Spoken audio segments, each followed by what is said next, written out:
It's week 4 of the National Football League, and we'll see the Cowboys' speedy running back. He really helped drive them a week ago with a 3-touchdown game. It's the Cowboys and the Browns on Thursday night primetime.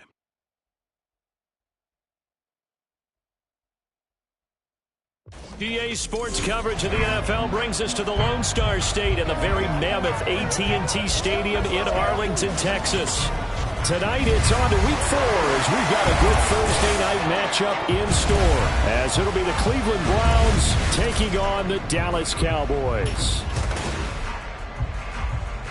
With Charles Davis, as always, I'm Brandon Gaudin. And Charles, you talk about storylines in this one. I think it begins and ends with our two quarterbacks, certainly two of the best in the business. And nowadays, I don't think you can get by for long.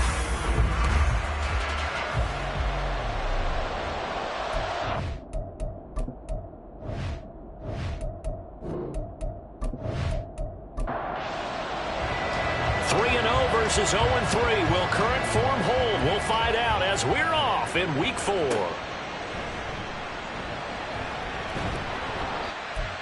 It up past the 20 to about the 22.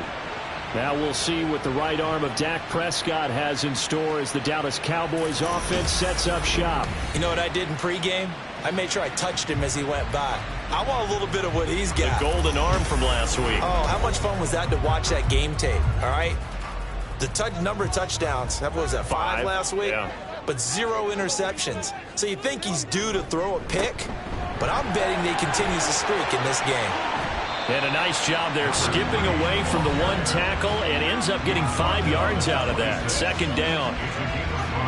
Pretty much unreal, not just in terms of yardage, Charles, but also throw in the 3 touchdowns as well. When you put the whole package together, I can make you a pretty good guarantee right now. He's going to see a few more people in the box every time he lines up. Yeah, I don't think that the defense has any choice. They've got to stop him. Can't let a repeat performance like that. Agreed. And he gets this one just shy of the 40, down at the 39. 13 yards and a first down, Cowboys.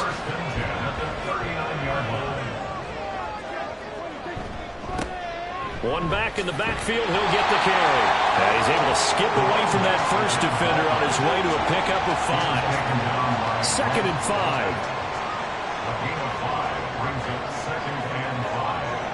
Prescott. Oh, he stays up. Oh, he breaks a tackle, and he's got an alley. A nice job there on the escape and scramble. A first down, a 16-yard gain. That's the first time he's called his own number, but he's got to be overjoyed with the results. He wasn't just going to settle for a modest gain. To me, he was determined to come through with a big message to a defense that slept on him in the pocket. On first down, they'll go to the ground attack. Knifes his way forward here, but just 3 yards on the play. Second down. This a 2nd and 7 from the 37. Brings up 2nd and 7. And they'll keep leaning on the running game. Back to the ground. And running room scarce here. He's going to be stopped in his tracks at the line of scrimmage. Here's play number 7 on the drive. This is 3rd and 7. From the shotgun, it's Prescott. Eluding the pressure right. And they're going to have another first down as he's going to be tackled at the Browns' 21. A sizable 16-yard chunk there. The drive continues. He's a talented runner, and that means he's always looking for bigger and bigger gains when he takes off.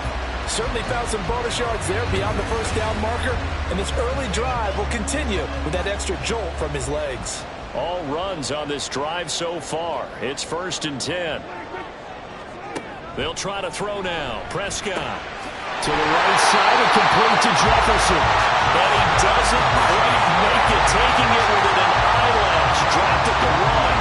Chew out big yardage. Another nice gain there. This one goes for 20. A terrific opening drive has them knocking on the door. First and goal. They'll try to run this one in. And this will result in him losing yardage. Back to the 3. It's a loss of 2 there, bringing up second down. The short field shrinks even more with the type of bodies they brought in on that play. Those extra tight ends, they weren't able to secure their blocks, and that one ended up going backwards. Second down, Prescott. And that is caught. Touchdown, Cowboys.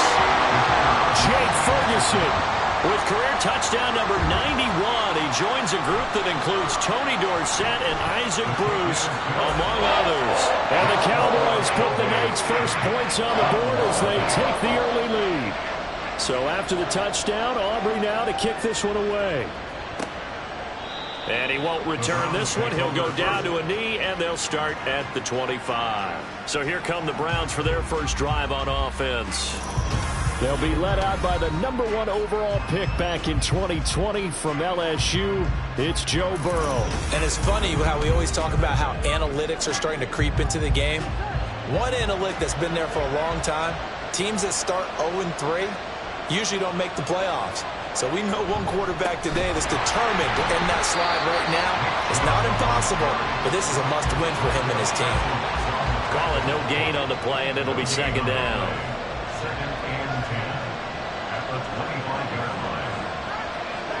They're passing here. Joe Burrow. Over the middle, it's complete. It'll go as a gain of 4, and it brings up 3rd and 5 now. They'll need 5 on this play to move the sticks. Burrow will throw. And this pass broken up. And the contact well timed there, and now 4th down. Brandon, we saw these defenders flying to the football in their win last week, and nothing has changed. They're still moving around quickly and forcing incompletions. Yeah, last week in the loss, 5 punts as he gets this one away. Now a hit and a loose football. But it looks like one of the DBs has it, and his guys are going to take over at the 34-yard line. I don't know why, but it's always agonizing to me to see a guy make a mistake in this phase of the game, because you can it's all on him. All eyes there. He's got a chance to make a punt return, and instead he ends up putting it on the carpet. Puts it on the carpet. The little rubber pellets shoot up. Never a good sign for a returner on this field turf surface. No, not at all. And a bunch of them go up when they're all trying to get to the football, don't they? Off the play fake. Here's Burrow. Touchdown! A great play there. His second touchdown on the season. And the Browns are an extra point away from evening this one up. So the quarterback drops to throw, looks over, and boom, a guy that wide open, he has to be thinking, wait a minute, this is some kind of a dream. This is too easy. Yeah, a great dream. One you don't want to wake up from. But for the defense, almost feels like there was a bust in coverage. Extra point forthcoming.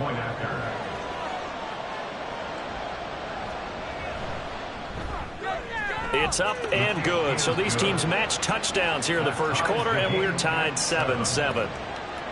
So all even at 7 now as they kick it away.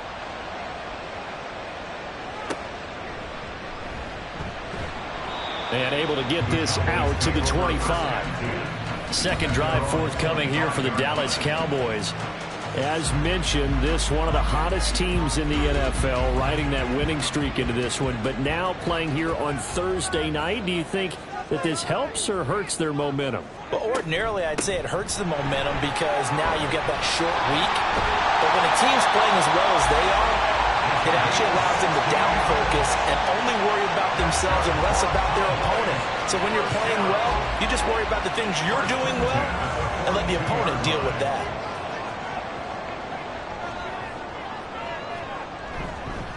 Right back to him on first down. And not much there at all. Maybe a yard up to the 43. They work now on 2nd and 9. Brings up 2nd and 9. One back in the backfield. He'll get the carry. 47 yards rushing for him now to this point. Well, they're making an effort to get the ground game going tonight. So far, it's working. I like what we're seeing from the offensive line. They seem to have the leverage going, and they're controlling things and reestablishing the line of scrimmage, moving that defensive front backwards. I also like what the runner's giving us, too. It appears that he's been waiting all day long to get out here and take off. On fourth down, Ryan Stonehouse on to punt. And the kick's away as he angles this one for the sideline. And the punt over the side in the air, and the spot will be inside the 35. Heading out as the Cleveland offense now as they get set to take over here. They are currently mired in a losing streak. Now they get the short week for the Thursday night game. Do you see that as a potential positive, or is this just more in what has been really a string of bad luck for them? Well, to me, it comes down to leadership, and leadership's got to spin it into a positive and make it an advantage for them. Yes, we're in a losing streak. Yes, no one thinks we can win, but we have the resources we need right here in this room. Let's go ahead and play better. Let's hang together and shock the world a little bit. Put it all together, they've got a chance of coming out with a W.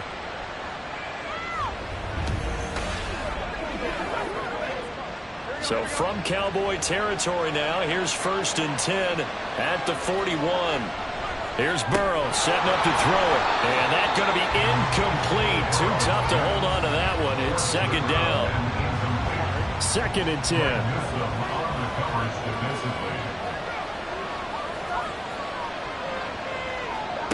Now it's Burrow. He finds his man, complete. It's Hoffman. That'll leave him with a 3rd and 2 coming up. They got 8 yards there. They'll come to the line, needing only 2 yards to gain the first here. Burrow on play action. Pass taken in by his big tight end. All the way in. Touchdown, Cleveland. A great effort there. His first touchdown on the year. And the Browns have taken the lead. For good reason, quarterbacks want to get the ball to the perimeter to their wide receivers for big plays. But in this situation, it felt like, based on coverage, he knew that he wanted his tight end to have the football, and for good reason. Now they'll line up to kick the extra point.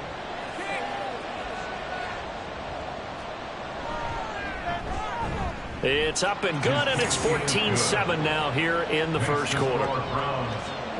So that drive, 4 plays, and it's capped off by the Browns' touchdown. And not willing to risk another fumble, he'll sit on this one. It's a touchback. The Dallas offense back out onto the field. Defense got the better of them last series, forcing a punt. See if they make a few changes in the game plan here and try to get points out of this drive. 1st and 10. He's going to be dropped following a pickup of 7 past the 30 to the 32. He was well over 100 yards last week. He told us this week, a little ambitious, that he wants to hit that 200 mark. We'll see. Makes sense, though, doesn't it? Have we ever run into a running back that had a great game the week before that didn't think that's just going to naturally continue? Just make sure you feed me the football. And that's what they're all about. Continuity, rhythm, number of carries. Just keep giving it to him. Prescott looks to throw on first. He's going to find his running back. It's complete. He's tackled a yard short of the marker. Good gain of 9 on 1st down. 2nd down and a yard.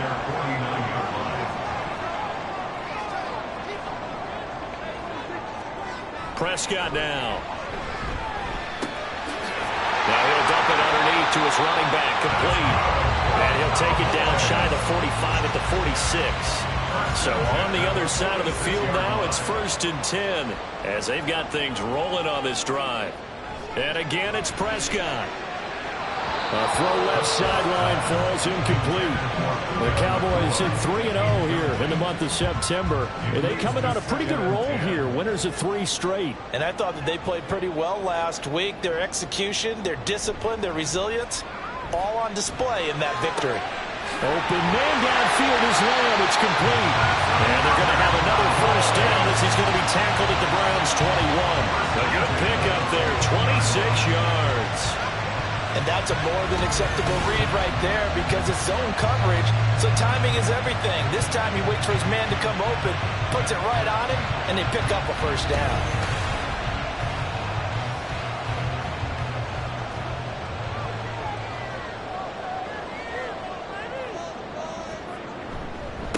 On first down, they'll go to the ground attack.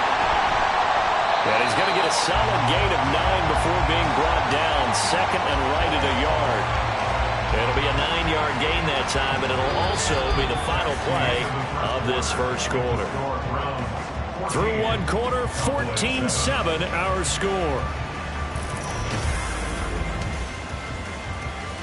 Start of the second quarter, and it's the Cowboys in possession, as they've got it with a 2nd and 1 coming up. Now Prescott. To the goal line, but it's incomplete. As a defensive back, you have some weapons at your disposal that we don't often talk about. And you can read the receiver's eyes, you can read his hands, and you know that the arrival of the ball is imminent. And that allows you to make a play on it and oftentimes knock it away. And he's able to pick up the first down before he's tackled right at the 10. That's about what you would expect since they're so efficient on picking up third downs in the top 5 in the NFL. It's all a mindset, and I'm guarantee you, it started in the offseason. Third down's important to them. They find a way to pick them up at a very good clip. And here he'll get it down to the 7. 3 yards is the gain that time. 2nd and goal.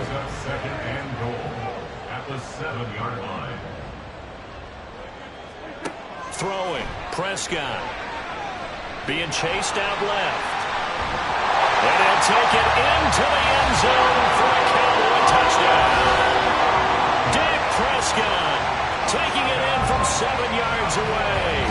And the Cowboys are within an extra point of tying up this ball game.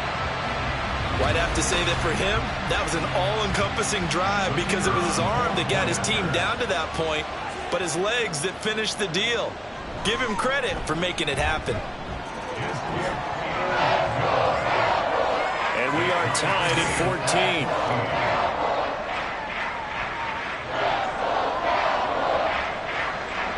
14. This one tied at 14 now as he sends this one away. And this will not be returned. It's a touchback, and they'll begin at the 25. Ready to take over again on offense. Out comes Cleveland. So both of these teams, Charles, coming off touchdowns now, but this offense, they just had to stand on the sideline, watch their opponent author a really impressive drive to reach the end zone. Yeah, and I think you're not telling yourself the truth if you don't think there's some one-upsmanship going on right now, because they just had their touchdown answered by a drive of double-digit plays that also found the end zone. Now they want to do something even more impressive to answer that one. Play action. It's Burrow. He's got a man wide open, complete. And they'll get this well past midfield before being stopped just before the 35. And now we're going to get a stoppage. A member of the Cowboys shaken up. While they come out and take a look at him, we will step aside for just a moment. First down. Here's Burrow. Looking left side, and it's complete. And he gets this one inside the 15, just a yard or two shy of the 10. A good pickup there, 26 yards. And this has been a nice answer to the touchdown drive against them a few minutes ago because they've come out and reestablished the tempo. A nice throw there, and they're putting together a very strong drive as a response. Now a 1st and 10 at the 11. And Chubb will try the middle here. And he's brought down. 11 more yards that go around, a first down as well. They're making it look easy out there. Another first down. So far in this drive, let me do this little bit of math here. 4 plays, 3 first downs. That's a pretty good recipe for success. Chubb.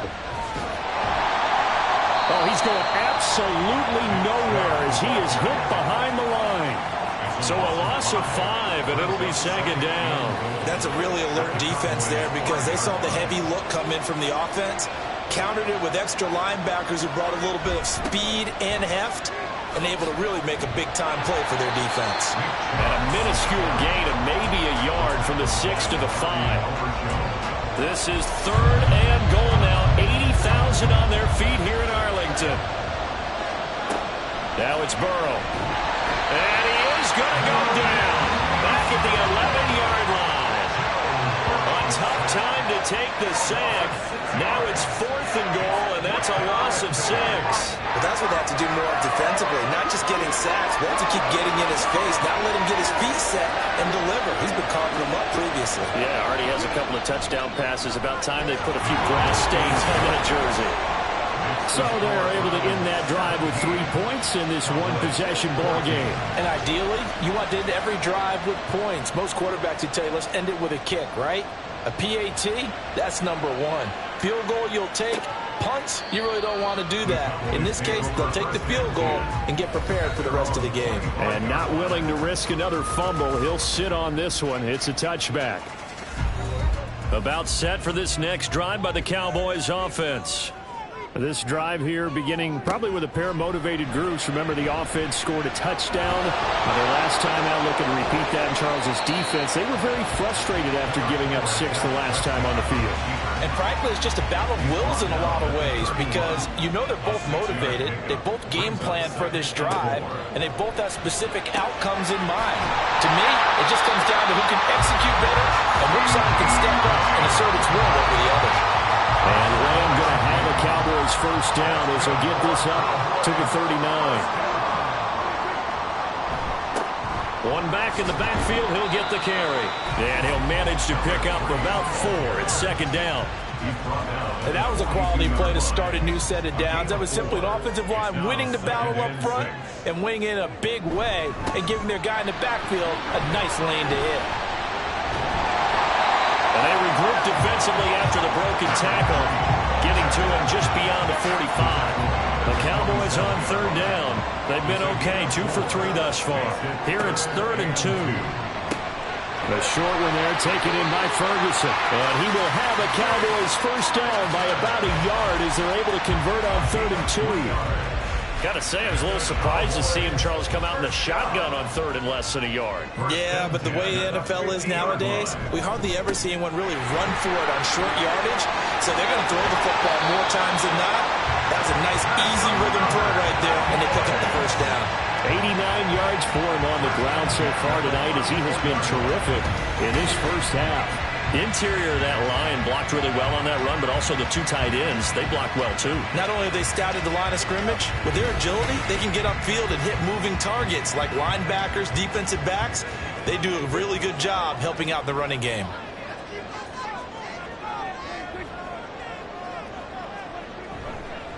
Running game working, they'll stick with it on first down. And he'll be out of bounds just inside the 25-yard line. 9 yards is the pickup there, and they'll have a 2nd and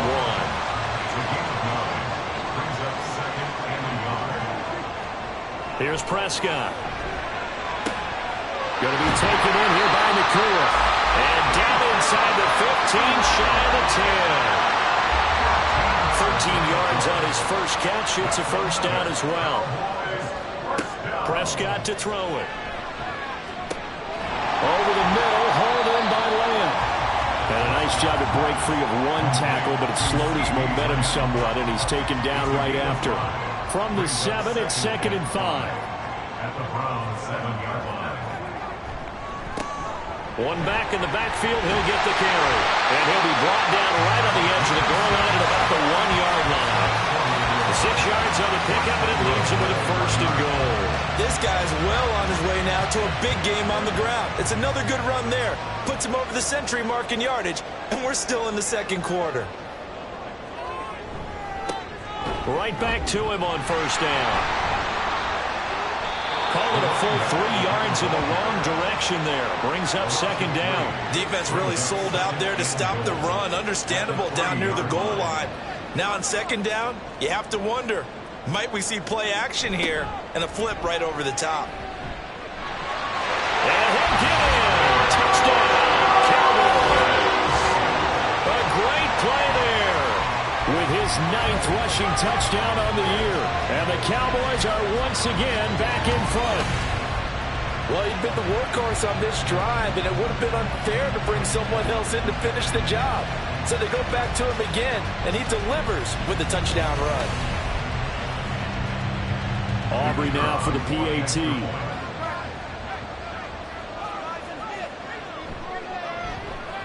It's up and good to make it 21-17. That one in the books as a 12-play drive. And it ends with a 3-yard scoring run. And it'll come out to the 25 as he will not attempt a return. The Browns set and ready to go on offense. Their drive last time, it stalled out. They were forced to take the short field goal. And the key phrase, you nailed it, forced to, because you know coaches look at these short field goals as a last resort, right? To them, that's not how drives are supposed to end. You're supposed to put 6 on the board. There he goes, right side. And he's able to get this to the 40-yard line before he's out of bounds.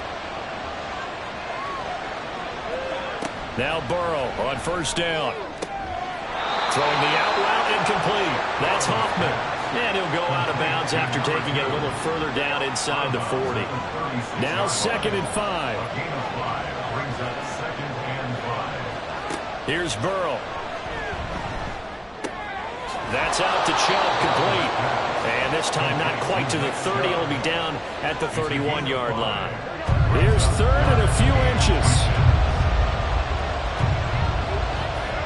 Throwing again, it's Burrow. A quick throw there. It is incomplete. This Cowboy defense looked ready for that 3rd down pass. Brings up 4th. No coverage bust by the defense here. They did a nice job accounting for everybody, and that led to an incompletion. And his kick is good. And that'll bring him back within a point.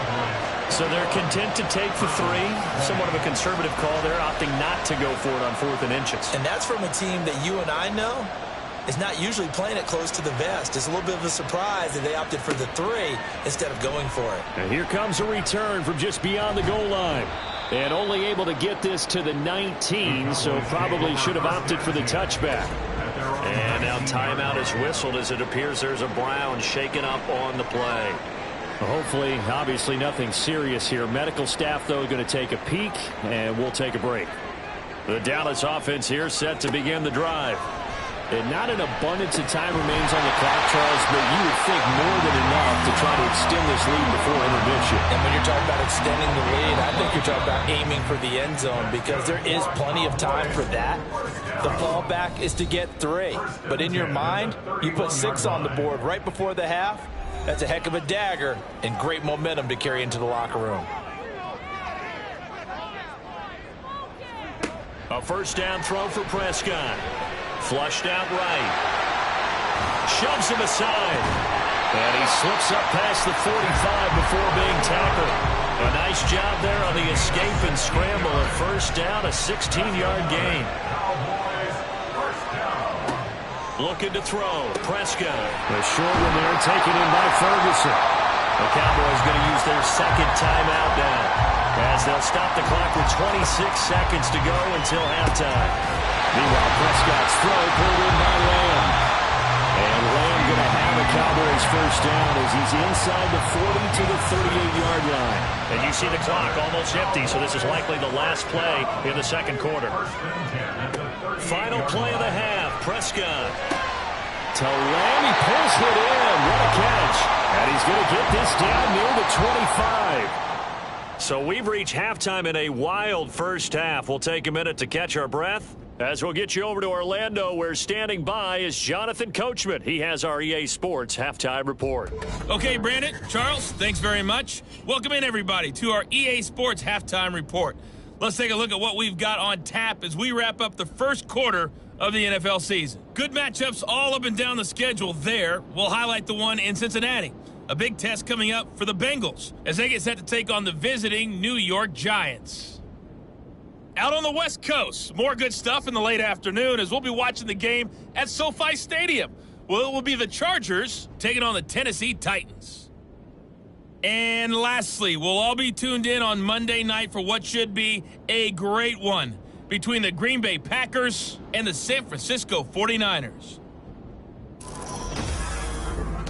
It was the veteran quarterback Dak Prescott who had it working in the first half. He had a touchdown both in the air and on the ground to help push his guys into the lead at the break. Okay, Coach, adjustments likely going to play a big role in this third quarter in what's been a tight contest so far. Both these offenses have been in fine form. What will the second half bring us as we are underway in quarter three? And this will not be returned, so the second half begins with a touchback. The Browns offense set to go to work to begin this third quarter. Well, Charles, in that first half, we saw a fair amount of offense on both sides of the football, and now the team trailing here will start with it in the third quarter. And we both know this coach pretty darn well, don't we? Because his game planning is always on point. And now that he's getting the ball to start the second half, how about all the offense that you already referenced in the first half? He'll put that all together and come out with something really strong, I believe, to get things going here in the third quarter. Now Burrow, and that's going to be incomplete. And he still doesn't have the catch. We're into the second half. I think it's a little bit of a surprise to me, but that was one he should have caught. Absolutely, that was his best opportunity right there. He dropped it. On third down, Burrow. And he will go down. A Cowboy sack. Getting home that time to Marvy and Overshown. Even keeping the back end for extra protection on third down, they still couldn't prevent the sack. Now it's 4th and long thanks to a terrific individual effort on defense.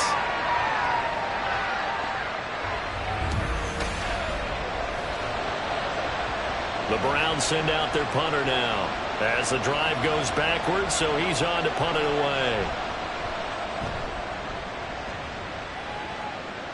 And now a fair catch called for and taken just outside the 40-yard line. 36 yards on the punt with no return.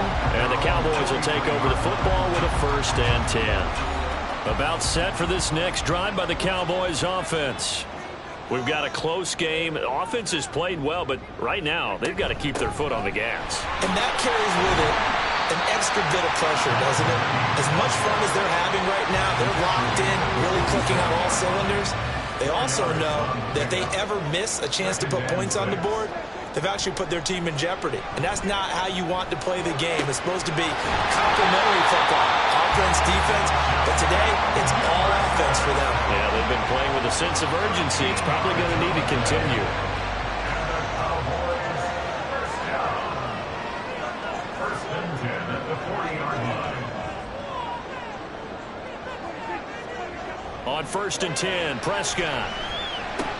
A short one there, taken in by Ferguson. He's going to go out of bounds, but he takes this one down just shy of the 20. 19 yards there on the catch and run.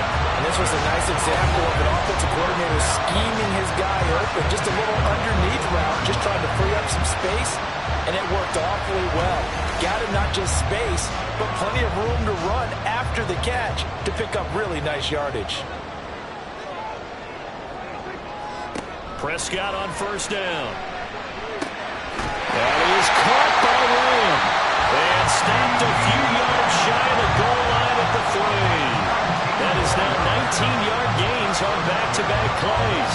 Just picking up yardage in bunches here these last few plays. They have moved right down the field, and just like that, they're going to be set up with a 1st and goal. They'll try to run this one in. And he is into the end zone for a Cowboy touchdown. A great effort there. His 10th touchdown of the season, 2nd of the game. And the Cowboys are able to stretch out their lead. So that's now 10 touchdowns for him on the year. He's into double figures, and we're not even to the halfway point of the season yet. Partner, doesn't this speak to how well he works with this offensive line? And they know he doesn't need a giant alley to run through. He just needs a little seam. And he's so good at being patient, waiting for things to develop, and then accelerating when it does appear. Aubrey good with a PAT. And the lead is up to 8. So after the touchdown, Aubrey now to kick this one away. From a yard or two deep, here comes a return. And only able to get this to the 19, so probably should have opted for the touchback. Here comes the Browns offense back onto the field. These guys definitely hoping for a better showing than their last appearance. They couldn't really even move the football much beyond the shadows of their own goalpost, Charles. We'll see if they can get a better, more sustained drive going here. Yeah, and every team that we ever talk to says the exact same thing. When you start a drive from that deep in your own territory, the goal is a minimum of at least 2 first downs, because even if you have to punt then, you change the field position, right? You flip the field a little bit. They didn't get that done. This time they want to string together a nice drive and help themselves out. And Burrow going to be hit and taken down. They got him. Rashawn Gary that time fighting free and getting to the quarterback. Now that was a passer's nightmare. The front door totally shut down by the defense, so he kept going backwards, hoping to find another avenue of escape. It didn't exist.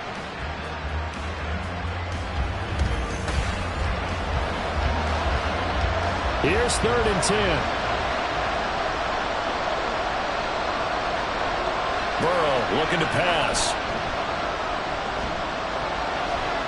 And this is going to be incomplete.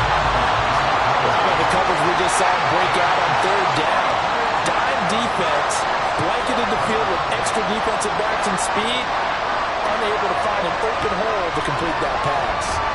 Now on 4th down, on is the punt team sending this one away. They'll call that a 33-yard punt with no return. And they will take over 1st and 10. Getting set to go again as we look at the back heading onto the field again. He's already hit pay dirt twice. He's up over 100 yards. He is feeling good. And he's just zipping along today. Everything coming together for him. It's that type of a day that you see a back just kind of have a grin on his face every time his number is called, because he doesn't feel like there are going to be any lost yardage plays, nothing but big-time positive runs. Making the sideline grin as well. And they'll give him another shot here on the ground. And he's taken down at the 50 after a short gain of 2. You know that old expression, it's not my night? It hasn't been his so far. I don't know if the legs are a little bit heavy. Sometimes having to hang out all day and play doesn't exactly play to your advantage, but it's been a tough go for him. And every time he looks up, somebody's there defensively. That was the same case on that play. Well, he's going to be out of bounds, but not before he takes it inside the 40. His 5th catch tonight, and it's good for a 1st down. We often hear the phrase sure-handed tight ends, and he certainly fits into that category. Plus, he's got a quarterback who knows to look his way when they need a big pickup. And on this play, he finds him for the 1st down. 1st down, Prescott. Going right back to Ferguson. And he's taken down, but not before reaching the 10-yard line.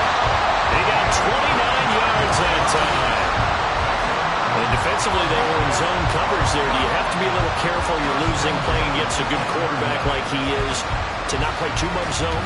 Yeah, you have to be careful about how much time you're giving up. I think it's a good point you just brought up. So maybe if you still want to play zone, you go to a zone blitz scheme.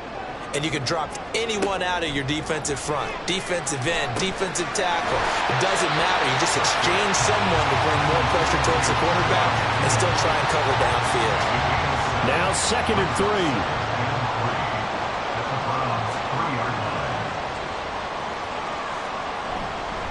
Now they try the right side here. And he's going to get this back to the 3-yard line and no further. They'll get nothing out of that one, and it's going to lead to a 3rd down. Coming up here looking for 3 yards to pick up the 1st.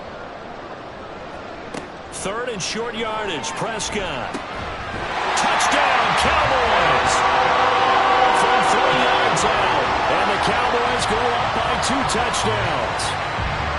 Circle that drive because that might be one to remember. Well executed to give him a little cushion. Well, let's take it into the boxing ring. You talk about them commanding it, keeping the fight where they wanted to, whether it was in the center of the ring or putting them on the ropes because it was jab, jab, jab. And finally, the haymaker to put that drive away. Aubrey now for the point after.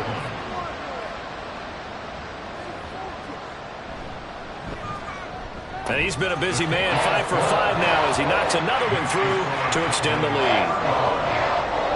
So that winds up a 7-play drive all told. And it's capped off with a Cowboys touchdown. From a couple yards deep, he'll bring it out of the end zone. And he will be brought down here inside the 20. Good coverage as he's dropped at the 17. Another opportunity now for the Browns offense. And Charles, a very uninspired effort the last time we saw them out there was a quick 3-and-out, then they punted the football. Yeah, and you never want to get stopped so soundly during a series, but what would be even worse now is letting it happen again right here. They've got to get going. Brought down on the play by Deron Bland. Here's 2nd and 5 now from the 22.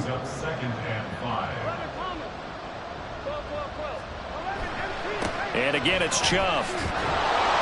And after the nice stiff arm, the next wave swarms in quickly for the stop.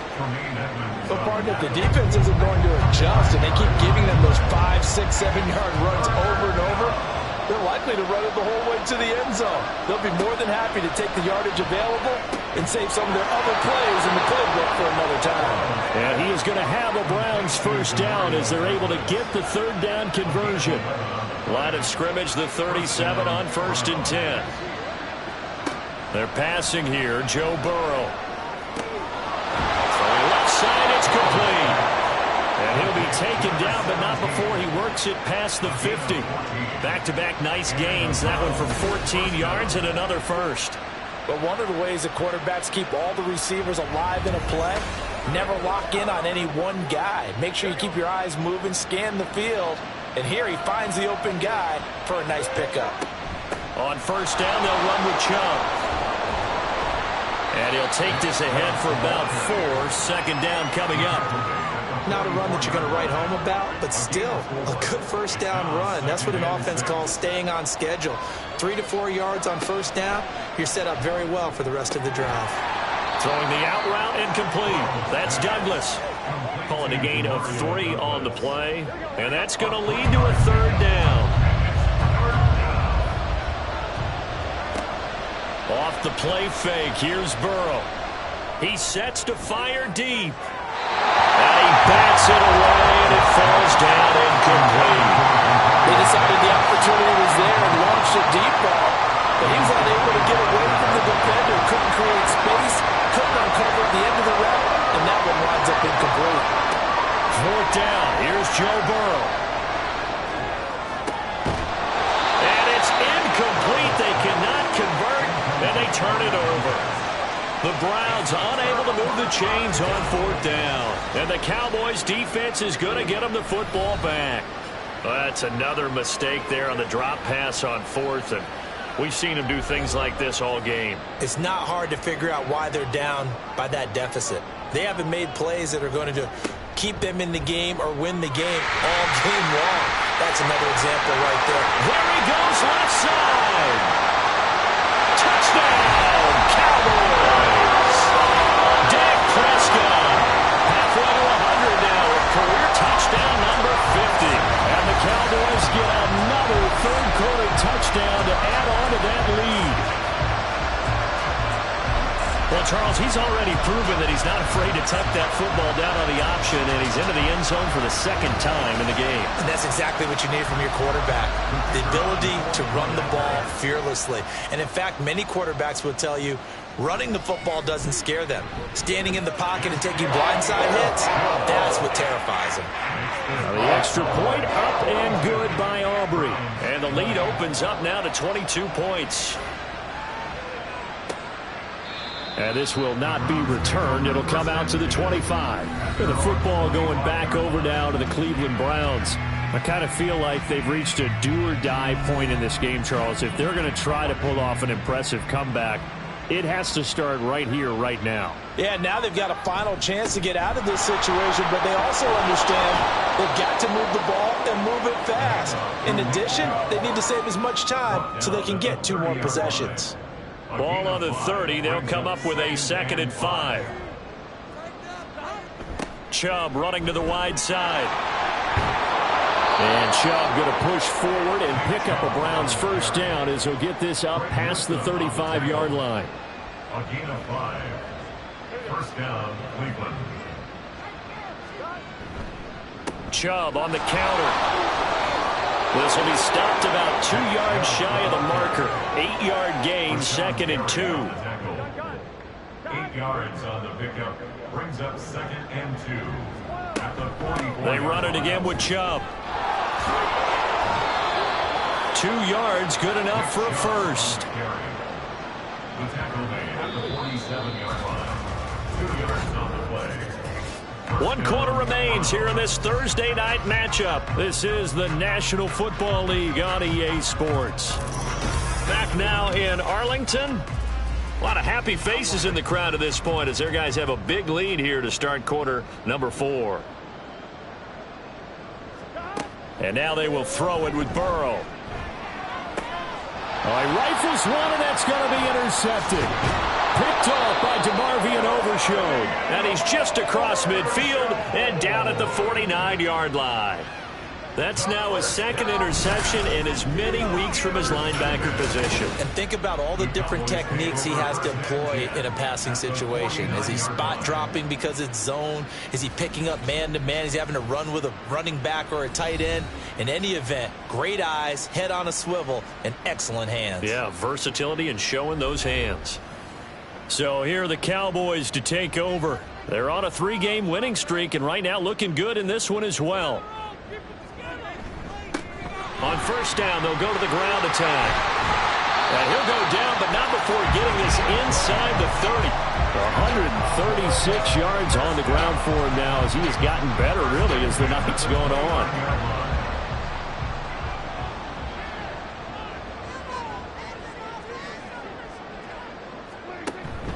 Prescott off play action. That's to the right sideline, and it falls incomplete. Well, fourth quarter with a 3-score lead here, Charles, but they're still going back to the air and looking for more points. Well, with this game well in hand, it's an opportunity for the guys to come off the bench and get a chance to play. And a lot of coaches, they want to run the full playbook no matter who's on the field. They get 7 out of that, so they're left with a 3rd and 3. Brings up 3rd and 3. To throw is Prescott. Stiff-armed him. And he'll be taken down, but he does have first down yardage. It's a pickup of 6. He's been the go-to guy. They needed a big play there on 3rd down. Went his way. It worked out. Doesn't matter whether they scouted it or that they think he's going to get the ball. He has a knack for finding his way open and completing the connection. Now here's a pass on first down that's knocked away and incomplete. Here's 2nd and 10. Brings up 2nd and 10. One back in the backfield. He'll get the carry. And they get to him quickly here as he's stopped right around the 13. He'll get only 3 there, so it leaves him with a 3rd and 7 ahead. It's 3rd and 7. Here's Prescott.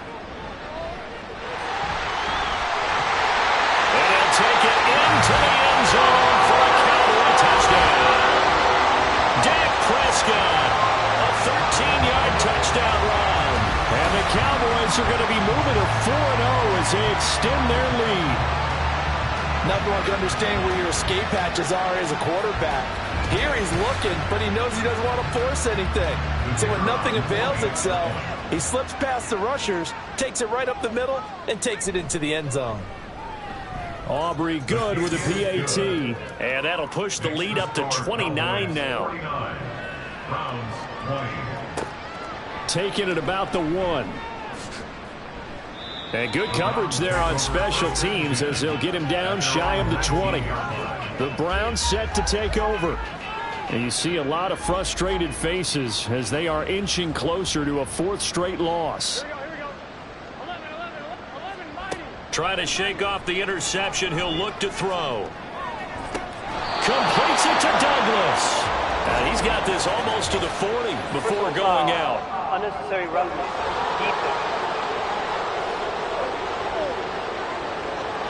I know it's an emotional game, Charles. You can't do that.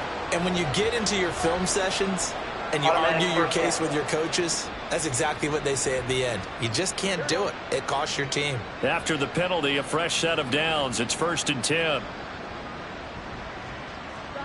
From the shotgun, Joe Burrow. Throwing quickly there, but it's incomplete. Now, the trials and tribulations of being a quarterback in this league, it's tough. It's got to be wearing on him out there. Well, he has been sacked a number of times. He had an interception, so I'm going to give him a skosh of credit for hanging in there and trying to make something happen, despite the amount of pressure he's been under this entire game. Burrow on his toes that time as they get the first down. He certainly isn't looking at the scoreboard out there because, to me, all he's concerned about is analyzing the field and making most of the time left in this game. Deficit's still there, but he's starting to hit them with some big plays. And he's going to take this ahead for right around 3 yards, but no more than that. Second down. And they'll come up 2nd and 7. Play action. It's Burrow.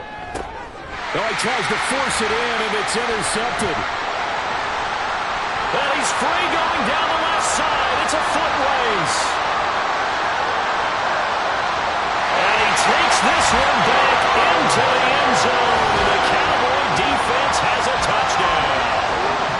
Well, this one was already ugly, and now it's just kind of becoming a feast on the defensive side of the football. Yeah, partner, this is a unit that knows they've got this game in the bag with this huge lead, and it's going to drive their coaches crazy because they're telling them, play it straight, do all the right things. But these guys are going to be freewheeling now. All of them are going to take chances, and that one pays off with an INT and a return for 6. Aubrey now for the PAT. Now this one was over a while ago as they just add on to their big lead. So the defense creating some points, not only getting the interception, but then returning it to the end zone for the pick 6.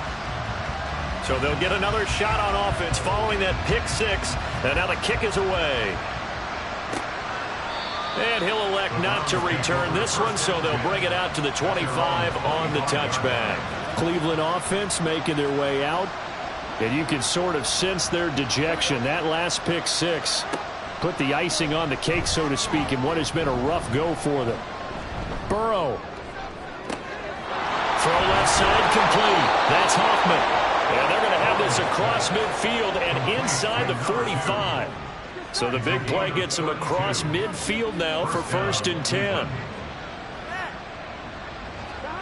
Here's Burrow setting up to throw it. That's complete to Parker Washington. So the completion good for 7 there. And that will bring up 2nd down. A 7-yard pickup brings up 2nd and 3. At the Cowboys, now it's Burrow. 37-yard line. And this throw incomplete. Well, the defender all over him that time, and it's going to lead to 3rd down. 3 yards to go. Burrow will throw. They set up the screen to Chubb. And he'll be taken down, but he does have 1st down yardage. The gain of 4 that time as the drive continues. So signs of life in what's been a dormant offense in this second half. Here's 1st and 10. Here's Burrow. Here's Chubb, back-to-back catches for him. And this time not quite to the 30. He'll be down at the 31-yard line. Now 2nd and 9. At the 31-yard line. Now Burrow. That incompletion brings us one step closer to the end of this one. Maybe mercifully, partner. And let's face it, though, no surprise, they're still flinging it around. They have pride, too. Now it's Burrow. And he's going to be taken down. Pressure gets there back at the 39-yard line. Micah Parsons in there for a milestone sack as that moves him past Hall of Famer Michael Strahan, who finished his career with 141.5. So now they're going to send out the field goal unit to, as they say, fire away from long distance. This will be from 56 yards out. And this is going to wind up left. Well struck, but it's no good, and they will remain well behind. And anytime you see a kicker trot out to try one for 56 yards, you know everything's got to come off perfectly for it to have a chance. If the laces aren't quite right, if he doesn't hit the fat part of the ball just right, it's unlikely to go through, and that one winds up no good. So Prescott of the Cowboys now with a 1st and 10 At their own 46. They'll start this drive out on the ground. And a strong run that time as he's across midfield and down to the 43. And even 150 yards rushing for him now as his big night continues.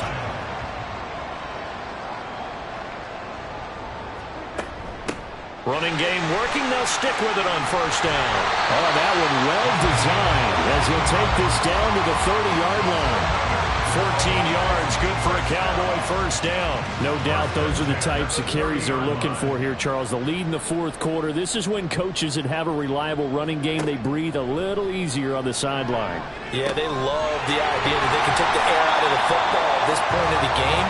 That means they're really counting on that offensive line, counting on the runners, taking care of the football. Because you're going to tell your quarterback, hey, no time to be a hero. We're not going to throw it here. Just eat up that clock. And if you have the ball, they can't score. And he's out of bounds. Almost gets to the 10. Prescott and Lamb looking out for the Cowboy first.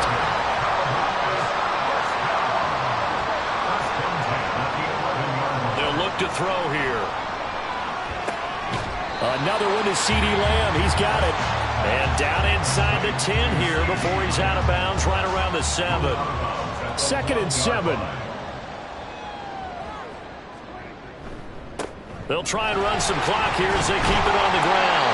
And the Cowboys are going to be set up with a 1st and goal. He couldn't quite reach the chalk, but they'll have it at the 1-yard line. Brendan, every great running backs coach I've talked with has always talked about when you have great vision, you're not consciously thinking about your cuts and your moves. You're just doing them. And I think that's what we're seeing tonight. He's about to run them into submission, Ed. And he will get into the end zone. It's another touchdown. This thing is ugly.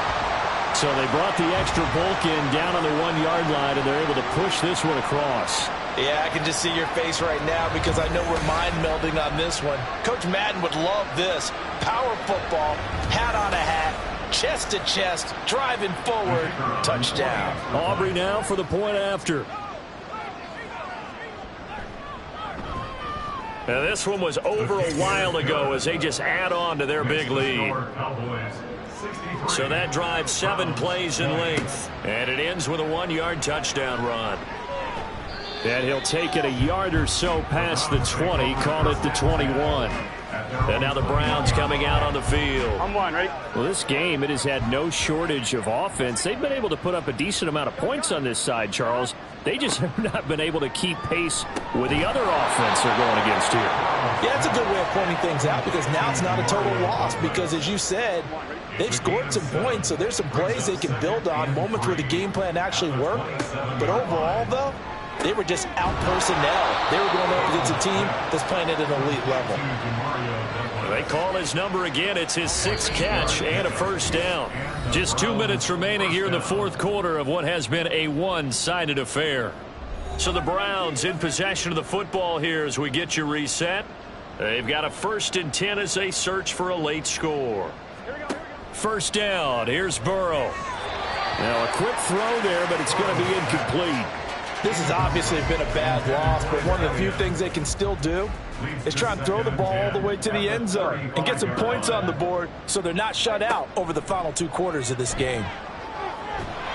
And Burrow going to be hit and taken down. They got him. Micah Parsons able to record his 5th sack of the season. Guys with his talent in the pocket aren't supposed to be getting hit like this, and you know an intense conversation with the offensive line is going to occur after this one. Might not be from him, but the offensive line coach will have plenty to say about this game. Now 3rd down and very long. Out of the gun, it's Burrow. And pressure coming, and they got him once again. DeMarvion Overshown, his 2nd sack of the night. We all know he's one of the better quarterbacks in the league, but definitely not today. His team trailed by multiple touchdowns, and a late sack, just a parting gift from the defense for him to take back to the locker room with him. That's taken it around the 40. There he goes, left side. And they're going to finish this one off strong. It's a return touchdown certainly smell a 4-0 start right now. Can't ask for a better first quarter of the season than that. And you're not supposed to look ahead, but guess what? You're going to?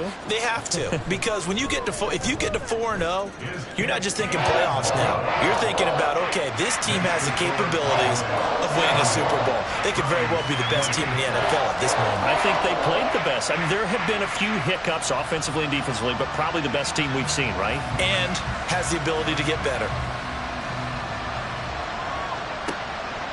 And here comes a return from just beyond the goal line.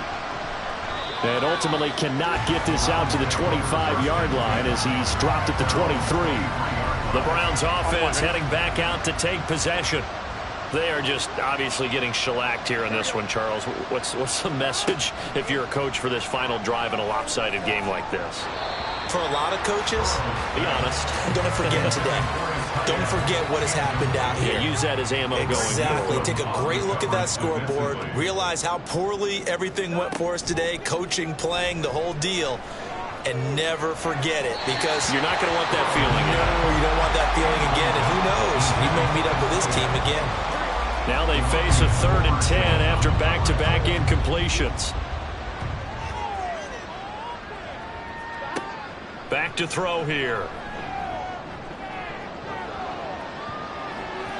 And he knocks the ball away, and it falls incomplete. Well, these guys are not going to go out with their tails between their legs. They're going to keep taking their shots until the clock's at 000. But that one, like a lot of others, winds up incomplete. On 4th down, the punt team is on as this is sent away.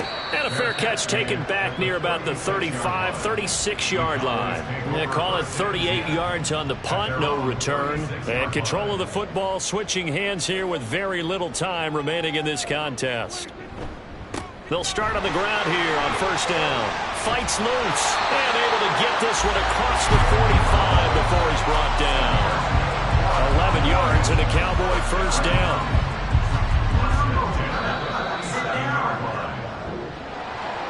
Well, fans usually love to see scoring, and there was no shortage of it today. What a dominant showing from an offense that was truly playing at an elite level in this contest. Partner, this game was over a long time ago, and you noticed they did not want to slow down anything. Absolutely a dream scenario for everyone on that offense, and they took advantage of every second. Guaranteed popcorn for everyone in their film session. So for the Cowboys, hey, they finish a perfect month of September as they move to 4-0 on the new campaign. And they'll get a few extra days to savor this one before they take on the Philadelphia Eagles. Meanwhile, for Cleveland, they'll sink now to 0-4. And they'll be on the road next week as they travel to Pittsburgh to take on the Steelers. So for our entire crew, alongside Charles Davis, I'm Brandon Gaudin. Thanks for watching, everybody. We'll see you next time.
It's the NFL on EA Sports, and this one features Trevor Lawrence.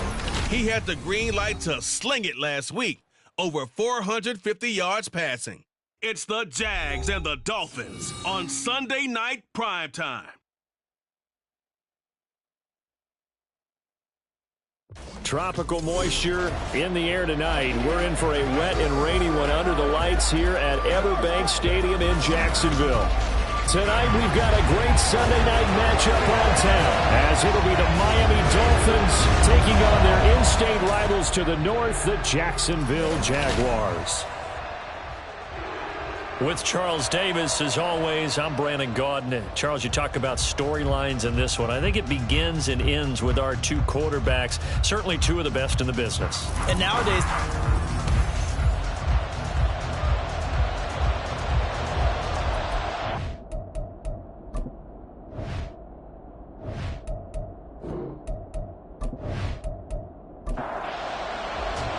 seems like we were just starting training camp, but here we are in October, and off we go on EA Sports. From a yard or two deep, here comes a return. Down shy of the 20, so the decision to bring it out of the end zone, not a good one. So here's the first drive now for the Jags. They're led by the #1 overall pick in the 2021 draft, Trevor Lawrence. and he did everything possible to rally his team to a win last week, didn't he? What did he throw for? Over 450 yards. I mean, that's a pretty phenomenal performance. So, obviously, he and the offense were clicking pretty well. The other two-thirds, though, that comes into question. Defense and special teams, they need all of them to play better in this one, too. The numbers on the ground for ETN last week. 20 carries, 69 yards. It's a very nice winning streak that they're on, and they've really seen this offense come into its own as a unit. And one of the keys is that the ground game has been established, and it's keeping the defense honest near the line of scrimmage. Sometimes that leads to huge games for him. Other times, he plays a complementary role to someone else. But however it's getting done, they're winning week after week. A second down pass play there, but it's incomplete. So trouble already here on their opening drive. This is 3rd and 9. Here's Lawrence. He had a man open, but he missed him, and it's incomplete. One thing that you're going to see from this offense is that they love the matchup with their wide receivers against this secondary. That one wasn't successful, but don't expect them to back away from attacking all game long. So they're forced to punt on 4th as this one's away. And he'll take it just outside the 40. It'll be 37 yards there on the punt, and it'll be Dolphin football. So out comes this offense to take over for the first time. And a look at a guy, definitely got a little razzle-dazzle to him. Can do it with his arm or his legs. Their mobile QB. It was fun getting ready for this game, wasn't it? Because normally we talk to the coaches and the players. I think you and I asked to talk to the trainer to see how his arm is going to be. A lot of ice after last week. After last week's game, boy, what a performance that was. And you know who else is having fun? Receivers. Because they get a chance to do what they do best, which is go out and catch the ball. Yeah, and that last week effort, he threw for well over 400 yards. On the ground, this is Devon Achane. And he'll go down, but not before getting this inside the 30. 25 yards to pick up there, and also a first down. Good, strong, explosive run that started inside, which means you've got to control those defensive linemen, the defensive tackles, the nose guards. Those guys have to be controlled. How about the offensive line, the job they just did? Yeah, key that A-gap usually on those runs, right? That's where it all starts, because everyone wants to kind of control that area. It disrupts things from the defensive side and the offensive side. As we just saw, it opens up possibilities. Throwing on first down, but this one winds up to be incomplete. The Dolphins sit 3-0 here in the month of September.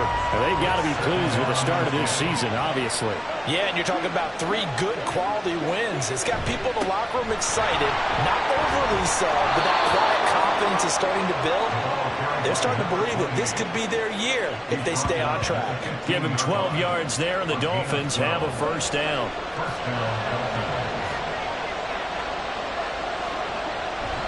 Again, it's Achane. And able to surge forward for about 5 yards down to the 10.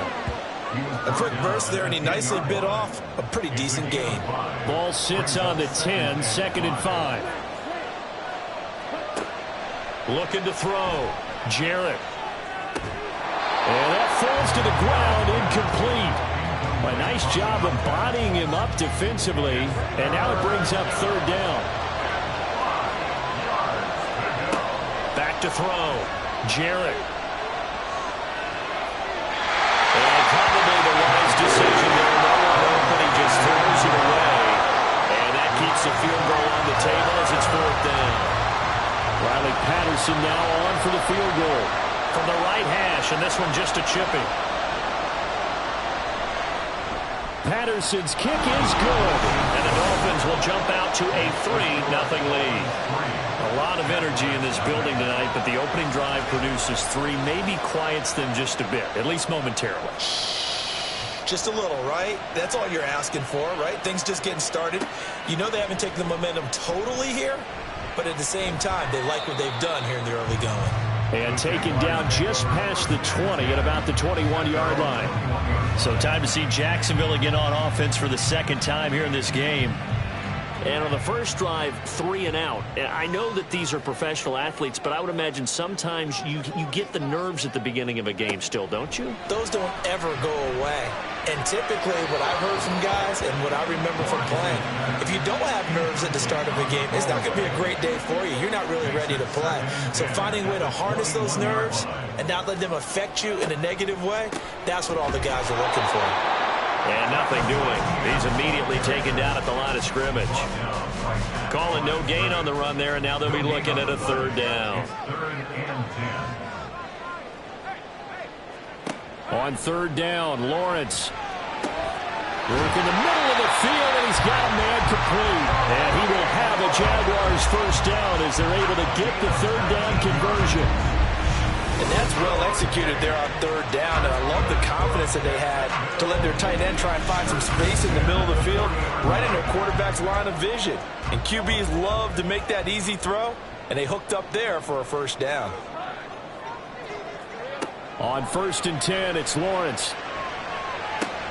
That's going to be caught by Kirk. So give him 2 yards there on the completion, and it'll be 2nd down.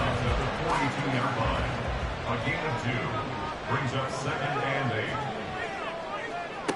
Here's Lawrence to throw. Going right side here, and that's complete. And he's got another first down as he's brought down at the Dolphins' 45-yard line. Lawrence will throw. Over the middle, and it's incomplete. Christian Kirk, the man he was looking for, and it's 2nd down. You talk about this Miami defense. They're going to need to be strong against the run in this one. Most of their challenges have come in the passing game because against the run, they've been pretty darn good. Now you've got to figure out a way to slow down those receivers before they get downfield and maybe make a few more plays on the ball when it's in the air. A long way to go here on 3rd down for the 8th play of the drive. Now Lawrence to throw. And the Dolphins rush gets home. Down he goes. A well-designed corner blitz that gets him for a loss of 8 yards. They just gave up a sack there, and if I'm not mistaken, they gave up 4 last week, didn't they? Yes. And just looking really porous, aren't they? They really are, and I'm wondering if they're going to have to start thinking about keeping the tight end in, maybe a back, someone to help assist, because right now, their quarterback's been getting hit a lot in the last couple of games. And the Jaguars send out their punter as he'll punt it away for the second time.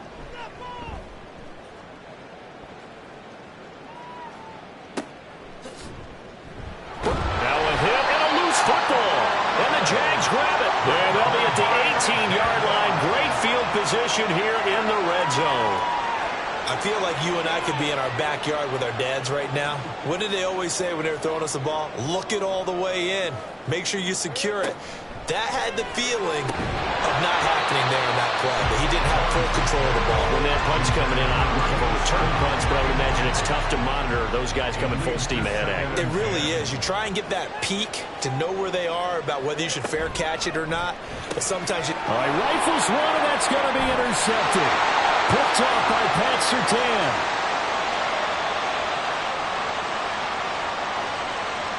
And he will bring it back. It's a pick-6 and a Dolphins touchdown.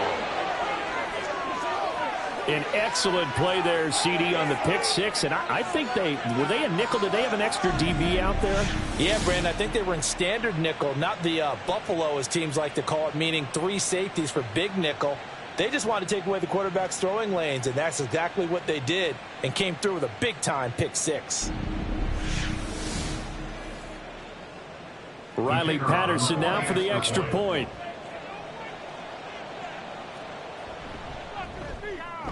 Footing likely going to be an issue all night here on a rainy night, but this one is good. A heck of a play there defensively, getting the interception, navigating his way into the end zone for the touchdown. So an early 10-0 lead for them now as they kick it away.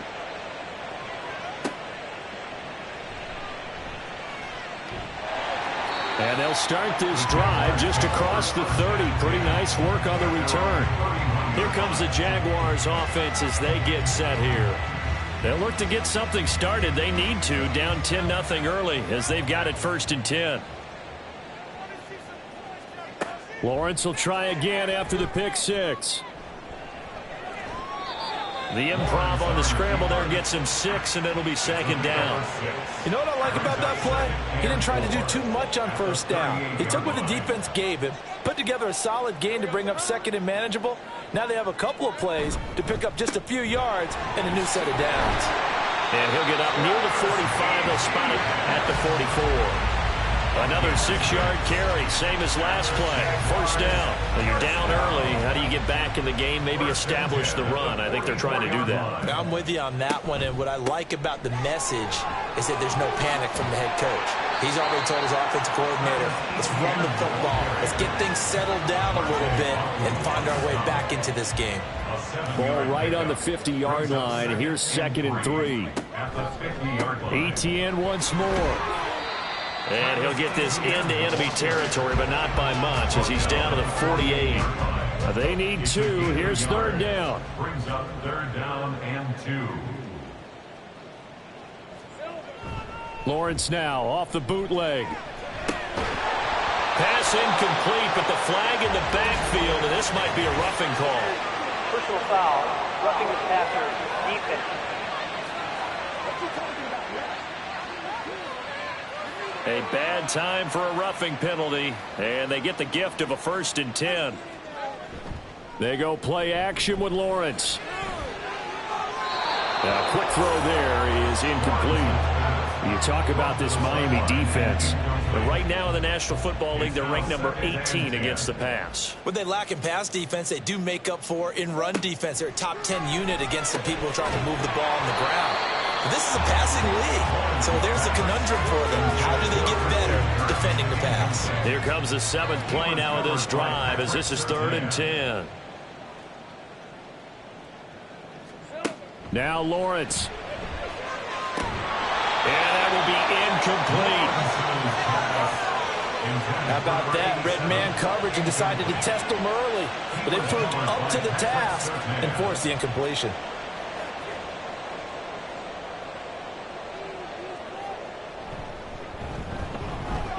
And his kick is indeed good. They get themselves on the board here. It's 10-3. A brief second of indecision there was certainly hooking, but bottom line, it's good. Yeah, and, got a little bit of English on it, right? That left-footed kicker trying to pop it through. A little bit too close to the right upright for his liking, but he'll take the 3. Devon Achane in the offense, ready to go once again. First month of the season, those numbers pretty solid. Does he continue that? I think so, because when you come out of the gate this strong, that means that you have planned for it and you like the results that you're getting. So I wouldn't have any doubt that the head coach, offensive coordinator, actually called him in and said, look, you're our guy, okay? We're going to continue to stick with this as long as we're winning games. You ready for the challenge? And then they presented it to the rest of the team. And I think we'll see plenty of that as the season moves on. And I'm sure he said challenge accepted.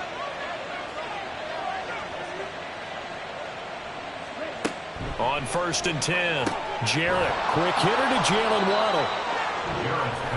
Pretty darn good, as you see right there on your screen. I'll echo that. Darn good. 2 touchdowns, right? And the ability to be in sync with each other, right? To understand that he's going to be where the quarterback expects him to be when the ball's thrown. Here's a 2nd and 5. Looking to throw. Jarrett. Finding his target, it's Trey McBride.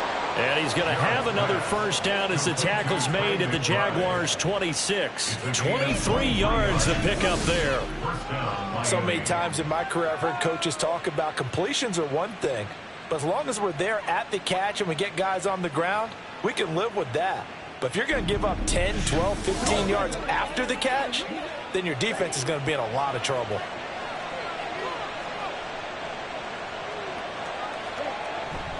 Now Achane on 1st and 10. Down to the 22-yard line. I feel like I could see what he was thinking on that carry. Wanted to follow that big tackle through the hole. Ended up only getting 4 yards on the carry. I think he had designs on that one being bigger. Looking to throw on 2nd down. Jarrett able to get this one to McBride. Give him a gain of 5 on the completion. And it'll leave him with 3rd and a full yard to go. So they just need 1 yard here to pick up the first down. That is caught. And he is going to have the Dolphins first down as they're able to get the 3rd down conversion. They only get 2 there, but on 3rd and 1, that's all they needed to keep the drive alive.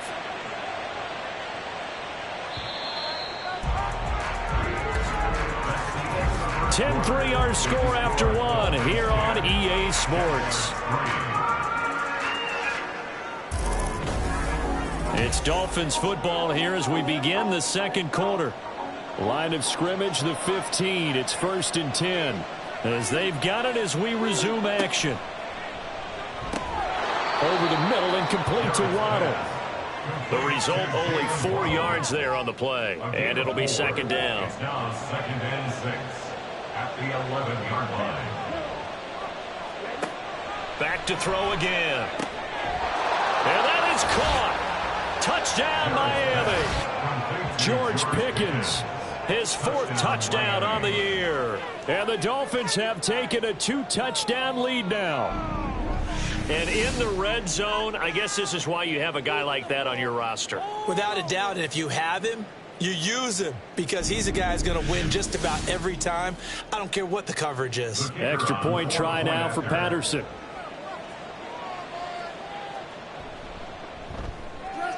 It's up and good, and that makes it 17-3. So that drive goes 8 plays. And it was finished off by a George Pickens touchdown grab.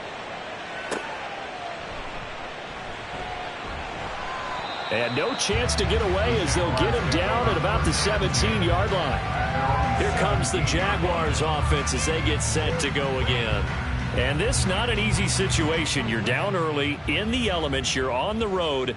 How do you get the mojo back? Well, one thing is to remember that as an offensive player, you have a much better idea of what you're trying to accomplish and where you're trying to go than the defender. So in this case, because you know it, you can make your cuts with a little more decisiveness, maybe a second fake, some double moves, things of that nature, to go ahead and try and put some pressure on the defense. At the 38-yard line. Throwing now, Lawrence on first down. Oh, everything falling apart now. Another one intercepted. Picked off by Pat Surtain.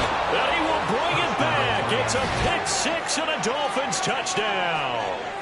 That bumps us up to a 3-possession game here, and only in the second quarter, Charles. They're trying to put this game out of reach before we even hit the locker rooms for intermission. What's even tougher is making up 3 possessions against a defense that can make impact plays like this. They don't have this game wrapped up quite yet, but 2 picks already, 1 to the house. I think it's fair to say they're headed in the right direction. Patterson now for the extra point.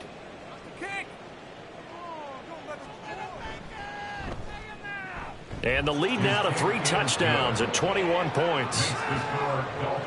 So the defense creating some points, not only getting the interception, but then returning it to the end zone for the pick six. So they throw the pick six. They'll get another shot at it now as this one's in the air. And he had no room to run as he's tackled down inside the 20. Out comes the Jaguar offense now as they get set to take over. Now remember, they were just out here a moment ago through the pick six, so we'll see if they can take better care of the football this go around. And sometimes, partner, I think it's almost better that you just throw the pick six and you come right back out on the field. You're not over on the sidelines dwelling for it for very long. You're not hearing everyone say, oh, hey, you'll get them next time. Hey, don't worry about it. All that stuff just goes right out the window. You're right back out on the field with a chance to atone. 2nd and 10 now. It's Lawrence. And he comes back with one complete. And he's got it past the 30 before he's hit and dropped. Line of scrimmage, the 31 now on 1st and 10. Play action. It's Lawrence. Oh, and that is incomplete. Now a 2nd and 10. Throwing again here. It's Lawrence. He finds his man, complete. It's Holloway. And they get him down, but not before he takes it across the 40-yard line. This offense finding its legs now. Here's another 1st and 10. Throwing quickly. This is caught by Kirk. It'll go down as a gain of 6, and it's 2nd down. A 6-yard pickup brings up 2nd and 4 at their 48-yard line. Looking to throw, Lawrence. And his throw here's incomplete. All right, help me out here a little bit, partner, because what I'm seeing is a passing game that's just struggled to complete anything. No rhythm, no timing. Seems like every pass is also contested well, so give some credit to the defense. Over the middle, complete. That's Holloway. And he's got another 1st down as he's brought down at the Dolphins' 39. 1st down. 1st and 10 at the 39-yard line. Now a fake on the jet sweep, and they'll instead run up the middle. 5 yards on the carry. Good pickup on 1st down. That's a strong pickup right there on 1st down, and as this drive goes on, we're seeing an offensive line and running game imposing its will. On the draw, here's Lawrence. And that play went nowhere. Losing yardage. It'll be back at the 36. Now they're going to be dealing with a 3rd and 7 as that one officially a loss of 1. When a draw works, it can be a thing of beauty. But when it doesn't, oh, it can be ugly. And in this case, loss of yardage ugly. From the shotgun, Lawrence. And that is incomplete. Oh, he had a defender right there with him to force that to the ground. And 4th down now coming up. Now a field goal try coming up here for the Jags. And quite a bit of pizza in this box. It's a 53-yard attempt. And his kick is good. And the deficit drops now from 21 down to 18. These kickers now, used to be that a 50-plus yarder was cause for celebration. Now seemingly automatic. Yeah, isn't it funny when we prepare for a game, when you look at the backgrounds of these kickers, it's interesting, isn't it, to find out they were all-state quarterbacks, receivers, defensive backs, all-state wrestlers, right? Baseball players. We're finding athletes all along, and now they're just specialists putting it through the posts. Devon Achane of the offense ready to go once again. We're in the second quarter. They've got the lead. The lead, though, not so much because of the ground game, because of their air attack, Charles. So what they're seeing so far is the possibility of things loosening up later in the ground game. Through the air first, maybe they have to start respecting that even more as the game goes on, and then there will be running lanes to find later. Yeah, try to get him more involved here on this drive, maybe.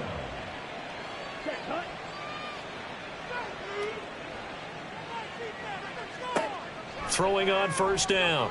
Jarrett. This one thrown underneath to Achane. And he's able to break out of one tackle, but then quickly brought down. So the completion good for just 3. And that'll bring up second down. At the 42-yard line. A run straight ahead with Achane. Shrugs the tackle. Nice. And he'll be taken down, but not before he gets into enemy territory. 68 yards rushing for him now on just 6 carries to this point. So in Jacksonville territory now. Here's a 1st and 10 at the 47. Back to throw. Jarrett. And this one is incomplete. This could be the start of a nice stand from this defense now after getting walked backwards on this drive. Come through with another one here, and you have them staring at a 3rd and long, and that puts the defense in a position to dictate to the offense. And 2nd and 10, he'll look to throw again. Catch is made by Metcalf. And he's going to have another first down as the tackle's made at the Jaguars' 28. 19 yards to pick up there. Move the chains. And a good quarterback facing zone coverage. If he has just a little bit of time to survey the scene, that's what's going to happen. No doubt about it. If there's no pressure, he's going to continue to pick them apart because he'll have all that time to find someone open downfield. You can only cover for so long. So maybe they want to go to a zone blitz scheme, get a little bit more pressure. Remember when Carolina did that against Denver? They lost the game ultimately. They dropped the defensive end out, and he ended up with an interception in that game in Super Bowl 50. Maybe some sort of scheme like that to try and get more pressure at the passer. And they'll try the option on 1st and goal. A nifty move on the run, but ultimately stops short of the goal line down at the 2. Give him 3 on the keeper there, and it is 2nd down. Typically on the read option play, when we talk about responsibilities, we're talking about what the quarterback has to go through. How about the inside linebacker, though? His job on this play, shadow the quarterback and hold him to a short gain. Did it to perfection. Call it a gain of 2 as they're knocking on the door now. 3rd and goal.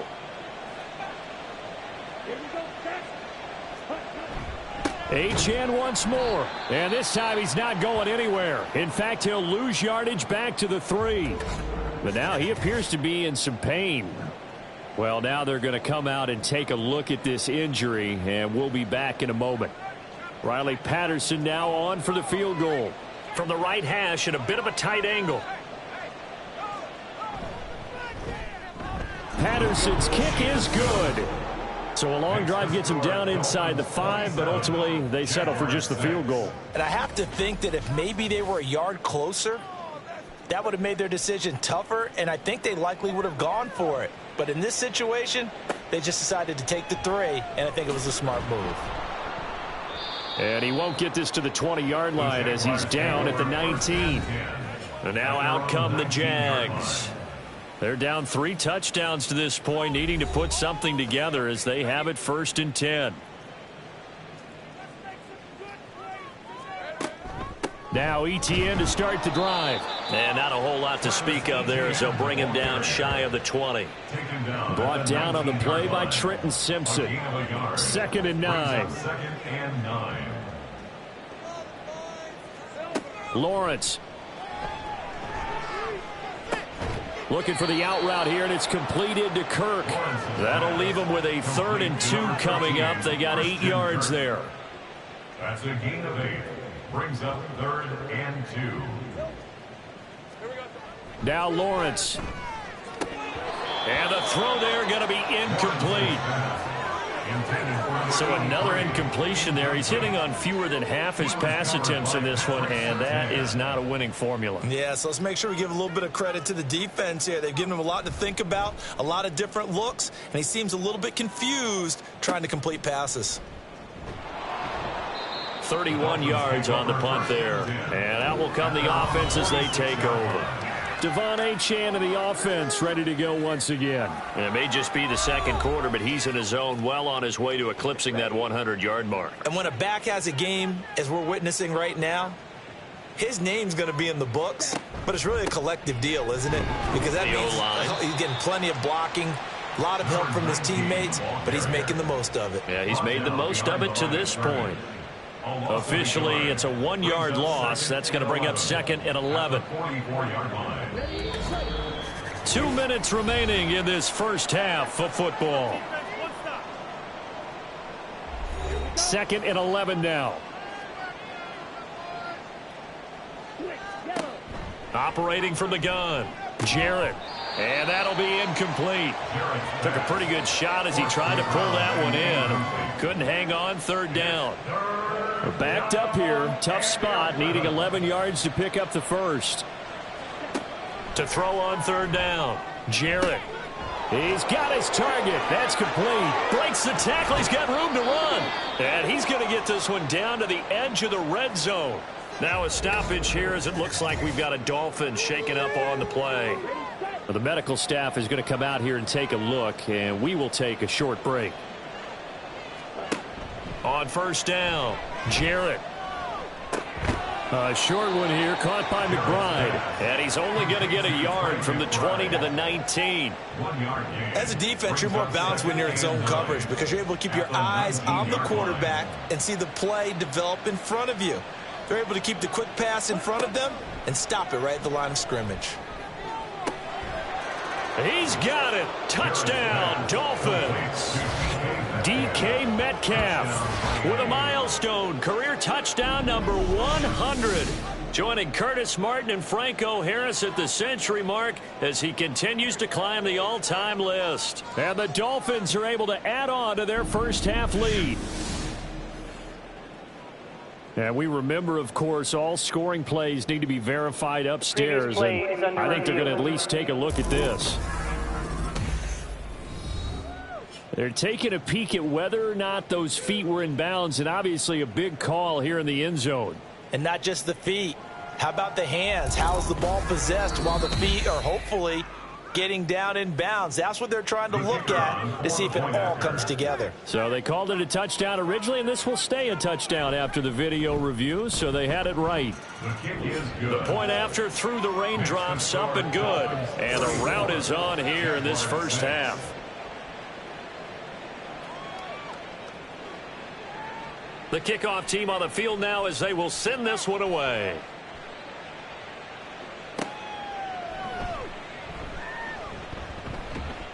And he's up across the 25 and down at the 28. Jacksonville offense gets the ball back. Travis Etienne and company head back out there. He's had a good chunk of carries. Problem is for very little success. I don't want to put it all on his shoulders, but that's a big reason they're losing right now. Have to be very careful that he doesn't start pointing fingers. Offensive line obviously trying. The defense has done a nice job against him today. When it's all said and done, it's all about the guy in the mirror. He has to get it done better going forward. See if he can look and do some soul searching now. That's caught at the 25. Touchdown, Jaguars. A big play there. His first touchdown on the year. And the Jaguars get a late score here in the final minute of the first half. Well, that touchdown certainly helps, but they've got to go ahead and convert, get to the half, and figure out how to keep chopping down this lead in the second, don't they? Yeah, they still need to regroup, and they still need to end the second quarter strong. A little bit of time left.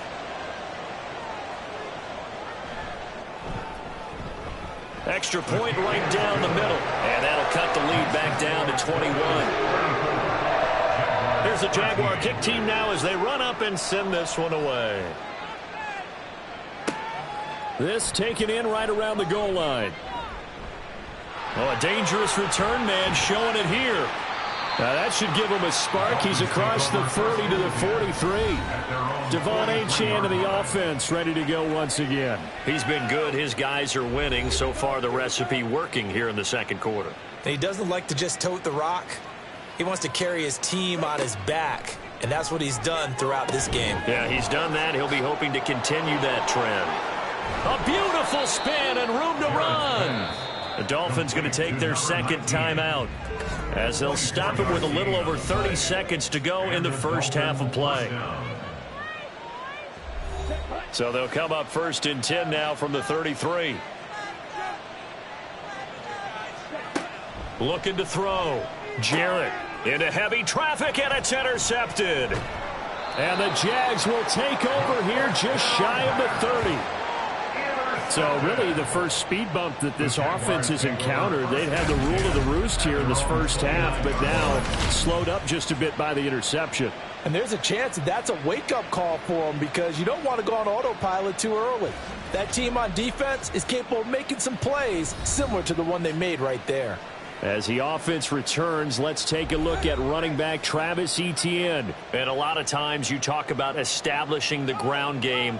Probably something they need to do more of here losing in the second quarter. When you're riding your best torch, you've got to lather him up. The best running backs I've ever talked to, they've all said the exact same thing to me. I'll even break a good sweat until I get to 20 carries. You're full of good wisdom. Let's see if they can get him into the game more now. Meanwhile, Lawrence's throw into the hands of Kirk. Now the Jags will use the second of their timeouts as they stop it with 19 seconds to go in half number 1. Now, meanwhile, a pass that should have been intercepted, but it winds up falling incomplete. That could be the stop this defense needed to get them back on track. They've been pretty well dissected by the offense here in the first half. After that possession, now they know that they can compete with this offense. Fair catch signaled for and taken just shy of the 30-yard line. It's just a 30-yard punt that time, no return. And control of the football switching hands with very little time remaining until the half. And they're just going to run it here up the middle. And he'll get it out near the 40 to the 39. And this offense going to elect to burn a timeout with 5 seconds remaining in quarter number 2. A quick target here, complete to Metcalf. And he has a big gain inside the 40 before being dropped. So we've reached halftime here, and it's the visiting Dolphins taking a lead to the locker room. As we send you a couple hours south of here to Orlando, that's where we check in with the coach and our EA Sports Halftime Report. Okay, Brandon, thanks very much. Welcome in, everyone, to our EA Sports Halftime Report. Let's get you caught up on what's going on around the NFL. We'll start up at MetLife Stadium in New Jersey. Where was the Jets, who were able to come away with the win at home? Justin Herbert, sharp in the victory, as his guys bounce back from a tough start to the year to claim victory number 1. From there, it's off to Indianapolis to check on the Colts at Lucas Oil Stadium. And they were winners in that one over the visiting Raiders. Michael Pittman, a touchdown catch in the victory. And lastly, we'll all be tuned in on Monday night for what should be a great one between the Green Bay Packers and the San Francisco 49ers.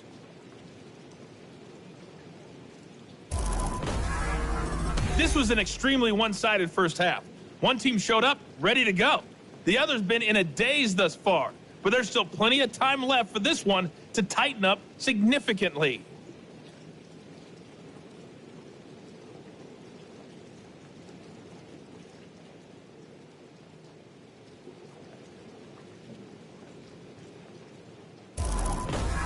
All right, Coach, thank you, and we welcome everyone back for quarter number 3. Forecast calling for more of the same. The rain set to continue as we are underway in the second half. This taken in at the goal line. Fights off the tackle at the 20. And he'll get it up across the 20 to the 21-yard line. Out comes the Dolphins now. They'll go on offense first here in this third quarter. Fight, 97.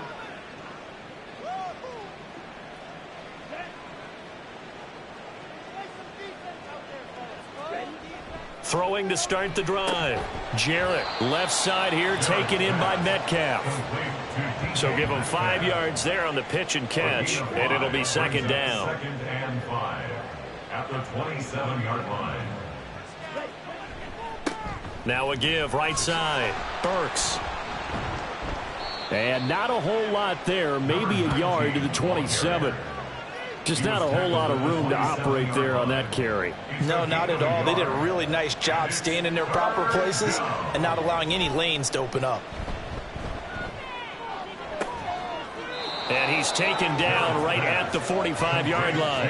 That'll be marked as a 27-yard pickup. This offensive game plan has just been sensational. I mean, when you think about all the different ways they've gotten their receivers open so far, it's really been impressive. Scheme, design, execution.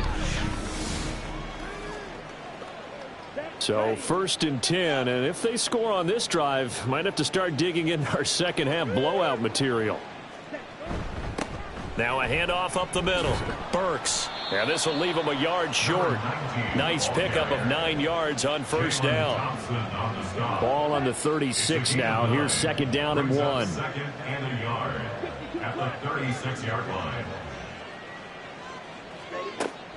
Back to throw. Jarrett firing quickly, but it's incomplete.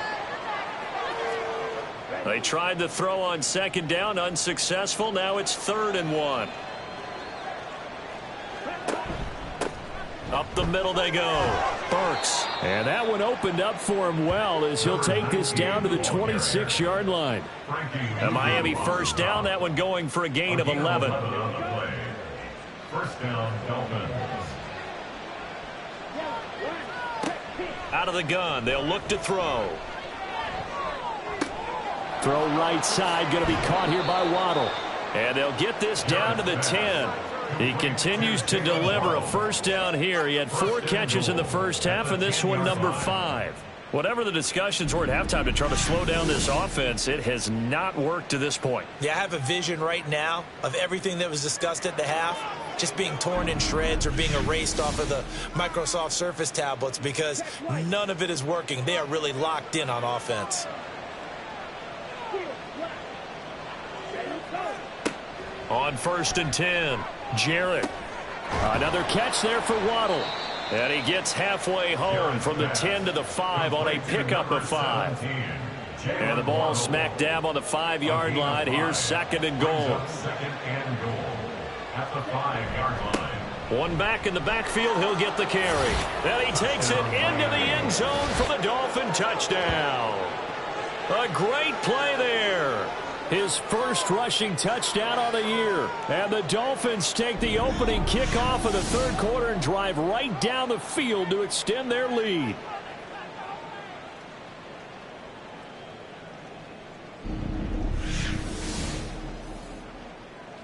Extra point try now for Patterson.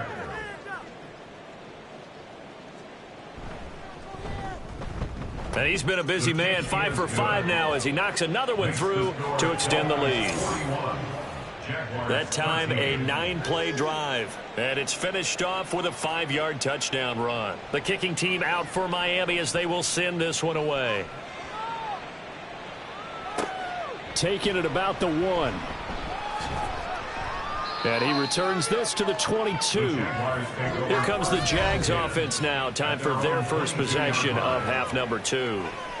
CD, they certainly know the hole that they face as they begin the second half. They have to do what precious few teams have done in NFL history, and that's try to come back from a 4-possession deficit.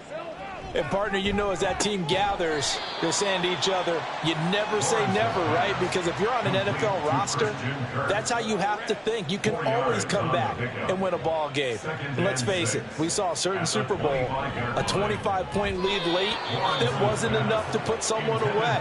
But that being said, this task is near impossible. Let's face it. And bottom line is, it officially becomes impossible if this possession is an empty one. On 3rd down, Lawrence. Now he lets it go deep for Kirk. And that will be incomplete. Well, they weren't scared to let it fly, but it falls to the ground and brings up 4th down. And the Jaguars send out their punter as he'll come on for his 5th kick of the night.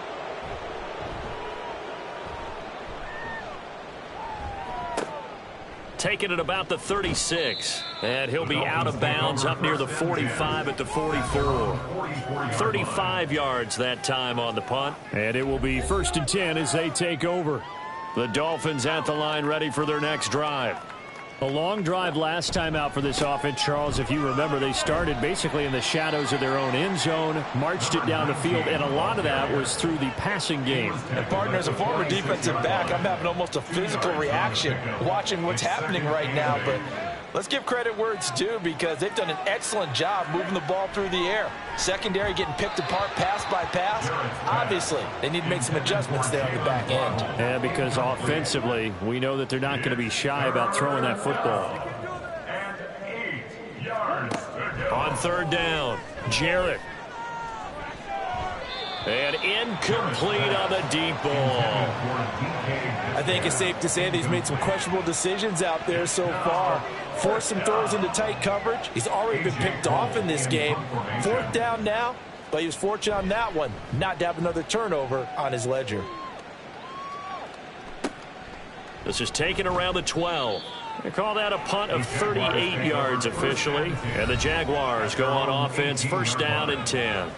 And out now comes Jacksonville as they get ready to go. Well, we haven't exactly been treated to a nail-biter in this one, CD, and if they cannot score here, this one's pretty much all but over. Are you saying that you feel like people are starting to think about getting out of here and maybe beating the traffic in order to get home or to their final destination? Yeah, I don't think there's a whole lot of reason to hang around, especially if they can't score here. Yeah, you're right about that, because it has been pretty clear who the better team has been in this one. And in a league that we talk about every game being a one-score game as we go into it, watching this blowout, let's just say it's been unusual. And he's dropped just before the line to gain. 4-yard pickup leaves him with 3rd and 1. These guys have punted 4 times already, and they're staring at a 5th, barring a conversion here on 3rd down. Incomplete, but a penalty flag is down in the backfield. Let's get the call. Holding. Offense. So following the holding call, what can they do here on 3rd and long? Here's Lawrence. Able to find the open man. That's complete. And they work this well upfield across the 45. Move those chains. That's good. We're on Jacksonville. 1st and 10 at the Again, it's Lawrence. He finds his man, complete. It's Holloway. And he is tackled inside the 40, not quite to the 35. So now 1st and 10 as they've crossed into Miami territory at the 37-yard line. Here's Lawrence to throw. To the sideline, and wow, what a catch there. He doesn't get a lot, but he was able to get the feet down complete. Now a 2nd and 6. A gain of 4. It's now 2nd Straight ahead, Etienne. And he'll get this down close to a 1st down at about the Dolphins' 28. It's a 5-yard gain, but they'll still be a yard short here with 3rd down now looming. Brings up 3rd and 1. They'll run with Etienne. And he's able to motor his way down to the 16-yard line. The Jags picking up the 1st down there, a gain of 12. That's another Jaguars 1st down. 1st and 10 at the 16-yard line. And they'll go again with Etienne. Credit him with a 1-yard gain there to make it 2nd and 9. Defensively, we always know that he is tough in run support, and I think the way that he gets there is he understands what an offense is going to do before the ball's even snapped. A great job of scouting prior to the game, then reading, reacting, and taking the right path to the ball carrier. A 2nd down pass play there, but it's incomplete. An incomplete pass on that last play, and that means they'll need to come up with something here on 3rd down. Out of the gun, it's Lawrence. And he's going to be taken down, sacked back around the 18-yard line. Call it a loss of 4 there on the sack. And speaking of the number 4, it brings up 4th down now. And his kick is right there. It's good. And that drops a deficit from 28 to 25. So his third field goal of the ball game brings him a bit closer, but there's no question they need to start turning some of these threes into sixes. And sevens, and probably even eights. You know, as a kicker, you just head out when you're called upon, so he's done his job. It's the rest of the offense that needs to get it in gear if they want to close this gap. Dolphins offense returning to the field. No points last time out. They were forced to punt, if you remember, but no time to dwell on that. They've still got the lead here and a chance to add to that here. 1st and 10 as this new drive starts. They'll start this drive out on the ground. And he works his way forward to pick up 4 yards there. 2nd down. 2nd and 6, just inside the 30. 2nd and 6. Looking to throw. Jarrett. And he's going to lose yardage and be backed up to the 25. So that'll go as a 4-yard loss on the play. And that brings up 3rd and a full 10 yards. Now, right where this set of downs started, they need a full 10 here to pick up the 1st down and move the chains. They'll let this go deep for Waddle. Oh, the turnover fest continues. Here's another interception. And the Jaguars will have the football as this is taken up past the 30. Well, to be blunt, not a whole lot has gone right for this defense in this ball game, but that's something right there. Still in the 3rd quarter. It would take something around miracle territory for a comeback, but maybe that's a start, Charles. It certainly is, and they're definitely showing that there's some fight still left in them. Hasn't been a banner day, but they're trying their best to put that disappointment behind them and find ways to make plays. The Jacksonville offense set to begin their next drive. And they had a long drive last time, but they had to settle for a field goal, and I'm sure that's how it felt to them, settling. They probably should have gotten in the end zone.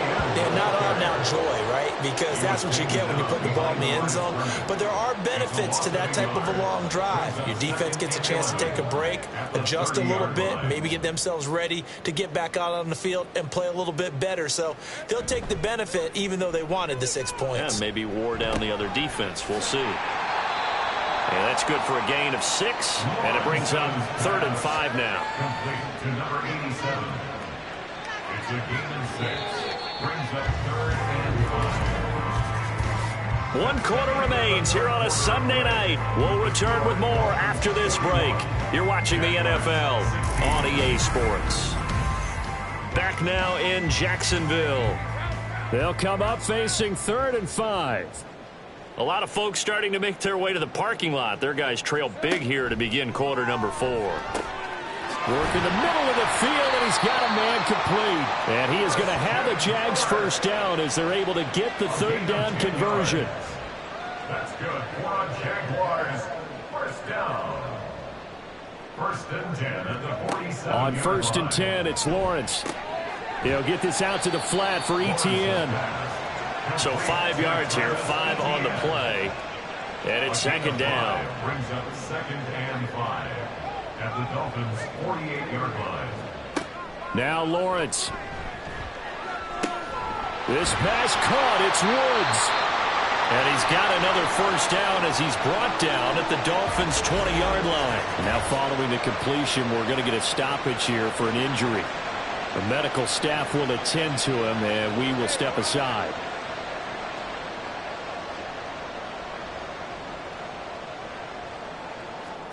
Lawrence going to throw again.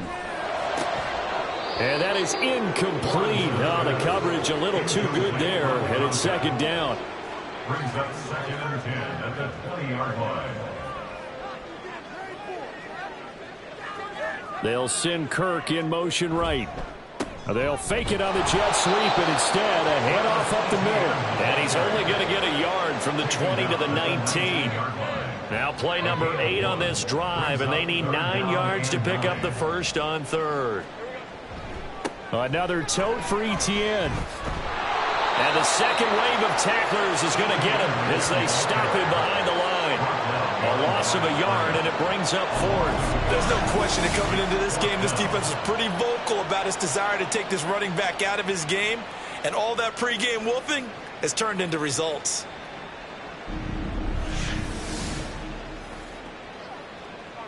And they're indeed going to go for it here on 4th down. So trailing here in the last quarter, let's see how this plays out. Here we go. Got to have it. Lawrence. And that is caught. Touchdown, Jacksonville. Jelani Woods, a 20-yard touchdown. And the Jaguars' decision to go for it pays off with 6 points. Well, it seemed like they were so focused elsewhere they forgot about the tight end spot, and he's the one that burns them there to make this a 3-score game here, Charles, in the fourth quarter. I think there might be a little bit of defensive fatigue from those guys on that side of the ball, partner, because they've been spending their time trying to stop them from all angles. This time the tight end gets them. Point after, right down the middle. And that'll cut the lead down to 18. Here's the Jaguar kick team now as they run up and send this one away.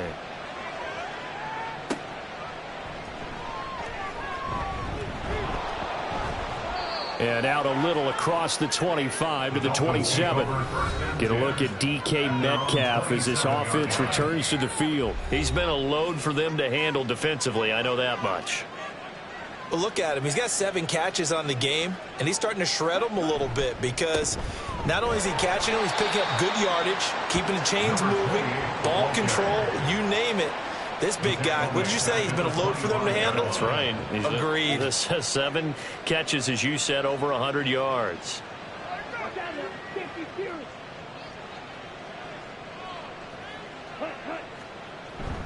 Off play action. Jarrett. And he whips that one incomplete there. The offense on third down tonight, they're at 50%, 4 for 8. This is going to be 3rd and 13. Off the play fake. Jarrett. And he'll just toss it away. So he throws it away, and that brings up 4th down. And a smart play there. He's probably saying, I wish I would have done that on the last drive instead of throwing the interception. Here's A.J. Cole now, as he'll kick it away for the 2nd time. That's pulled in at the 32. We'll call this a 41-yard punt, 7 on the return. And they will take over 1st and 10. Out comes the Jacksonville offense as they get set to take over here. And they unfortunately are staring at a mini losing streak developing, trailing here in the 4th quarter. This would be their 3rd straight defeat. They're unable to connect, but a late flag comes in. And the contact may have come too early.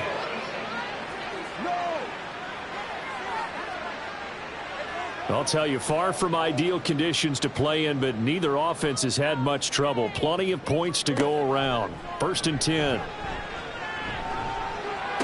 Lawrence's throw pulled in by Woods. Call it a gain of a yard, and that's going to bring up 2nd down. He's out of bounds behind the line of scrimmage. Now Lawrence to throw. And his throw's going to be incomplete. That incompletion is not a surprise with the way that this one has gone, and the frustration, the body language is evident everywhere. This team, they've really been put through the ringer in this one. On 3rd down, here's Etienne. And to the 49-yard line, but no further. And obviously, he is well short of the 1st. Call it a gain of 3, and it'll bring up 4th down. As much as I praise teams for being true to who they are, in this situation, I wonder if maybe they outguessed themselves a little bit.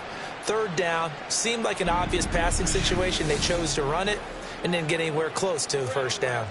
All right, they're going to try and keep hope alive here on 4th down. They're going for it. And they'll try and throw for it with Lawrence. And it's incomplete. They cannot convert, and they turn it over. The Jags come up empty on 4th down. And the Dolphins get the football in great field position. Well, they've clearly made a conscious decision here to be more aggressive in the late stages of this game here in the 2nd half. And I get it. In this situation, you know, if you want to be aggressive out near midfield, you feel good about your defense maybe, or just, hey, I thought I had a proper play call. But how about the guys that just stopped them? How good do they feel right now? You want to go for it here? We shut you down? They're over on the bench right now feeling great. Here's 2nd and 3. It's a gain of 7. Brings up 2nd and 3. Achane here. They stay on the ground. And a very determined run there as he'll take this all the way down to the 27. Good effort. 87 yards rushing for him now as he's run it 11 times. And the Dolphin first down. Throwing on first down. Jarrett. That's complete to McBride. And he takes it down to the 10-yard line. Another strong gain on the last two plays. They've moved it a combined 33 yards. Two big plays in succession. Not sure this D knows what hit him, but now they got to get ready. It's 1st and goal. Now they'll send Waddle in motion left. Now they show jet sweep, but instead a run up the middle here. And this play doesn't go anywhere. Backwards, losing yardage to the 11. Now that sends them 2 yards in the wrong direction and leads to 2nd down.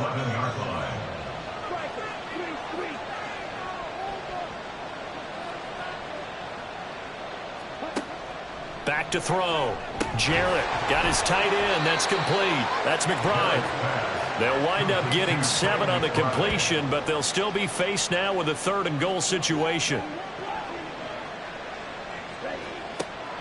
Now a shotgun snap as they'll look to throw. And that is caught. Touchdown, Miami.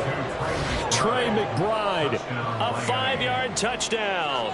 And the Dolphins are going to be moving to 4-0 as they extend their lead. No surprise there. 3rd and goal down here. That's where they're going to look for their tight end. Yeah, you want that big guy running his routes because it doesn't matter who they cover him with. If it's another big guy, he might use his bulk against him. If it's a shorter defender, might go over the top. Either way, you tend to find a little bit of a mismatch in that area. Extra point by Patterson, up and good. And they open the lead up now to 25. Jaguars 23. The kicking team out for Miami as they will send this one away.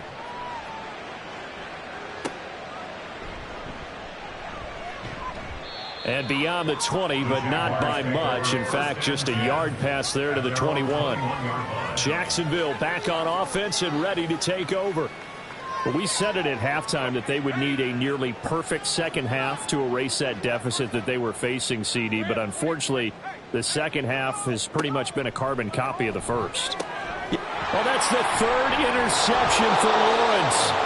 And they will take over at the 26-yard line. Another solid game-changing play for this defense with the interception. At this point, though, I don't know that it's game-changing. I mean, they've got this one in firm control. And you always hear about, you know, those stories about someone left their game plan behind and maybe you benefit from it. I'm not going to say that that happened, but they certainly have appeared on defense to be a step ahead this entire game. Guys are always in the right spot in order to make a play. The offense has had its moments, too.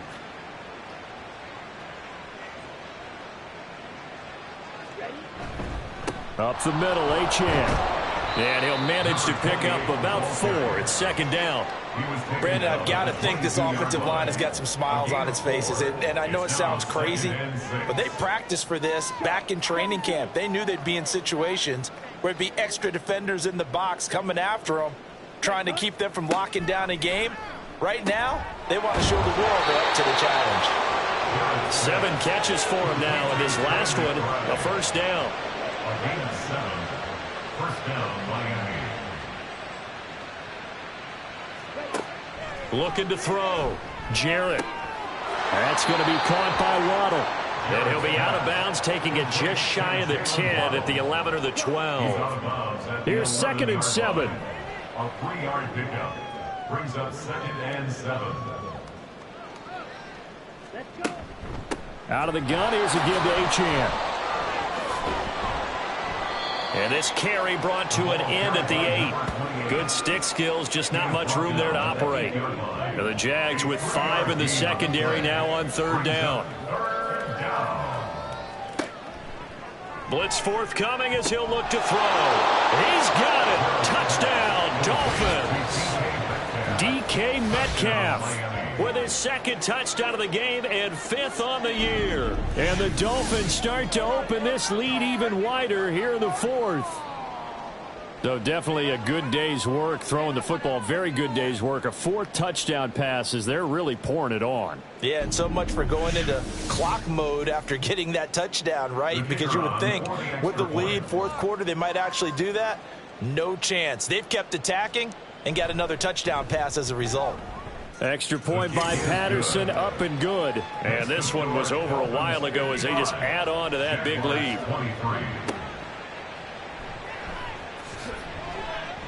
And he will be brought down here inside the 20. Good coverage as he's dropped at the 17. And out now comes Jacksonville as they get ready to go.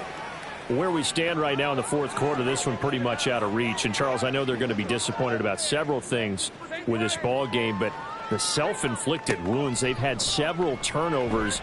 You would have to think that's going to be something they're going to discuss heavily in the film session in the coming days. You're absolutely right about that, partner, because they're going to have to sit in that film room and watch every error that they made and figure out how to not do it in the future. And mentally, I think a lot of the guys are already starting to think about, okay, how do we put this behind us and get better for the next time out? This, they'll use as motivation for the rest of the time that they play to hopefully never be in this type of situation again. From the gun on 3rd down, Lawrence.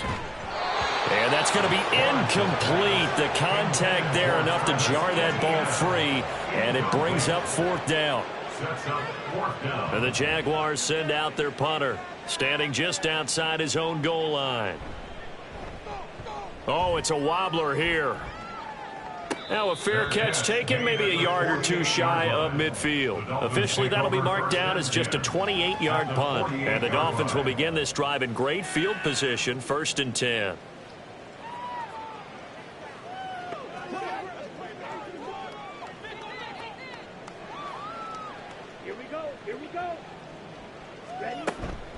Achane gets it from the gun. And he finds a little bit of room, enough for 4 yards. It'll be 2nd down. Nice chunk of yards on 1st down. It really opens up your options for what you want to do on 2nd.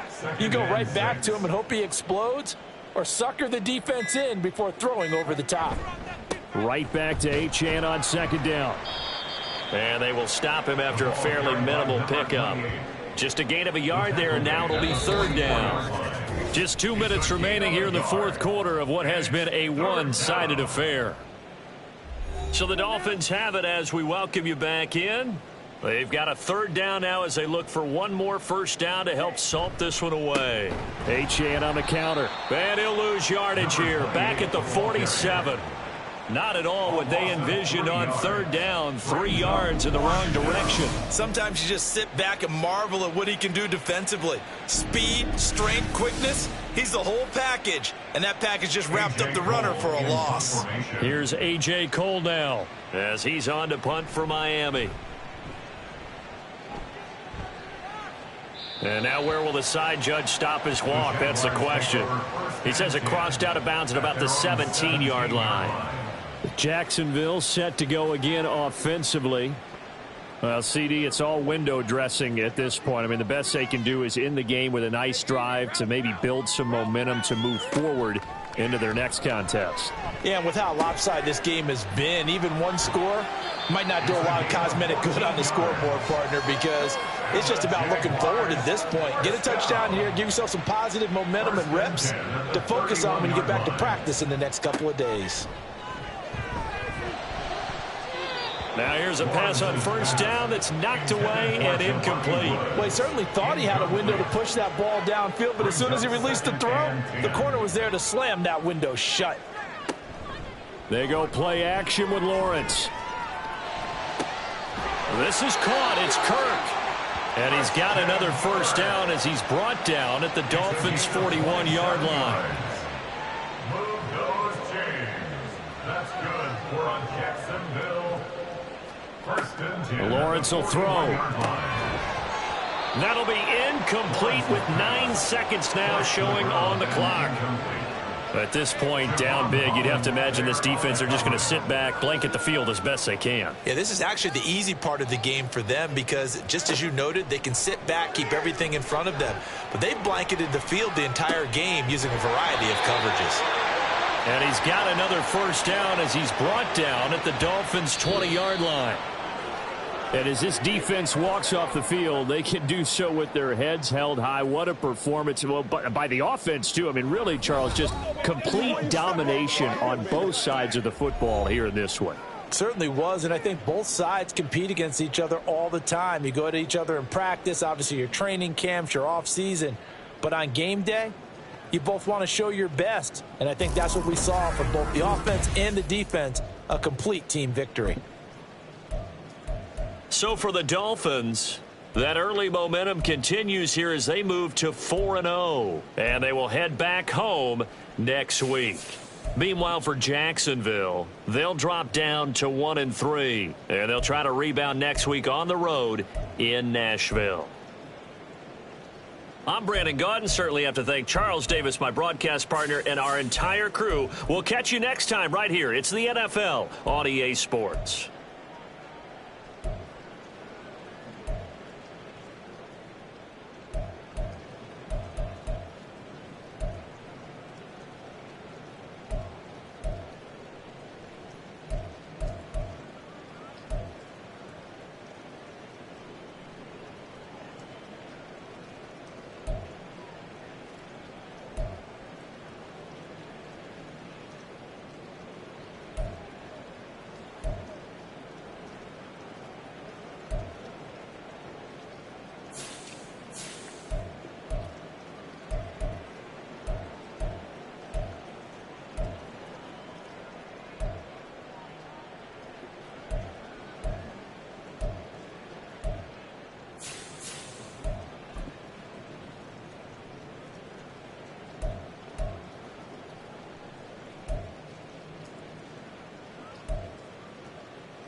It's the National Football League on EA Sports.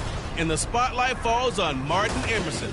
He got the QB not once, but twice last week with a pair of interceptions. It's the Giants and the Bengals, and it's all up next.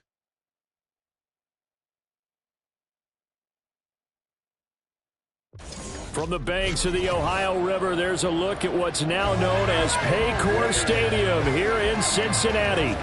Today, it's week 4, and we've got what should be a great one here, as it'll be the New York Giants taking on the Cincinnati Bengals. With Charles Davis, as always, I'm Brandon Gaudin. Charles, you talk about storylines in this one. I think it begins and ends with our two quarterbacks. Certainly two of the...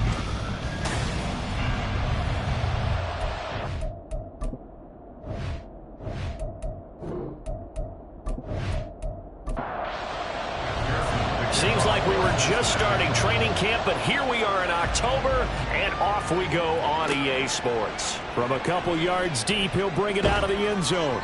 And no alley to be found. The coverage was solid, and he's dropped at the 18. So here are the Giants ready to start their initial drive of the game. Leading this unit will be the big arm man out of Texas Tech. 10th pick in the 2017 draft, Patrick Mahomes. And he's playing at a very high level here in this early part of the season. In fact, he leads the NFL in passing yards. Now, that's not always an indicator of success, but in his case, it is. This one across the 30-yard line. They'll take that. 14 yards on play number 1. Good job there. Pretty simple. The hole was created. Runner just darted right through. Yeah, that's the kind of play teams are looking for to have some success early in a ball game. And if you're an offensive play caller, you mark that run down. Make sure you keep coming back to it throughout the game until they stop it. Found a little room there as he's up to about the 37. The numbers for him from a week ago: 23 carries, 67 yards. How about we shine a little spotlight on the offensive line? Those big guys up front are creating nice space, nice gaps for them to run through. I think he's going to go for over 100 yards in this game. And he's dropped right at the 40. Gain of 3. Well, this defense for the Bengals, they were very good in the win last week against Jacksonville. I have to admit, I was extremely impressed by what I saw on tape because they stayed in the face of the quarterback the entire game, ended up getting 4 sacks total, and made it difficult for him to step up and find receivers downfield. Also made it hard for him to escape the pocket and run. Well done to sniff that out defensively. He had it diagnosed pretty quickly. I love that description because diagnosed is perfect on that one. Read his keys, made the play, and he couldn't even get going moving the football. Only 2 punts for him last week in the loss as he gets this one away. Here's Williams to return. It'll be a 41-yard punt, give him 5 on the return. And the Bengals take over 1st and 10. So out comes this offense to take over for the first time. And a glance here at their shifty mobile signal caller. And he ought to have a lot of pep in his step after last week's performance because he did exactly as you want him to play if you're a coach. 3 touchdown passes, 0 interceptions, which usually means you're making a lot of right decisions out there. And got him to win. So the completion gets him just a yard, and that'll make it 2nd down.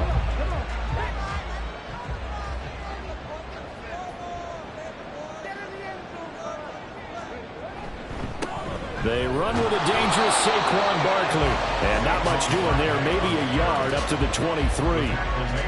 3rd and 8. A 1-yard pickup brings up 3rd and 8. They're going to look to throw. That is caught. And down he goes, but he takes it up to the 40. Give him 17 and a Cincinnati 1st down. I don't care how many times we see it. I still get a kick out of watching quarterbacks and receivers do the pass tree in pregame warm-up. But I always remember that when we go to practices, we see that after practices as well. They really tune it up, don't they? They tune it up. They know why they do it for these situations. 1st down. And they build that trust, and that's why they're able to find him in this type of a situation.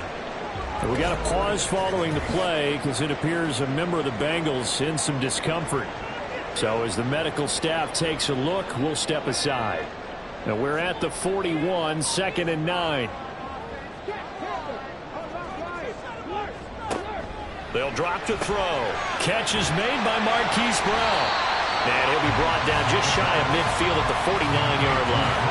That'll give him 8 that time. And now 1 yard to go on third down. Back to throw. And they will touch him down, but not before he gets the first. The drive stays alive. A third down gain of 8. The Bengals hit 3-0 here in the month of September. And they come in on a pretty good roll here. Winners of 3 straight. And let's remember that last week that this offense, they played about as well as they possibly could play. Touchdown after touchdown. They were absolutely unstoppable in that game. They'll be hard-pressed to do it again, repeat that type of performance. But, boy, were they sensational just a week ago. They work now on 2nd and 9. Again, it's Barkley. And the stop here will come at the 38-yard line. 5 yards. Now it's 3rd and 5. It's a gain of 5. Brings up 3rd and 5. They'll set up to throw. He's got his target. That's complete. And he is going to have a Bengals first down as they're able to get the 3rd down conversion. Really a solid start here on the opening drive, Charles. He's now 4-4, and they're already in plus territory. Brandon, he's been so precise to start this game, like we're watching an operation taking place right now. Master surgeon at work.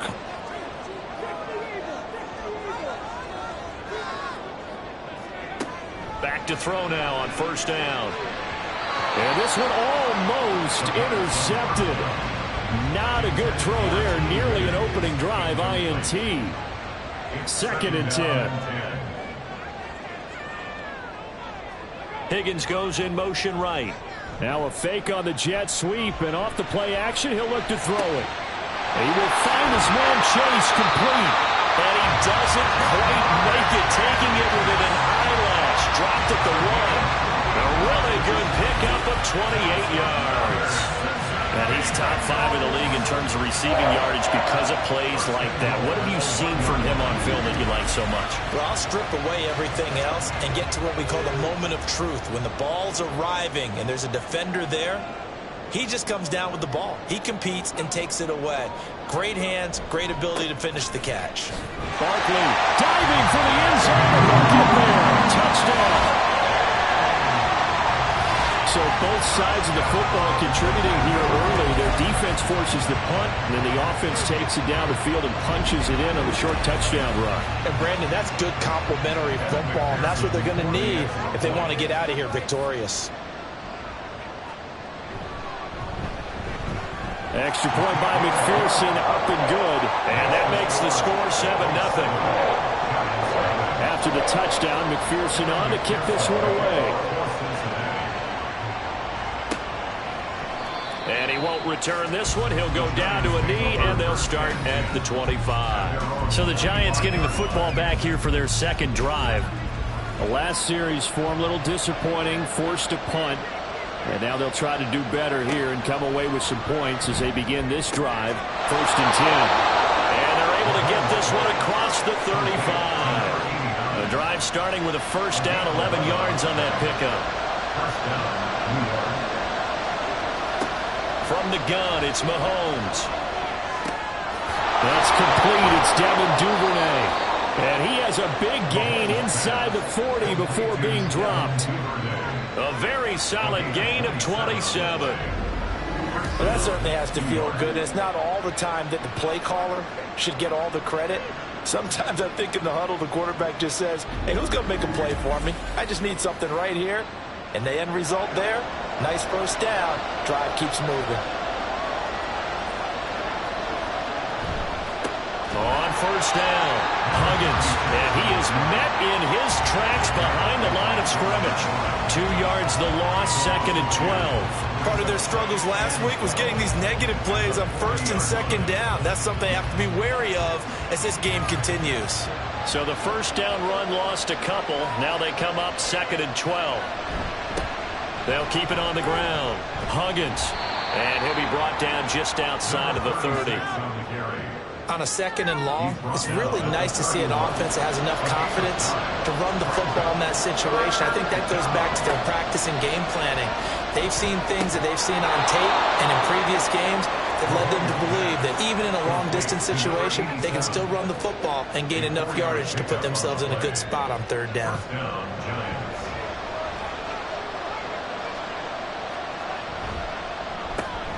He'll get that out wide to Duvernay. And he'll work free from one tackle, but that's about all as he's taken down.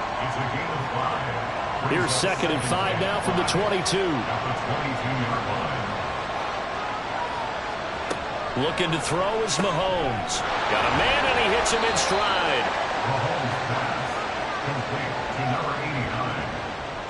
The 8th play of the drive coming up. It's 3rd and 3. Now a handoff up the middle. Huggins. And he takes it down to the 13 and picks up the first. An effective 7-yard 3rd down conversion. The first drive this unit had, they punted. This drive much more polished, just looking crisper, aren't they, moving the ball? Maybe the first drive was a little bit of a wake-up call. Probably a little bit angry that they had to punt the ball away the first time they had it. Got motivated, got to the sideline, said, okay, let's not let that happen here as we take over again. Call it a gain of 6 on the play, and that will bring up 2nd down.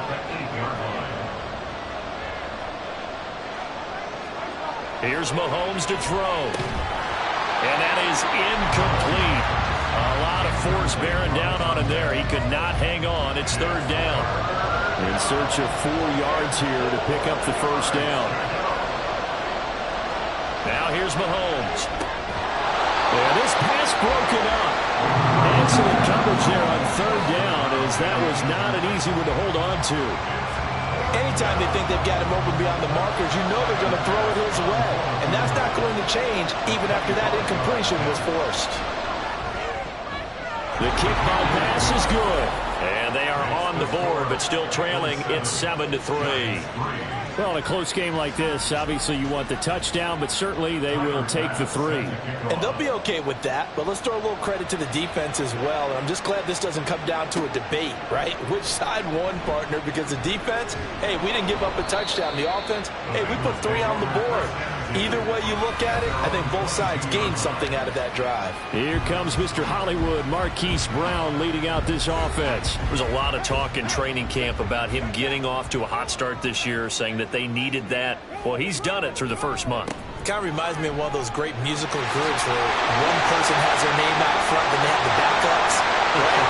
He's the guy out front because the backups, they're doing what they're supposed to be doing, but we're going to the headliner each and every time. And that's not easily done because you know all the defenses are kicking towards him right now. That means he's fighting his way through traffic, finding ways to get open, even when he's not supposed to be. After 1, 7-3 the score on EA Sports. Ready for the second quarter from Cincinnati. It's the Bengals with the football here. So from the 39 now, they'll come up on a 1st and 10. They'll look to throw. Over the middle, that's caught by Chase. And he's going to get this inside the 30. It's a Bengal 1st down, a pickup of 11.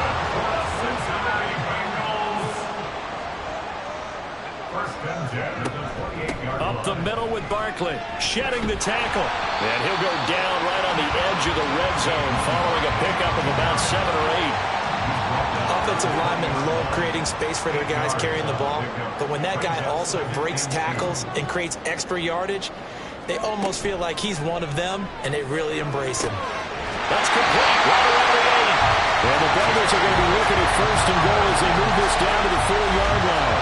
Boy, how about the speed with which his offense can get down the field? It's taking them no time at all to get down here, and now they're set up for the 1st and goal. One receiver right, that's Brown. Looking to throw. And he's got it. Touchdown, Bengals. Hollywood, Marquise Brown. With career touchdown number 96, he joins Eric Dickerson on the all-time list. And the Bengals are able to extend their lead. That's why you got your star out there. Throw the ball to him. They did. That's simply saying we don't care what coverage you put out there. He's so good, we're going there with the football anyway, and there's not a thing you can do about it. Inside the red zone, they go to him. He gets it done. Extra point by McPherson, up and good. And that pushes the lead up to 11. After the touchdown, McPherson on to kick this one away. And he'll just sit on this one as their drive will start at the 25. And New York set to take the field. And last time they got 3 points, but it was a chip shot field goal. And when you go to the sideline after a chip shot field goal, maybe the offense not too happy. It's a balancing act, isn't it? Because you're exactly right. They're none too pleased that they didn't punch it in for 6 points. But also have to remember, they did put points on the board. 3 points is 3 points. And in this league, you take points when you can get them. Not easily done.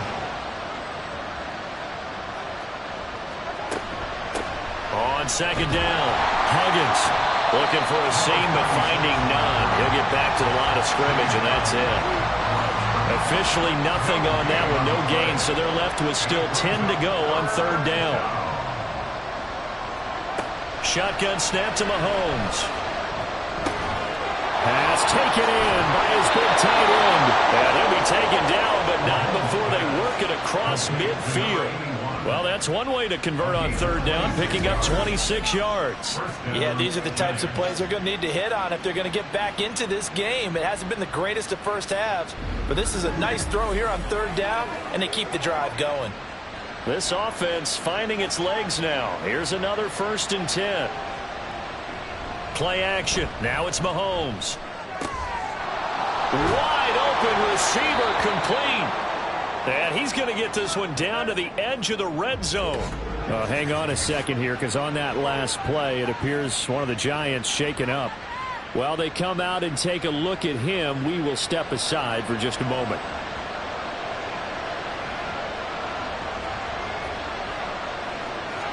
Operating from the red zone now, Mahomes. Caught by Wilson. Now he's tackled a yard short of the marker. Good gain of 9 on first down. Second down and a little more than a yard here. At the 11-yard line. Now it's Mahomes again. And he's got his man in stride. Complete. Touchdown, Giants.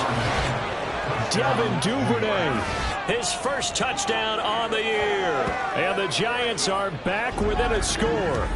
All the receivers in the league are plenty good enough. Otherwise, they wouldn't make it in the NFL. But the ones that go to the Pro Bowl, they have refined route running ability. Tyler Bass on for the extra point attempt. And he's got it. That cuts the lead. It's now 14 to 10. So that drive, 6 plays, 75 yards. And it was polished off by a Giants touchdown. Williams now on the return. And no chance to get away as they'll get him down at about the 17-yard line. The offense takes the field, and we turn our attention to Saquon Barkley. And he's well on his way to a 100-yard game. He's already more than halfway there. We're only in the second quarter. And what I've always loved about running backs is they'll tell you, I had no idea how many yards I had. Right. Those guys have an innate sense of where they are in a ball game and how many yards they've accumulated, because you know they're always working towards 100. He's been working well towards 100 here. On second down, here's Barkley. And this one will go to the 28-yard line. A gain of 5, good enough for the first down. A 5-yard gain on the play. And the Bengals first down. Now they'll throw here out of the gun. Got a man, it's Brown. And they work this well upfield across the 45. A good pickup there of 20 yards. He can really smell 800 catches right now, because that last one puts him at 799, knocking on the door.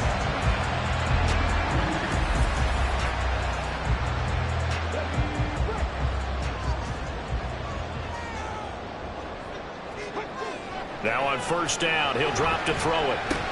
This will be caught once again by Brown. And he's going to get a solid gain of 9 before being brought down. Second and right at a yard. Just need a yard here. 2nd and 1. A give to Barkley out of the gun. And he is going to be stopped cold behind the line of scrimmage. He winds up giving a yard back there, and now it's 3rd and 2. It's a loss of a yard. Brings up 3rd down and 2. Here's a play fake as they set up to throw. He's going to be a yard short. Needed 2, but only got 1. 4th down. Well, it looks like they got what they wanted. They got the completion, but they weren't able to break any tackles or gain nearly enough yardage to pick up the 1st down. Now to be 4th and short. He'll look to throw. Work in the middle of the field, and he's got a man complete. And he is going to have the Bengals 1st down. Good work there on 4th and 1. They get 7 to move the chains. They go back to the ground now with Barkley. And this will leave him a yard short. Nice pickup of 9 yards on 1st down. 2nd down and a yard. Brings up 2nd and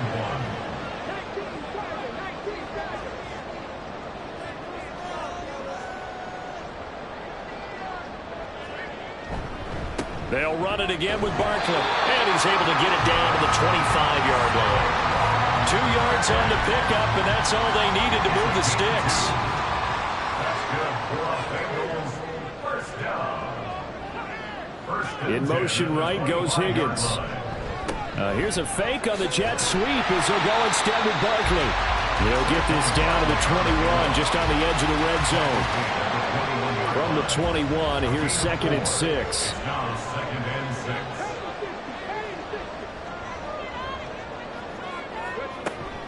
Barkley, inside handoff. And they'll bring him down at the 13-yard line. 83 yards rushing for him as he has been tough to stop here in this 1st half. We both know it's difficult, but they've made it look effortless out there. Through the air, on the ground, they've moved the ball with relative ease. Now they'll switch it up here and look to throw. Looking end zone, but it's incomplete. That is the first time that they've targeted him that he has not come down with a catch. He's caught everything that's been thrown his way. A dominant pass receiver that can break down any defense, because when he's doing that kind of work, it really hurts you on the back end. And even though it's an incompletion there, I think they're going back to that well. Now the Bengals on 3rd down. They've been good, 3 for 4 thus far. This will be 3rd and 6. Throwing there, but this pass is going to wind up incomplete. Well, Brandon, we see why it's a team game there, because there's a sigh of relief that they just released defensively. If he's able to get that one away, that's likely a touchdown. But instead, that pressure from the front got to him and forced the incompletion. You're right. He had him open just a split second too late on the release. So he's been automatic to this point of the season, and he connects on the field goal there. And what a luxury it is to have a kicker you can depend upon, partner, because he hasn't missed all year long. Converts on that one as well. And kudos to you. You didn't jinx him. And he'll elect not to return this one, so they'll bring it out to the 25 on the touchback. New York's offense back out there and set to go. They find themselves down 17-10 as they come up on a 1st and 10.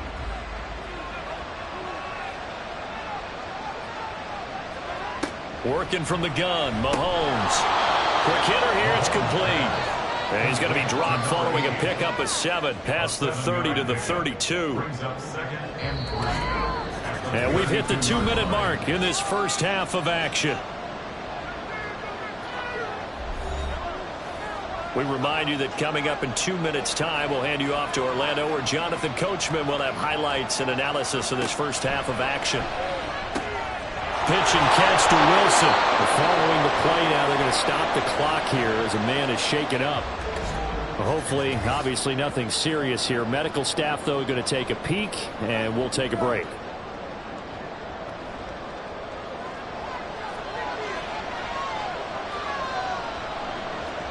Mahomes now on 1st down. Open man is Duvernay.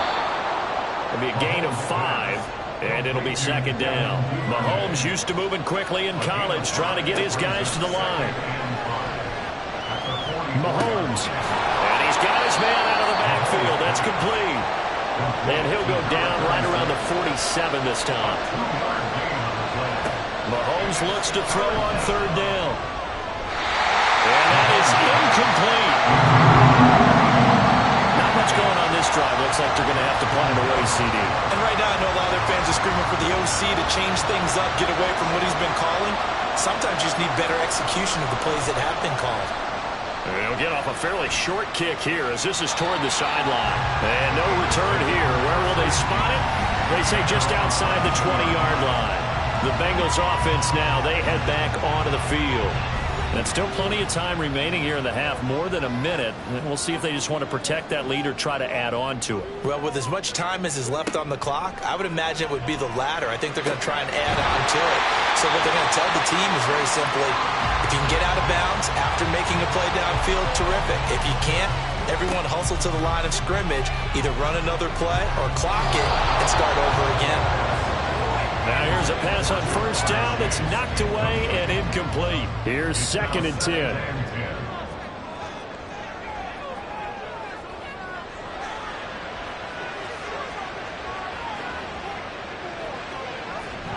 Back to throw. This short pass into the hands of Njoku.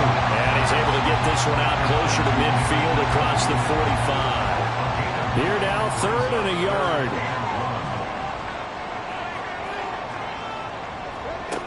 They'll stick with the passing game as he looks to throw. And he'll be taken down, but he does have first down yardage. A strong 8 yards will keep this drive rolling. Many different ways to create space, but on that play, he did it with that big, wide body of his. Didn't get a whole lot of yardage on the play, but it did what it was supposed to. Pick up a first down. Over the middle, he finds Higgins. The Bengals going to use the second of their timeouts as they'll stop the clock with 26 seconds to go until halftime. And they're going to have another first down as the tackle's made at the Giants' 27-yard line. The Bengals passing game finding a rhythm. They've got another first. And with just 4 seconds left in this first half, a timeout call.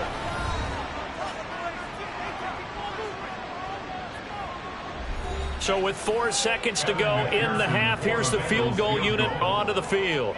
He hit his first one, this from 44 yards out now. McPherson's kick is good. And they double him up here. That makes our score 20-10. So a capper there to a pretty good first half. And I love the way that they put a chokehold on the clock and pretty much drained everything before they put the field goal on the board as they headed into the half.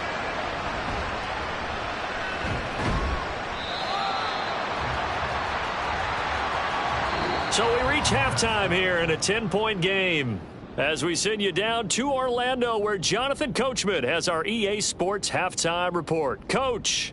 All right, Brandon, thanks very much. A lot to get to here as we say goodbye to September and take a look around the NFL here on this first day of October. We'll start up at MetLife Stadium in New Jersey, and that game tied at 7 in the second quarter. From there, let's hop over to New England. Check out the Patriots at home in Foxborough. And they have the lead in that one over the visiting Buffalo Bills. Sky Moore, a touchdown reception. Finally, let's get to Indianapolis to check on the Colts at home at Lucas Oil Stadium. As you can see, the score there in the second quarter. The Raiders trying to finish that one off and claim victory.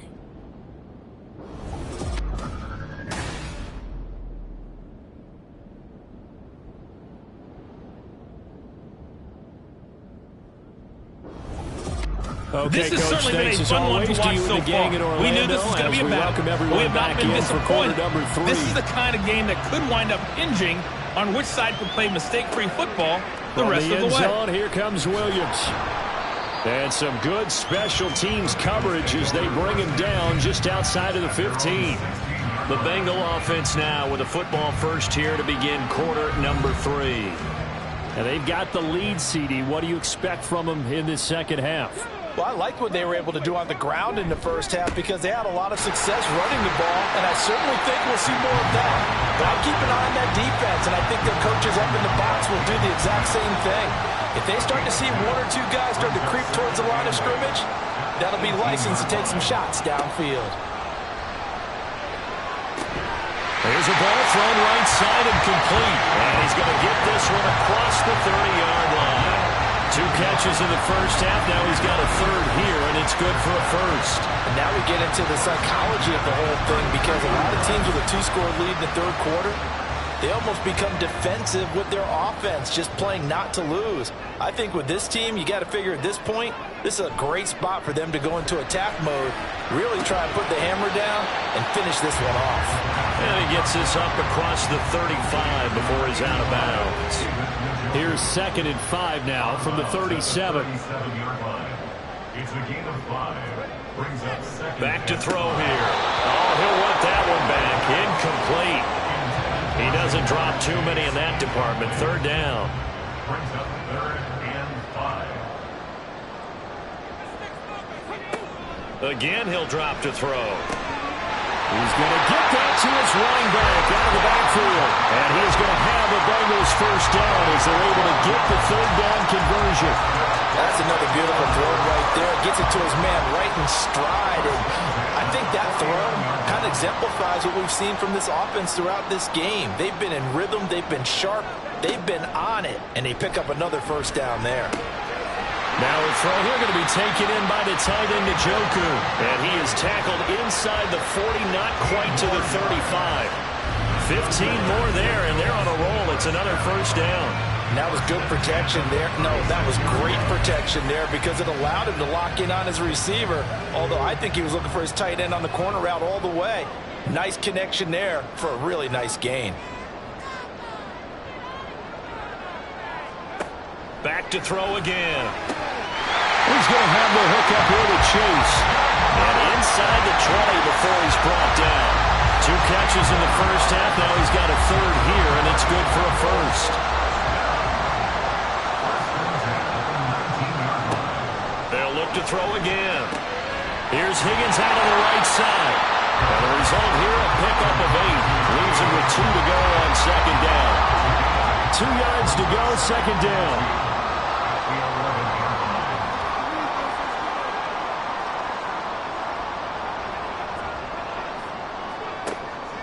They'll set up a throw. And that one incomplete, but now a penalty flag coming in late. That might be PI. Defense. So now then the penalty's got him set up with a 1st and goal. And Barkley will try to punch it in. And he's in. Touchdown, Bengals.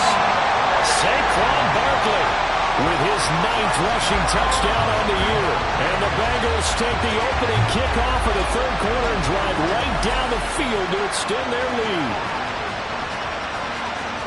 Well, he finishes off the drive with a touchdown run, Charles. Remember, he also had a catch on this drive as well. And that's what running backs want to be in today's NFL. A complete back.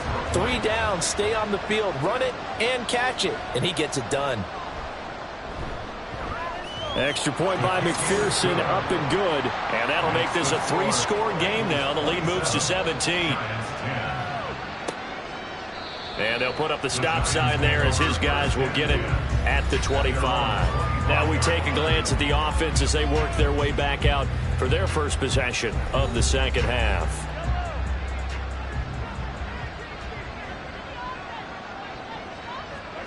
Mahomes now on first down. Catch made right side by Wilson. And they get him down, but not before he takes it across the 40-yard line. One play has him up past the 40 already, and another 1st and 10. They'll try the left side. Huggins. And he's free going down the left side. It's a foot race. He'll get this one down near the 20-yard line, just shy of the 20. 74 yards for him on the ground now, as he has been terrific here this afternoon. Got to give a nod of appreciation to some of those guys up front over on that left side. Several key blocks sprung him. No appreciation for the guys from the backside that didn't allow any leakage, anybody could run him down from the backside. They're at the kids' table. Okay, so front side guys good, Yep. Backside guys, Meh. that's what you're supposed to do? I've had better. Okay, either way, worked out quite well, didn't it? A nice sizable game. And a really good show of force there as he gets through for 4 tough yards. 2nd and 6. 4 yards on the pickup. 2nd and 6. They'll keep it on the ground. Huggins able to fight for about 4 yards there to the 13. Some of the most unselfish players on any football team, defensive tackles, because we ask them to just eat up blocks and allow other people to make tackles. But when he can make a play himself, as we just saw there, that's a big day.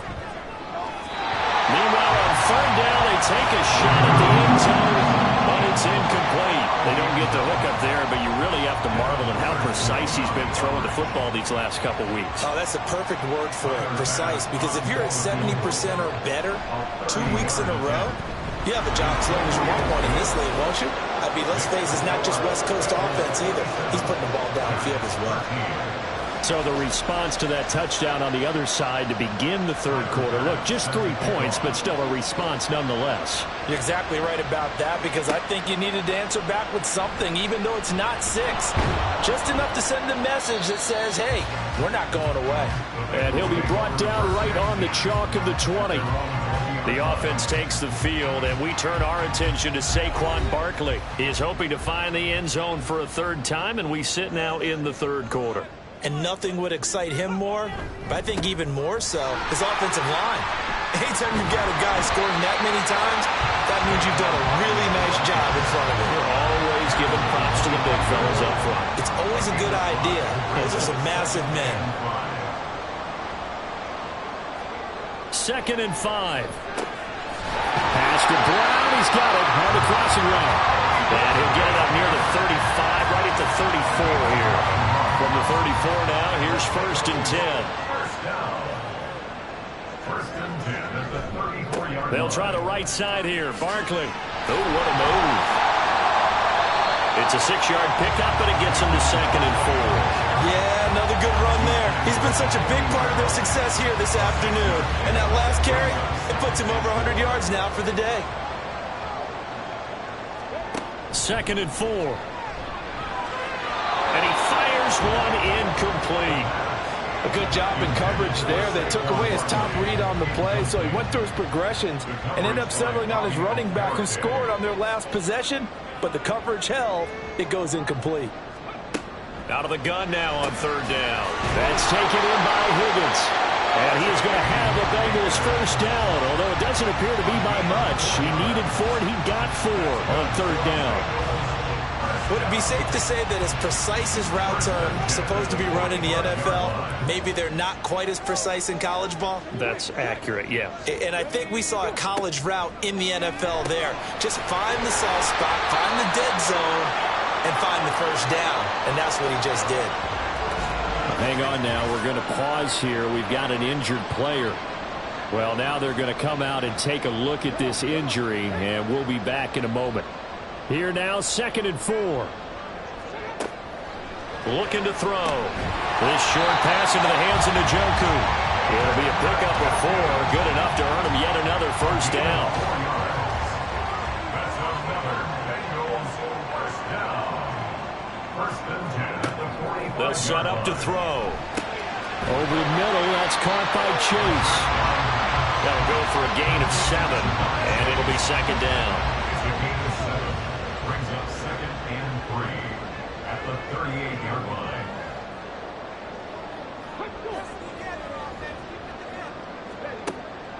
He'll drop to throw. He's got Njoku over the middle. And they're going to have another first down as the tackle's made at the Giants' 17-yard line. A good pickup there at 22. We can see offensive pass interference called on this play from time to time. The tight end's going to sell that he's going outside. Let the slot receiver come past, and then work himself back to the inside. Sure enough, he's left with some open space, and he picks up the first down. On first down, he'll drop to throw. Right back to Njoku. And they'll get him down after a pickup of 8. 2nd and 2. Nice rhythm throw there on first down. He located his tight end, made it a nice easy pitch and catch. Hoping he can break a tackle or two. Wasn't able to do that there, but still good yardage. 2nd and 2. Touchdown Bengals. Jamar Chase. His 6th touchdown of the season. And the Bengals have moved out in front by 3 touchdowns. That drive that really increased their cushion, felt very military to me. Very precise, methodical. That's one of the words you've taught me. And they just got it done. And slowly but surely now starting to pull away a little bit. Things looking good for them here in the third quarter. Not only pulling away, but you mentioned that slowly but surely. You also drain clock, too, with a drive like that. So you really give yourself an advantage. And here comes a return from just beyond the goal line.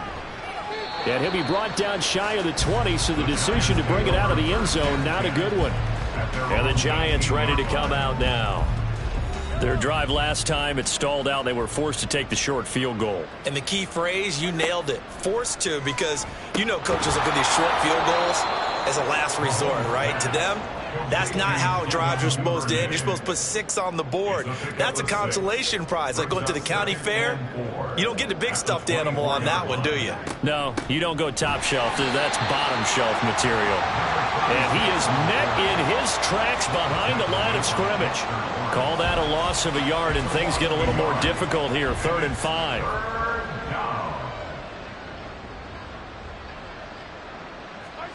Throwing now is Mahomes.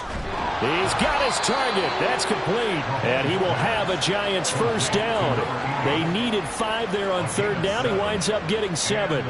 So 1st and 10 now from the 30. Mahomes now to throw. Going to throw right side here. Complete. And they'll get it up just short of the 45 at the 44. And as they come to the line, they will not be able to get off another play as time has run out on this 3rd quarter. You are watching the NFL on EA Sports. A pair of first downs gives them a 1st and 10 up at the 44. Back now in Cincinnati. A lot of happy faces in the crowd at this point as their guys have a big lead here to start quarter number 4. And he is going to lose yardage here. He was unable to shake free there, and they'll cover him for a loss of a yard. 2nd and 11.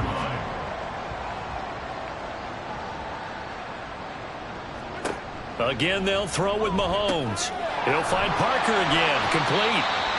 So he'll be stopped here for no gain. And they'll be facing a 3rd and 12. We'll see what they have drawn up here. A little bit behind the line. 12 yards needed to gain a first down.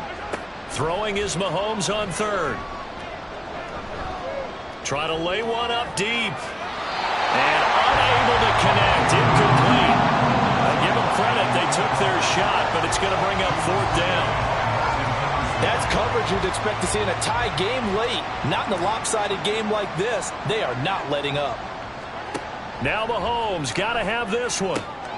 That is caught. And he is going to have the Giants first down. And that was something else. A big pickup on 4th and long to give them a new set of downs. To throw, it's Mahomes. And he'll be taken down by the Bengal pressure. In for the sack, Myles Garrett. You can almost see all the defenders rubbing their hands together with glee because we all know they relish the chance to bring down a quarterback of his caliber. Anyone who brings him down has plenty to talk about. Not just a sack, but a big win built off the efforts of this defense. So that complicates things a bit here. 18 yards to go now on 2nd down. Now here's Mahomes. Throwing the out route incomplete. That's Carroll. And he'll go out of bounds right around the 40.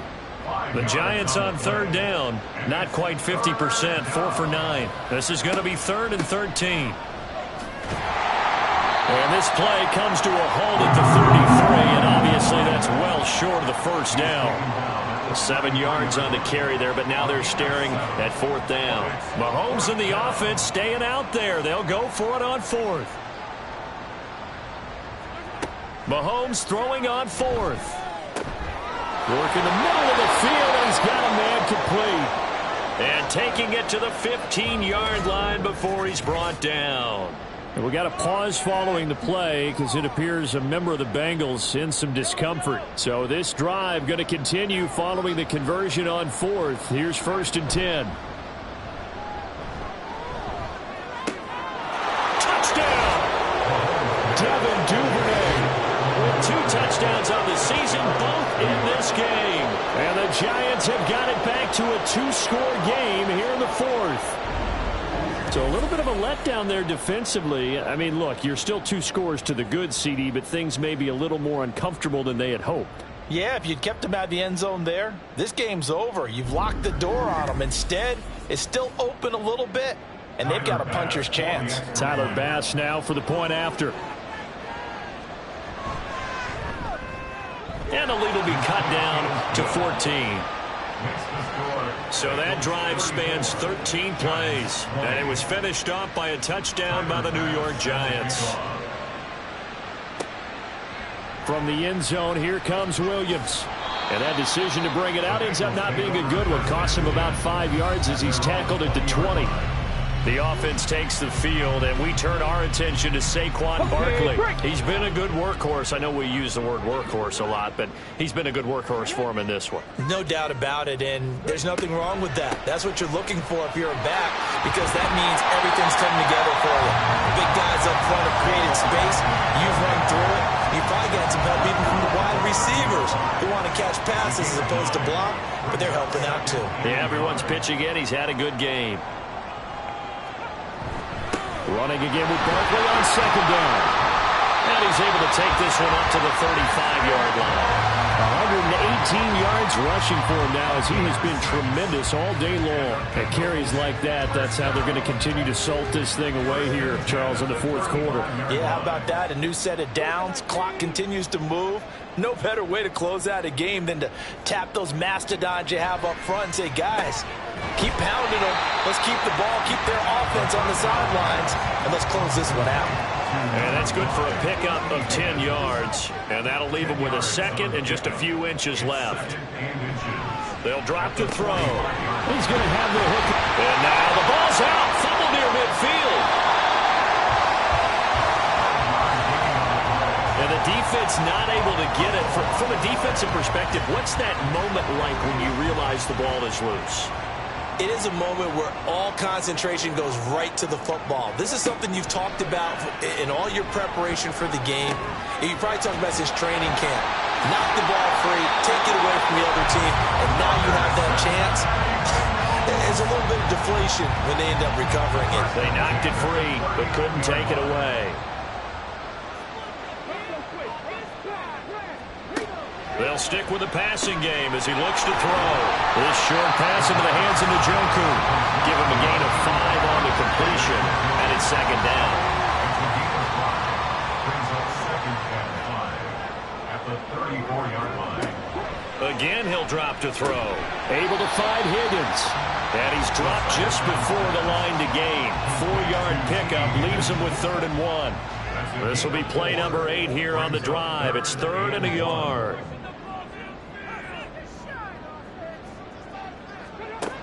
They'll look to throw again. And this pass broken up.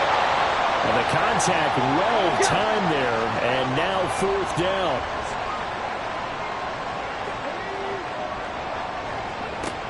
Back to throw again. Oh, and a heck of an effort there as he'll make the diving catch. How about them biting off 15 yards there on the 4th down attempt and keeping the drive alive.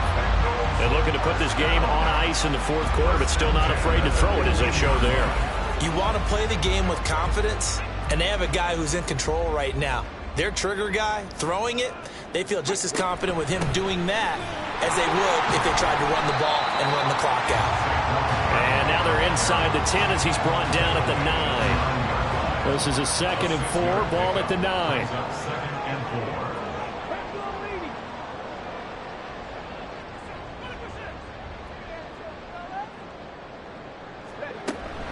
They'll go to Barkley again. And he will take it on in for a Bengals touchdown. Saquon Barkley with career touchdown number 156. That ties him with Terrell Owens for 5th all-time. And the Bengals are going to be moving to 4-0 as they extend their lead. And that right there is the definition of a statement drive. You're in the 4th quarter, trying to get to the finish line, and here they were able to hold the ball for a long time and move it down the field.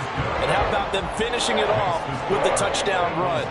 Winning football 101? Check that box. After the touchdown, McPherson on to kick this one away. Taken at the goal line. And the tackle going to be made right there at the 25-yard line. And New York set to take the field. As this offense comes back out here, Charles, they're trailing in this ball game. And they've been on the sideline for a while. They did score their last time out, but they just had to watch that long, sustained drive. So we'll see if they can shake the rust off. Yeah, and that's always a question that you have when you have to come off the bench after having sat there for a long time. Are you ready to go? Are you loosened up? But even more so, are you mentally alert and ready to put your best product out there? Now Mahomes. To the right side, he's got Parker. And he's upended after a gain of 2 out to the 27. And now it looks like they're going to be in the hurry-up. From the gun, it's Mahomes. Able to find the open man. That's complete. And they're going to have this across midfield and inside the 45.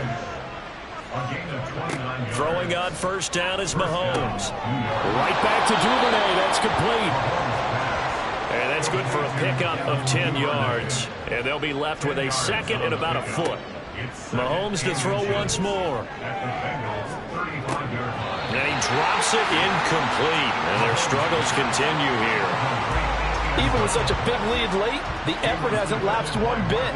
If the offense wants to score some points in this one, they're going to have to earn it. These guys are not giving up anything. And now the third down throw incomplete as well. Back-to-back incompletions of what was once a nice drive. Stalled out here. I'm going to give credit to the secondary partner. Never gave up as they gave up a few yards, and they came through on that play to deny that pass and force the fourth down. And he is going to have the Giants first down as they wind up getting 4 there on 4th and 1. Shotgun snap to Mahomes. Got his man complete over the middle. That's Carroll.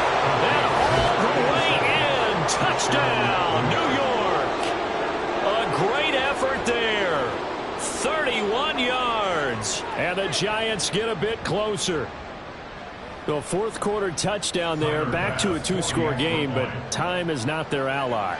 No, it's not, partner. They still have a pulse, but it's probably a little weak right now. A lot of things have to go right in these final 2 minutes plus for them.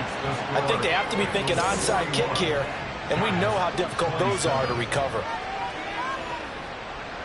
2 scores down, 3 timeouts left. Still a chance if they can somehow get this one back. And this is going to be snuffed out. The Bengals recover. The fourth quarter, they felt like they needed the football back. Unfortunately, they couldn't get it. And I know we've brought analytics into the game, and someone has said here that the data says that when a team's expecting an onside kick, 80% of the time, the team expecting it, they do actually recover the ball, which is what we saw here. I just wonder if that number is much more of a anecdotal type of a number. Kind of like when the coaches tell us, well, when you score on special teams, 93% of the time you win the game. I'm still waiting to see that number as empirical. And that one opened up for him well as he'll take this down to the 26-yard line. And even 150 yards rushing for him now as his sensational afternoon continues. 2 minutes left to play in this football game here on EA Sports. 5 points of contact necessary at this stage as they'll run on first down. So fresh out of the 2-minute warning, and here's another timeout taken with 1:55 remaining. A handoff to Barkley. And this won't be enough to pick up the first. A gain of 2, 3rd and 1. Now the Giants will use the second of their 3 timeouts as they'll head to the sideline and talk over what to do next. Throwing quickly there, but it's incomplete. I see the surprise in your face there, partner. That is a rare incompletion from him. He's been on point this entire game. He has percentage completion-wise way up. Not that time. Got a man. It's Chase. He completes it. The Giants going to burn their 3rd and final timeout. And they'll be disappointed to have to burn one there after giving up the first down. Moved back to the 10. They'll try on 2nd and goal here.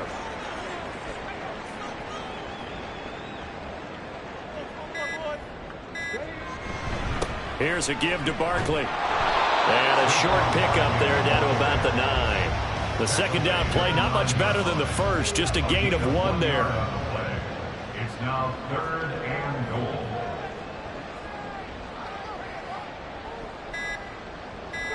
So he'll take a knee here to wrap this one up, and he's going to want to keep that game ball. He was sensational.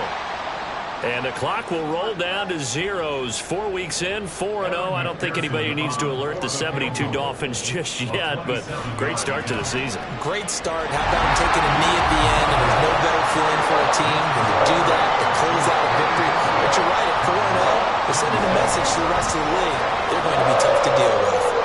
So he remains perfect, 3 for 3 in the field goal department. And it's so important for any offense to have an ace like him up their sleeve, isn't it? Because now you know what his range is, and as soon as your offense gets there, you're pretty much counting on 3 points going up on the board. And that final kickoff concludes the ball game, partner. And one side, a really nice win in this one. They were good on offense and on defense. And I'm guessing in the other locker room, partner, the head coach is just telling his team, hey, we didn't play well enough to keep it close enough where that one possession down the stretch might have given us an opportunity to win the game. So for Cincinnati, that early momentum continues here as they move to 4-0. And they will hit the road next week. Meanwhile, for the Giants, they'll drop down to 1-3. And they'll get a chance to redeem themselves at home next week. So that'll just about do it for Charles Davis. I'm Brandon Gaudin. You've been watching the NFL on EA Sports. For more, log on to easports.com. It's a win for the Bengals as we say so long from Cincinnati.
It's week 4 of the NFL, and we've got the Chargers' speedy running back.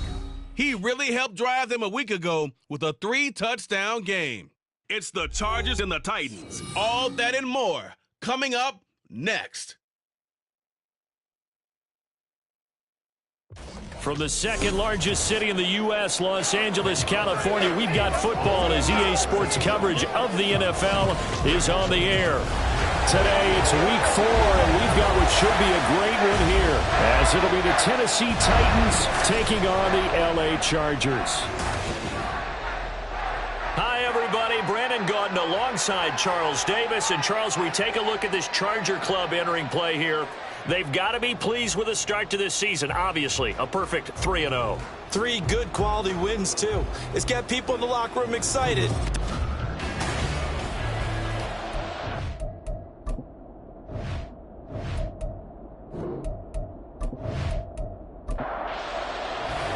It's 3-0 versus 2-1. A good early season battle as we're underway in week 4. Run back here, so they'll bring it out to the 25. So here are the Titans now for their first drive. And a look here now at their 4th-year quarterback. Would you say that last week's performance by him, workmanlike in terms of numbers? 1 touchdown, 1 pick, but obviously a loss. Yeah, that's the bottom line for him. All he cares about is how do we find a way to win the game. Maybe leans on a few other parts of the offense, and hopefully springs a receiver or 2 free. And not much to speak of. Call it a 1-yard gain up to the 26. Well, the numbers for Spears on the ground a week ago. 15 carries, 64 yards. Just an all-right day from him last week. He really didn't break out for the huge yardage he had hoped going in. I talked with him before the game, though, and he knows this is a new, fresh opportunity. He's put last week behind him, and his focus, getting some extra yardage with every carry he receives this week. So they'll get 8 out of that completion, and that will bring up 3rd and 1. And here's a give to Spears. And he's going to have the first down at about the 38.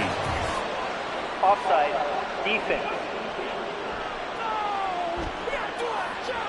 Well, we looked at each other right when he flinched. We knew that that flag was coming. Yeah, offsides, easy call, Automatic mark off the first down. 5, and keep it moving. So the yellow flag came out, and that leads to a new set of downs for this offense. 1st and 10. Now he'll try to run with this. And he is met at the line of scrimmage, and he goes down right there. No gain there as he kept it himself at 2nd down. Out of the gun to give to Spears. And here's another tackle made at the line. So they're converging well on the football now.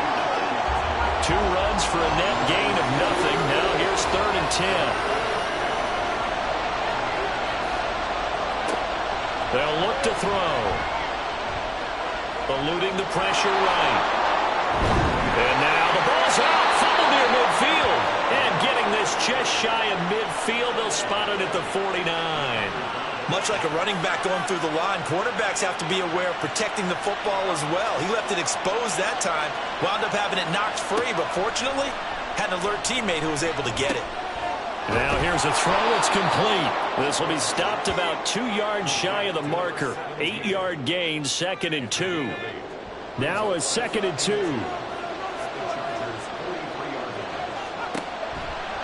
The play action fake. They'll look to throw. And this one incomplete.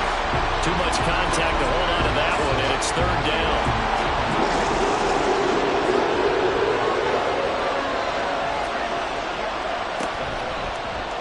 And they'll try and run the option to pick it up. And good work there in open space. And he's got this all the way down now to the 32. A really nice effort that time. 12 yards on the keeper, picking up the first.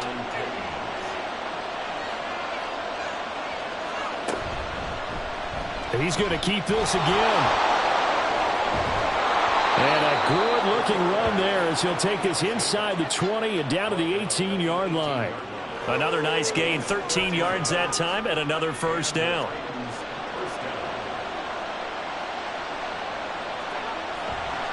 Off the play fake, he'll look to throw. And his throw's going to be incomplete. Now a 2nd and 10.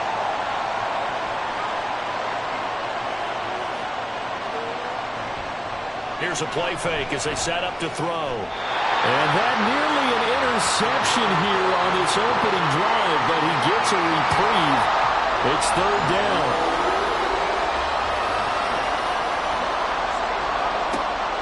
Back to throw here. And that's going to be incomplete. The coverage too good there. The contact popped the ball free, and it's 4th down. Once you get into the red zone, space is at a premium for receivers to try and operate and shake themselves free. That one's incomplete. Sly able to put this one through. And the Titans hit the scoreboard first. It's 3-0. So the opening drive does yield points. Maybe not the 7 they wanted, but they'll take the 3. Accumulating first downs does not go up on the scoreboard, but it does go into the DNA of a team that's trying to establish itself to start a game. That has to feel pretty good for them. They'll take the 3. Yeah, they had 3 first downs and 3 points. So here come the Chargers as they get set for their first drive. And leading the charge, we get a look at their 6-year quarterback. And his stat line last week, that's not going to get him to the Pro Bowl. All right, no touchdowns, no interceptions, but they won. And so the bottom line for him is team won, managed the game effectively, led him to victory. He's doing all the right things. And this will be a gain of 5 as he gets it to the 30. Pretty much unreal, not just in terms of yardage, Charles, but also throw in the 3 touchdowns as well. When you put the whole package together, I can make you a pretty good guarantee right now. He's going to see a few more people in the box every time he lines up. Yeah, I don't think that the defense has any choice. They've got to stop him. Can't let a repeat performance like that. Agreed. And he'll be upended at the 33 following a gain of 3. And guess what? It brings up 3rd down.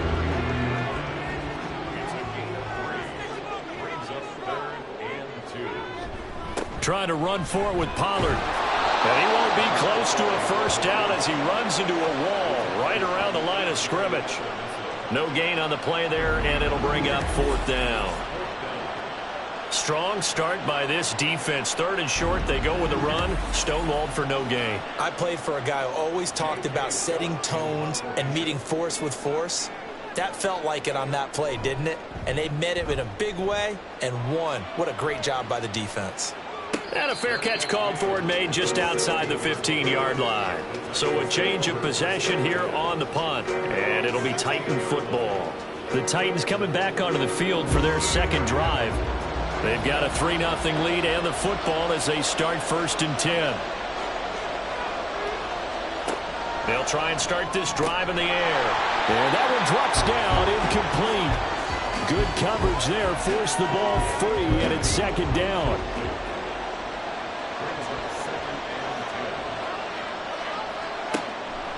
Now back to throw.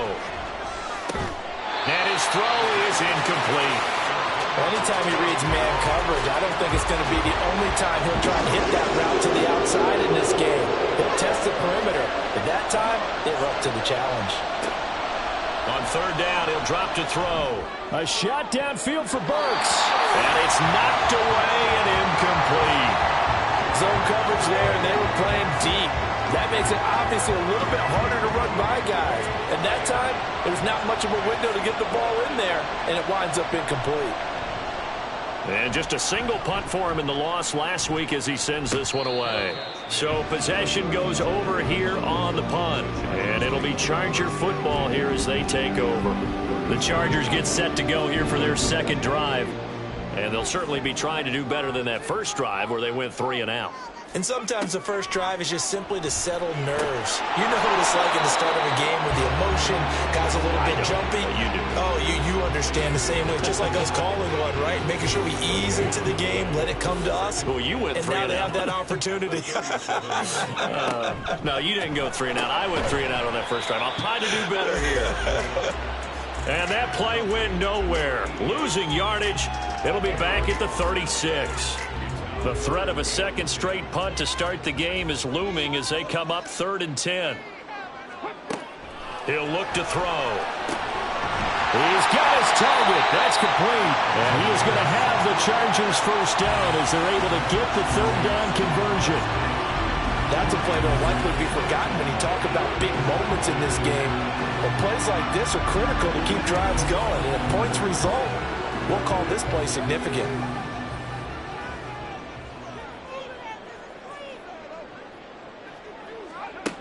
They'll look to throw here on first down. Open man here is Gentry.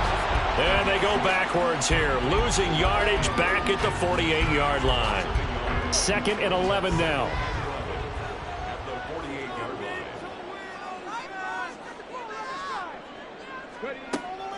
They'll look to throw here. Swinging this out for Pollard. And he's going to have another first down as the tackle's made at the Titans' 28. That one good for 20 on the catch and run. And I like the idea here. Get the ball in his hands, even if it's in the passing game. 3 catches a week ago, and he does a nice job here to pick up yardage.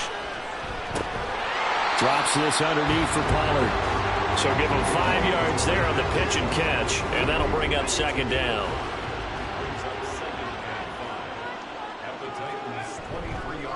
On play action, they'll throw. That's dumped off to Pollard. And able to get this down inside the 15, either the 13 or 14 before he's out of bounds. 9 yards to pick up there, and it's a first down. Again, he'll drop to throw. Touchdown, Chargers! A great play there. His 4th touchdown on the year. And the Chargers have answered that early field goal to take a first-quarter lead. We're still in the first quarter, but it's apparent they're going to have to come up with a different defensive game plan for him because right now he's kind of having his way against that defense and has added a touchdown to the list. How do you slow him down? They're going to have to mix up some coverages, maybe change who's guarding him. And for the extra point, Cameron Dicker. He's got it. They'll see that opening drive field goal and raise it a touchdown, and that makes it 7-3. The kickoff unit is out on the field, and they will send this one away. This fielded right at the goal line. And his guys will get the football right at the 20-yard line. Tennessee offense set to go again. These guys definitely hoping for a better showing than their last appearance. They couldn't really even move the football much beyond the shadows of their own goalpost, Charles. We'll see if they can get a better, more sustained drive going here. Yeah, and every team that we ever talk to says the exact same thing. When you start a drive from that deep in your own territory, the goal is a minimum of at least 2 first downs, because even if you have to punt then, you change the field position, right? You flip the field a little bit. They didn't get that done. This time they want to string together a nice drive and help themselves out. On 1st and 10, it's Spears. And he's going to be met at the line of scrimmage and taken down. No gain on the play. It'll be 2nd down.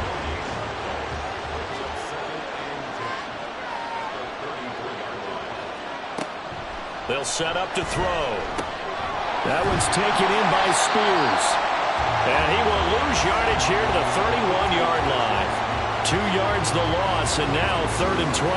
Well, this defense for the Chargers, they were terrific last week in the win over Denver. And no matter what's done throughout a ball game, it always comes back to blocking and tackling. That's the essence of football. But I think it's hard for people to understand just how difficult it is to tackle, especially open field. Very few missed tackles on tape that I saw last game.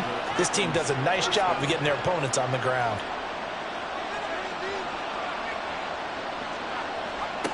Back to throw now on 1st down. Throw to the right, caught by Cockrell.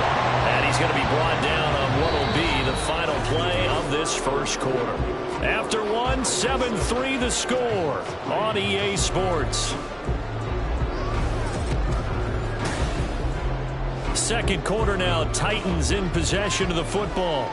This offense finding its legs now. Here's another 1st and 10. Hand off to Spears. And to the 36-yard line, taken down there after getting 8 yards.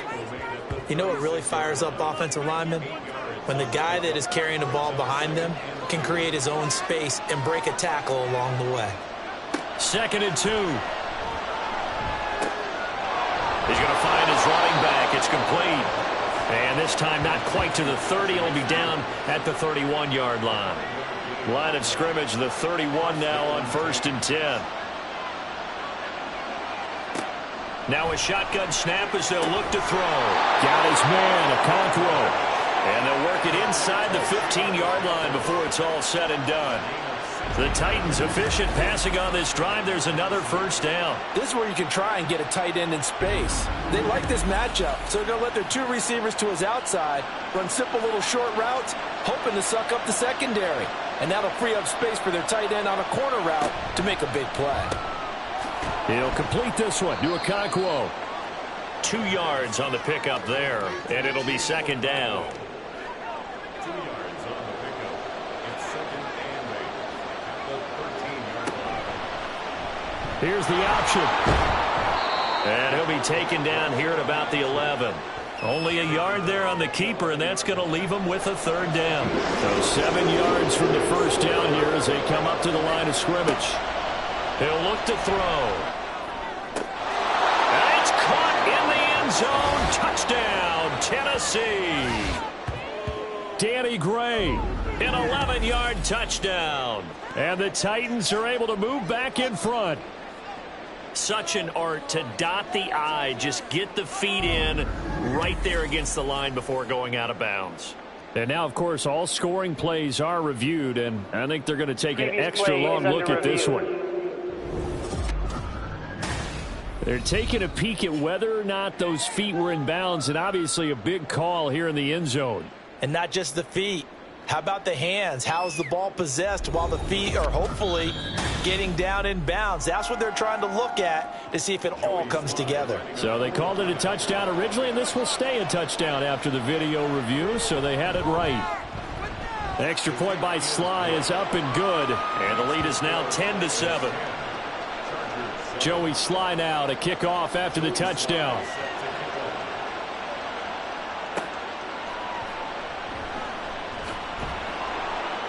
And he'll get it up past the 20 to about the 22. The Charger defensive unit making their way back out there. So remember, Charles, last time they were out here, they scored, but they just saw the opposition score, and they're trailing right now, so they're trying to keep pace here. They need a touchdown drive. Well, if you're a fan of offense, you're loving this, but if you're a fan of defense, this is tough to watch, and it's also tough to keep that up when you just watch your opponent march down the field on a scoring drive that lasts into double-digit snaps. You need a score here, not just to follow the momentum from your last drive, but put the onus back on your opponent. And that's what they're doing right now, swapping that onus back and forth. Took just one play to move all the way to the 44 as they try again on first down. They run straight ahead here with Pollard. And he's up over midfield and down into Tennessee territory. 8 yards on the pickup, and now they'll have some options on 2nd and short. Brings up 2nd and 2. Back to throw. And he rifles one incomplete. His back has been a dependable safety valve all game, so he went back to him when his first read was covered. Just unable to connect, so the play results in no gain. On 3rd and short, they'll try and pick it up through the air. And he is out of bounds, but not before he's inside the 30. Able to find a lot of empty space there, picking up the first down and a 21-yard gain.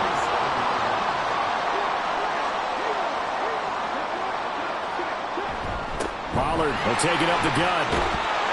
Trying to find a lane, but instead he'll get back to the line of scrimmage and no more. Officially no gain on the play, and it's 2nd down. 2nd and 10. They'll drop to throw. He finds Wilson. And down inside the 15, shy of the 10. Second catch for him today, and it'll wind up a first down.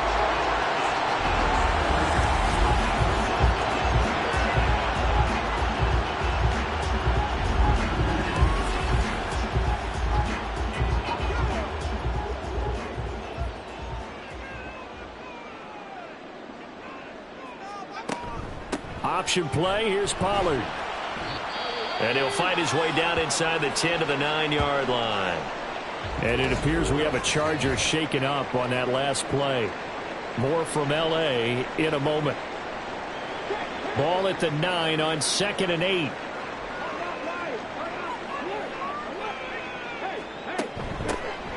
Out of the gun, a give to Spiller. And he takes it in for a Charger touchdown. Isaiah Spiller, his first touchdown on the year. And the Chargers have taken the lead. A solid blocking up front from the guys on the offensive line allowed him to get in for the touchdown. Yeah, some might say that the guys on the offensive line were in concert. I used to have a coach who called it marrying up, meaning when you get on a guy, you just stay right there, and each guy has his own assignment.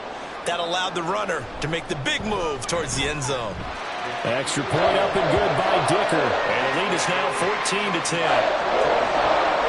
The kick unit on here for the Chargers as they will send this one away. On the return from his end zone, Rodgers. And he had no room to run as he's tackled down inside the 20. Here's Tennessee ready to begin this drive offensively. We have witnessed touchdowns on back-to-back drives. We'll see if the offense can continue this uptick here.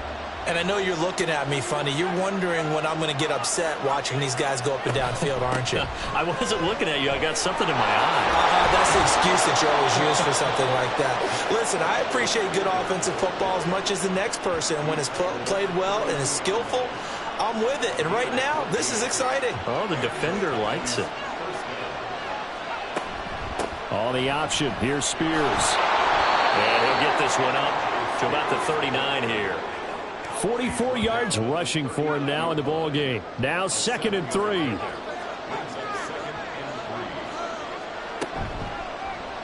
Off the option, he'll try and run with it. And able to get this one across the 45 before he's brought down.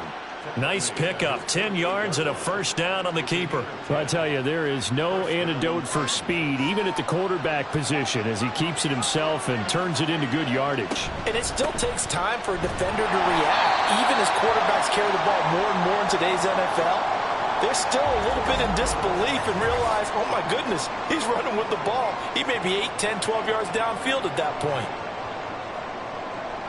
From just shy of midfield, here's 2nd and 9.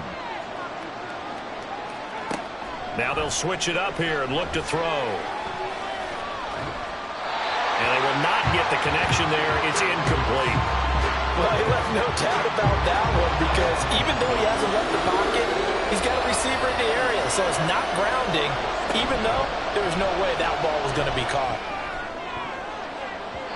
Now, meanwhile, a pass that should have been intercepted, but it winds up falling incomplete. Nice back-to-back plays defensively. They're stacking momentum now.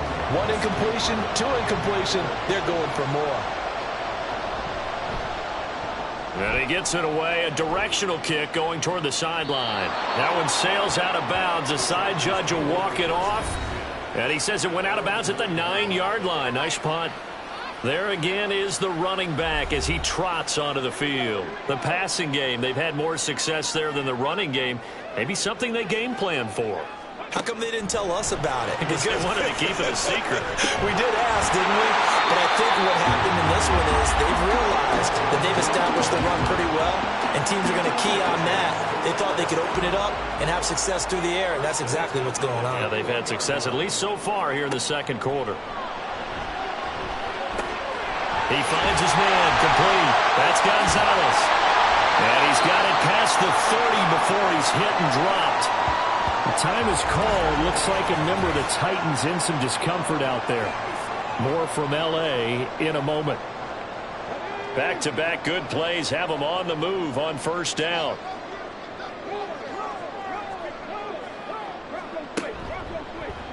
He'll keep it himself. There's the stiff arm. And able to get this one across the 45 before he's brought down. 15 more there, and they're on a roll. It's another first down. Well, partner, for a few years there, we thought this read option play was going to take over the whole NFL. It seemed like everyone was using it. But it has been scaled back considerably in the last few seasons, mainly because people are worried about their quarterbacks getting hit. But when you called it the right time and you use it properly, you see the type of gains you can get. A nice chunk of yardage there by the quarterback. And he's going to get this one down to the edge of the red zone. It's a gain of first half, and with good reason. You can see it there. He is such a handful defensively. Just too hard to keep him under wraps. He delivers a big play here for this offense. So a big play as it gets him all the way down to the 20 now for 1st and 10. Now they'll throw here out of the gun.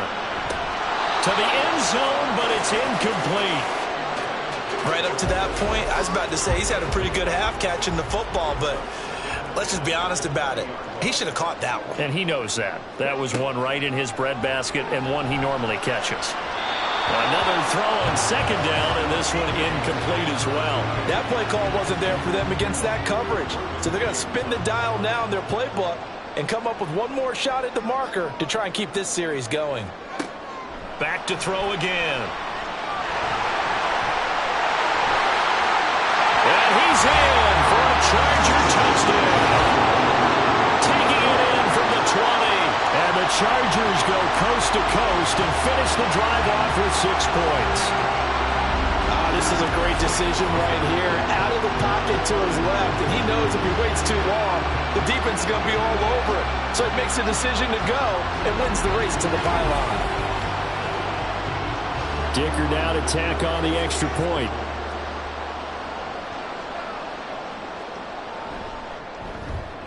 It's good, and it's 21-10. So this drive spans 7 plays. And to cap it off, a touchdown run of 20 yards. This taken in at the goal line. And he's up past the 20 to the 22-yard line. And the Titans getting set to go. They'll look to make some inroads here, trailing 21-10 as they come up on a 1st and 10.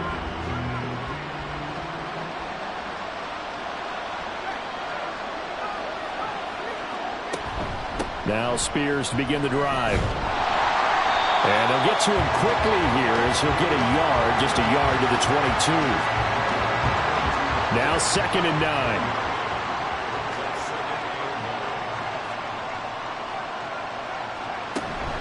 And Spears with another carry. And he is going to be stopped cold behind the line of scrimmage. It's a loss of a yard, so it's back to 3rd and 10. That was well played there defensively. 2 tight ends in the formation, which essentially gave them 7 blockers up front. Hard to imagine with all that size and beef that they could let a tackler through. But that's exactly what happened. A loss resulted.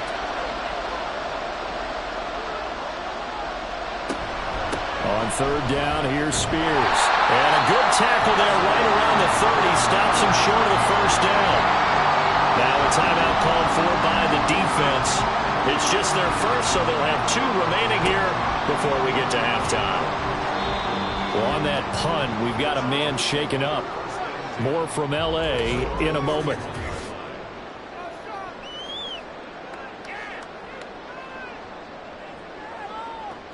The Charger drive about to get going. And that last drive, so effective in the passing game, resulting in the touchdown. Maybe not many people were focused on the trenches. There was good protection there. Excellent protection. So now, defensively, you've almost got to get down in those starters blocks like you're a sprinter. Get lower than those guys on offense and find a way to roar through them or around them to get into the face of the passer. Easier said than done, though. Way easier said than done. But they've got to try something because right now, they're just cutting them to shreds. A big hitter to start the drive has him up near midfield here for 1st and 10. He'll drop to throw. Short pass caught by the tight end Gentry. And down he goes at the 45 after a pickup of 9. Creeping up on a minute to play in this first half. 2nd and 1. That ball nearly intercepted. The rookie had his hands on it, but couldn't pull it in. They tried to throw on 2nd down, unsuccessful. Now it's 3rd and 1. They'll look to throw again. And brought down, but able to get it to their 30-yard line. 14 yards through the air. Caught the D off guard on 3rd and 1. So 1st and 10 now from the 30. 1st and 10 at the 30-yard line. They'll stick with the passing game as he looks to throw. His throw incomplete. Nice progress down the field was halted by that incompletion. They could try for some safe yards here to get things moving again, or keep throwing it and pushing it downfield to try and pick up bigger yardage. Looking left side, and it's complete. Now the Chargers will use the second of their timeouts as they stop it with 16 seconds to go in half number one. And this will be caught in the end zone for a Chargers touchdown. A great effort there as the first half is winding down.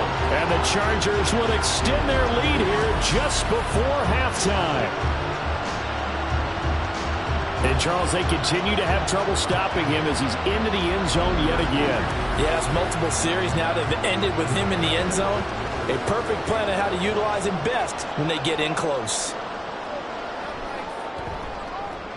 Extra point up and good by Dicker. And the lead is up to 18 now. So that winds up a 7-play drive all told. And it winds up with a touchdown for Los Angeles. So not much time to speak of remaining in this first half as the kick's away. And good coverage there on special teams as they'll get him down shy of the 20. The Titans offense set to begin the drive. And the ball backed way up, so thinking with this amount of time on the clock, probably just sit on it, and we'll see these two teams go to the lockers. Yeah, I don't think you want to overthink it in this situation. Either side of the ball. Just go ahead and finish up the half and get on out and talk about it. So we reach halftime in what's been a fairly one-sided game so far. As we'll send you back over to Orlando with our EA Sports Halftime Report, here's Jonathan Coachman. All right, Brandon, thanks very much. A lot to get to here as we say goodbye to September and take a look around the NFL here on this first day of October. We'll get started out in Denver, and it's the Buccaneers who are out in front in the second quarter. The Bucs trying to gut this one out as it would be a good victory for them if they could get it. From there, we head up to the Pacific Northwest. Check on the Seahawks at home in Seattle, and they have the lead in that one over the visiting Minnesota Vikings. Jackson Smith-Njigba, 2 touchdown catches on the afternoon. Finally, let's get to Indianapolis to check on the Colts at home at Lucas Oil Stadium. And they were winners in that one over the visiting Raiders. Michael Pittman, a touchdown catch in the victory.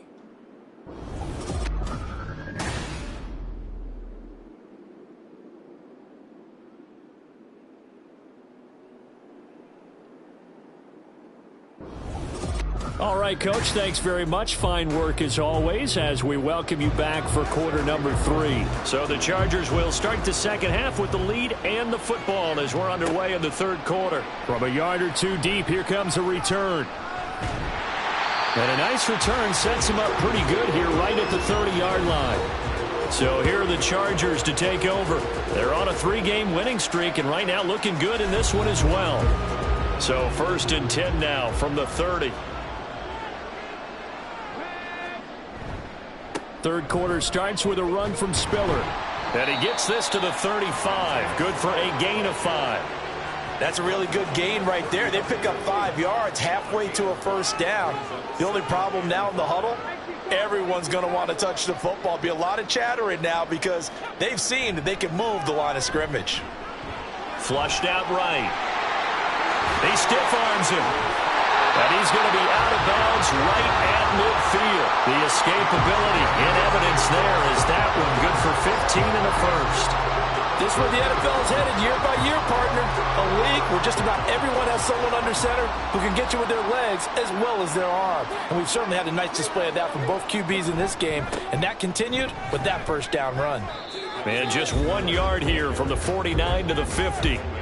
Well, praise has to go to the guys in the offensive line because they've had a very nice, productive day running the football. How about that poor defensive line? They've been knocked around the entire game, and while they slowed them down on that run, can they continue to do so? Because they haven't had much success throughout this ball game. The throw on the quick slant going to be complete. Just his second catch of the game so far. This one moves the chains.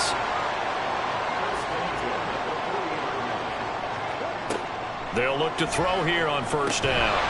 Throwing middle, and it's complete. They'll wind up getting 7 on the play, and it's second down.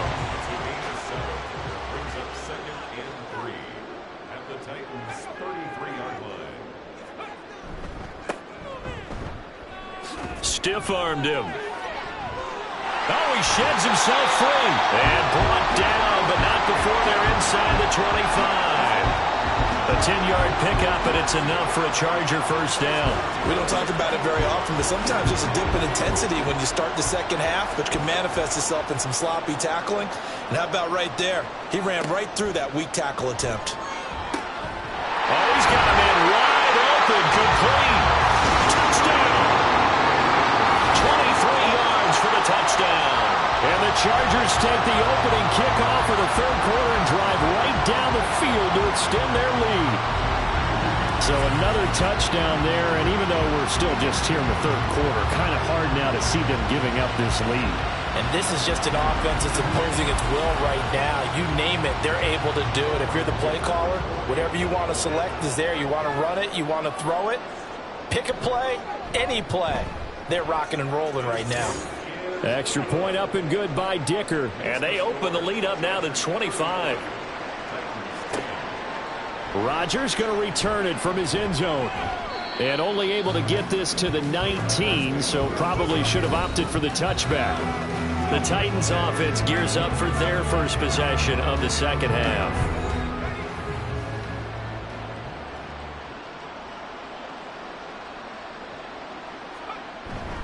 They'll start on the ground with Spears. This will be a gain of about 8 to the 27-yard line. They'd love to just strike back with a touchdown right here, and if it's a long play, so be it. But the main goal, get a couple of first downs, run some plays, run some clock, allow their defense to get a chance to catch their breath, settle down, and relax a little bit after they just gave up a score. Nowhere to go here. He lost the football. Oh, and one of the linemen on the other side has got it. And a first and goal coming up here inside the 10-yard line. Every week we hear talk about create turnovers. In particular, they wanted to force some fumbles. They got one right there. And it shows you how the game has changed over time. It used to be good enough for a guy to get a sack of a quarterback in the pocket. Now, if you come to the sidelines and you didn't knock the ball free, your coaches are upset with you. All right, so if you're a quarterback, it starts all the way back in the youth leagues. Take care of the ball, take care of the ball, take care of the ball, because here come the defenders. And he is met in his tracks behind the line of scrimmage. That's going to go as a loss of a yard, and it'll be second down. Now, that was a terrific play. We're down here near the goal line, and only one word comes to mind for me, and that's overwhelmed, because they absolutely overwhelmed the offensive line. He came free and made the hit in the backfield. Now he'll look to throw here on 2nd and 10. Drops it underneath to Spiller. Now the stop will come inside the 5 at the 4. The catch good for 6 yards, but now it's 3rd and goal.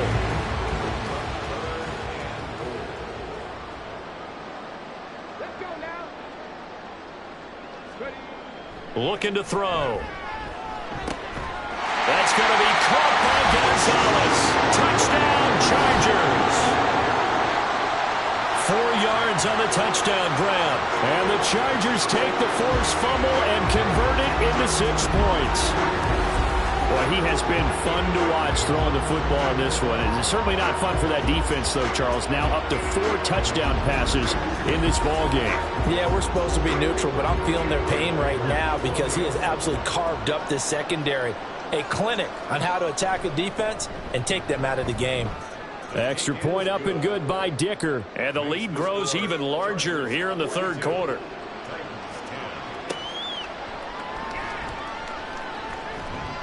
And he will make it to the 20-yard line and no further. And here comes Tennessee as they get set to take the field.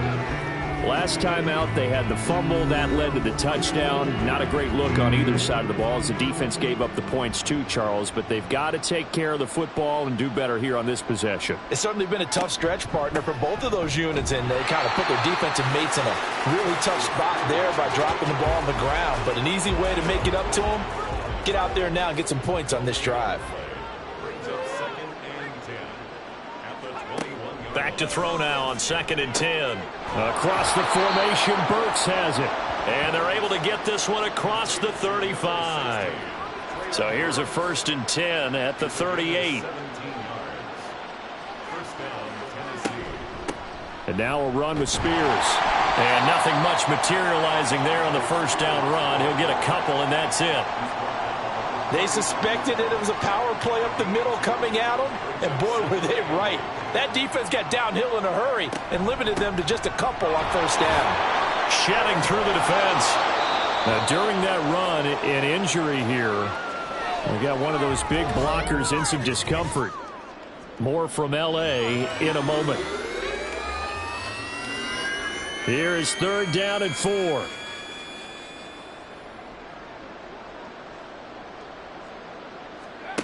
Back to throw here. And this is going to be incomplete. And there's another stop. One of the league's best defenses is certainly bringing it again this week. On now is the Titans punter, as he'll punt it away for the 4th time today.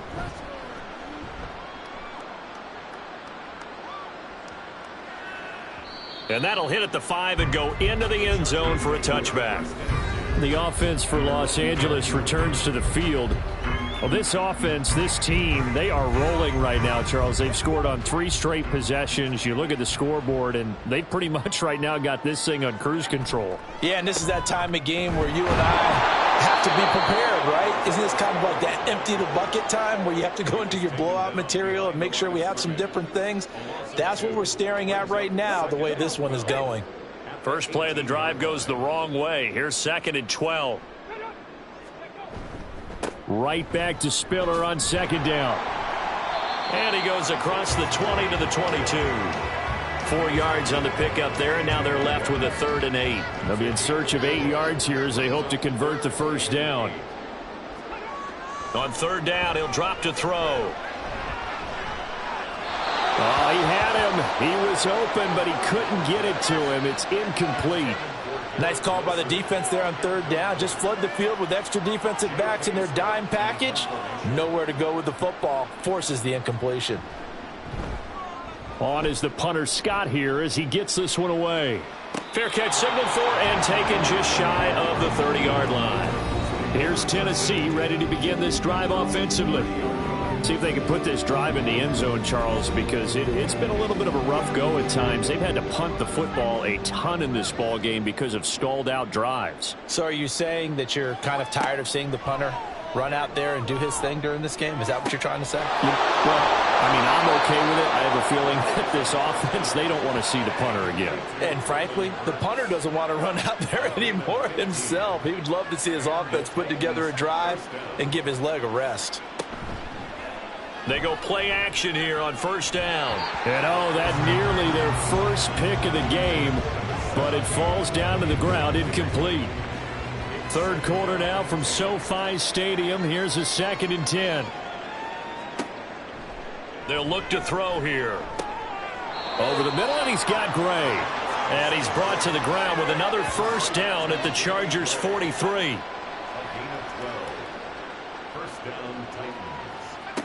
Again, he'll drop to throw. Toward the sideline, intercepted. And he's able to get it back here to the 43-yard line. Well, why do you go out and spend a first-round pick on a defensive back? Plays like that. The rookie gets his first interception. You have to have guys who can limit the other team's number of plays run and possessions. And no better way than an interception. And what a great way to break into the league. Now the L.A. offense ready for this next possession. Obviously not the intended goal last drive. They had to punt the football, but still they've got the lead here and now a chance to add on to that lead if they can get points on this drive. 1st and 10 upcoming. They'll come out throwing here to start the drive. And he'll be hit as he releases it, and that'll fall incomplete. That's tremendous field position that they were given following the turnover, but they've still got work to do to get to field goal range, and the coverage we're seeing isn't going to make it easy. The throw over the middle taken in, and he's taken down inside the 30. They call his number again. It's his 6th catch and a 1st down.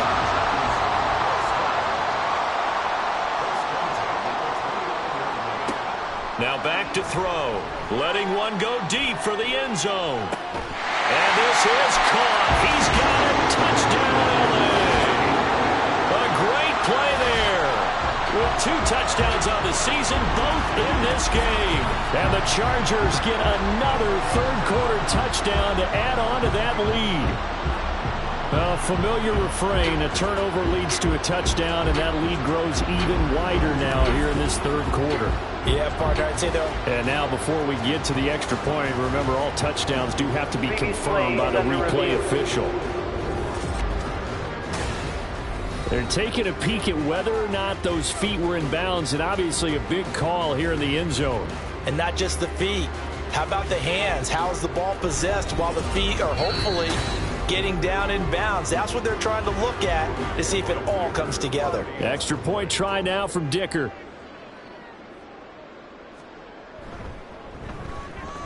And the lead grows even larger here in the third quarter.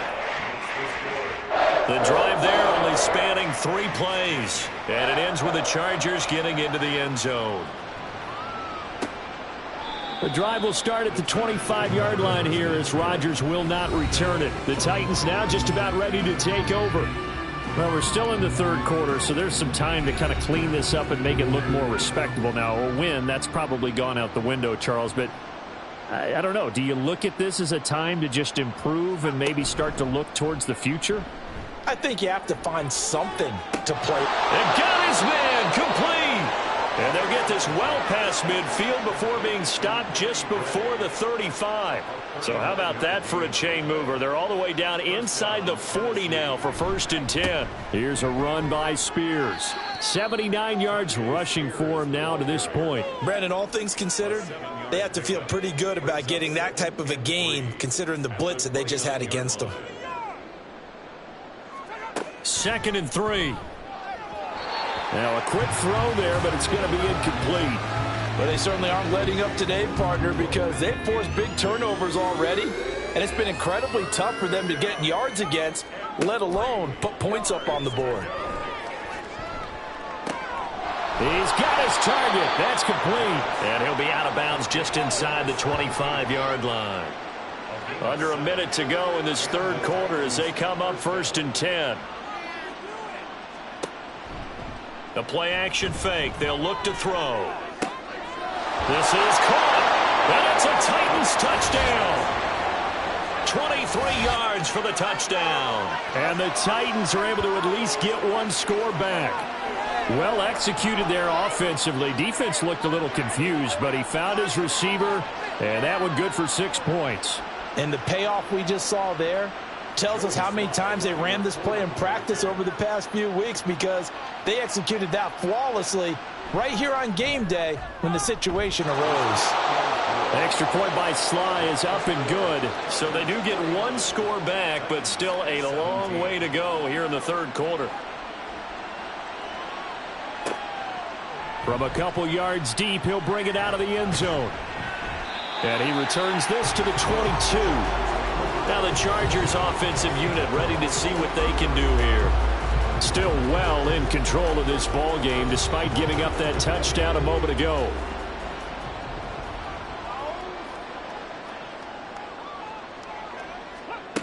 They'll come out throwing here on 1st down. And this is dropped. Oh, it's incomplete. He had a big gainer in his sights, but he could not reel it in. An incomplete pass on 1st down. That leads to a 2nd and 10. They'll drop to throw. Got a man, and he hits him in stride. 9 yards, not quite enough, and they'll be left now with 3rd and 1.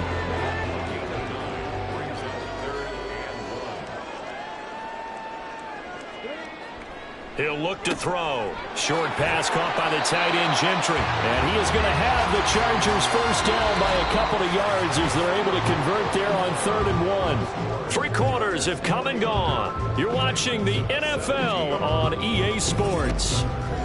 Back now at SoFi Stadium in Inglewood.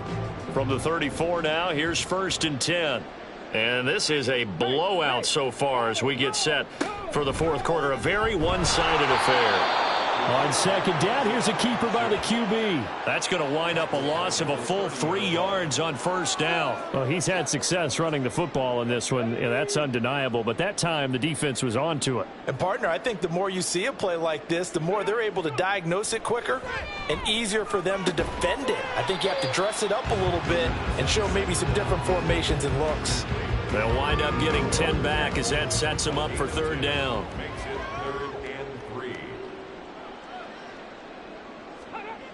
They'll set up a throw. Work in the middle of the field, and he's got a man complete. And he is going to have the Chargers first down. They needed 3. He doubled that. He got 6. Couple of first downs to kick off the drive. Here's 1st and 10 up at the 46. Straight ahead, it's Spiller. And he'll be taken down at the 44-yard line. Now, that was an excellent run. And when you see that happen, that's when you're seeing guys doing their job and then some people doing a little bit more. Offensive linemen and tight ends, they're expected to block. But the wide receivers, all they want to do is catch passes. So when they block on a big-time running play and create extra space, you've kind of hit the jackpot there. The Chargers on third down. Can't fault these numbers. 7 for 9 thus far. They're looking at third and a few inches. They'll try and run for it with Spiller. Oh, he's got some breathing room. And he's going to get this one down to the edge of the red zone. 49 yards rushing now on 8 carries for him so far. Brandon, when a defense just simply can't get off the field on third down, we all know how important that down is for both sides of the ball. You often feel like you're just a step behind whatever they're doing offensively. And one of the differences in this game, no doubt, third down conversion, and that is going to be a story they'll talk about after this one. Now a throw to the end zone on first down, but it winds up incomplete. Well, their passing attack, even though that one was incomplete, has been really sharp in this one. It's resulted in a lot of touchdowns, and it looks like they're not going to stop throwing the football until the very end of this one. Well, that will certainly make everyone involved on offense pretty happy because that gives them all a chance to pad their stats a bit. But as far as the actual need, you and I both know they can just run this clock out because this one, it was over a long time ago. He'll look to throw. Flush to his right. And he nearly got the first himself, but it appears he's going to be about a yard or two short. Pretty solid gain of 7 yards that time as he scrambled, but now they face a fourth down.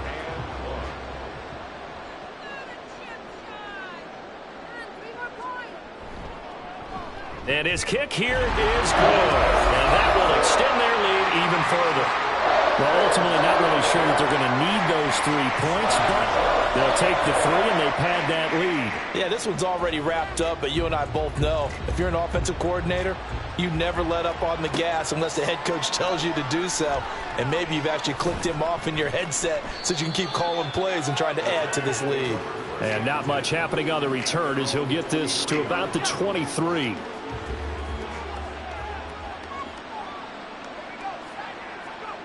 They'll try and start this drive in the air.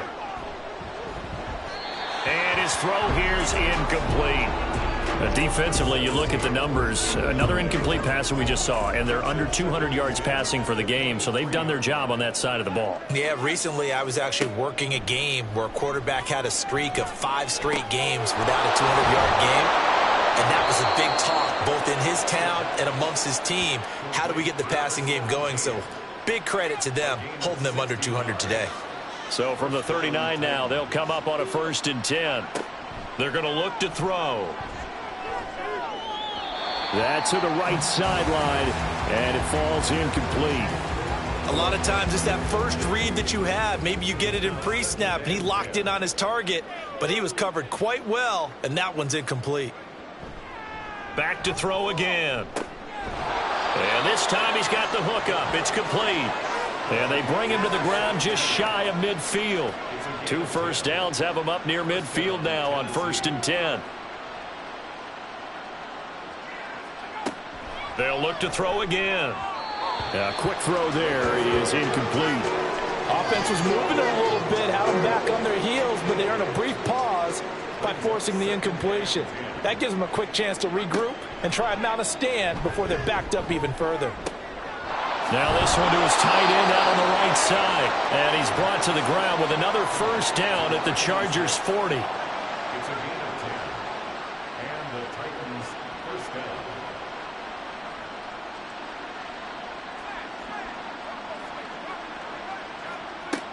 They'll stick with the passing game as he looks to throw.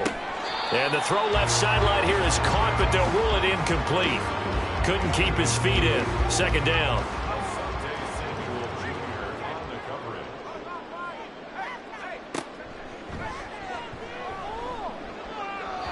A throw there, but that's going to wind up incomplete.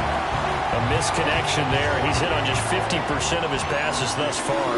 That's not where you want to be. Now you see the evolution of the game. You go back to the quarterbacks of old, 50% would be terrific because they threw the ball downfield almost every time they throw it. Now with the short passing game, you should be above 60% just to be in the average range. I guess no need to force it when you can do that instead. First down, 18-yard gain. On play action, they'll throw. Under pressure, and he'll go down. Back at the 26-yard line. Josh Sweat rushing in and bringing him down to the ground. So maybe just a momentary setback on what's been a great drive so far, but 2nd and 13 here. Back to throw. Under pressure, they got him again. That winds up pushing him back 11 yards on the sack. And that'll bring up third. Well, partner, you and I will be headed to the airport, but after this game, when it's interview time, someone's going to ask this quarterback what hurt worse, the interceptions or the sacks. His whole day has been rough. Barring a miraculous comeback, this offense isn't going to win this game, but he's probably going to say what hurt most is the loss.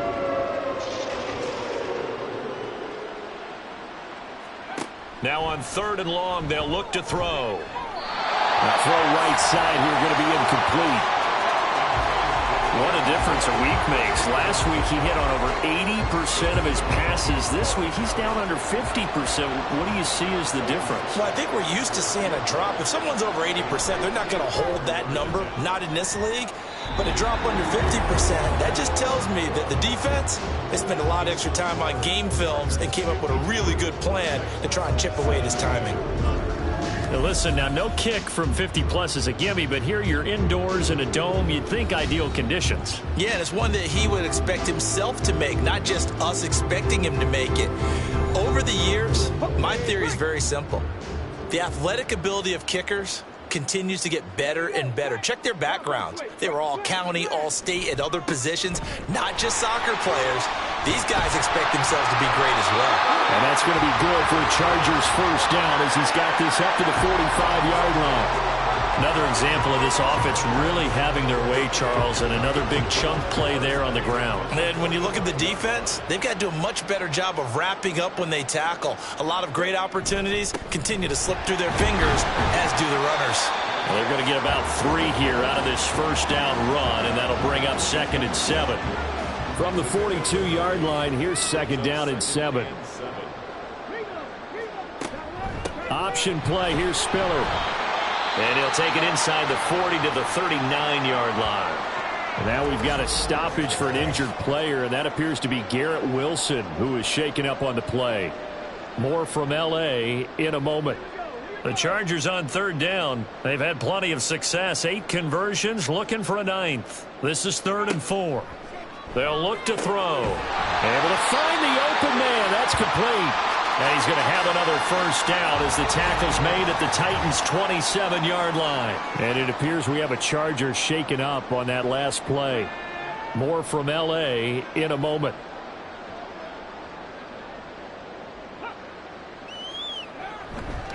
Here's a fake on the jet sweep, and instead a give up the middle. And he's tackled a yard short of the marker. Good gain of 9 on first down.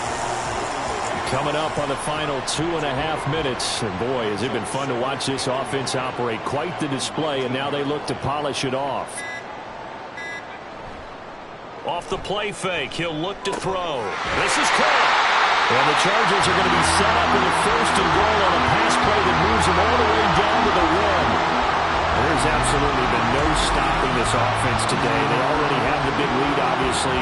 Here in the 4th quarter, they could coast to the end, but right now they're not passing up any chances to put up some garbage time yardage. And, partner, why would they? Because Who knows the next time you'll be playing as well as you have today. When you're in that zone, you go ahead and take full advantage of it. You don't worry about your opponent. You just worry about what you're doing. And they'll try the option on 1st and goal. And the reinforcements come in as they're going to stop him behind the line. It's a loss of 2 there, bringing up 2nd down. And not a lot of success to be found there. Oh, you got that right, partner, because if you're trying to make guys miss about 10 yards or so downfield, that's a pretty good play. But if you've got to do it in your own backfield, I consider that a problem. That doesn't work too well. And he is going to be stopped cold behind the line of scrimmage. Officially, it will go as a 1-yard loss, and that's going to lead to a 3rd down.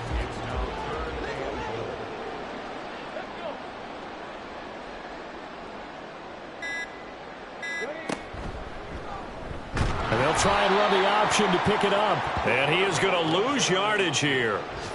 A 3-yard loss. 4th down now. Well, you know, if you've got the defense laying back, maybe that option works. But if you're coming hard on 3rd down, it doesn't work because you force the hand of the quarterback and the runner too quickly, and most of the time, unsuccessfully.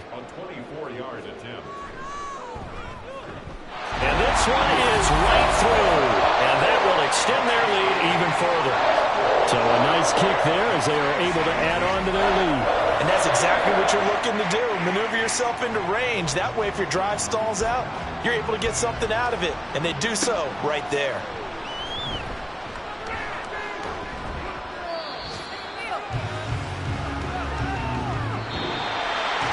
And that final kickoff concludes the ball game, partner. And one side, a really nice win in this one. They were good on offense and on defense. And I'm guessing in the other locker room, partner, the head coach is just telling his team, hey, we didn't play well enough to keep it close enough where that one possession down the stretch might have given us an opportunity to win the game. So for the Chargers, that early momentum continues here as they move to 4-0. So that'll do it for my partner, Charles Davis, and the best darn crew in the industry. I'm Brandon Gaudin. This has been a presentation of the NFL on EA Sports. With that, we say so long from Southern California.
It's the NFL on EA Sports.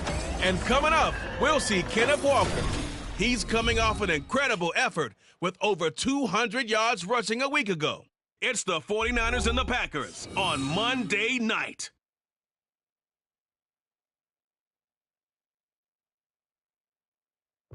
We are about 40 miles or so south of Candlestick Point at a place that first opened back in 2014 as you get a look at Levi's Stadium here in Santa Clara, California.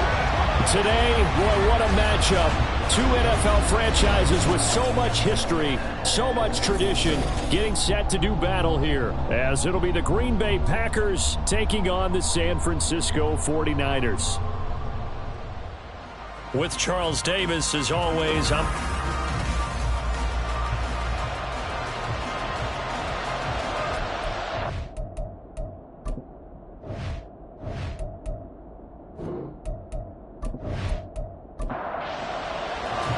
Seems like we were just starting training camp, but here we are in October, and off we go on EA Sports.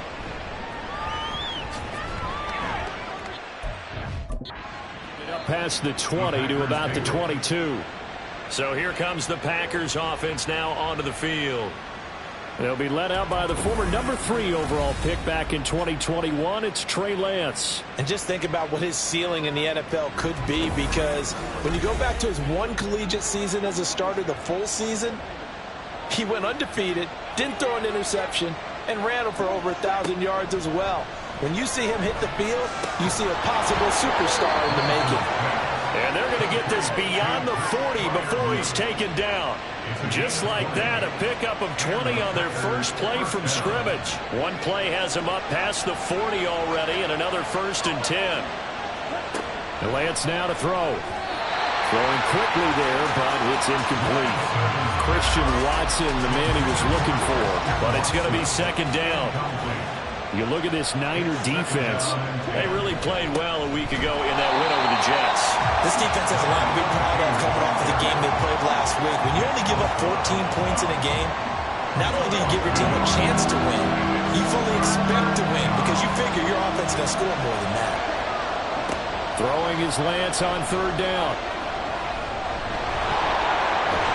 And a nice job there defensively to contain him and get him to the ground a few yards short of the 1st down marker. Their opening drive here is going to result in a punt. They got 7 yards there, but not enough. And defensively, they had an extra defensive back on the field, their nickel package, and it made a difference. All the receivers were blanketed, so he tried to run for it, but he came up just a bit short. On 4th down, the Packers called on Daniel Whelan to punt. This is away, but boy, headed straight for the sidelines. So here's the first drive now for the 49ers. And a glance here at the southpaw, who will be calling the plays under center. His game last week reminded me of the old song, accentuate the positive. Because that's about all he did, right? Yeah. 3 touchdown passes, over 300 yards in the air. Receivers happy. And they got the win. Got the win. If you're a running back that likes to catch passes, they're happy as well. Big-time game. Now a throw here to his running back. And he's able to get this one up to his 30 before he's out of bounds. 2nd and 7. A 3-yard pickup brings up 2nd and 7. First carry here for Kenneth Walker III. And he's got a good gain of 7 up to the 37. Well, this defense for the Packers, they were terrific a week ago in that win over Detroit. Yeah, and what stood out to me on tape, the way they were flying to the football. So that tells me that they've got all their assignments down, and they're playing with extreme confidence. And he is going to have a Niners first down as they're able to get the 3rd down conversion. Last week, of course, the great performance, over 200 yards. He still wants to be fed. And they should. That's exactly what you should do. I have not yet met a running back that's run for over 200 yards that says the very next week, hey, let's back things up. Yeah, I don't need it as much. No, they want it more and more. They're going to be ready to go because they think that's going to happen naturally now. And he'll take this ahead for about 4. 2nd down coming up. The numbers for Walker from last week's effort. There was no answer for him defensively. Over 200 yards, 2 touchdowns to boot. And that was a fun film to watch because a few of those runs, it was apparent he was just not going to be denied. And his team is hoping that carries over to this week as well. And he will find the open man. It's DJ Moore. And this is going to result in another first down as the tackle's made at the Packers' 22-yard line.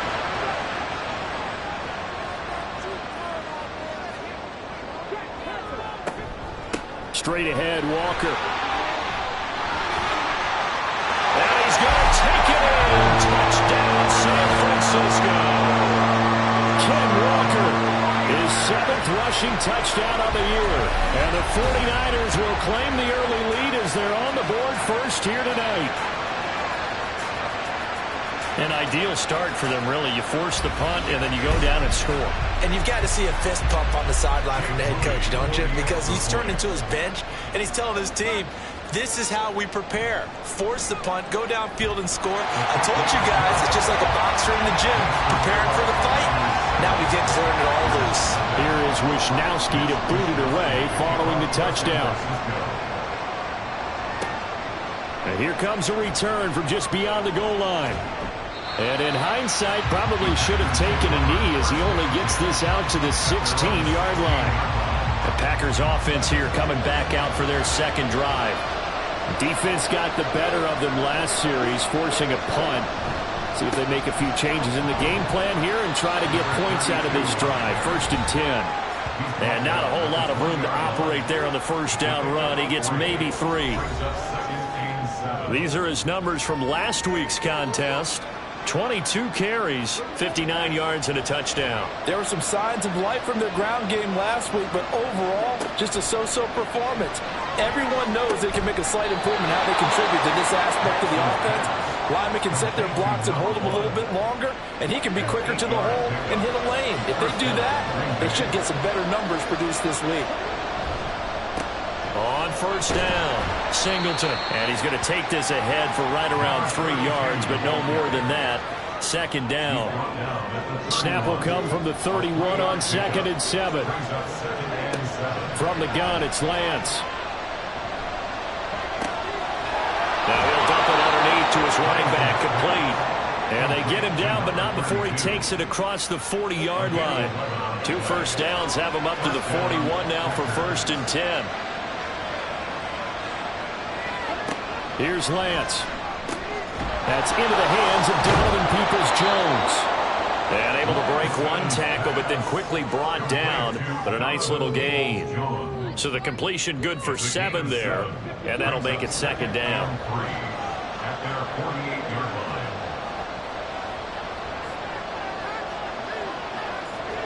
Working from the gun, Lance. Now a quick throw there, but it's going to be incomplete. I think he could have scanned downfield forever, but there wasn't anything available.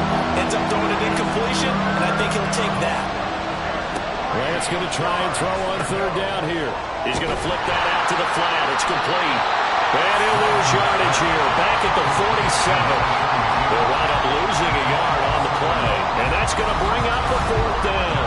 Well, the good thing about covering any game I do with you is I know that there's no problem with rhythm. Now, when we're watching offensively, a little bit of a problem there. Yeah, punt on the first drive, looking at another one here. Just a little slow. And, you know, they were talking about a fast start, but that hasn't been the case. Yeah, and let's face it, any team we cover always talks about a fast start. That's true. But it's not necessarily going to happen just because they say so. And whether it's the script, whether it's, you know, just what they're going through, whether it's seeing different defenses, they're going to have to figure it out as this game moves on.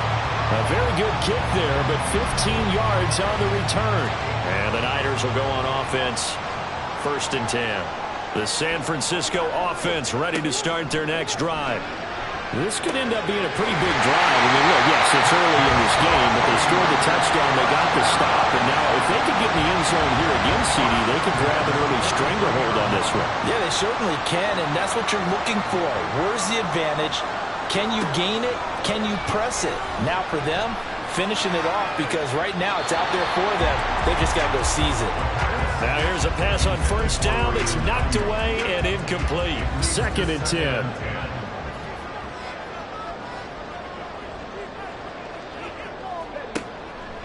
Looking to throw.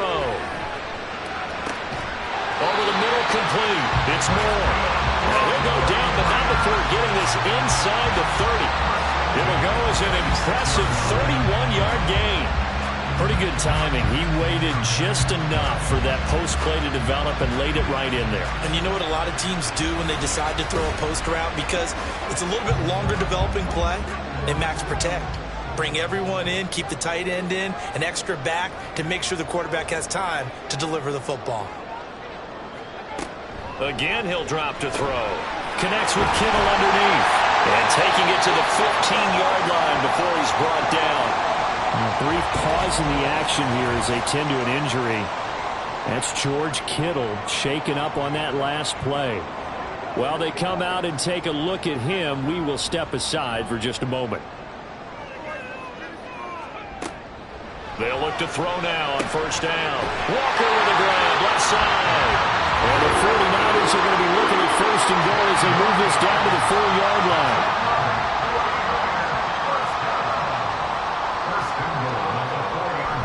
And they'll turn to the power game to try to get in. Only a yard that time, 2nd and goal. That's someone who's pretty happy right there. That's the defense coordinator. Body after body getting to him before he can get started.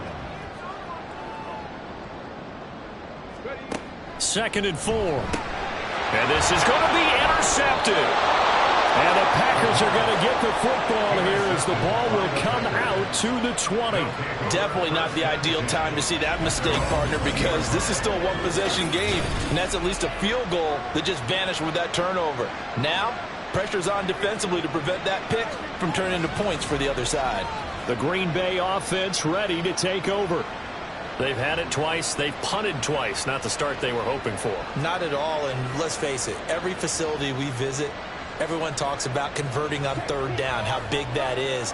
In this situation, they've had to punt it away twice, so they're furiously going over things on the sidelines. What do we need to do to pick up a 1st down and change our momentum? That's complete to his tight end flyer move. And he's going to get this one across the 30-yard line. The drive starting with a 1st down, 11 yards on that pickup. Throwing now is Lance. He has it complete to Christian Watson. And he'll be stopped right at midfield. Another nice gain. That's now 30 yards between those last 2 plays. Back-to-back good plays have them on the move on 1st down. They run the counter. Singleton. And that one blown up quickly, as he's going to be stopped before he could even get started. Play 3 of the drive not as successful. They go backwards after those 2 1st down gains. So their task a little bit more difficult now. 2nd and 13 that they're walking up on. Throwing there, but this pass is going to wind up incomplete. Had Freiermuth the intended target, and it's 3rd down. You look at this Niner defense. Against the pass, they're toward the middle of the league, number 15 in the NFL. So prepping for this game, I kept asking myself the question, what's keeping this group from being top 10 in the league against the pass? And too many mistakes, especially little mistakes. And when those add up into big mistakes add up into points against you. A very nice job right there, working the middle of the field, able to create some separation, and then utilize it to not just make the catch, but turn upfield once he got the ball in his hands. So the big play gets him all the way down to the outskirts of the red zone here for 1st and 10. Here's Lance to throw it. He's got his tight end Freiermuth right side. And able to get this down inside the 15, either the 13 or 14 before he's out of bounds. It's a gain of 8. Brings up 2nd and 2. After 1, 7-0 on EA Sports. The Packers with the football here to begin the 2nd quarter. 2nd and a couple, as they've got it as we resume action. Lance looks to throw again. And his throw is going to be incomplete. He didn't just deny a big throw there. He broke that one up in the red zone. An excellent play, one that may help save points on the board when this drive is over. On 3rd down, Singleton. And all the way down inside the 5 to the 4. They're able to convert on 3rd down, and that sets up a 1st and goal. At the 4-yard line.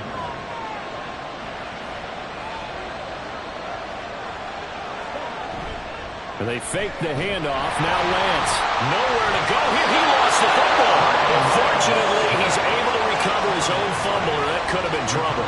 We hear them discuss red zone efficiency a lot, CD, and they almost gave that one up in the red zone. Luckily, they'll have another shot. And you and I both know that every offensive coordinator, play caller in the league, they take particular delight in their red zone calls because those are the payoff ones. But you can't call a play if your team doesn't have the ball. Got to secure it. To throw, it's Lance. Buying time to his left. Shrugs him off. Evades him at the 10. And now they're inside the 10 as he's brought down at the 9. He turned that into a nice gain. Gets him 8 yards closer for 3rd down.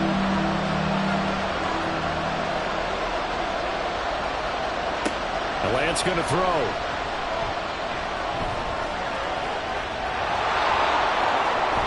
And he's going to take it in. Touchdown, Packers. Trey Lance, his 4th touchdown on the year. And the Packers are an extra point away from drawing level. Extra point splits the uprights, and we are tied at 7. So all even at 7 now as they kick it away. Taken at the goal line. And he'll be stopped up at the 25. Kenneth Walker headed back out there. First month of the season, those numbers pretty solid. Does he continue that? I think so, because when you come out of the gate this strong, that means that you have planned for it and you like the results that you're getting. So I wouldn't have any doubt that the head coach or offensive coordinator actually called him in and said, look, you're our guy, okay? We're going to continue to stick with this as long as we're winning games. You ready for the challenge? And then they presented it to the rest of the team. I think we'll see plenty of that as the season moves on. And I'm sure he said challenge accepted. No gain on that one as it brings up a 3rd and 10. It's 3rd and 10. From the shotgun, he'll look to throw. And he's going to have to eat this one as down he goes. Lucas Van Ness getting free there to bring him down. You know, on these types of plays, we're always looking to assess blame. Okay, where did it break down? Sometimes it's just a great play. Wisnowski on to punt as he sends this one away. With it is Jackson. It's a return of 5 following a punt of 42 yards. And it'll be Packer football here. 1st down and 10. And Green Bay getting ready to go as they take the field. The last time out, they had to march almost the full length of the field for their touchdown. So here, much easier, Charles, with this better starting field position. I love your sarcasm, but I love even more your observation because, look, what they did last time out, now with a shorter field, they should have a lot of confidence that they're going to put more points up on the board.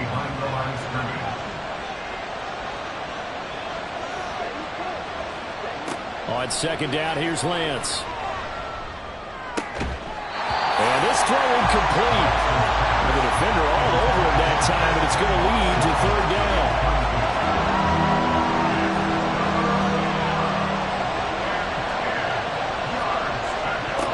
Now Lance. And that will be incomplete. That'd be a little bit of frustration there. Back-to-back incompletions. Receivers blanketed on both attempts. This time on 3rd down. Here's Daniel Whelan now. He's been a busy man here in this first half as he gets it away. It'll be a 39-yard punt, no return. And the 49ers will take over deep in their own territory. But now this offense comes back out onto the field. Charles, a very uninspired effort the last time we saw them out there was a quick 3-and-out, and they punted the football. Yeah, and you never want to get stopped so soundly during a series, but what would be even worse now is letting it happen again right here. They got to get going. And that's good for a pickup of 10 yards. And that'll leave them with a 2nd and just a few inches left. It's 2nd and inches at the 25-yard line. Up the middle they run. It's Walker. And he's going to have a Niners 1st down as he'll take this up to about the 33-yard line.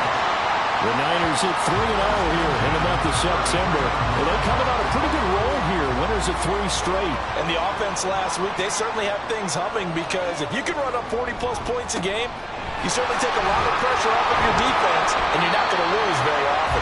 Yeah, able to elude 1 tackler, but only gets this back to the line of scrimmage. So after the run for no gain, here's 2nd and 10. At the 34-yard line. They'll look to throw. He's got this complete to Ayuk on the out route. So 5 yards here, 5 on the play. And all of a sudden here, it's 3rd down. Brings up 3rd and 5. He'll look to throw.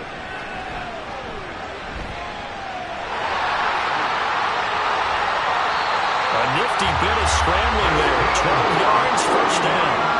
Now that's a quarterback who's in charge out there right now. Wants to throw the ball on 3rd down. Doesn't find anyone open. Tucks it away. Takes off and picks up the 1st down. Not by a little, but by plenty. The throw over the middle, taken in. And past the 35, he'll be dropped a yard or 2 shy of the 30. 19 yards that time for number 19.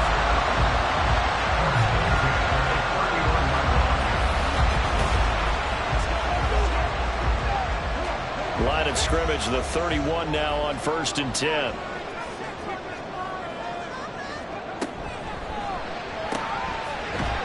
It's a short one here, complete to the tight end. He'll be dropped at the 25 after a gain of 6. It certainly feels like there are more stars at the tight end position than there were even 10 years ago. And I think it's become more of a glamour position because of the ways it can hurt a defense, and guys want to be involved. They can be in line, close to the line of scrimmage. They can split out like receivers. But hands, route running, speed, and some toughness to go across the middle, you put it all together, you got a heck of a tight end candidate. Now with 1st and 10 at the 11. To the right side, this is Walker. And he can't quite get there. Tackled down at the 1. They get 10 more there, and I believe that'll be enough for another 1st down. It will. I think they like this drive a little bit better there, partner. Running game helping out, picking up some of the slack. Because remember the last drive, they went 3 and out. Out of the gun, they'll look to throw. That's caught by Deebo Samuel. Touchdown, San Francisco. A 1-yard touchdown pass. And the 49ers have now taken the lead. 1st and goal, forget running the football, forget establishing anything. Just put it in the end zone with the pass for a touchdown. Oh, yeah, I guess that's the definition of catching the defense off guard there. They weren't expecting that. And that totally goes against type, doesn't it? When you think 1st and goal from the 1, you're thinking running play.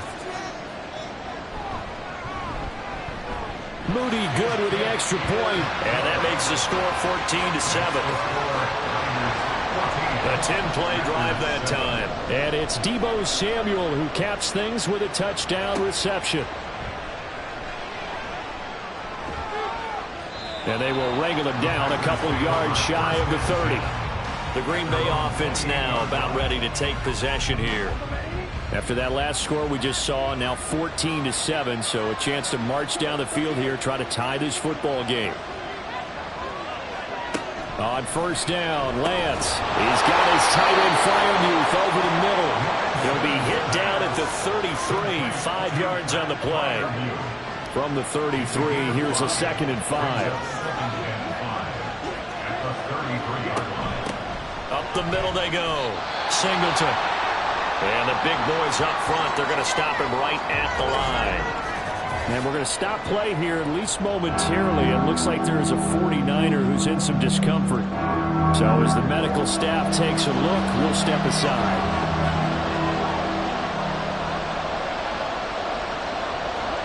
Lance looking to throw it.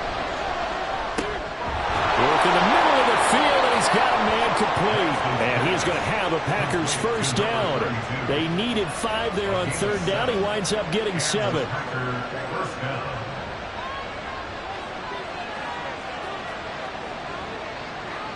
Throwing on 1st down is Lance. A short one there to Freiermuth. Short completion, just 4 yards, and it'll be 2nd down.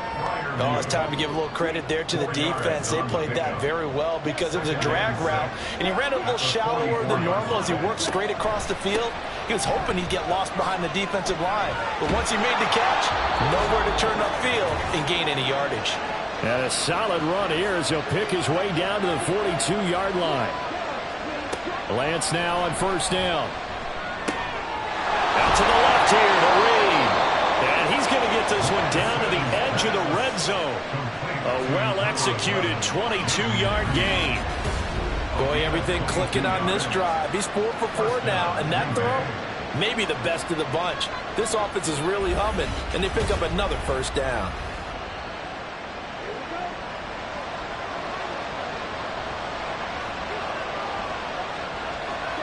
On 1st and 10, here's Lance. And his throw's going to be incomplete. I'm really liking what I'm seeing from this defense because their coverage has been playing at a shutdown level so far. Even backed up late, they're forcing incompletions and fighting to keep them out of the end zone as the 1st half winds down. They get 7 out of that, so they're left with a 3rd and 3. Nothing flashy there, the slant to the slot. Oh, the frustration for the defensive guys because it's a quick play. And you know it's going to be a bang-bang play in terms of the throw and the catch. And then he's able to absorb the contact to complete it. Able to find the open man. That's complete. The Packers going to use one of their timeouts as they'll stop it with 40 seconds remaining in this first half. Now a throw to the end zone on first down, but it winds up incomplete. So an incomplete pass a moment ago, and that leads to second and goal. Again, it's Lance. And he's got his man in stride, complete. Now the Packers going to go ahead and use the second of their timeouts. So that means they're down to one remaining here as we head toward halftime. Got to give credit where it's due. Really nice defense on that play. The pitch and catch was successful, but not any run after it. Lance now on third and goal. Touchdown, Packers! Jaden Reed from 4 yards out. And the Packers are an extra point away from tying the ball game here in the final minute of the first half. And a little time left on the clock, so on the other side, they're thinking, gosh, we'd like to get that lead right back. Yeah, thanks for pointing that out. Here I am going ahead and tapping out the first half. Well, there's still time. Way. They've got to make a decision about what they want to do on the kickoff, where they want to let their return guy touch it.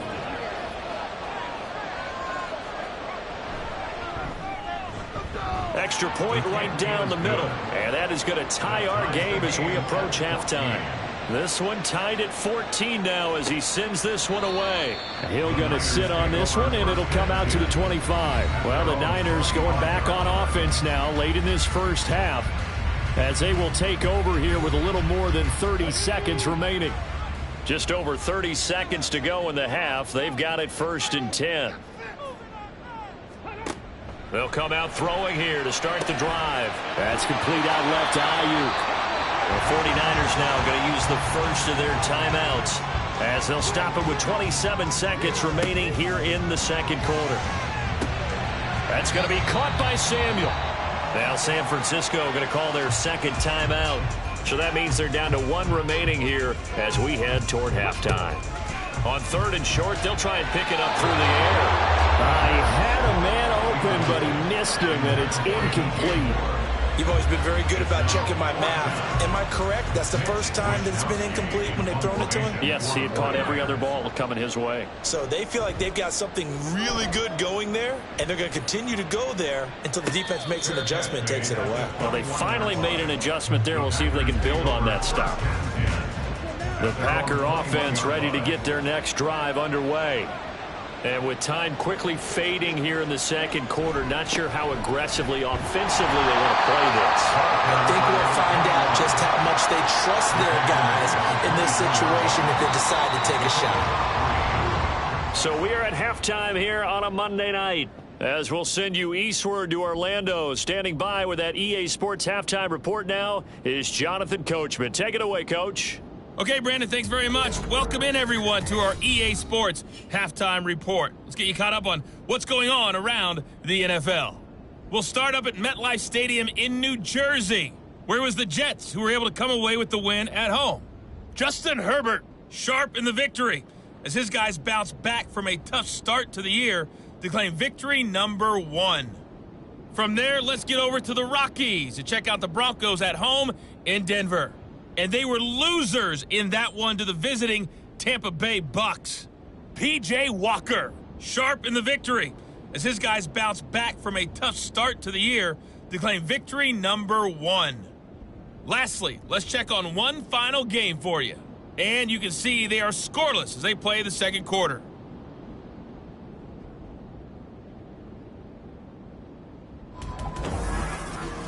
We thought this one would be a close battle coming in, and we have not been disappointed. They're all even to this point. This has the feeling of a game that could go right down to the wire. One mistake or one big play could turn out to be the difference. Okay, Coach, thanks as always. This one's still anyone's game as we welcome you back for quarter number 3. And ready to get the party started for the second half. It was an even first half, all tied on the scoreboard. And Hill will opt for the touchback. Here comes the 49ers offensive unit as they'll have it first to begin this third quarter. This offense ready for the first drive of the third quarter. Well, quarters number 1 and 2 entertaining. We saw some good offense points put up, Charles, and all tied on the scoreboard. And it sets us up for what could be a really fun second half because we've seen both sides score almost at will here in the first half. And now, here in the second half, getting the ball first, you've got to think, hey, we can go out and really run our offense the way we did in the first half. But if I'm a defensive player, all I'm thinking is, can I make a play to really help out my team and break this streak of offense? Makes it 3rd and 2. They'll go to the air here on 3rd and 2. Pass taken in by his big tight end. And he is going to have the 49ers first down as they're able to get the third down conversion. And he's the epitome of what we call the move tight end. A guy that you can line up anywhere, in the slot, out wide, in tight. Doesn't really matter because he has such great skills. You want to utilize him in all aspects of your passing offense. And there he was in the slot for the catch. They'll look to throw here on first down. Throwing middle, but it's incomplete. Yes, sir. How about an attaboy there on first down? Got his hand in and knocked it away. Here's 2nd and 10.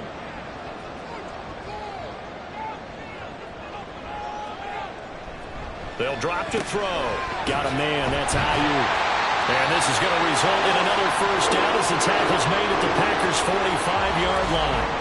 And we're going to stop play here, at least momentarily. It looks like there is a 49er who's in some discomfort. Well, the medical staff is going to come out here and take a look, and we will take a short break. Walker now on 1st and 10. He'll work his way up the middle for a gain of about 4, 2nd down. Well, on every play call, you realize it's not going to go for a touchdown. So a lot of your calls are setting things up for maybe later in the game, trying to establish the inside run with toughness now, hopefully get to the perimeter later. And let's face it, you could do worse than a 4-yard run on first down. And we're going to stop play here, at least momentarily. It looks like there is a 49er who's in some discomfort. The medical staff will attend to him, and we will step aside. Out of the gun now on 3rd down. And that one goes incomplete on the drop. That's one he definitely normally catches. 4th down. I wonder, Brandon, I just wonder, you think maybe he was worried about where he was on the field? Was he far enough? Was he close enough to the first down sticks? Absolutely. He was right there by him, and I think he was thinking first down before he caught that football. You got to catch it first, because if you don't catch it, there's no chance of picking up a first down. Well, they don't get a touchdown here in the opening drive of the third quarter, but I think maybe you still say mission accomplished as they come away with the lead. No, absolutely. You keep the pressure on, right? You go downfield, get some points up on the board, and hope that you've motivated your defense to take the field and hold that lead. And he'll be brought down right on the chalk of the 20. So here are the Packers now. They get set for their first possession of half number 2. And they find themselves down on the scoreboard following the field goal a moment ago. And I think even though they trail in the game now, I would consider that a win for their defense, and that's probably what they're telling the offense when they get to the bench. Hey, the onus is on you guys now. Get back out there and get us the lead back. A gain of 11 to kick off the drive, and it's a quick first down. A gain of 11 on the play. First down, Packers. To throw, it's Lance. He'll go over the middle to Reed, complete. And they get him down, but not before he takes it across the 40-yard line. Back-to-back good plays have him on the move on first down. They run the counter. Singleton. And forget about finding a lane. He barely had time to look up before he was planted in the backfield. Yikes, a 4-yard loss really sets him back now for second down. They'll keep it on the ground. Singleton. And they're able to swarm him behind the line, and his rough night continues. That's going to go down as a loss of 5, and it brings up third down.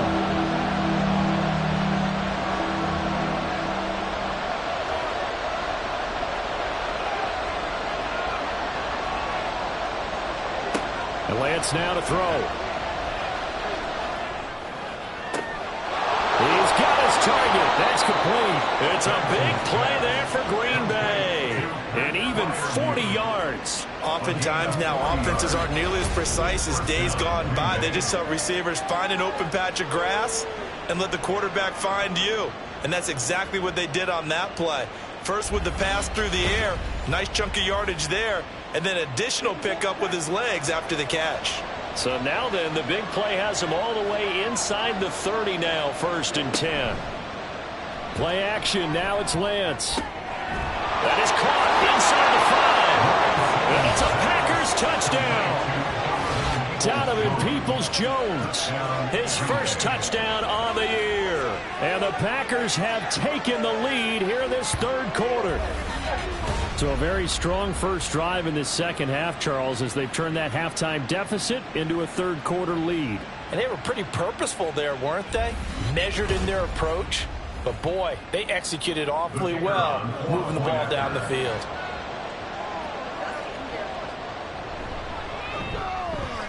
Point after, right down the middle. And that will make this a 4-point game. That drive goes 80 yards in 6 plays. And it ends with a Packers touchdown. So the Packer kickoff team set to go as they will kick this one away. Hill going to think better of bringing this one out, and the drive will start at the 25. Kenneth Walker headed back out there. He's had a good performance, moved the ball effectively on the ground. Of course, he has the 1 touchdown. And when you're able to move it as effectively as you've described, that leads to finding a way into the end zone, and now he's just trying to do it for a second time. And, of course, with that comes additional yardage. Yeah, looking for additional yardage, and again, that second score here in the 3rd quarter. On 2nd down, it's Walker. Escapes the defender. And he'll be out of bounds, but able to get it up past the 45. Personal foul, unnecessary roughness, defense. A little too much extracurricular there. When you have a game with a lot of contact, tensions are going to run pretty high. You're going to be emotional, but you have to harness it somehow, and he didn't on that play. After the penalty, a fresh set of downs. It's 1st and 10. A give for Walker running right. Oh, nifty juke there. Not much fun for a guy trying to tackle. He's down inside the 5 at the 4 before he's out of bounds. 116 yards for him on the ground now. He has been a tough man to bring down all night. Outside handoff to the right side. If you're a running back, you love getting the ball early so you have vision to see what's happening in front of you. Right tackle likes that call. Big play for him, but don't forget about the guys you always tell me on the backside sealing off. When they talk about cutoff blocks, making sure no one can leak from the backside that can run a play down. Nobody leaked. Big play. That's going to go as a loss of 2, and it'll be 2nd down. Well, that was one of the few times they've been able to contain him thus far. He's over 100 yards for the game, but he lost a bit off his total on that carry. That's over the middle and caught by Ayuk. And a nice job to break free of 1 tackle, but it slowed his momentum somewhat, and he's taken down right after. A big play forthcoming. Here's 3rd and goal. Back to throw here.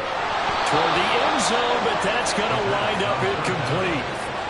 On that snap, he's a hero of his defense after the play he just made. A 1-possession game, and his hit kept it exactly that. Jake Moody for the 49ers field goal. A 21-yard. And his kick is good. And that'll bring him back within a point. So the 3 points there, and CD, that helps him inch a bit closer. Yeah, partner, when you're losing, any points you see go on the board in your favor, you're happy to take them.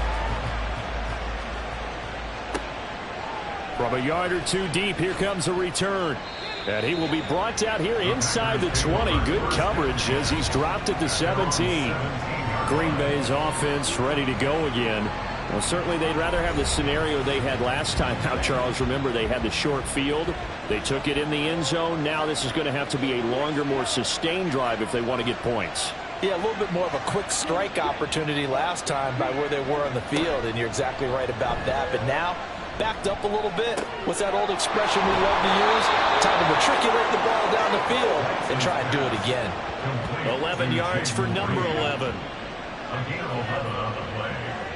First down, Packers. They'll run on first down. Singleton only able to get 2 here. Stopped at the 30. In the first half, he was held in check on the ground, but despite that lack of production, they still have the lead. Yeah, and they've got to feel fortunate about that. If they could actually get production from their lead horse, that would help open up this offense and widen this margin, too. And he's brought down at the 34. Call it a gain of 4. Well, they're hoping that the second half is better for him than the first half. They've got to find a way to get him going. He's a big part of their offense. Throwing now is Lance. That is caught. And he'll be out of bounds after getting this one across the 40. Now it looks like we'll get a timeout, and we will. We've got an injured Packer on the field. Well, hopefully, obviously nothing serious here. Medical staff, though, going to take a peek, and we'll take a break.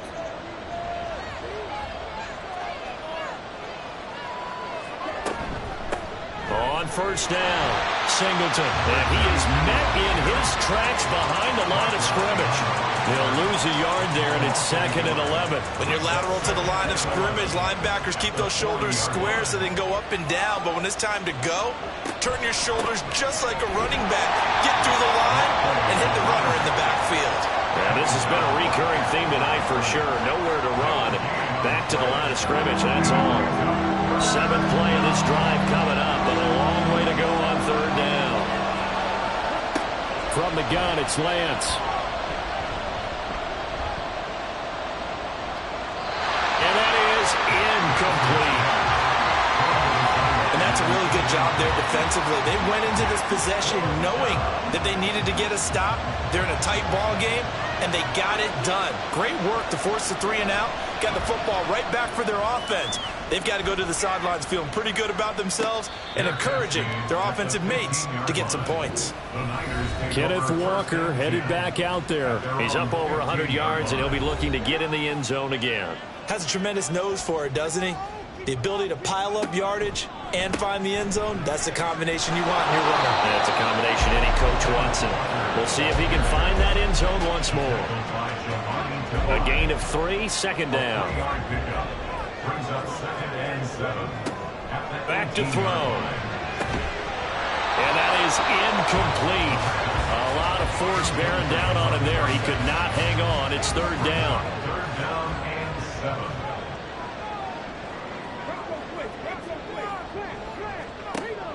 He'll drop to throw. And that one goes incomplete on the drop. That's one he definitely normally catches. 4th down. Sometimes the game is pretty simple. Put a few extra defensive backs on the field, give them nowhere to throw the football, force the incompletion, and get off the field on 3rd down. On 4th down, the punt team is on as this is sent away. The Green Bay offense ready to take over. And our game's hit a little bit of a lull here, a little bit of a snag. Punts on back-to-back drives. And old school coaches don't necessarily mind that. Didn't turn it over, right? Didn't create a big play for the other team. Right now what you're looking for is can you gain an advantage in field position? And that's what both teams are seeking right now. Yeah, they'll be seeking to gain that advantage here on this drive. 2nd down and 8. On play action, Lance. A short one there to Freiermuth. So just 3 yards on the completion there. And it brings up 3rd and 5 now.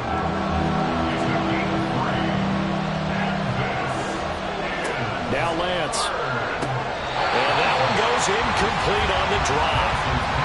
That's one he definitely normally catches. 4th down. After watching him drop that slant, I can hear my old coach's voice ringing in my ears right now. You can't run with the ball until you catch it. Trying to get those rack yards before he secured it. Fair catch signaled for and taken at about the 15-yard line. They call it 38 yards on the punt, no return. And they will take over 1st and 10. The 49er offense set to get this drive underway. Over on the sideline, hoping to hit that reset button between possessions. Last time out, they had to punt it away. This time, hoping to finish this thing off in the end zone. So give him 2 yards there on the completion, and that's going to bring up 2nd down. 1 quarter remains here as we wrap up the week on a Monday night. We'll return with more after this break.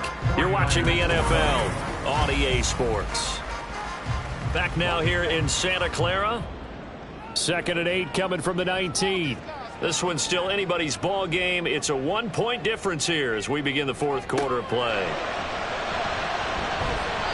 Now, meanwhile, here's a 2nd down throw that's knocked away and incomplete. The Niners on 3rd down. They've converted 3 times in 8 chances. This is 3rd and 8.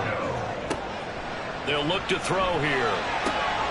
He's going to get that to his running back out of the backfield. And he's going to have a Niners 1st down as they're able to get the 3rd down conversion. And here we are in the 4th quarter, partner, and we watch them drive for what would be a go-ahead touchdown.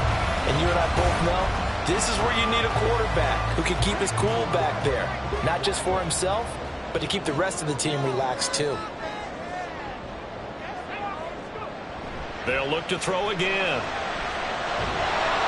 And he can't find anywhere to go with it, and he goes down. Brought down by Trayvon Walker on the pass rush. It looked like they were trying to get him outside there, but this defense had different plans. Yeah, they really had an outside-in kind of a pass rush. It's almost like when you're covering a punt, you can't let him get to the outside and get to the sideline.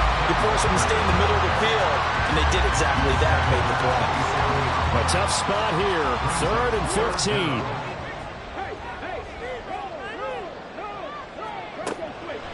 Now a draw play. It's Walker. No gain there on the play, and that's going to leave him with a 4th down. He's having a big game running the football, but that will hurt the yards per carry a little bit. Yeah, but the average he's got so far, that's the type of average he wants to take with him to contract negotiations, doesn't he? Here comes the 49ers punter now as he's on to punt for the 4th time tonight.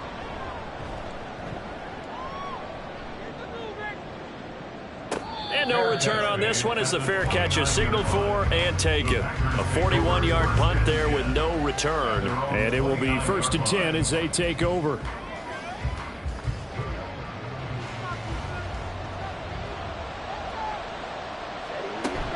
They'll start on the ground here on 1st down. And he'll scratch out a yard up to the 30, and that's all.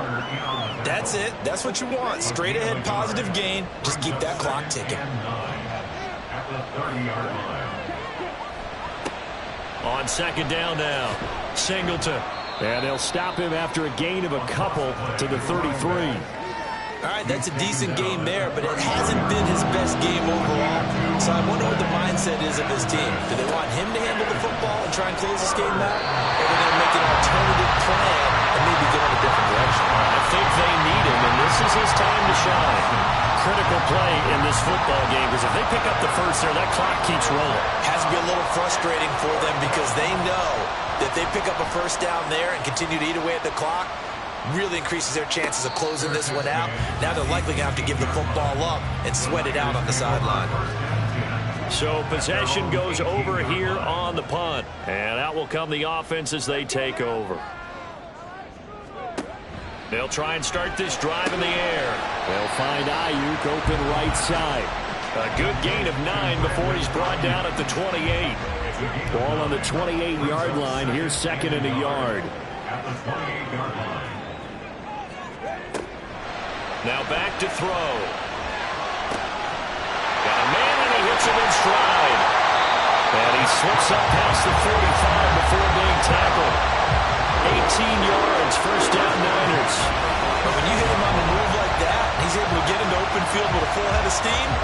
Oh, boy, it's going to be tough to get him down. And there was a big window. They're lucky they did get him down. Back-to-back good plays have him on the move on 1st down. Up the middle, here's Walker. He'll be taken down at the 48 for a pickup of 2 yards. Well, they always talk about playing great team defense, and that was an excellent example right there. Everyone on assignment, no one in the wrong spot, everyone filling their gaps. And this will be taken across midfield and into Green Bay territory. That's a really nice job by them picking up the run blitz and detecting it and blocking it and turning it into a nice run. And a lot of times you think if you blitz a running play, you're going to smother it. But a lot of the blitzers, they come in a little bit high. They don't have great leverage, and they're easily blocked and turned to the side. Just 4 yards on the pickup, but that's good enough to extend the drive.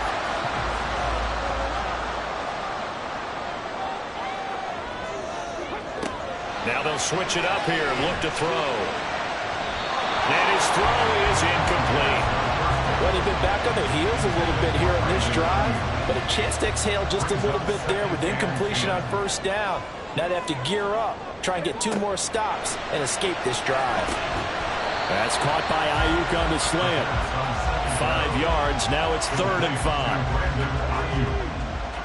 It's a gain of 5. Brings up 3rd and 5. Looking to throw. Able to find the open man. That's complete. And this is going to result in another first down as the tackle's made at the Packers' 22-yard line.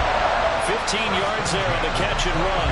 That's the 3rd time on this drive that these two connected with each other. They've got a real rapport going. And right now, it's paying off with big chunks of yardage, as shown by that last play.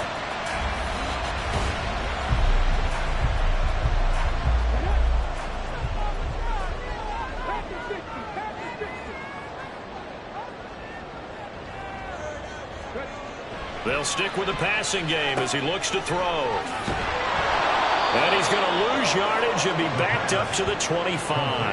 That one unable to develop, never got going. A loss of a couple, and it's 2nd down.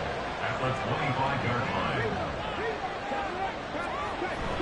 Sticking with Walker on 2nd down. And he's going to take this one down to about the 23-yard line. After getting stuffed on first down, not much better there. 2-yard gain. This offense 2 for 2 on 3rd downs on this drive. They're in for a tough task here, though. 3rd and long. A throw there, but that's going to wind up incomplete. So 2 third down conversions on this drive, but not able to get a 3rd, and now they deal with 4th down. So here we go. Maybe the biggest kick of the game forthcoming. This for a 4th quarter lead. And his kick is right there. It's good. And they have taken the lead here in the 4th quarter. So the drive here ends with a field goal. It does give them a lead, but this one's still certainly a long ways from over. It definitely puts a lot of pressure on your defense to hold the lead, right? They're happy to have it and happy to be out there trying to do so. But I know as a former player, in the back of their mind, they're thinking, why don't you score the touchdown and seal this thing? And he brings us out past the 20 to the 24. And Green Bay getting ready to go as they take the field. And now they find themselves trailing following the field goal. Still a good amount of time in this 4th quarter, but this drive very well could determine the outcome of this ball game. They'll start this drive out on the ground. And this has been a recurring theme tonight for sure. Nowhere to run. Back to the line of scrimmage, that's all. Officially nothing on that last run. They'll try again 2nd and 10. They'll keep it on the ground. Singleton. Well, he's going to lose yardage here. Back to his own 18. That's going to go down as a loss of 5, and it brings up 3rd down.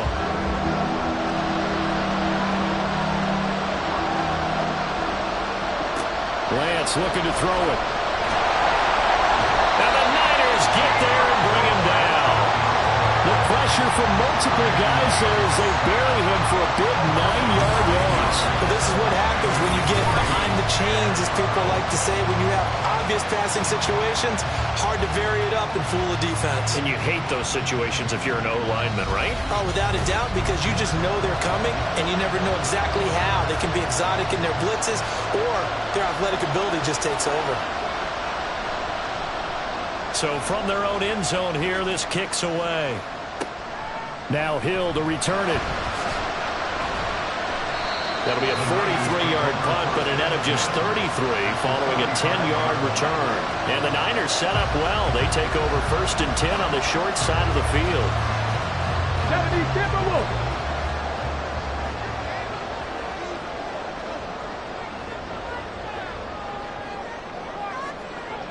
They'll come out throwing here on 1st down. Throw right side is going to be caught by Samuel. CD, with that last pass, he joined a group of about 50 other men that are over 30,000 career passing yards. So, look, he's not at the top, but that's pretty good company. Yeah, it's not the most exclusive fraternity in the NFL, but it's a pretty good one, isn't it? You still have to put some numbers up in order to get in, okay? The secret knock is still there. How about him getting it done? Proud of him. And just shutting him off there. And they'll wind up getting this one all the way down inside the 20. So fresh out of the 2-minute warning, and here's another timeout taken with 1:55 remaining.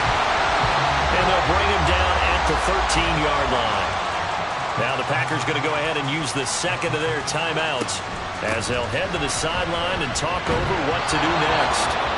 Now the Packers going to burn their third and final timeout as they'll head to the sideline and talk over what to do next. On third down, he'll drop to throw to the goal line, but it's incomplete. So decision time now, because a field goal keeps it a one-score game. What are you thinking? Well, I'm looking at the down and distance, and that's where the issue comes in. It's not short enough that it's a no-brainer and you go for it. You have to analyze this one. To me, you take the field goal, take the points. I don't think you want to risk coming away with nothing. So they get the 3, but you wonder now, is that going to be enough? Excellent question, because when I look at the smiles on that side of the field, they're a little tight, aren't they? If they had scored a touchdown there, those would be big half-moon grins right now because they feel a whole lot better about their position. And a touchdown in the other direction, all of a sudden they're down. So the Packers down by 5, a minute 38 to go.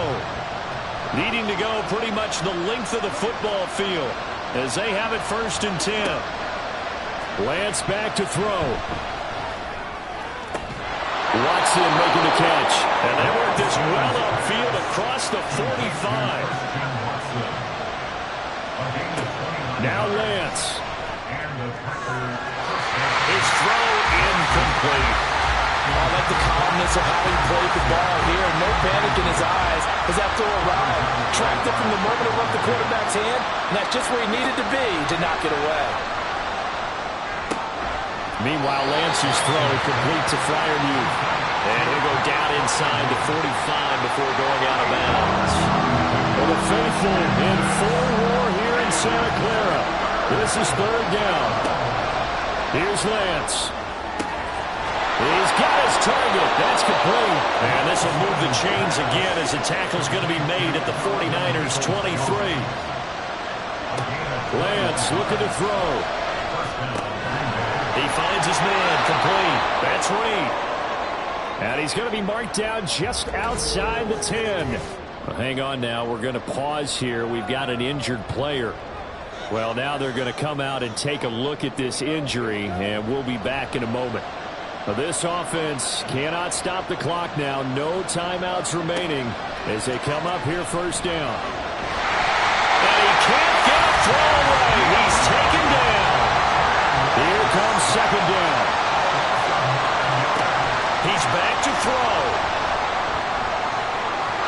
And it's incomplete. Took a shot, couldn't connect. I know conventional wisdom says, hey, don't get it all back in one play. But sometimes you go ahead and try to. They tried to get it all back on that one. Weren't able to do so. Lance. And this is going to be caught. It's caught. And they've won the football game.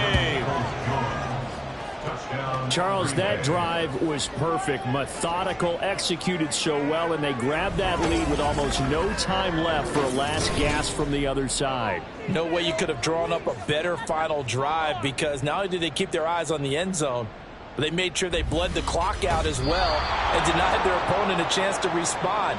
That's just terrific situational football to end this one.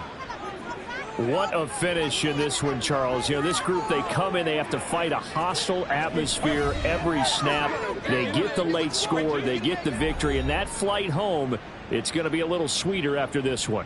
And Brandon, just like you, I was fired up for that last sequence. How about that? Wouldn't you have loved to have been in the huddle when they were mounting that game-winning drive? Big-time moment. No one shied away from it.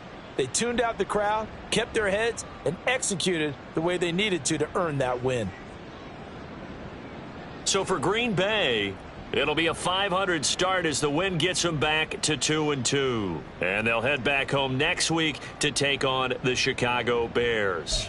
Meanwhile, for San Francisco, the defeat is their first of the year as they drop to 3-1. And they'll try to turn things around next week as they have a matchup in New Orleans against the Saints. That'll do it for us. I'm Brandon Gaudin alongside Charles Davis. Thanks to our entire crew as well. We'll talk to you next time. So long, everybody.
It's Madden NFL 24 on EA Sports, and we've got C.J. Stroud. You can't ask for much more than his last game, a 5-touchdown effort. It's the Falcons and the Panthers, and it's all up next.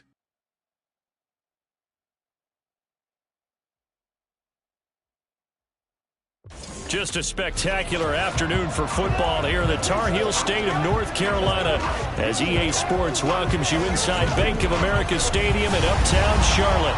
Today it's week 4, and we've got what should be a great one here as it'll be the Atlanta Falcons taking on the Carolina Panthers. Alongside Charles Davis, I'm Brandon Gaudin. And Charles, we look at this Panther ball club as they interplay here. And losers their last time out, so they'll look to make amends here. And one of the best ways you can do that is to be at home.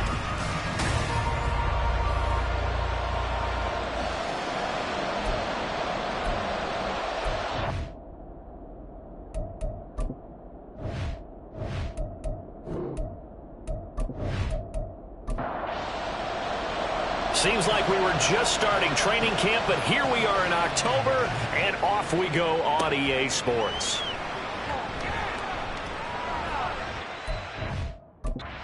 Past the 20 to the 22-yard line.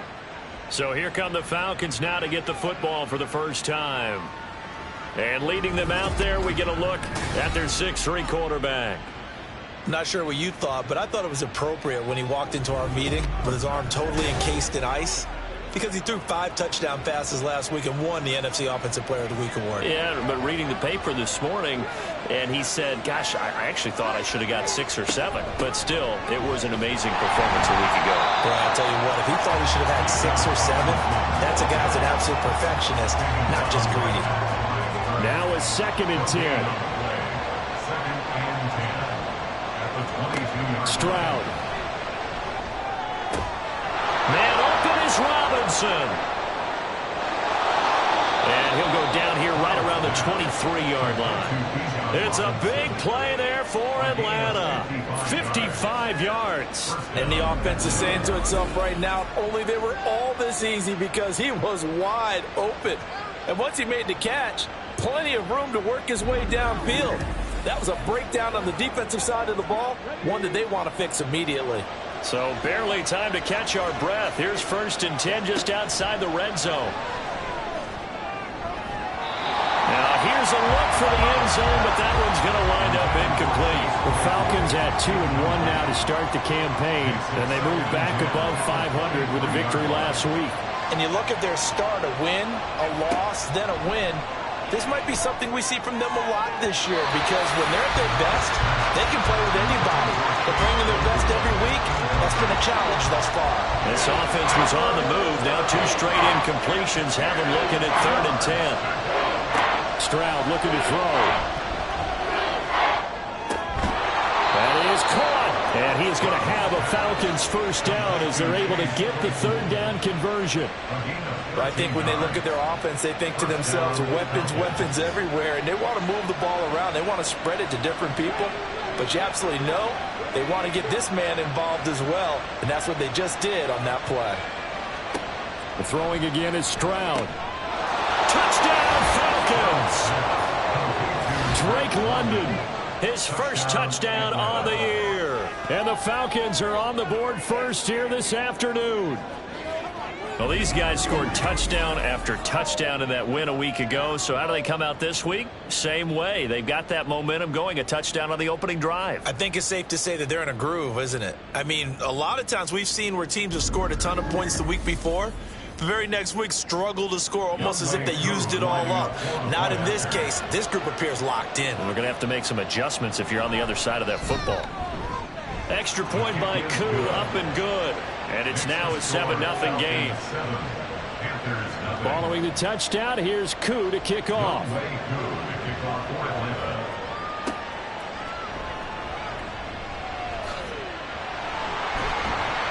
And no chance to get away as they'll get him down at about the 17-yard line. So here now are the Panthers for their first drive of the game. And they'll be led out by their 6-year quarterback.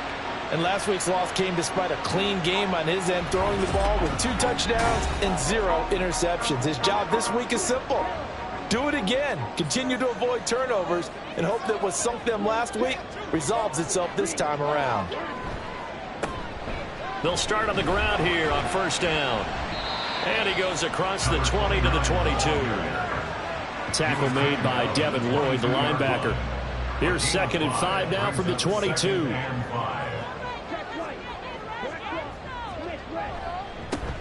And they'll keep leaning on the running game. Back to the ground. That one a first down pickup of 8. We use the word relentless a lot with guys who are aggressive on the field. In this case, it really fits, doesn't it? How about his ability to break tackles and his feet never stop moving? A first down throw for Young. And the Falcons get there. The Falcons get the sack. Down he goes.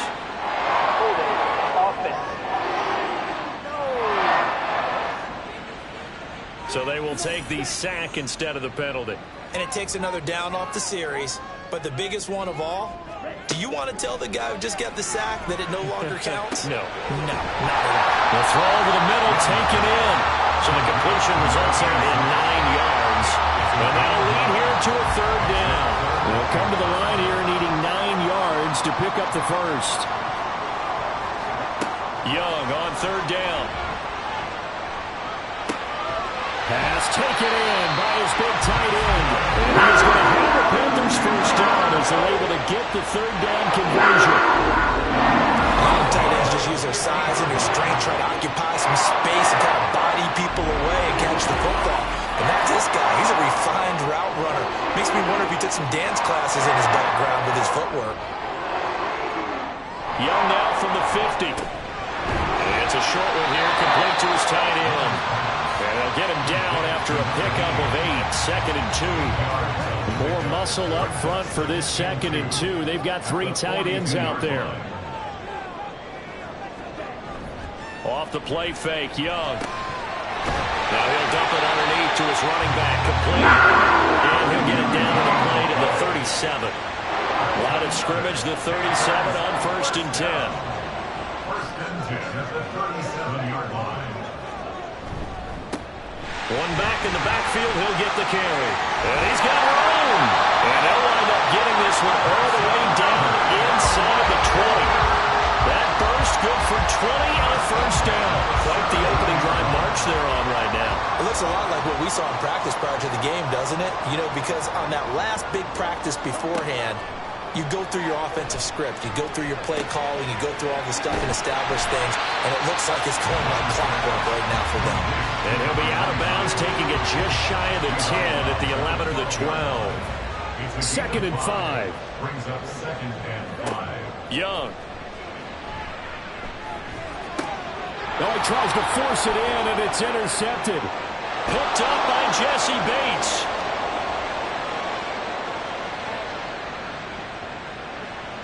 And he takes this one back into the end zone, and the Falcon defense has a touchdown. Still in the first quarter, but what a great start for them. I mean, they've controlled the airways, Charles, on both sides. They had the passing touchdown. Then they intercept the pass of the other squad and take it back for another score. Brandon, I know we have a ton of time left, but what an early backbreaker they just delivered. They're up early, and they appear to be totally dialed in. And that offense, they're forced to run right back out. Still shaking up a bit, but feeling the pressure to put something on the scoreboard. They've got to be careful here. Koo able to connect on the extra point, and that'll make the score 14-0. So the defense creating some points, not only getting the interception, but then returning it to the end zone for the pick 6. So they'll get another shot on offense following that pick 6, and now the kick is away. From a couple yards deep, he'll bring it out of the end zone. And ultimately cannot get this out to the 25-yard line as he's dropped at the 23. The Panthers coming back out onto the field for their 2nd drive. Early on, you know, Charles, every game could be called a measuring stick game. But I think when it comes within your division like this, it's a measuring stick game with a little extra intrigue. I would agree with that totally because all division games have a little extra to them. But I like where this game is situated because at this stage of the season, it has that little extra juice But at the same time, it's not a make or break if this were, let's say, week 15, 16, somewhere in that neighborhood. Escaping the pressure right. And they get him down, but not before he takes it across the 40-yard line. A nice job there on the escape and scramble. First down, a 16-yard gain.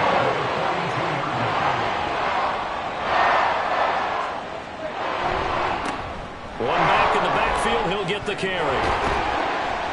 And good vision there as he's across midfield and down to the 45-yard line. 46 yards rushing for him now. He's only carried the ball 4 times. From Falcon territory now, here's 1st and 10 at the 45-yard line. They'll try to throw now. Young. A short throw caught by Andrews. The numbers for Andrews last week. 4 catches, 56 yards. And you can tell early, they're going to look his way quite a bit. And he made himself available on that one.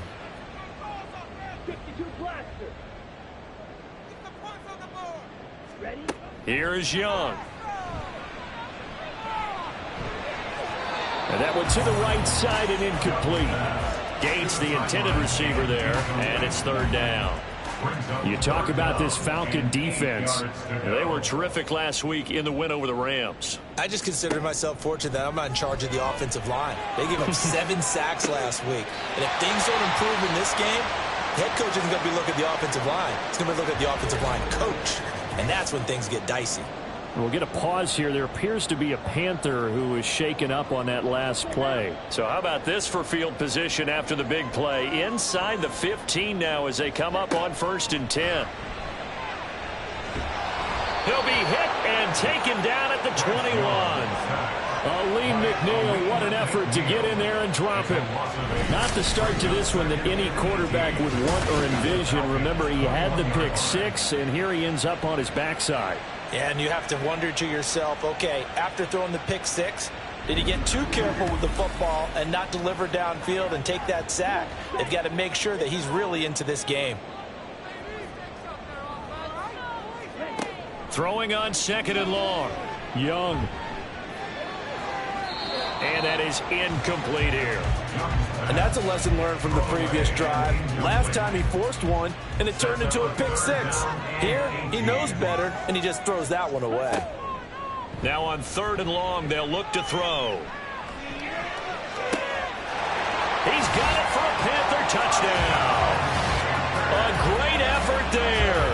His 2nd touchdown on the season. And the Panthers have got it back to within a score. Good bounce-back drive right there through the pick on drive number 1. Drive number 2 leads them right down the field into the end zone. Agree totally. Excellent bounce back. Tremendous poise. Confidence never lost. And obviously he transmitted that to his teammates as well. What a really nice drive. Extra point splits the uprights. And that'll make our score 14-7. The Carolina kick team is out there ready to go, and they kick this one away. And here comes a return from just beyond the goal line. And he'll be stopped right around where he would have been had he gone down to a knee, maybe a yard shy of there at the 24.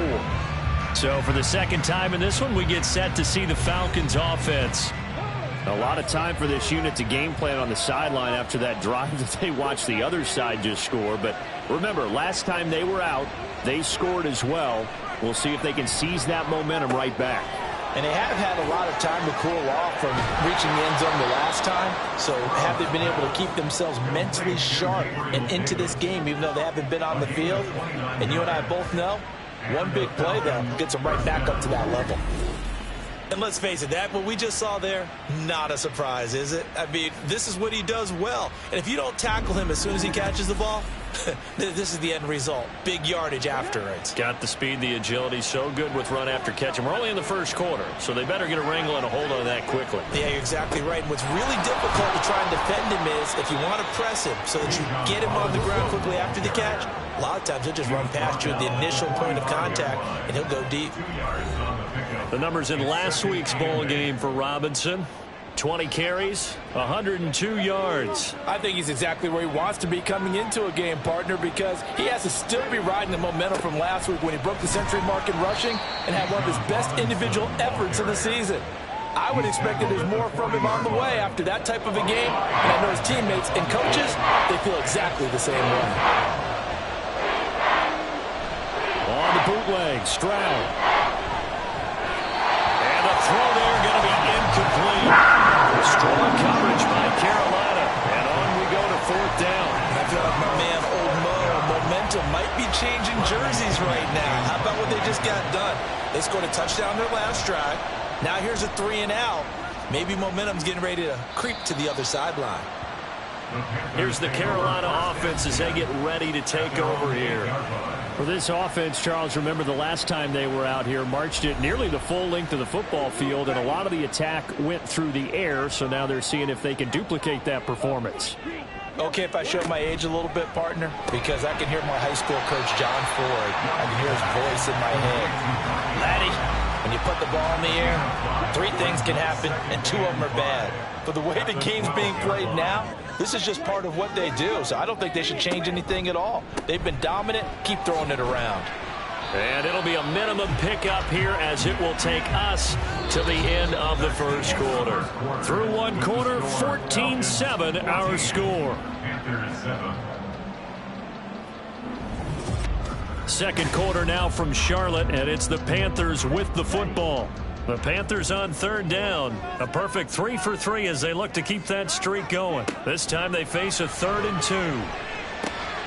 He's got his running back out of the backfield. And he is going to have the Panthers first down as they get 5 there on 3rd and 2. And they'll use him out of the backfield, and sometimes quite a bit. They're just trying to get him touches any way they can. 4 catches a week ago. There's another one right there. Now a first down throw for Young. Open man is Mingo, complete. Calling a gain of 3 on the play, and it'll be 2nd down. It's a pickup of 3. Brings up 2nd and 7 at the 24-yard line. From the gun, they'll try to run it. And he'll be brought down here at the 28. When you find that kind of yardage, you couldn't be more confident as a ball carrier. And guess what? You're going to go back and tell your offensive coordinator, I'd like to keep carrying it, thank you. 3rd and short yardage, Young. Able to find the open man. That's complete. And he is going to have a Panthers first down as they're able to get the 3rd down conversion.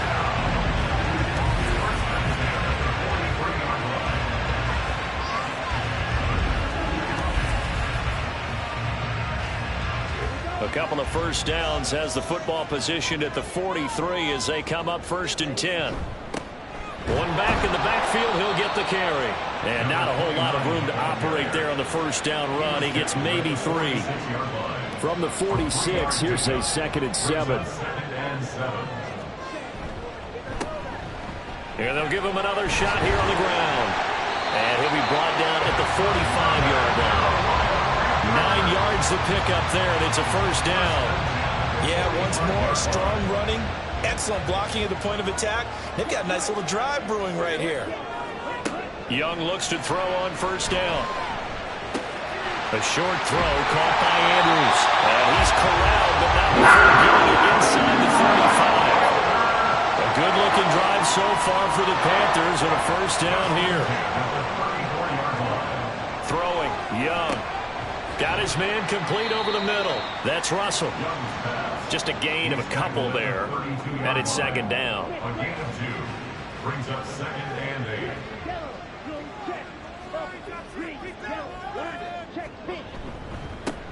One back in the backfield, he'll get the carry. And he is going to be stopped cold behind the line of scrimmage. They're 2 for 2 on 3rd down conversions on this drive. This one tough. They need 9 yards on 3rd down. Now Young. And down he goes. They sack him back right around the 41-yard line. Credit the sack to the safety, Jesse Bates. Well, someone is certainly having a big game, and while that sack doesn't quite have the splash of his pick 6 from earlier, you know he's thrilled to be making big plays during a great individual effort today. Blake Gillikin on to punt now on 4th down. He punted 3 times in the loss last week as he sends this one away. And not what he was hoping for there, as this will hit in the end zone for a touchback. For Bijan Robinson and the Falcons back onto the field. A good job in the passing game, decent job in the running game, but really they've been more effective through the air. We'll see if that shifts at all as this goes on. Thus far, it feels like they're calling this game in reverse. Normally you run to set up the pass. Here it feels like they're passing, hoping to set up the run and be more effective later on in the game. Yeah, you can do it both ways. We usually talk about it in the reverse, however. No doubt about it. 2 yards on the pickup. Now Stroud. Completion here to Claypool. Oh, he's got a little daylight. Still going. Inside the 10. Touchdown, Falcons. Chase Claypool. 78 yards. And the Falcons are able to strike quickly to add on to their lead. Well, if the plan is to come in here and go toe-to-toe with these guys, it certainly does not hurt if you hit them with a big shot along the way, too. That's got to give them some confidence. And the other thing right now, it quiets this crowd, at least for the time being. Yeah, that is what is called the intended consequence of their actions. Extra point by Koo, up and good. And it's now 21-7.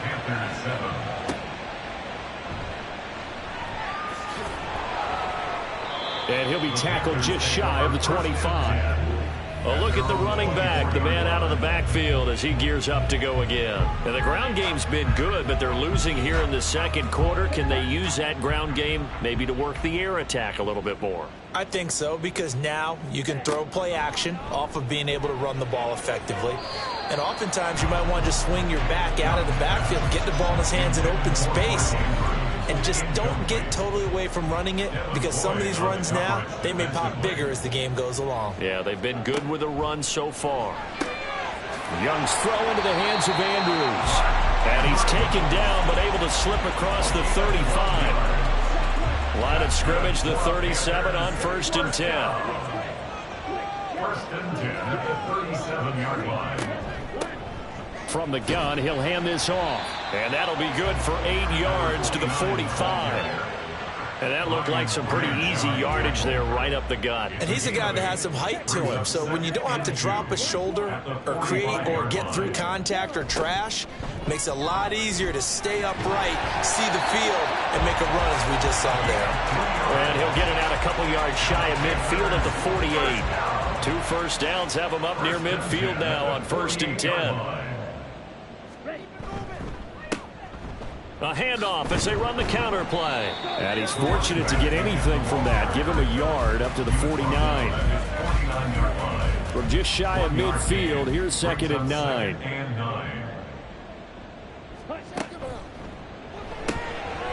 Young quickly to the flat. And that's going to be good for another first down as the tackle's made at the Falcons' 34-yard line. That one good for 16 as the drive continues. Well, these guys have definitely been outplayed in the first half, but I like their countenance. I like the way that they haven't panicked out there, the way they're carrying themselves. They're starting to move the ball, and what you have to do, maintain your poise and start to put together some drives. Young on first down. He's going to hit his man out of the backfield, complete. Only able to gain a couple there, and that will bring up 2nd down. Brings up 2nd and 8 at the 32-yard line. Young. And that'll be incomplete. Took a pretty good shot as he tried to pull that one in. Couldn't hang on, 3rd down.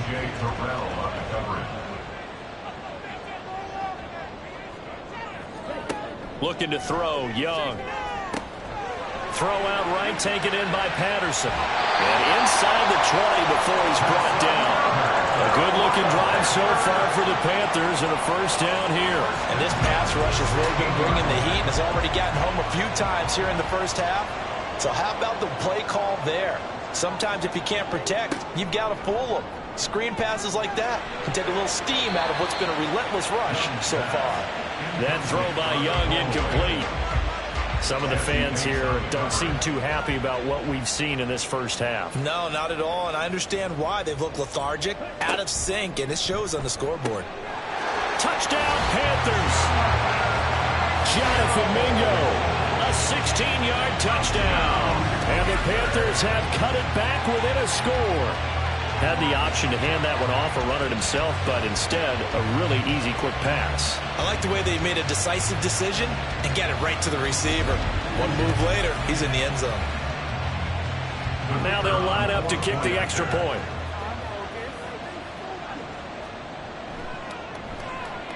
It's up and good. This becomes a 21-14 ball game now. A pretty long drive that time. 11 plays all told. And there will not be a return here. It's a touchback, and it'll come out to the 25-yard line. The Notre Dame man, Chase Claypool, in this offense, ready for their upcoming possession. There's a lot of talk in training camp about him getting off to a hot start this year, saying that they needed that. Well, he's done it through the first month. It kind of reminds me of one of those great musical groups where one person has their name out front, then they have the backups, right? He's the guy out front because the backups, they're doing what they're supposed to be doing, but we're going to the headliner each and every time, and that's not easily done because, you know, all the defenses are kicking towards him right now. That means he's fighting his way through traffic, finding ways to get open, even when he's not supposed to be. They'll operate from the 32-yard line here, 2nd and 3. Here's Stroud. Into the hands of London.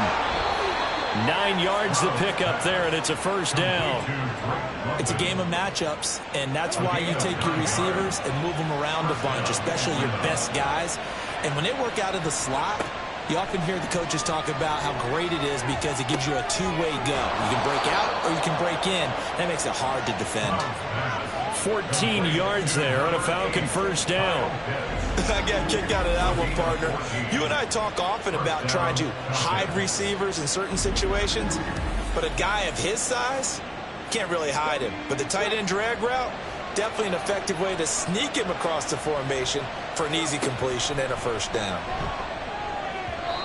Throwing on first down, but this one winds up to be incomplete. Well, the incompletion, yes, but maybe here not the worst thing in the world? No, not on 1st and 10. It actually gives them a chance to regroup, relax just a little bit. They huddle up, talk it over. Then they get a chance to continue their drive. Stroud's throw taken in by London. And he'll go out of bounds right around the 40. The first down line at the 34 here on 3rd down. Stroud will look to throw once more. He's got his target. That's complete. And he gets us down inside the 35 before going out of bounds. Move the chains. A gain of 7 on 3rd down. So they'll come up 1st and 10 now from the 33. And Stroud now to throw. And his throw here is incomplete. 2nd and 10 from the 33-yard line. Stroud to throw it. And that falls to the ground, incomplete. A nice job of bodying him up defensively. And now it brings up 3rd down. Stroud on 3rd down now.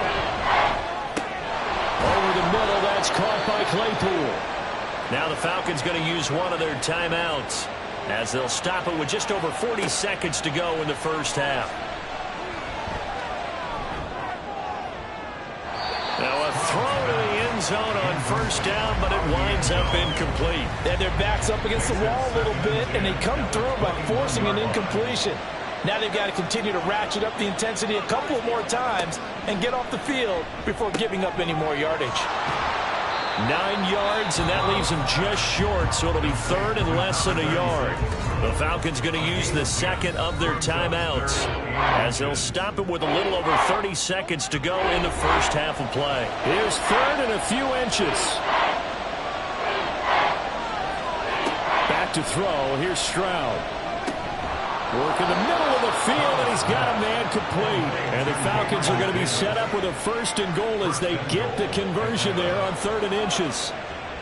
A chance to really cap off a big first half here as they come up on 1st and goal. Here goes Stroud again. And he just throws this one away. Smart decision here this close to the end zone, and it brings up second down. So with 4 seconds to go in the half, here's the field goal unit onto the field. Koo knocks this one through the post, and the lead works its way up to 10, 24-14. Offensively, pretty good execution. Long drive, chews up the remainder of the first half clock, and they finish it off with 3 points. And what's the best byproduct of the whole thing besides the fact that they got points on the board? They didn't leave the other team any time to mount a drive themselves. So we have reached halftime now with the visiting Falcons out on top. As we'll send you down the coast now to Orlando, that's where we find Jonathan Coachman, ready with our EA Sports Halftime Report. Coach. All right, Brandon, thanks very much. A lot to get to here as we say goodbye to September and take a look around the NFL here on this first day of October. We'll start up at MetLife Stadium in New Jersey, and that's been a back-and-forth game, all tied in the second quarter. From there, let's hop over to New England. Check out the Patriots at home in Foxborough, and they have the lead in that one over the visiting Buffalo Bills. Sky Moore, a touchdown reception. Finally, let's get to Indianapolis to check on the Colts at home at Lucas Oil Stadium. As you can see, the score there in the second quarter. The Raiders trying to finish that one off and claim victory.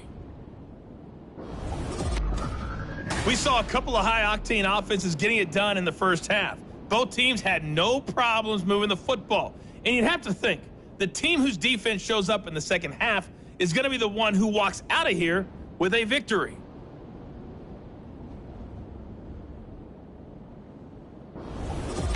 All right, Coach, thank you very much. As we welcome you back for quarter number 3. The Panthers going to get the football first, trailing here as well as we resume play in this second half. And he returns this to the 22. Out come the Panthers. They'll have it first on offense in the third quarter. And right out of the gate, they face what you think could be a pretty important drive.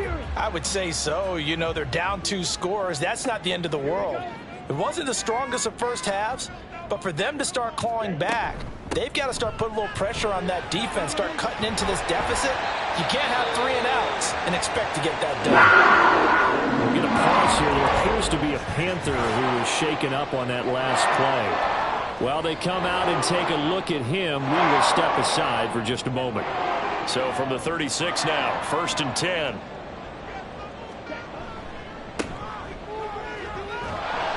And he can only manage to get a couple. 2nd and 8 coming up.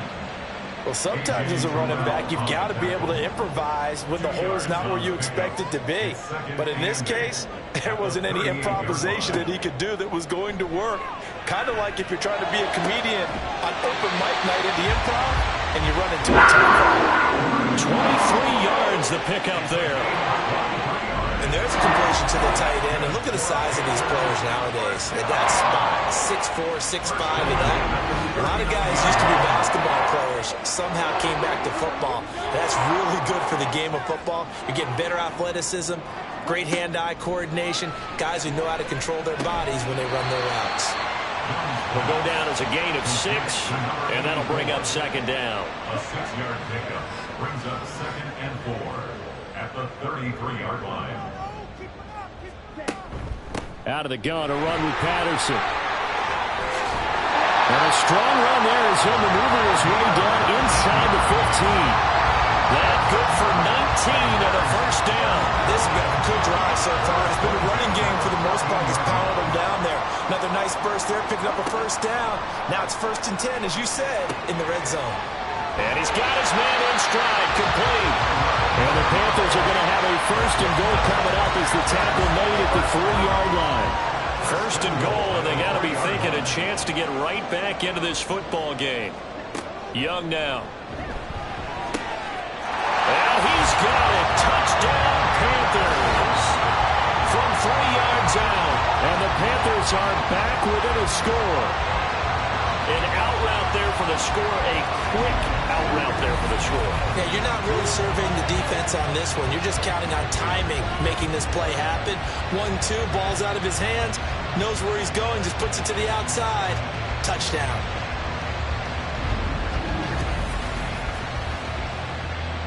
Now the try here for the extra point.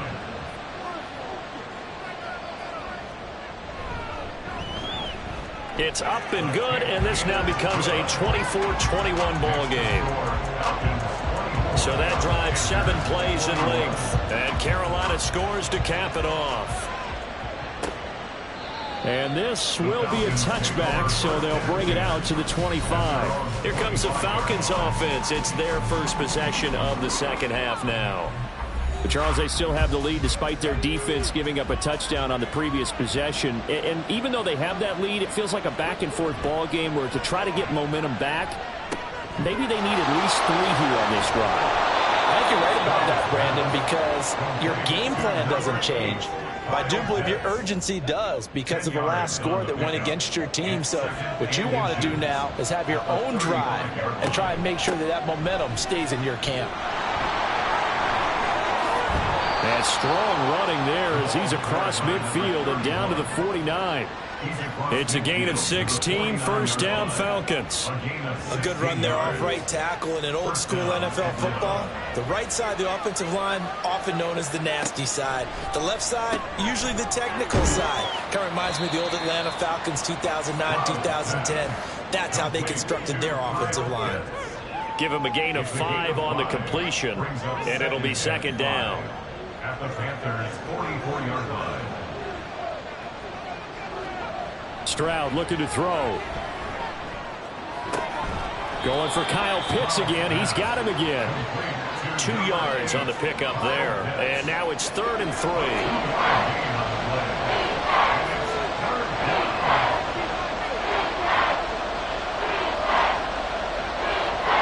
Throwing now is Stroud. Pass taken in by his big tight end. And he is going to have a Falcons first down, and he was able to get it by plenty. A gain of 8 on 3rd and 3. As an unbiased observer, I think it would have been interesting to see what they would have done if they hadn't gotten the first down there. But since they did, I guess the point is moot. And they're right there in that middle ground, field goal range, punt, go for it. But as you said, they picked it up. Now here's Stroud. And his throw is going to be incomplete. That was well played, but that's also an example of a corner who understands his coverage, realized he had support behind him, and could be a little more aggressive in the shorter zone, and did exactly that, knocking that pass away. And he's going to be hemmed in and brought down right at the line of scrimmage. Calling no gain on the run there, and now they'll be looking at a 3rd down. Here comes the 8th play of the drive, and they need a full 10 yards on 3rd down. Stroud. Able to hit his target, Claypool.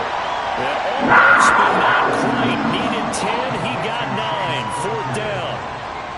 A short gain that doesn't get him the first down brings up a 4th down situation. Really nice job defensively. They knew where the sticks were. They got the stop before it. They'll try and run for it. And I'm not sure he got there. Did they stop him? They did. He needed a yard. He didn't get anything. And the Panthers will get the football back. And you wonder, Charles, could that decision come back to haunt them later? And it really could, because in this situation, you kick the field goal in a tight game like this, that's a good play. Yeah. But maybe what he's saying to himself is, I'm just not a big proponent of the old idea that any possession that ends in a kick I'm happy with. He wanted to be really aggressive. A little twist here in the 3rd quarter. Now a first down throw for Young. And this is going to be hauled in by the tight end Andrews. And they work this well upfield across the 45. A good pickup there at 22. Big hitter to start the drive, has him up near midfield here for 1st and 10. Now Young. A short throw caught by Andrews. Not a big window to throw. Coverage wasn't too bad there. Yeah, they had him under wraps pretty well, but somehow able to muscle his way open and catch the ball. And they'll run on the inside handoff. Fights off the defender. And he gets this inside the 35-yard line.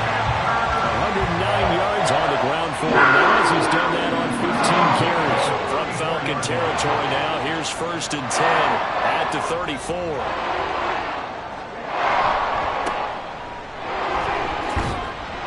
And he'll manage managed to pick up about 4 at second down. But really, that was no surprise there. They've been running it well all game, and I know goals change all the time, but any team will take that type of run each and every time. One back in the backfield, he'll get the carry. And inside the 20 before he's brought down. 11 yards and a Panther first down. Most of the damage has been done through the air. I mean, they've run the ball 3 times with passing touchdowns, but guess what? Ground game has not been neglected. Nice little burst right there. From the red zone now, Young. Pressure applied, and he's going to be taken down. They sack him back at the 33-yard line. The defense rising to the challenge and setting him back on the sack. And this dominant defensive performance continued on that play. This poor quarterback has not received the protection he needs and has had to pick himself up off the turf far too often. So second and long, and got to be careful not to fall out of field goal range. Now Young. Throw out wide is incomplete. Well, partner, guaranteed they approach this play with the idea of making up ground to make third down manageable. Unfortunately, with that incompletion, right back where they started on the last snap. Now they need a big third down play in order to pick up the yardage needed. And they'll be inside the 25 now at the 24. A gain of 9, not enough, and it's fourth down. And that's a play that's not uncommon on third and long because the offense is just hoping that somehow they can get a guy in space and follow some blockers downfield. Does a pretty nice job there getting a few yards, but he ends up getting stopped before he gets the first down. So give him 3 on that drive. You know, normally you'd say, we'll take it, but the way points have been flying around, it feels like a little bit of a letdown. Yeah, you just have to wonder, are field goals going to be enough? Because as you pointed out, the way touchdowns have been scored, does kicking a field goal actually put you at a disadvantage the rest of the way? Atlanta now coming out on the field. They're coming off a fourth down gamble that last drive that backfired, CD, but really not as badly as it could. Their defense held up and only gave up 3 points. And what they want to do is play off the momentum the defense gave them. Only giving up the 3 points in that situation after they failed on fourth down. Now they want to make it pay off. They want to pay homage to the defense and have their own drive pay off in points for themselves. 2nd and 6, just inside the 30. Stroud off the play fake. Pressure comes in. He's brought down. It's a Panther sack. Trey Hendrickson showing off his pass rush repertoire that time. They tried to go with a little play action there, but nobody on the defensive side bit. Yeah, they adjusted in time and in a big way and ultimately got the sack. On offense, sometimes you're running play action just to set up a certain blocking technique. In this case, none of it worked. 5 yards that time out of the scramble, but now they're looking at a fourth down situation. I thought he did a pretty good job there to get back what he could, but let's face it, that sack on second down, talk about throwing a wrench into the works. He certainly did. And he did everything he could there, trying to pick up some positive yardage, and he did, but not enough. The punt team on now as Pinion sends this one away. Fair catch called for and taken right near the 30-yard line. 36 yards on the punt with no return, and it will be the Panthers' ball, 1st and 10. This Carolina offense at the line, ready to go. And last time able to get 3. It's not what they wanted. They wanted 6, but they got at least something. They mustered something out of the game. They'll take it. Just, I like the way you described it. Not ideal, but they'll take it. Anything to put some points on the board. And this time on offense, they don't even want to see the field goal kicker trot on the field. They want that ball in the end zone. Yeah, they'll be going for 6. And they're not going to get to the line to run another play. So we will switch ends as the third quarter has come to a close. We'll return with more after this. This is the NFL, and it's on EA Sports. And we're back now in Charlotte. All even as we get ready to start the fourth. And he'll get it out a couple yards shy of midfield at the 48. 141 yards rushing for him now as he started on 19 carries.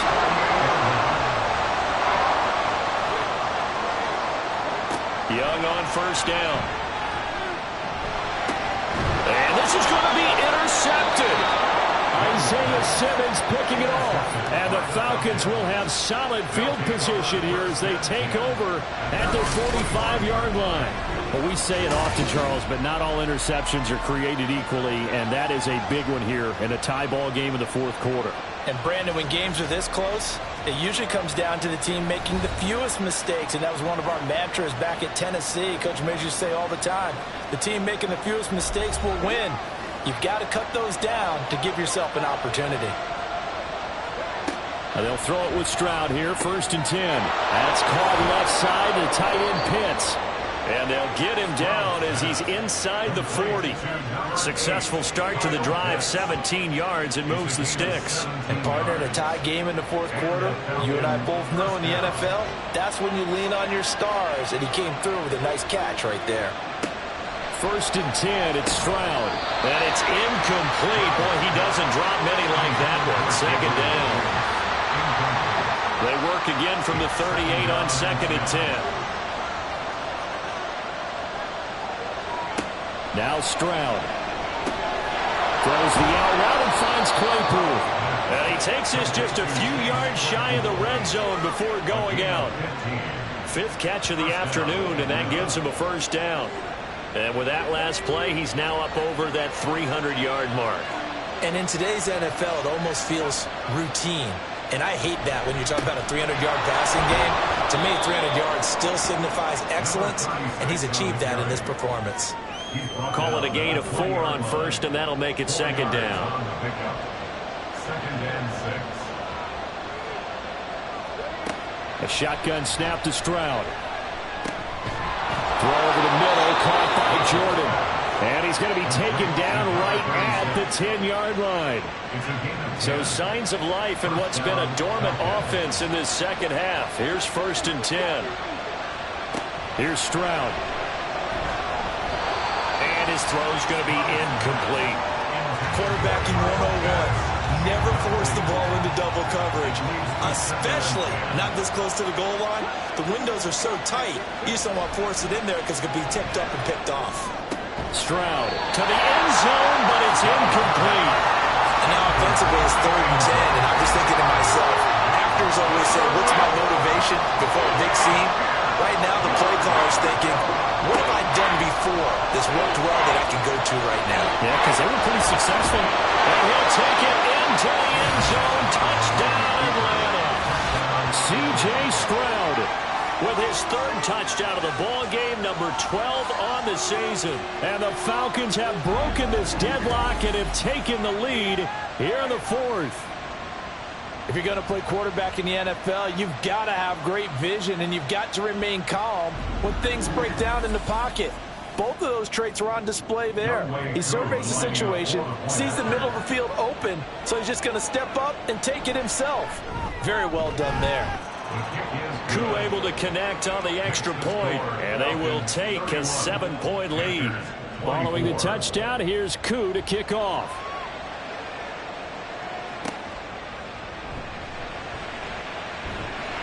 And he won't quite make it to the 25. The Panthers now set to take over offensively. And now, after the touchdown a moment ago, they work from behind in a 7-point game in this fourth quarter. Plenty of time on the clock. Now Patterson to start the drive. And he's taken down, but able to slip across the 35. Hold on here, because on that last run, it looks like we have a player who was shaken up. So as the medical staff takes a look, we'll step aside. So from the 36 now, 1st and 10. Here's a handoff out of the gun. And he's going to take this ahead for right around 3 yards, but no more than that. 2nd down. Here's 2nd and 7. Brings up 2nd and 7. Hands it off out of the gun. A strong running there as he's across midfield and down to the 49. 157 yards rushing for him now as he's totaled it 21 times. The drive continues as they search for a tying touchdown. Here's 1st and 10. They'll try to throw now. Young. And that one too wide and incomplete. At this point in the second half, one mistake on the forced throw could doom your chances of a comeback, so that's the right call there to just throw that one away. The second down throw for Young. And Dixon over the middle. 9 yards, not quite enough, and they'll be left now with 3rd and 1. A gain of 9 brings up 3rd and 1. Now a handoff line through the middle. And he gets it to the 32. Good enough for a first down. Give him 7 yards on the play as they do pick up the 3rd down conversion.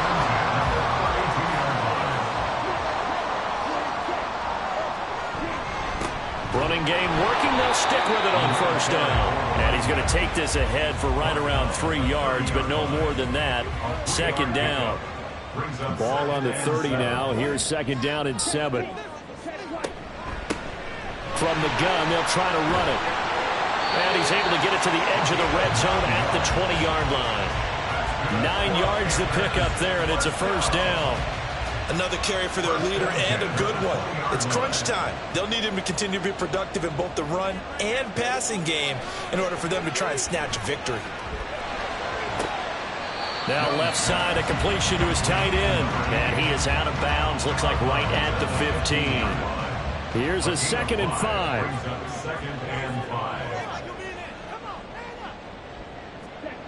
Young. Looking left side, Andrews with it complete. And the Panthers are going to have a 1st and goal coming up as the tackle made at the 3-yard line. A looming decision to make on the conversion, down 7. But first things first, they need to score as they come up on 1st and goal. And the second wave of tacklers is going to get him as they stop him behind the line. That's going to go as a loss of 1 on first down. 2 things to watch. First is strength and being able to break out that initial contact. But at his size, once you slow his momentum, it's hard for him to get it started again. And he will take it across for a Panthers touchdown. A great play there. His 3rd rushing touchdown of the year. And the Panthers are an extra point away from tying this game here in the 4th. We are set up for a fantastic finish now. A 4th quarter touchdown here. We're an extra point away from a tie football game. And I know they're thinking about possibly going for 2, but I'd go ahead and kick this one and just get it back to level.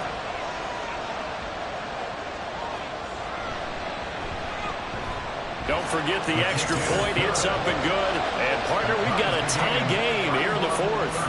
Now this one setting up for a great finish. All tied in the 4th as the kick's away. Here comes the Atlanta offense now ready to take over here. Well, they just gave up the score to tie it. That's the bad news. The good news, plenty of time in this 4th quarter to try to grab that lead back. Stroud now on 1st and 10. Flushed out right. And he works his way past the line of scrimmage and then slides to a hole. He'll get 3 yards on the scramble there at 2nd down.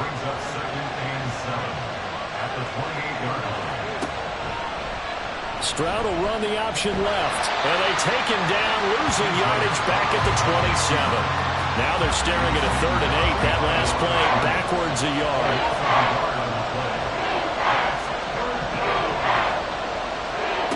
Stroud now to throw.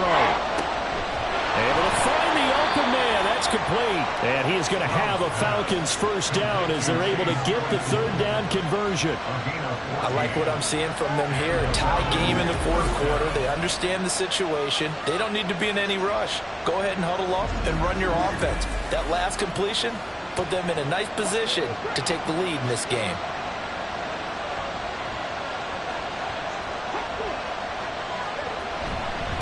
They'll run on 1st down. It's Jordan.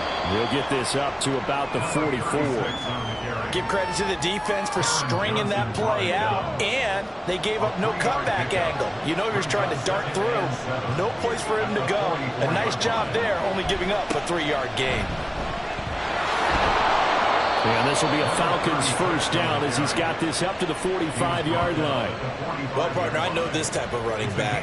I mean, this size, this intensity usually gets better as the game goes on. I just tell you from experience, the first few quarters, oh, you're eager. You come running up there, I'm going to tackle this guy. By the fourth quarter, you're coming up and thinking about it. And D-line wearing down fourth quarter. Yeah, that's not a guy they want to see consistently. They'll try again here. 2nd and 10.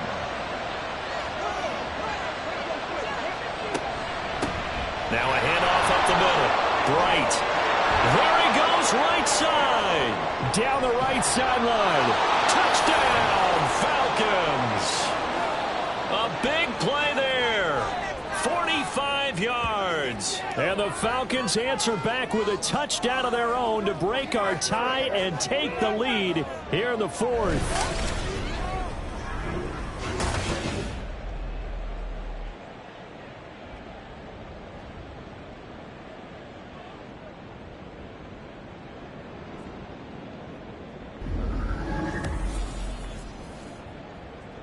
Still an important piece of business to take care of, the extra point. And they will take a 7-point lead now. So this drive spans 7 plays. And a long run there in the end to top it off. From a yard or two deep, here comes a return. And only able to get this to the 19, so probably should have opted for the touchback. So now Young and the Panthers down by 7. A minute 50 to play. Needing to go pretty much the length of the football field as they have it 1st and 10. And that's complete to Gates. And a pretty little juke move there on a nice game. That's a nice job right there, partner, because they were able to work down the middle of the field, working in the seams, because I think defensively they were guarding the sidelines, trying to keep them from getting out of bounds. They took what they get. And he can't get a throw off. He's taken down. What a huge play at this point in the game. An 11-yard loss on the play. Brings up 3rd down. Young. And this is going to be incomplete. With that incompletion, reality is staring them right in the face. This entire game is down to the next snap. Here we go. This is 4th down. Now Young. He's got his target. That's complete. Loose inside the 30. And he is going to have a Panthers first down. And it is a big letdown there defensively. They somehow allowed to convert on 4th and long. And that's incomplete. Another try, 2nd and 10 now. Here's Young. And a quick throw here, that's complete. They'll get to the line here, but remember, it's also 3rd down. Young to throw. And he can't get a throw away. He's taken down. The Panthers going to use the 2nd of their timeouts as they get it with just 19 seconds left on the clock. Well, collectively as a defense, Charles, I think if you get 4 sacks a game, you're feeling really good. Now they have 6 as a unit. And that type of a number, it's just staggering because there's so many ways to try and counteract it. But in this case, they've got no answers for this unrelenting pressure coming at their quarterback. They had to go for it with such little time remaining. And the Falcons defense stands tall. They'll get the football back. Now the Panthers going to signal for their 3rd and final timeout. And as the two teams talk it over on their respective sidelines, we take a break.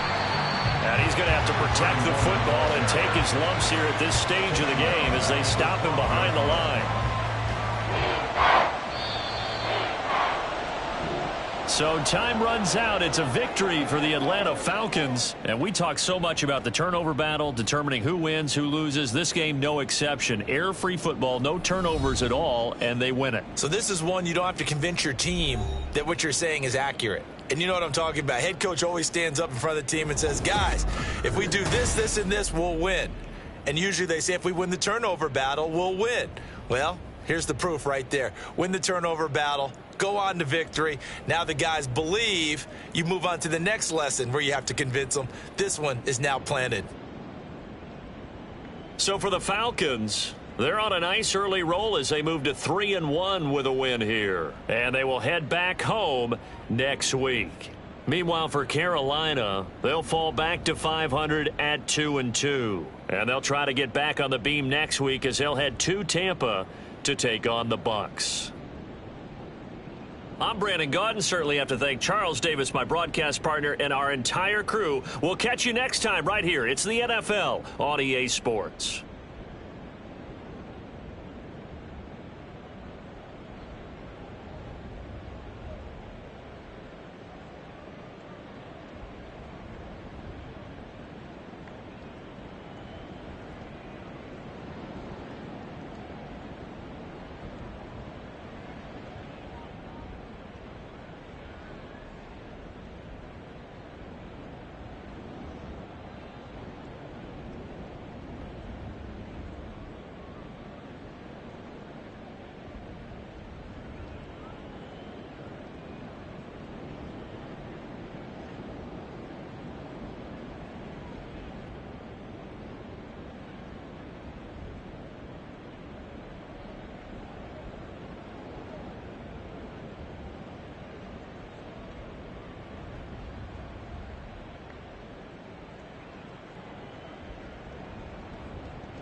It's week 4 of the National Football League, and we'll see DeAndre Swift.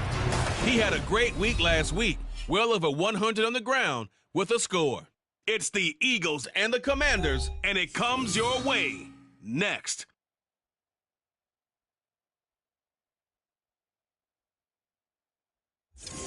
We are technically 5 miles east of Washington, D.C., and that's where you find this place, FedEx Field in Landover, Maryland. Today, it's week 4, and we've got what should be a great one here, as it'll be the Philadelphia Eagles taking on the Washington Commanders. Alongside Charles Davis, I'm Brandon Gaudin. And Charles, you talk about this Commanders team coming into play here today. They come in 0-3 and in desperate need of a win. And as a team, you start to feel a little bit snake bit. They need something good to happen right now so they know it's not just them. They think they have the makings of a good team. Meanwhile, for our visitors, the Eagles, they come in on a pretty good roll here, winners of 3 straight. And last...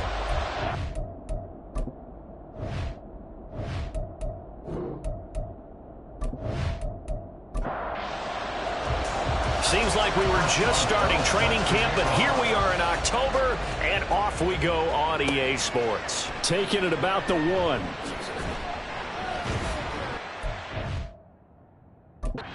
No room to run as he's tackled down inside the 20.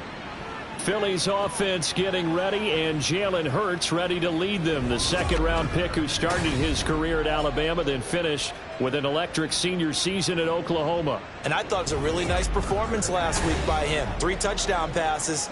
I think that signifies exactly what he was getting done. He did have the 1 interception. But that's the ratio you say you're okay with, right? If you go 3-1, you're going to be pretty happy over the course of the season. And let's face it, he'll never blame the receiver publicly. But behind closed doors, he probably told his agent, hey, what's the deal? I should have had a perfect game. These are his numbers from last week's contest. 10 catches, 121 yards, and a touchdown. Yeah, I think it's safe to say that he's off to a hot start here in his first month, and those are the kind of performances you expect to see going forward. And he'll get this up past the 25 before he's out of bounds. An early test, 2 plays in. This is 3rd and 2.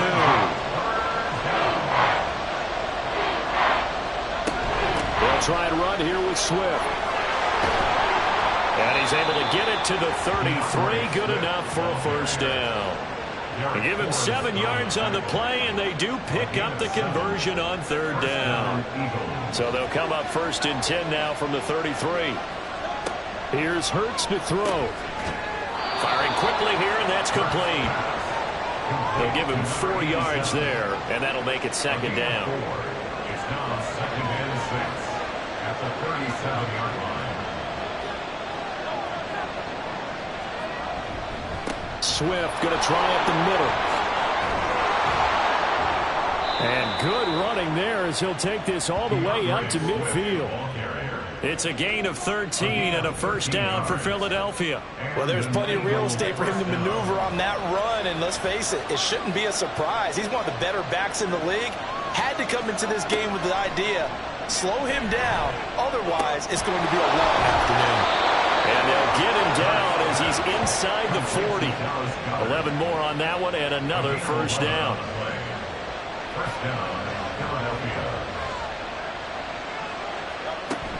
They run out of the gun with Swift. And that one opened up for him well as he'll take this down to the 26-yard line. 12 more yards there and another first down. First down, Eagles. Off the play fake, here's Hurts. Out to the left there and complete to the tight end Goddard. The completion, but they go in the wrong direction. A loss of yards, and now they're dealing with a 2nd and long. Behind the line of scrimmage. They will run straight ahead with Swift. And down inside the 15 he goes. 46 yards rushing for him already. A terrific opening drive on the ground, and it's a first down.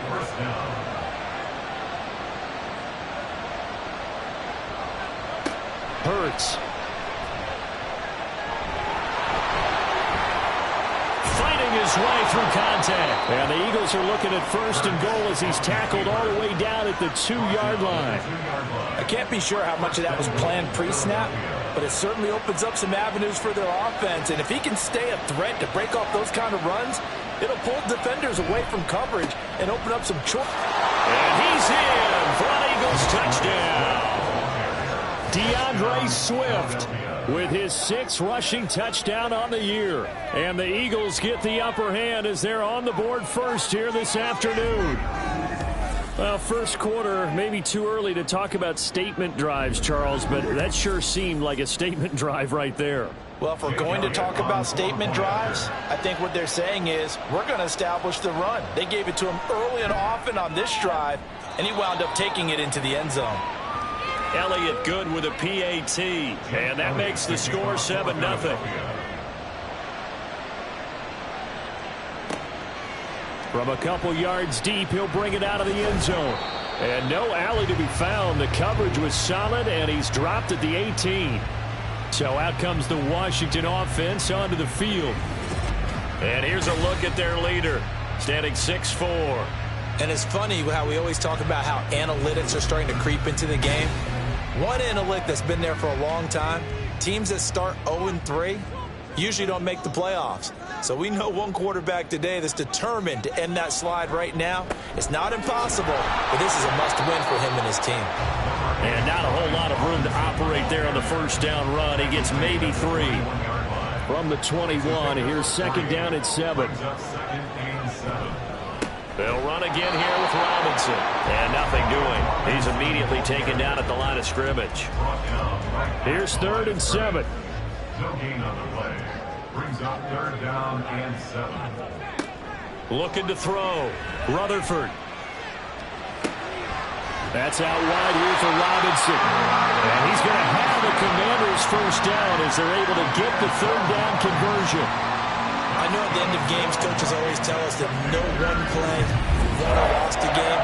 But this seems pretty important early, doesn't it? Their ability to pick up that first down on 3rd down, I thought that was key. Well, you're already in the hole after the touchdown on the other side. How will you respond? We talk about that a lot, and they responded pretty well there. You go 3 and out, I think you give up a lot of momentum. You get Eagle pressure, too much this time. Down he goes.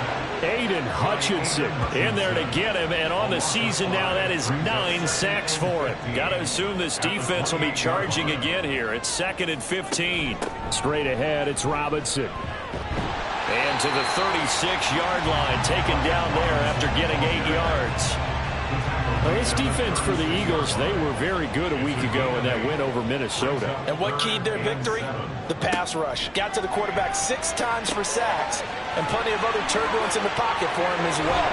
Hard to throw the ball downfield, but all you're seeing is opposing jerseys come at you. The Washington passing game dialed in now. It's a first down. I like the screen being called here early in the game, especially on the opening drive, because, Brandon, when guys come out of the locker room, especially those pass rushers, they are so amped up to get to the quarterback that you can use that against them, and a screen pass is a great way of doing it. A lot of teams against good pass rushing teams, they want to run the screen 10 to 12 times in a game. This is 2nd and 8. Robinson up the middle. And he's going to get stopped up quickly. Give him a yard down to the 43. You look at this Eagle defense.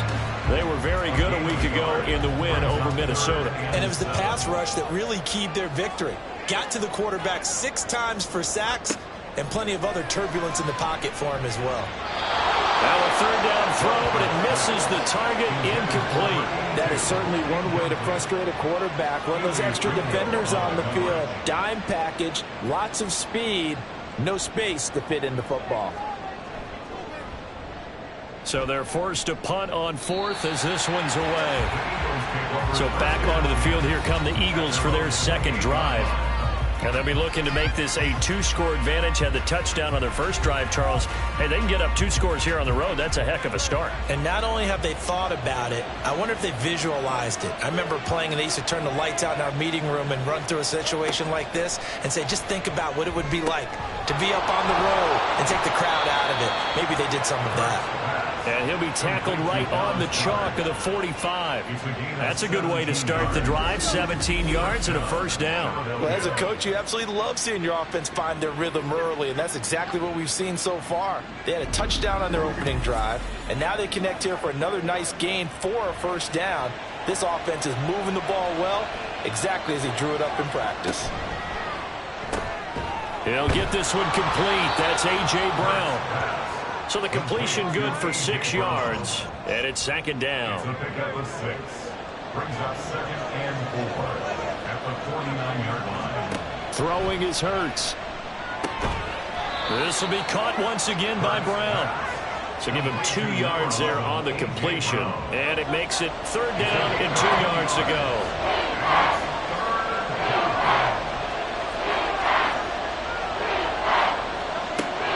Sets up to throw it.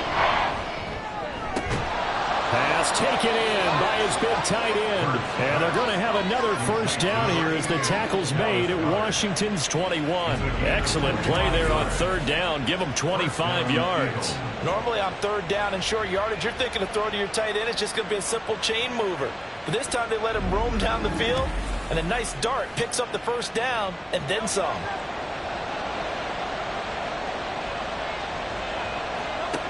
On 1st and 10, it's Hurts. Under pressure, and he'll go down. Sacked back at the 31. Multiple players combined for their team's first sack of the game. And they need to work to at least get some of this yardage back after the sack. 2nd and 19. From the gun, it's Hurts. And that's out to the flat for Swift. And he'll be out of bounds just inside the 25-yard line. 3rd and 12.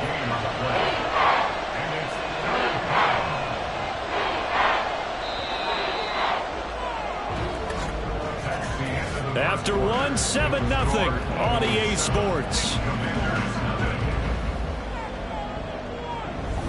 Start of the second quarter, and it's the Eagles in possession. 7th play of this drive coming up, but a long way to go on third down.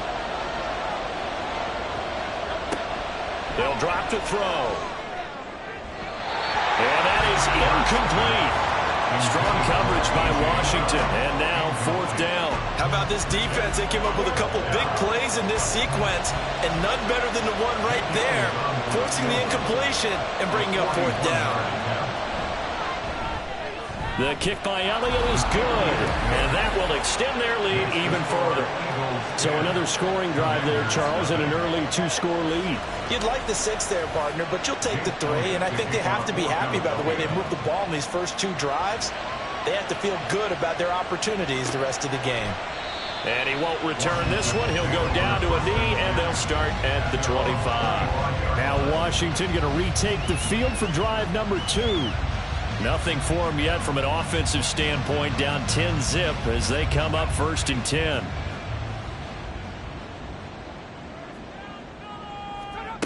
Throwing to start the drive. Rutherford. That's complete. It's Greg Dulcich. And they're able to get this one across the 35. The drive starting with a first down, 11 yards on that pickup. On the draw, Robinson. And this will be stopped at the 44. That one good for 7 yards. Well, no matter how they phrase it, staying on schedule, staying ahead of the sticks, whatever you want to call it, 7 yards on first down, that fits the bill. Now this one over the middle into the hands of his tight end, complete. First target, first catch, and a first down. 1st and 10 at the 48-yard line. Off play action. Rutherford. Now a quick throw there, but it's going to be incomplete. That was well defended. They clamped down on every available receiver. Just got to give the win to the defense on that snap. 2nd down and a run by Robinson. And across the midfield stripe into Eagle territory. They'll get only 3 there, so it leaves them with a 3rd and 7 ahead. That's a gain of 3. It's 3rd and 7. Back to throw. Rutherford. That is caught. And he has another first down as they'll get the ball down to the Eagles' 36. They give them 13 yards there on the play and a fresh set of downs.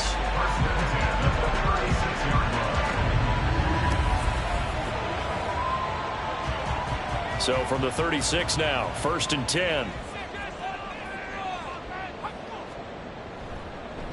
They run the draw here with Robinson. Nothing doing. Barely able to muster a yard to hit the 35. And the big fella stuffed that one up in a big way. I think doubling him has to be a priority because you can't move up to the next level if you don't take care of him first.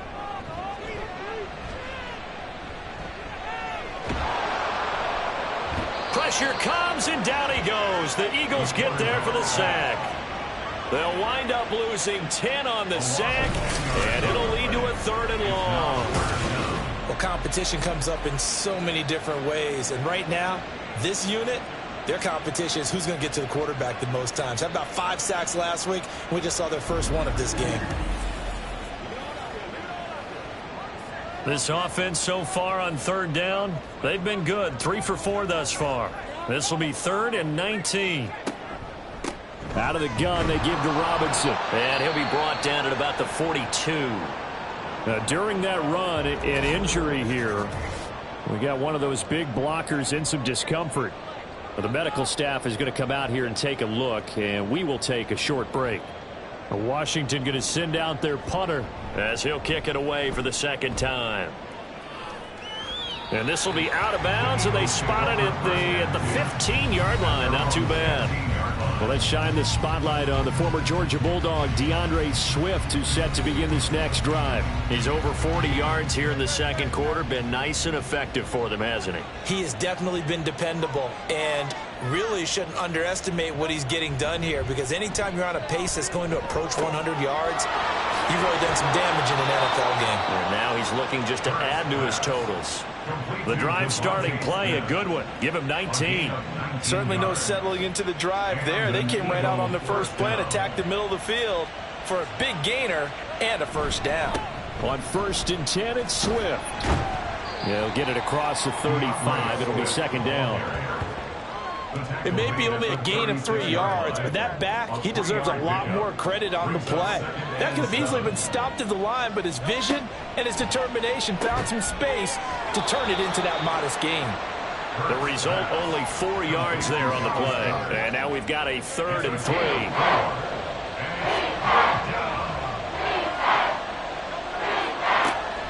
He'll drop to throw. Throw left side complete. That's Brown. And taking it across midfield and inside the 45. 3rd catch of this 1st half for him, and this one is a 1st down. That catch, by the way, kind of noteworthy. It's number 764 in his career. Ties him with Hall of Famer James Lofton. And he's done it just as James Lofton did in his career. Smooth. In Washington territory now. Here's 1st and 10 at the 43.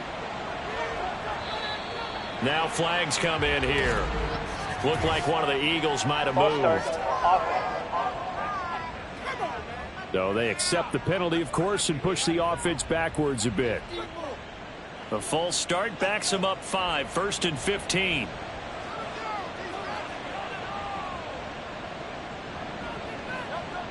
They'll set up to throw. And he fires one incomplete. That certainly appeared to be a play call where they were just trying to make 2nd down, 2nd and short. I think they thought the coverage was off a little bit more than it was. Nice job there pressing up on it and forcing the incompletion. So the completion good for 7 there. And 3rd and 8 now. Let's not quibble about the gain there on 2nd down. That was a positive play because that was a take-what-you-can-get situation. Got out to the tight end. Now it gives a much better opportunity to convert on 3rd down. And he will find his man on the outside. And they're going to have another 1st down here as the tackle's made at Washington's 31-yard line. Now we get a stoppage because, as you can see, a member of the Commanders in some obvious discomfort. Line of scrimmage, the 31 now on 1st and 10. They'll stick with the passing game as he looks to throw. And his throw is incomplete. Well, a momentary speed bump there with that throw partner. The defense had other ideas, and they're trying to mount a small stand before this drive reaches the end zone. They go play action with Hurts. That one complete down the field to Smith. And he's brought down, but not before he reaches the 8-yard line. 23 yards on the play. 15-yard line.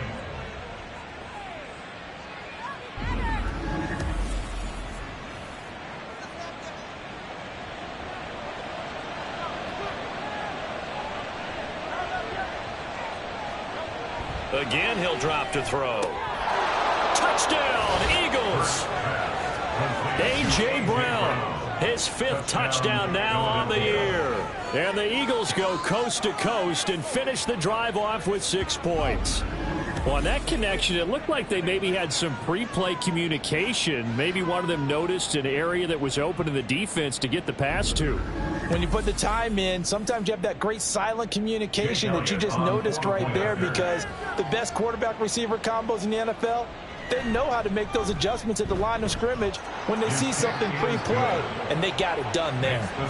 Elliott good on the extra point, and that makes our score 17-0. And here comes a return from just beyond the goal line. And the decision to bring it out, not a good one, as he's tackled at the 15. And the Washington offense going back to work. And we don't want to call this desperation time, especially in the second quarter, but you're down. You don't want to. No, but let me finish. Okay, my bad. You're down 3 scores already. You've done nothing offensively, nothing on the scoreboard. That's not a good combination.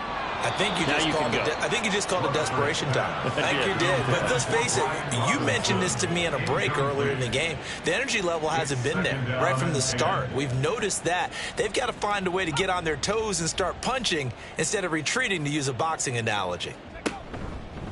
Hand off now to Robinson.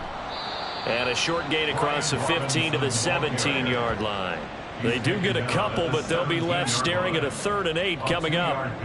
Makes it 3rd and 8. Operating from the gun, Rutherford. Oh, he had him. He was open, but he couldn't get it to him. It's incomplete. Well, this first half has not gone according to plan so far, offensively or even defensively for that matter. They could use a big-time spark somewhere, but it's not going to come on this drive as they have to punt this one away. With it is Brown. A very nice punt that time, but they get 11 back on the return. And the Eagles will have great starting field position here as they take over.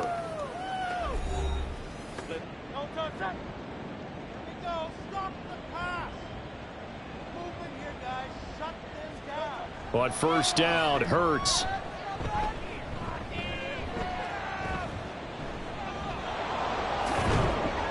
And he is tackled inside the 40, not quite to the 35. Give him 10 that time, escaping the danger, running with it, and picking up a first down.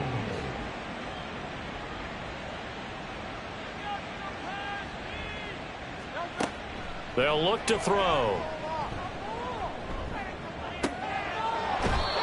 And he's got his man on the comebacker.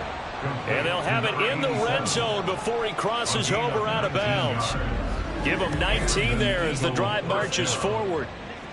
As if he didn't have enough to think about on that route, the comeback route, coming back to the football and catching it, decided to make sure he toe-tapped and kept himself in bounds. And that was spectacular, but on the comeback route, maybe a little easier to deal with the sideline since you've got better vision of it. I think that's a great point, because you should know exactly where you're going and know how much space you have and make sure you get your feet down. But and he's not able to get away. Sacked back at the 22. He couldn't get rid of it. He takes a sack for a loss of 6 to bring up second down.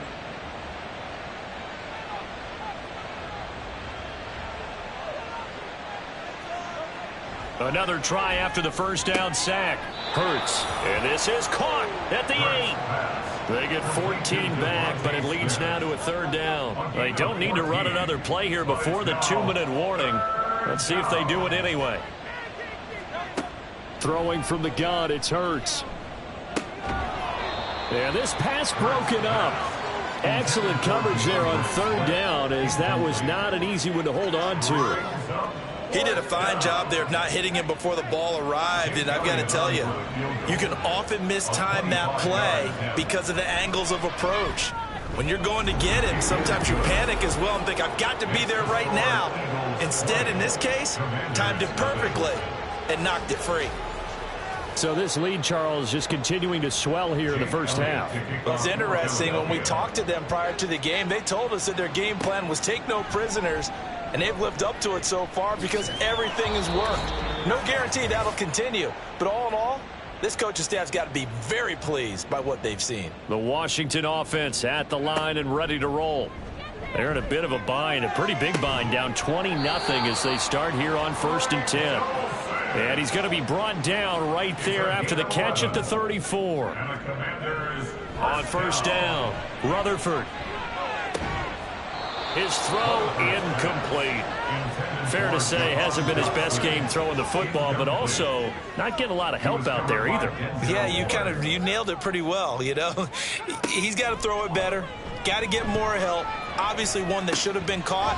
They've got to find a way to bring those two elements together so they can make some progress in this one. They're going to need to get up and set in a hurry. They'll look to throw again. Able to find the open man. That's complete. And he's going to have a Commanders first down by about a yard as they find a way to convert there on 3rd down and 5. That's a 46-yard line. Couple of first downs to kick off the drive. Here's 1st and 10 up at the 46. Back to throw again. Nowhere to go here. He lost the football. Oh, and one of the linemen on the other side has got it. And they take possession of the football and have it at the 36-yard line. A defensive-minded coach loves to bring the heat, brought the heat there, and it worked out. And nowadays, all those defensive-minded coaches, for them, it's all about getting the football.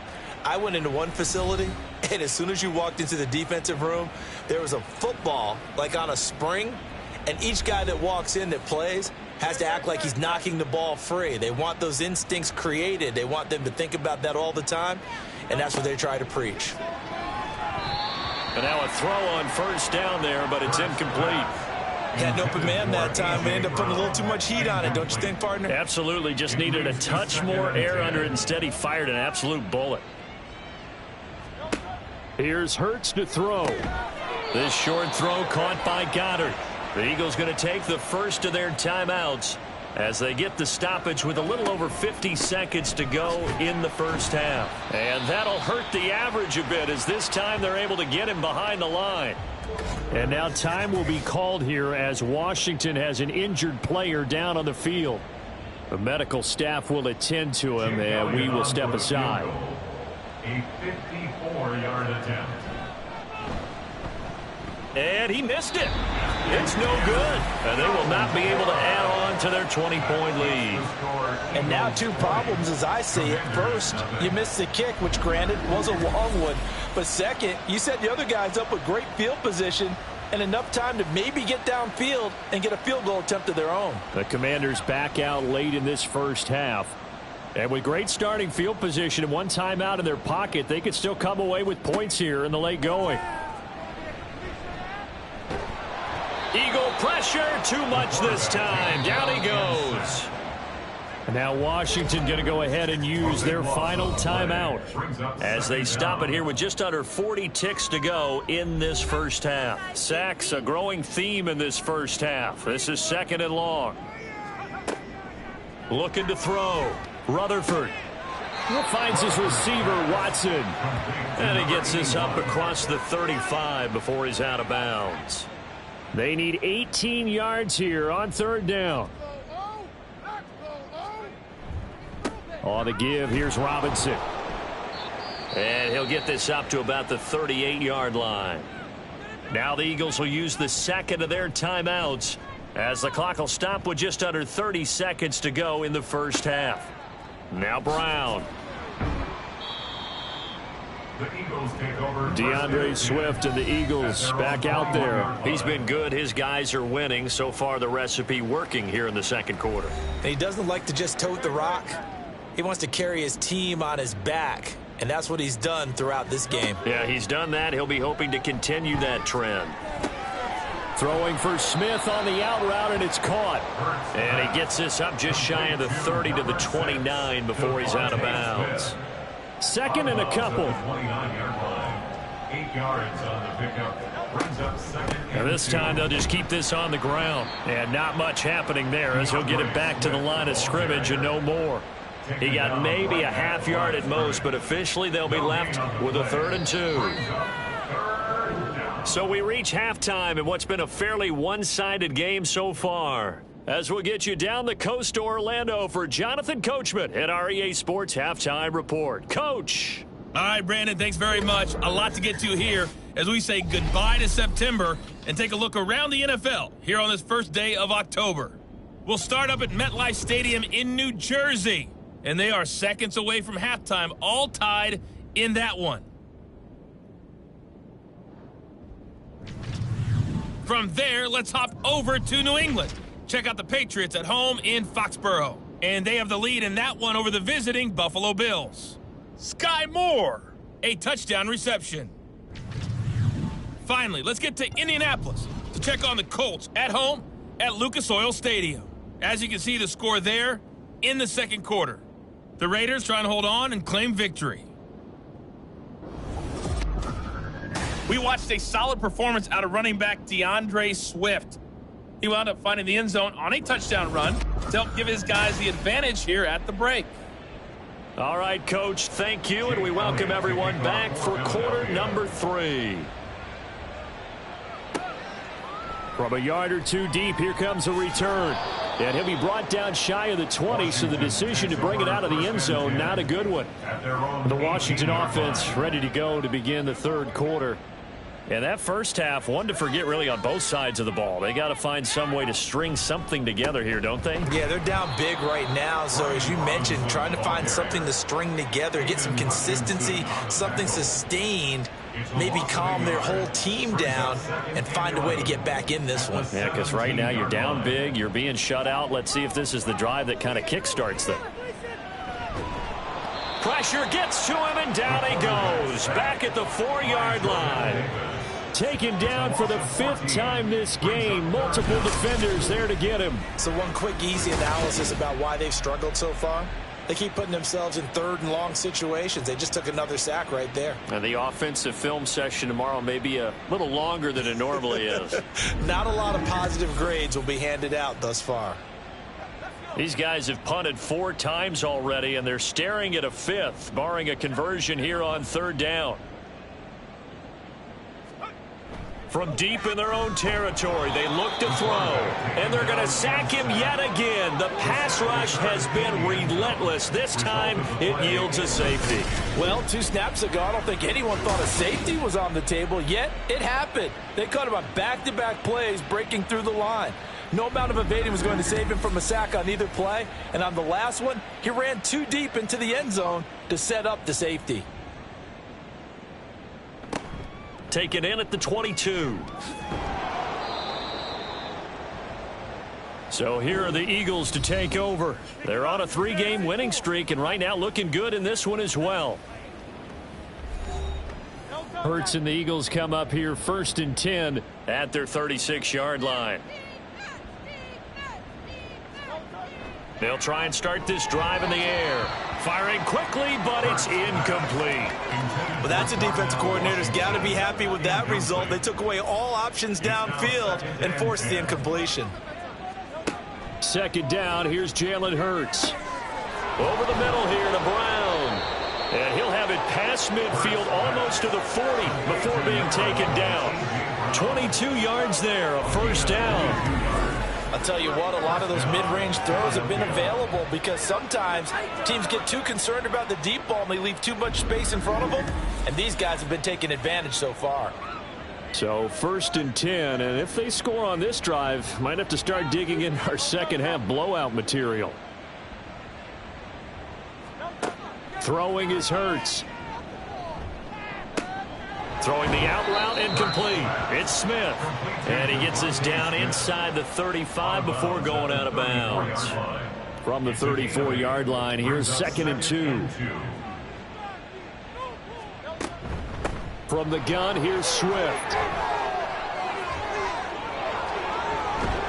And so close, he gets it to the 1. Out of bounds right there.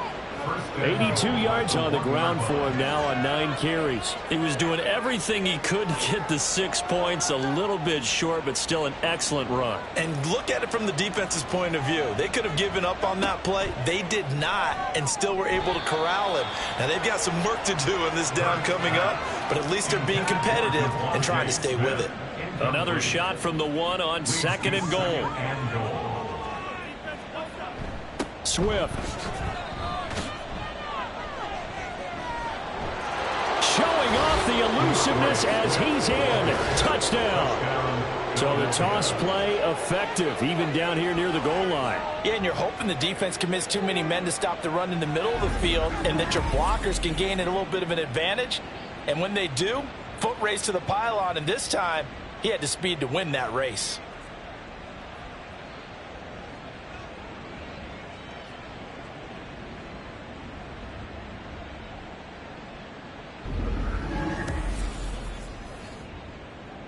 Elliott on for the extra point.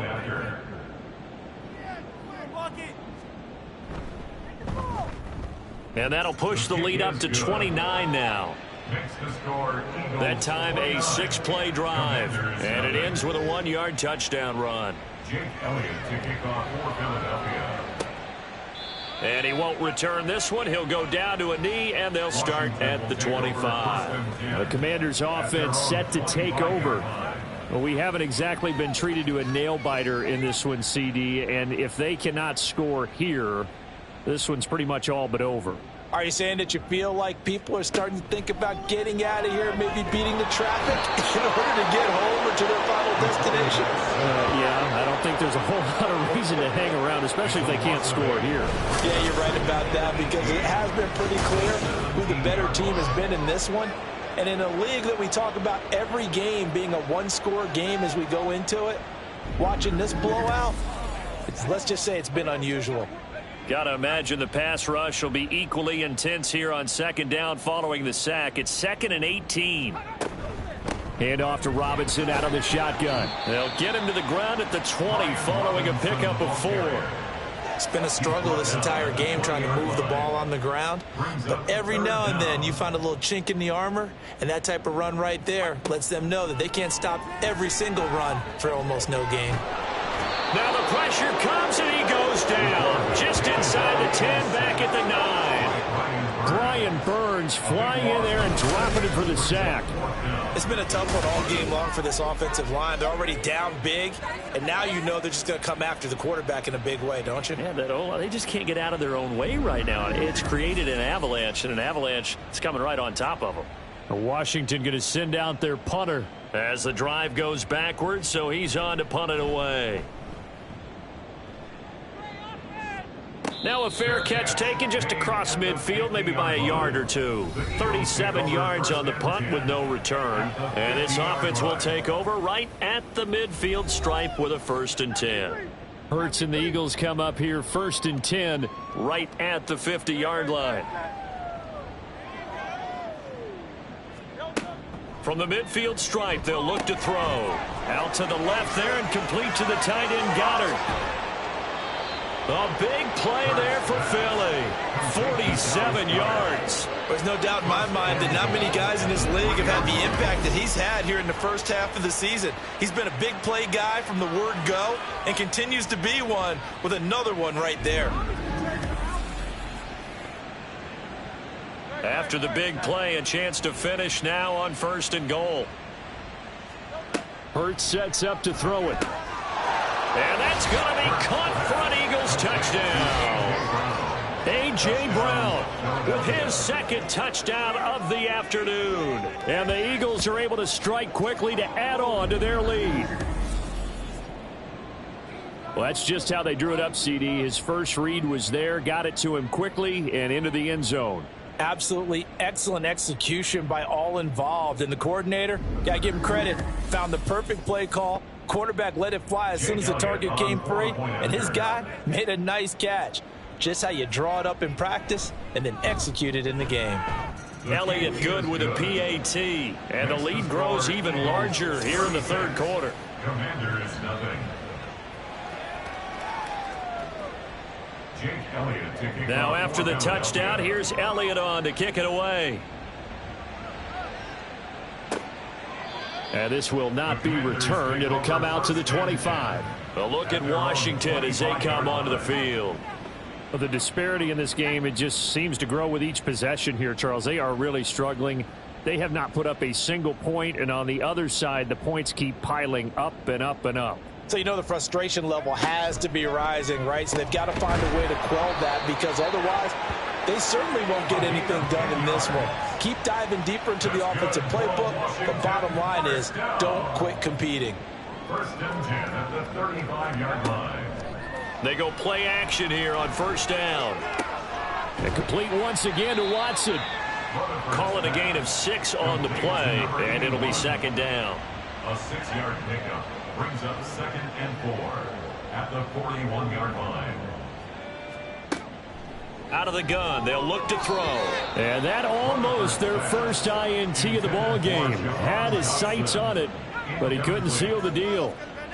These guys have punted 4 times already, and they're staring at a 5th, barring a conversion here on third down. He's got his target. That's complete. And he's going to have a Commander's first down as he'll be marked down a yard or 2 past the marker following a gain of 6. A couple of first downs on the drive already, as they'll go from the 47 now on first down.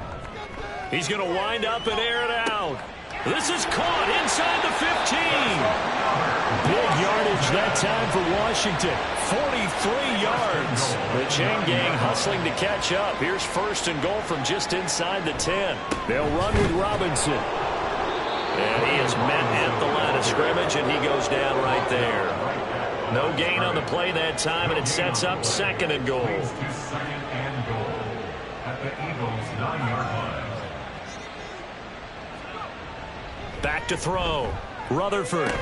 That's out wide here for Robinson. And he's going to be taken down right at the line. So back-to-back plays, each get nothing. And that will lead to a third and goal. Now a shotgun snap as they'll look to throw. And he will throw this one out of the back of the end zone. It's incomplete. Well, it's been a tough go for them. These guys have been driving down the field, but defensively, once they got their backs to the goal line, turned up the pressure, that's going to lead to a fourth down. Well played. Boswell on for the field goal. A 26-yard attempt. Boswell's kick is good, and they'll get back 3, but this remains a large deficit. I'm kind of surprised by that they kicked the field goal. I guess you get some points, but this deficit third quarter, I don't know. Yeah, I don't either. Yeah, I'm with you on that one. When you're down that much, kicking a field goal, does it feel a little bit maybe waving the white flag and just want to get out of here? Yeah, I think you got to go ahead and try and get some bigger points on the board. And taken down just past the 20 at about the 21-yard line. Well, let's shine the spotlight on the former Georgia Bulldog, DeAndre Swift, who's set to begin this next drive. He is hoping to find the end zone for a third time, and we sit now in the third quarter. And nothing would excite him more, but I think even more so, his offensive line.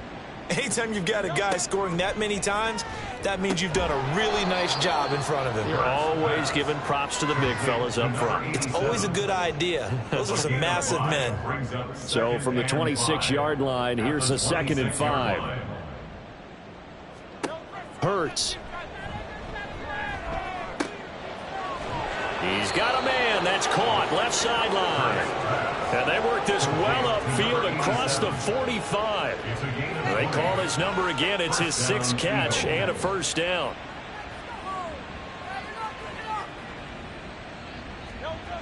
He'll look to throw. This short throw caught by Goddard.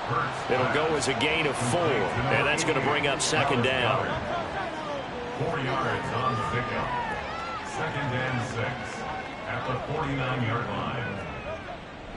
Back to throw. Throwing the out route and complete. It's Smith.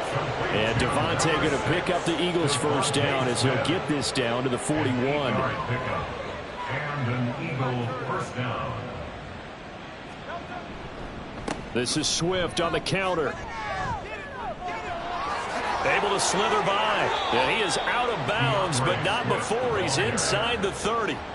99 yards rushing for him now with a couple of touchdown runs to boot.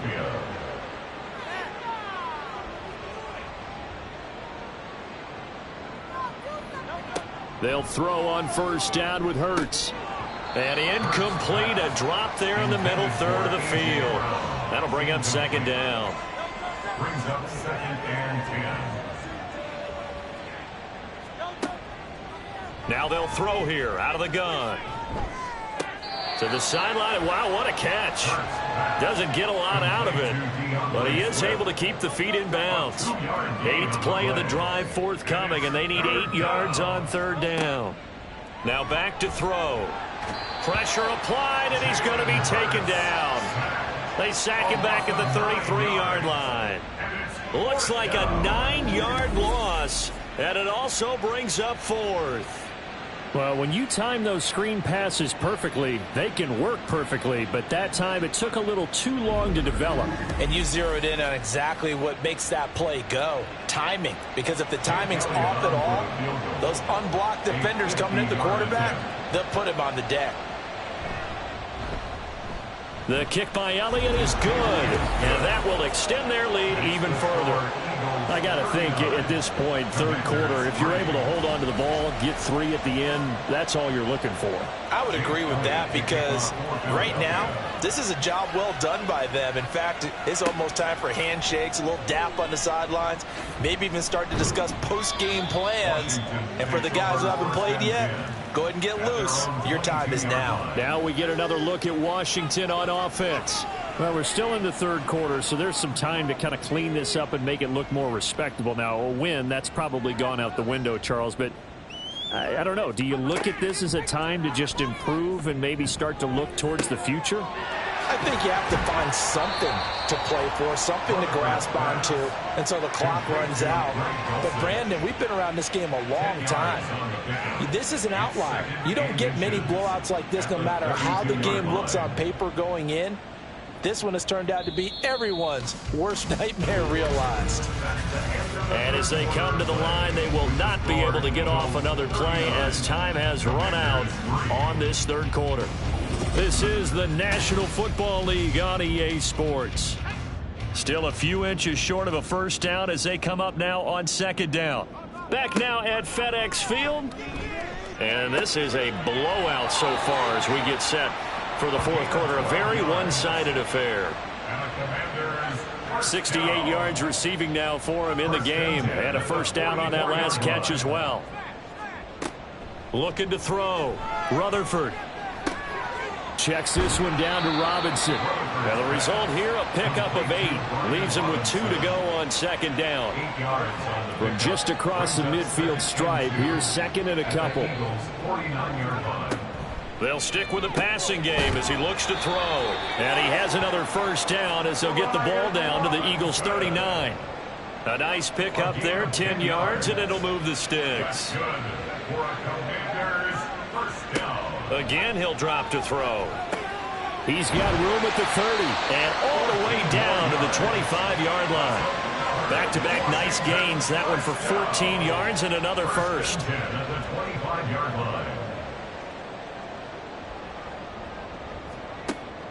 Operating from the gun, Rutherford. And his throw here's incomplete. An incomplete pass leads to 2nd and 10 from the 25. Off the play fake, Rutherford. And Watson has it right side. 9 yards, not quite enough, and they'll be left now with 3rd and 1. Brings up 3rd and 1.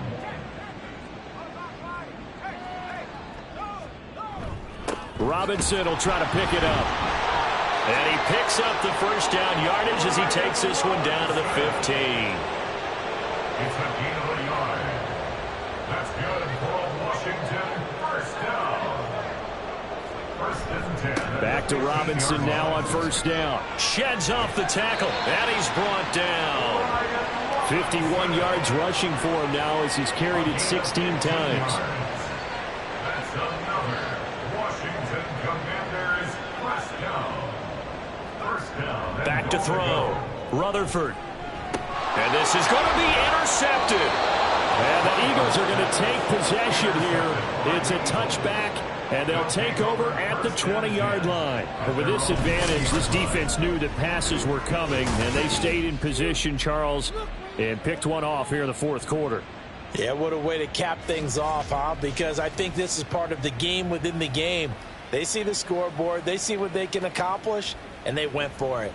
Philadelphia getting set to take the field. And after the interception, they are sitting in an even better spot with the ball and a comfortable fourth quarter lead. They'll start on the ground with Swift, and he'll go down at the 26 following a gain of 6. Boy, where would these guys be without his performance on the ground? That puts him over 100 yards now for the afternoon, and I tell you, he seems to be getting stronger as the day goes along. Right back to Swift again on second down. They're going to snuff this play out behind the line. We have not seen that much today. It'll go down as a 2-yard loss, and it brings up a third down. And it's third down. Back to throw here. And he'll be taken down, but he does have first down yardage. Give him 7 on the tuck and run, and it'll get him a new set of downs. First down, Eagles. So 1st and 10 now from the 30. They will run straight ahead with Swift. And he's going to take this ahead for right around 3 yards, but no more than that. Second down. They'll come up 2nd and 7. Brings up 2nd and 7. They'll stay on the ground with Swift. Down the numbers. There he goes. He may go. And he'll finally be taken down at the 2-yard line. A big play there for Philly. 65 yards on the ground. Hate to be blunt, but it is just continuing to prove to be the case that this O-line is manhandling this D-line right now. They deserve to roll up their sleeves and show up their biceps because they're doing exactly what you just described, manhandling the defensive front. They've got the leverage, they are powering through, and they're controlling this game. Here's Swift. And just a short gain that time as they're able to get him down. Give him 2 yards on that one. 2nd and goal now. I'll pick up a 2. Brings up 2nd and goal. Gainwell. And he is met in his tracks behind the line of scrimmage. Officially, it will go as a 1-yard loss, and that's going to lead to a 3rd down.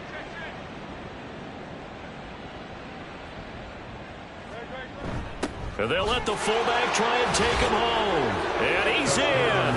Touchdown, Eagles. It's the fullback. His first touchdown on the year. And the Eagles are going to be moving to 4-0 as they extend their lead. When coaches come into a game preaching total team effort, CD, I think this is the type of ball game that they're dreaming of. It was pretty apparent early on that they were clicking in all 3 phases. It's been fun to watch. Yeah, sometimes in the NFL you end up with matchups like we've been watching here. And when you go back to the early drives, you can just see that one squad was on a different level in this game. Safe to say, we have been disappointed in watching their execution throughout this contest. From a couple yards deep, he'll bring it out of the end zone. And he will make it back to the 15, and that's it. Good coverage there by the kick team. Washington ready to try again on offense. And you see a lot of frustrated faces as they are inching closer to a 4th straight loss. In trouble here, and down he goes. Back at the 8-yard line. Aiden Hutchinson picks up his 2nd sack of the afternoon. Now following the sack, they'll look to make amends on a 2nd down and 17. Looking to throw. Rutherford. Quick hitter here, it's complete. They'll wind up getting 7 on the play. And that brings up 3rd and a full 10 yards. 3rd and 10.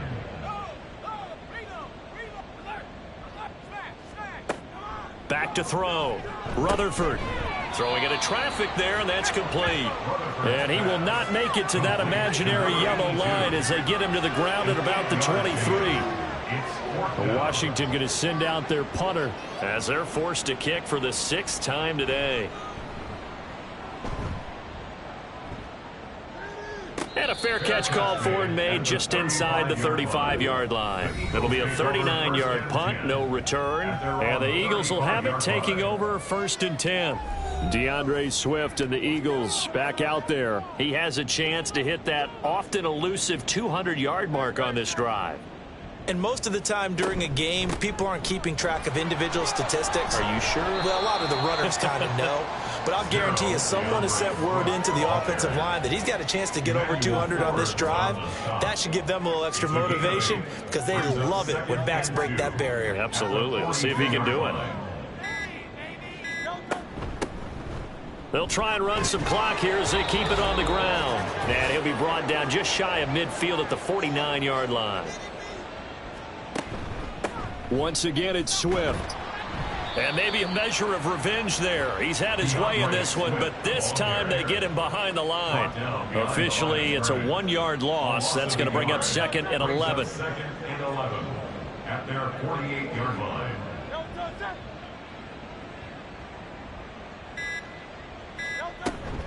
Swift going to try up the middle.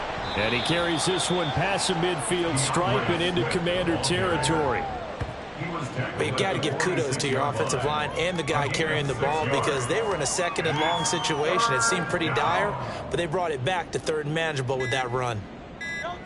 Throwing from the gun, it's Hurts. That is caught. And he is going to have an Eagles first down as they're able to get the 3rd down conversion. A little football 101 there. You just see the receiver try to run down the defender, meaning he goes right at him and really trying to move him a little bit towards the center of the field so he can put his foot in the ground and break to the out, to the sideline, and make a catch.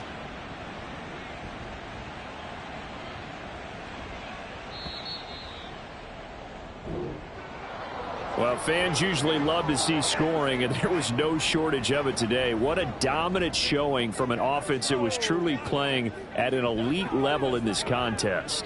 Partner, this game was over a long time ago, and you noticed they did not want to slow down anything. Absolutely a dream scenario for everyone on that offense, and they took advantage of every second. Guaranteed popcorn for everyone in their film session. So for Philadelphia, that early momentum continues here as they move to 4-0. And they will head back home next week. Meanwhile, for the Commanders, they'll sink now to 0-4. And they'll look to regroup next week as they head to MetLife Stadium to take on the New York Giants. So that'll do it for my partner, Charles Davis, and the best darn crew in the industry. I'm Brandon Gaudin. This has been a presentation of the NFL on EA Sports. With that, we sign off from Landover.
It's week 4 of the National Football League, and we've got Breece Hall.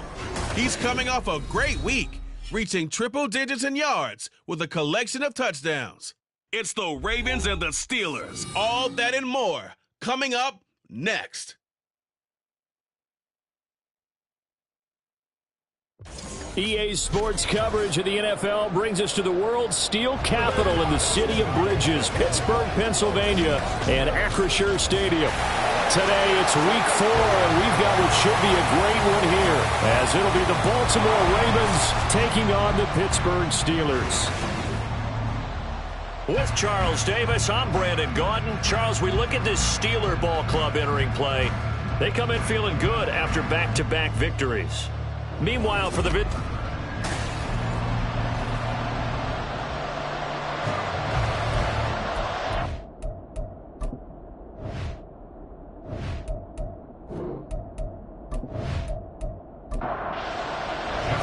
It's 3-0 versus 2-1. A good early season battle as we're underway in week 4.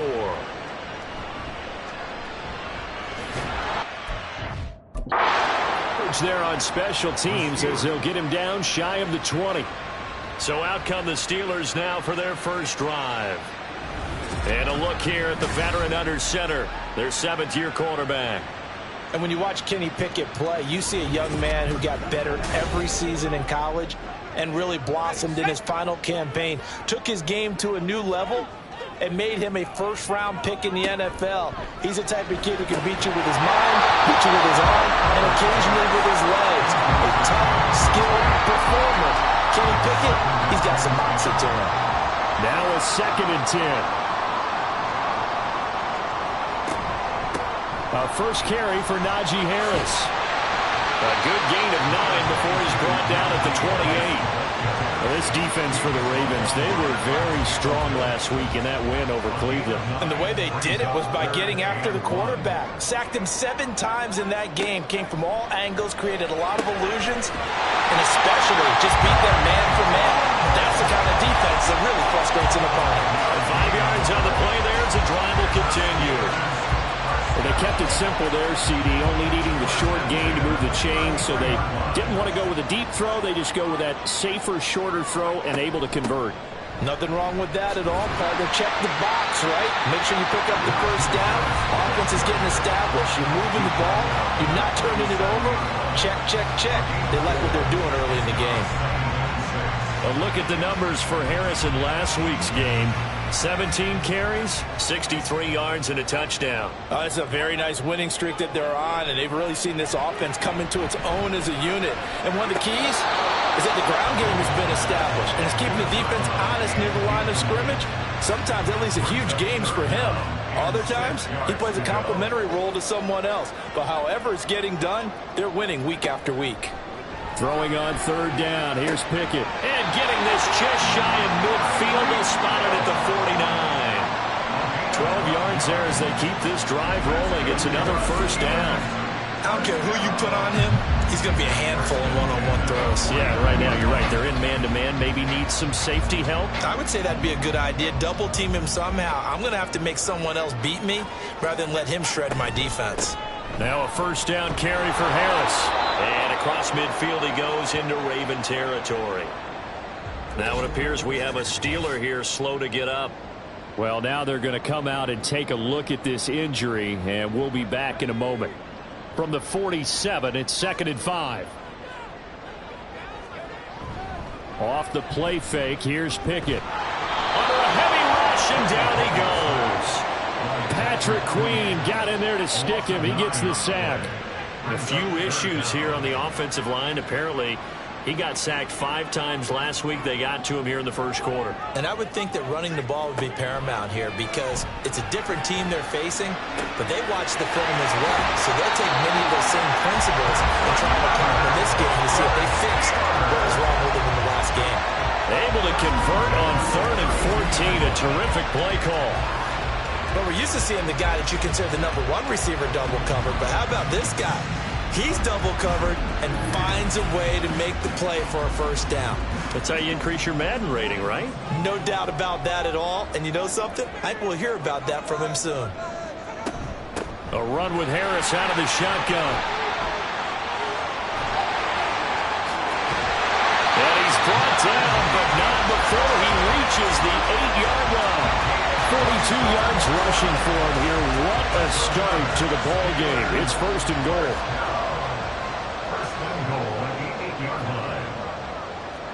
Pickett will look to throw it here. And caught in the end zone. Touchdown, Steelers. Tyreek Hill, his 2nd touchdown on the season.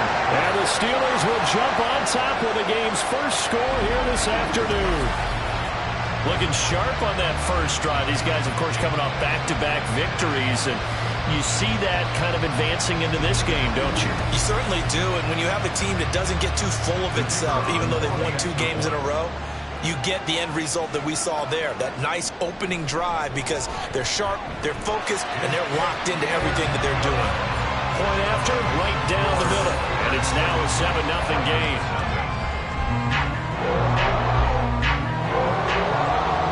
Set now to kick this one away, and off it goes. Taken at the goal line. Oh, a good-looking return set up here. He's past the 30. He will score. Touchdown, Ravens. Well, there you go. They gave up a score to start the game, and as quick as they could get it back, they did on the return. And people talk about this all the time, whether you're coaching it, whether you're trying to work on it, whether you're just trying to put in the minds of your players. Attack back as fast as you can after giving up a score. No quicker way than on a kick return. Justin Tucker for the extra point.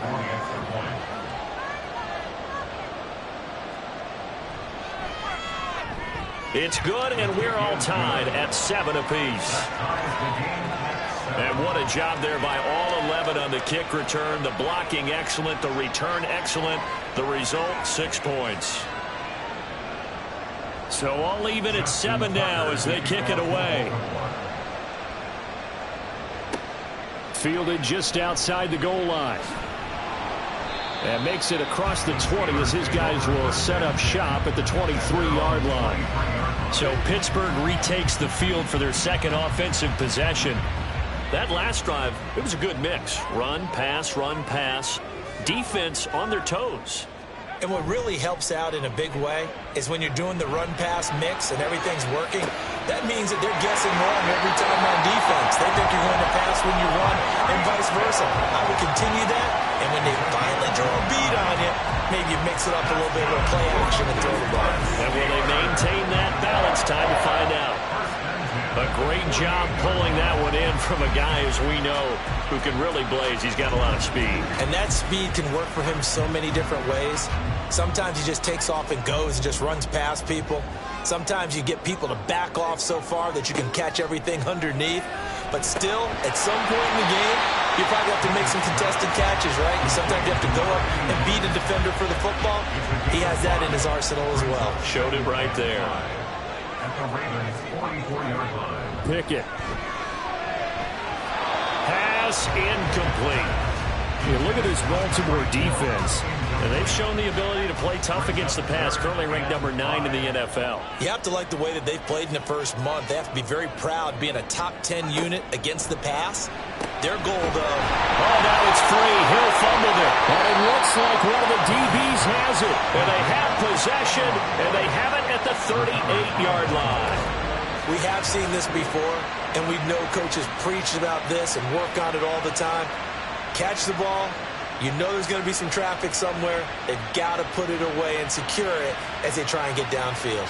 The Ravens offense going to work, and as usual, it's Lamar Jackson, the former MVP of the league, at the helm. After seeing what he did last week, throwing 4 touchdown passes, I had to go to my thesaurus to try and come up with some great words for what he did. I'm still coming up blank. He was scintillating. I'm going simple. I don't have your thesaurus. I'm going dynamite. He was dynamite. I'll take it. After the fumble recovery, it's Jackson. That's caught. It's Sam Laporta. And they've got it well across midfield, down to the 40 before it's all said and done. 23 yards, the final tally. And the Ravens first down.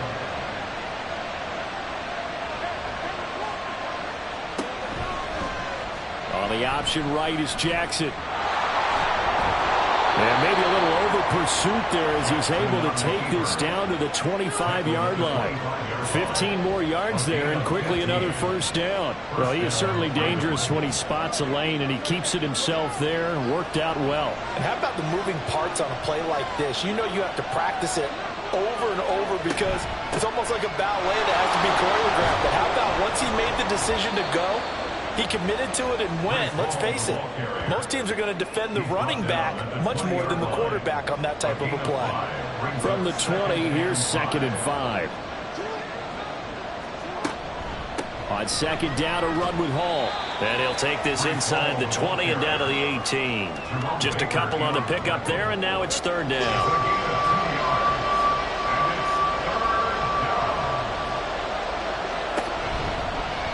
They'll try and pick it up by running the option to the right. But he will have the first down before he's tackled at the 12. Give him 6 yards, and they do convert on 3rd. From down at the 12, it's 1st and 10. From the gun, Jackson. And that'll be caught by St. Brown. So the completion good for just 3. And it'll be 2nd down.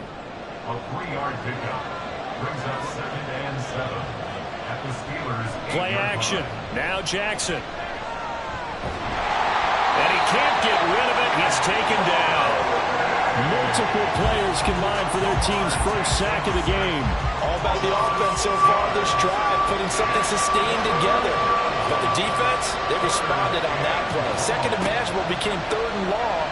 The drive marching to the end zone is one play. And this is caught. Touchdown, Baltimore. Sam Laporta, a 14-yard touchdown. And the Ravens have taken the lead. You got to figure down by the goal line. This is where a tight end earns his money in the high traffic area. And he's able to work free in the middle of the end zone and grabs that one for a touchdown.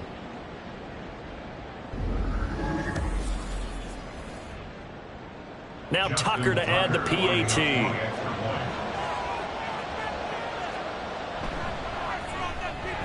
It's up and good, and it's 14-7 now here in the first quarter. So that drive goes 8 plays, and it's capped off by the Baltimore score. And here comes a return from just beyond the goal line. And he'll be dropped at the 21-yard line, so bringing it out of the end zone proves not a good decision, loses him about 4 yards. Pickett leads the Steelers up here with a fresh set of downs. At their own 21. Harris will start the drive out. And he tries to power forward, but he will not get back to the line of scrimmage. Call it a full 3 yards in the wrong direction there. Brings up second down.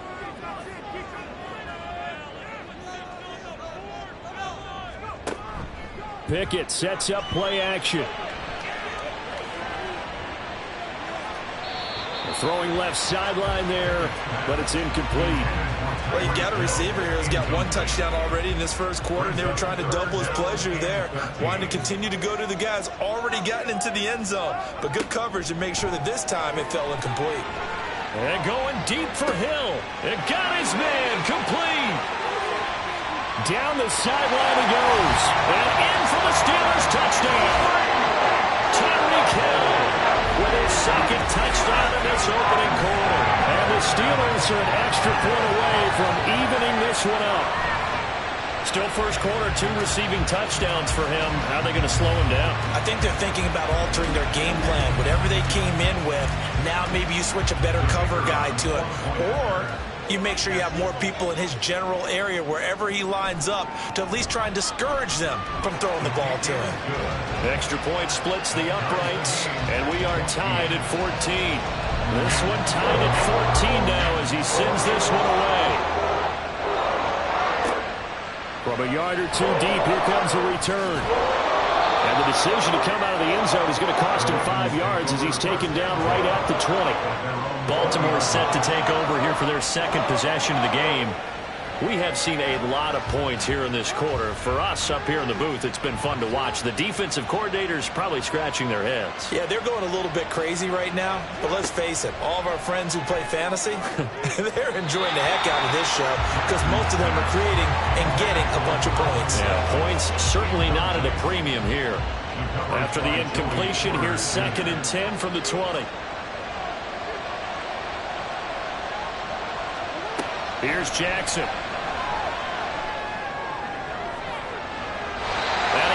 The ball away, and it falls incomplete. Tylen Wallace, the intended receiver. And it'll bring up 3rd down. You look at the Steeler defense. Well, they were very strong in that victory from a week ago. Have to admit, I was extremely impressed by what And he can't find anywhere to go with it, and it goes down. Nick Herbig, he's the one to get him, and that is sack number 7 for him on the year. 4th down, and out comes Jordan Stout here to punt.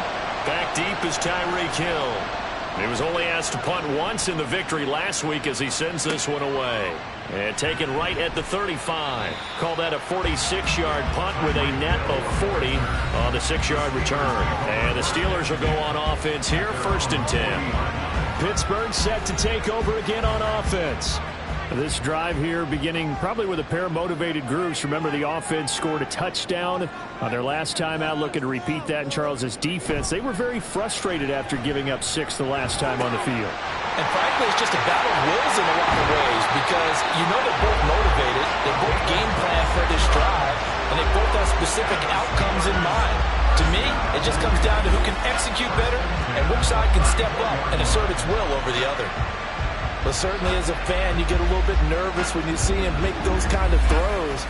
But they work on that in practice more than we know. And most of them now know their limits and know what they can get away with. And there's a completion right there. Fights through him. Oh, fighting off the defender. And they'll get him down after a pickup of 8. 2nd and 2. And hold on here because on that last run, it looks like we have a player who was shaken up. But hopefully, obviously, nothing serious here. Medical staff, though, going to take a peek, and we'll take a break.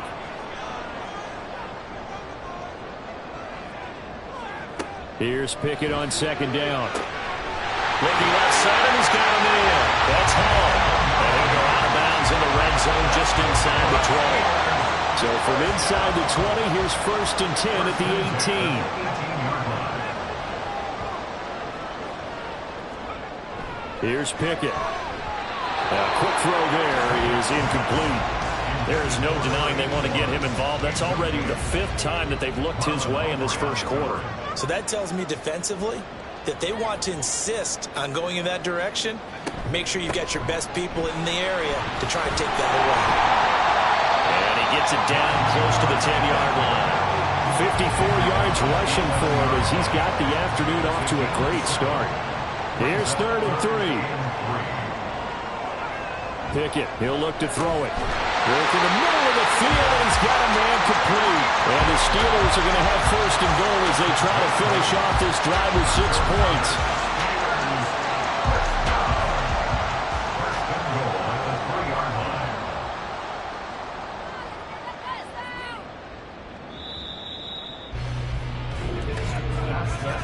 Pretty entertaining start. 14-all the score on EA Sports. Second quarter action from Pittsburgh. It is the Steelers in control of the football as they go to work on a 1st and goal. Harris going to be hit and met at the line of scrimmage. They get him down at the 3. Only a yard that time. 2nd and goal. Brings up 2nd and goal at the 3-yard line. Again, it's Harris. But he will lose yardage here as they knock him back to the 3. It'll go as a loss of a yard, and it'll set up 3rd down. With his size, he's a tough man to bring down, but they do a nice job there stopping his progress and not allowing him to get back to the line of scrimmage. Pickett now, 3rd and goal. Got his man, it's caught for a Steelers touchdown. Tyreek Hill on his way to a monster game. 3 first-half touchdowns. And the Steelers have taken the lead. So not only is that his 3rd touchdown catch of the game, he's done it here in the first half. I'm not sure defensively what they're going to come up with to slow him down, because already we're seeing him run past, over, through guys in order to make these catches.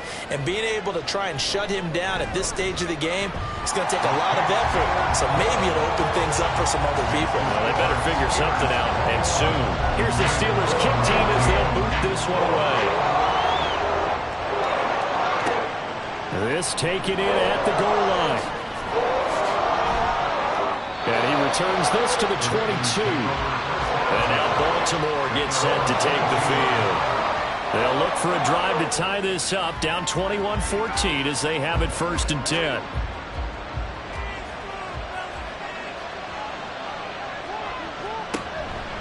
They'll start on the ground. Hall. Up past the 25 to the 26, a gain of 5. Well, it's time for them to be good teammates right here. And what I mean by that is possess the ball for a little while. Get at least 2 first downs. Give their defense a chance to settle down a little bit after they give up a touchdown. Hall again on 2nd down. And he's able to get out to the 32, brought down there. 6 yards the pickup, and that's a 1st down. Well, you know they had a 3rd down play on standby just in case, but he says no need with that carry. Runs like that will continually earn him more work in this and future contests. And they're going to stop him right at the line of scrimmage. Just no cutback lane to be found whatsoever. 2nd and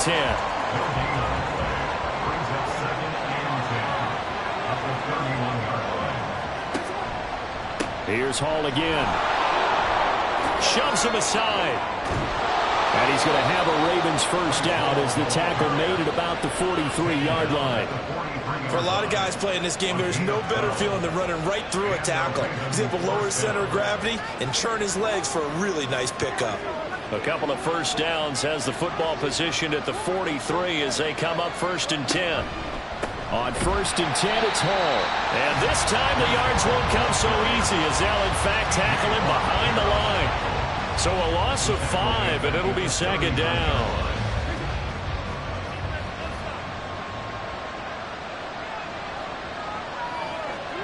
Jackson from the shotgun. That's complete. It's Zay Flowers with it. And they're going to have themselves another 1st down as the tackle's made at the Steelers' 42.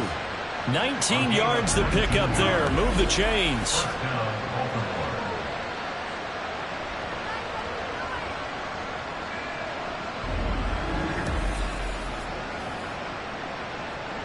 Operating out of Steeler territory now. Here's 1st and 10 at the 42-yard line. And he can only manage to get a couple. 2nd and 8 coming up. Ball on the 40 now. Here's a 2nd and 8. It's 2nd and 8 at the 40-yard line. They run over center with Mitchell. And the big boys up front, they're going to stop him right at the line. 2 runs in a row, but only 2 yards to show for it. Out of the huddle now for play number 9 on this drive. This is 3rd down and 8. To throw is Jackson. And the throw there going to be incomplete. Here's Jordan Stout now.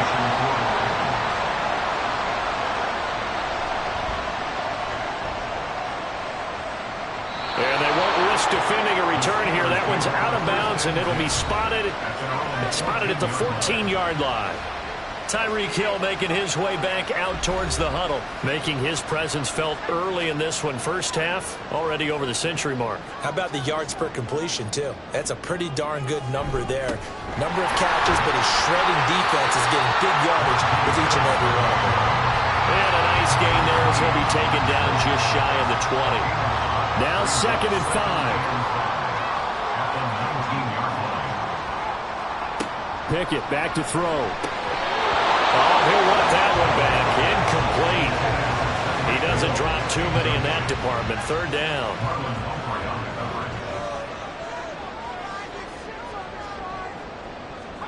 Back to throw. Pickett.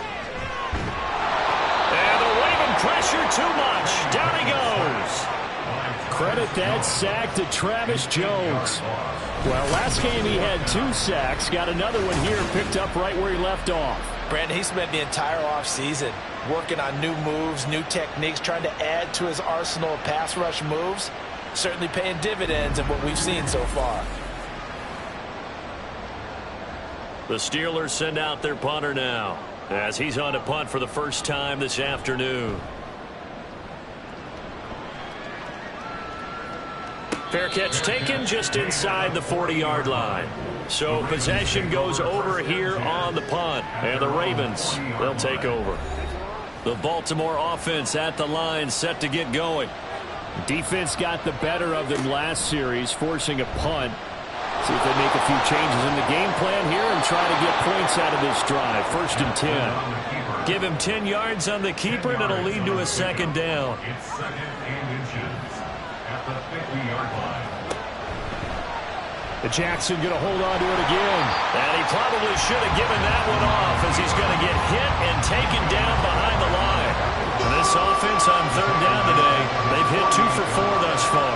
Here it's 3rd and 2. They'll try and pick it up by running the option to the right. And that one going nowhere from the start as he's met in the backfield and goes backwards. Not at all what they envisioned on 3rd down. 3 yards in the wrong direction. Well, so much for that possession. Yeah, I think he tried to do a little too much there, partner. He tried to keep it himself. Ended up getting buried in the backfield, and that brings up 4th down. Now is the punter, Jordan Stout. This is away, but boy, headed straight for the sidelines. And no return here. Where will they spot it? They say just outside the 20-yard line. Najee Harris and the rest of this offense work their way back onto the field. And he's well on his way to a 100-yard game. He's already more than halfway there. We're only in the 2nd quarter.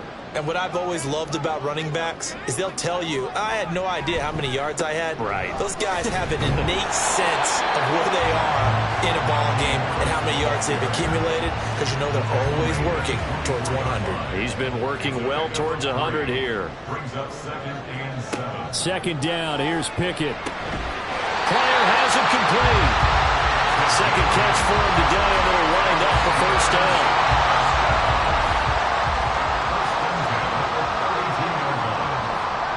Looking to throw, Pickett. He gets it complete to Harris. And he gets this up across the 35 before he's out of bounds. They'll work from the 36 on 2nd and 6. Pickett now to throw off the play fake. Throw left side complete. That's Hall. Now it looks like we're going to get a stoppage here. An injured Steeler on that last play. While they come out and take a look at him, we will step aside for just a moment. So in Raven territory now. Here's a 1st and 10 at the 47. Dialing up another pass here. Pickett. A short throw hauled in by Trimble. So no gain on the play, and it'll be 2nd down. Well, that was a simple throw and catch, but even with that completion, 0 yards gained, so they're behind schedule on down and distance. I think they were hoping to get it to him. He could make a man or two miss, but that window closed quick. Pickett in trouble, and down he goes. Travis Jones. That is now 2 sacks for him here in this first half.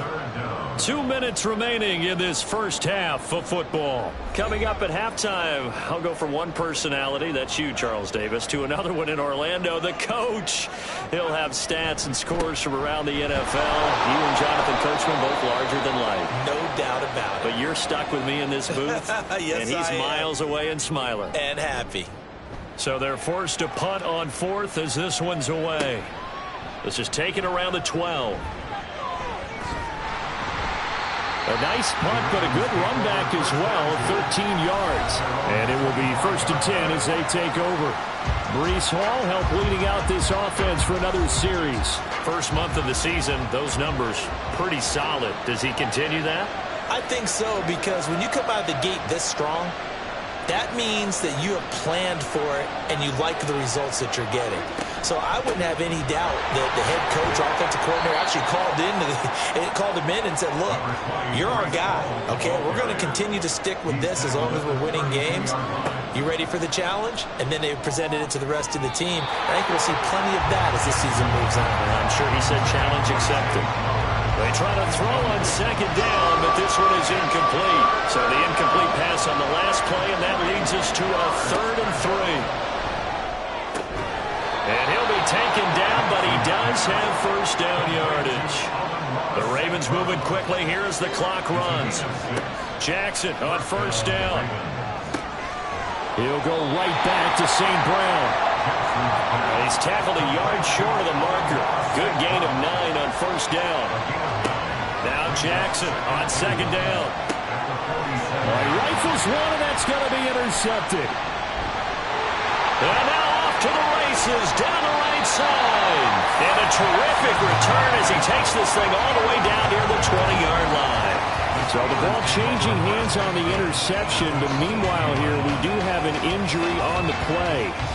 So as the medical staff takes a look, we'll step aside. On 1st and 10, it's Pickett. Oh, a first mistake for him in the ballgame as it's intercepted. Picked off by Patrick Queen. And the Ravens are going to take possession here at their own 16-yard line. A lot of bodies there in the middle of the field, and that one intercepted. Yeah, he's looking for his tight end running a drag route across the field, and normally you'd like him to work a little bit further outside. Here the throw's a little early, and it winds up in the hands of the defender.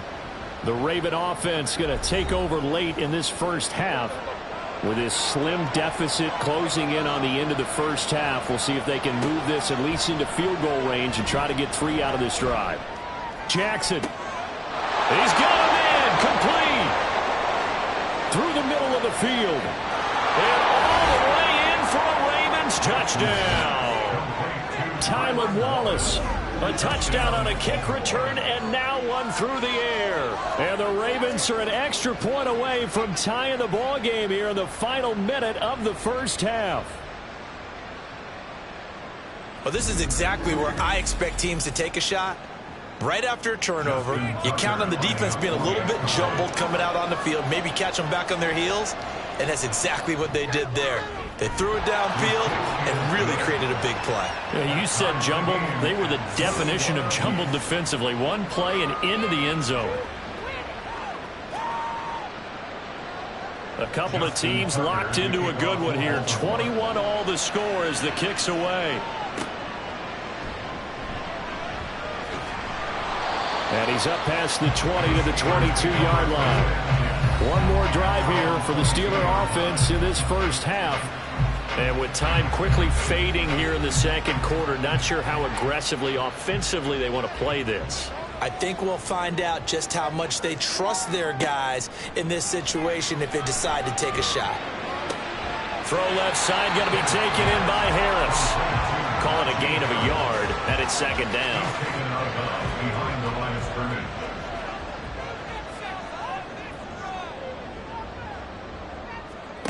Pickett will look to throw it here. On the out route, he completes it to Hall.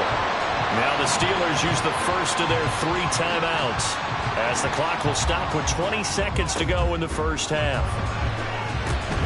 Pass taken in by his big tight end. Now the Steelers use the second of their 3 timeouts. So that means they're down to 1 remaining here as we head toward halftime. Throwing right, and that's complete. Now the Steelers going to use their 3rd and final timeout. And with halftime on the horizon, they'll be out of timeouts from here forward. Looking deep downfield. And that's going to be incomplete. Good effort there trying to take a shot, but it's 3rd down.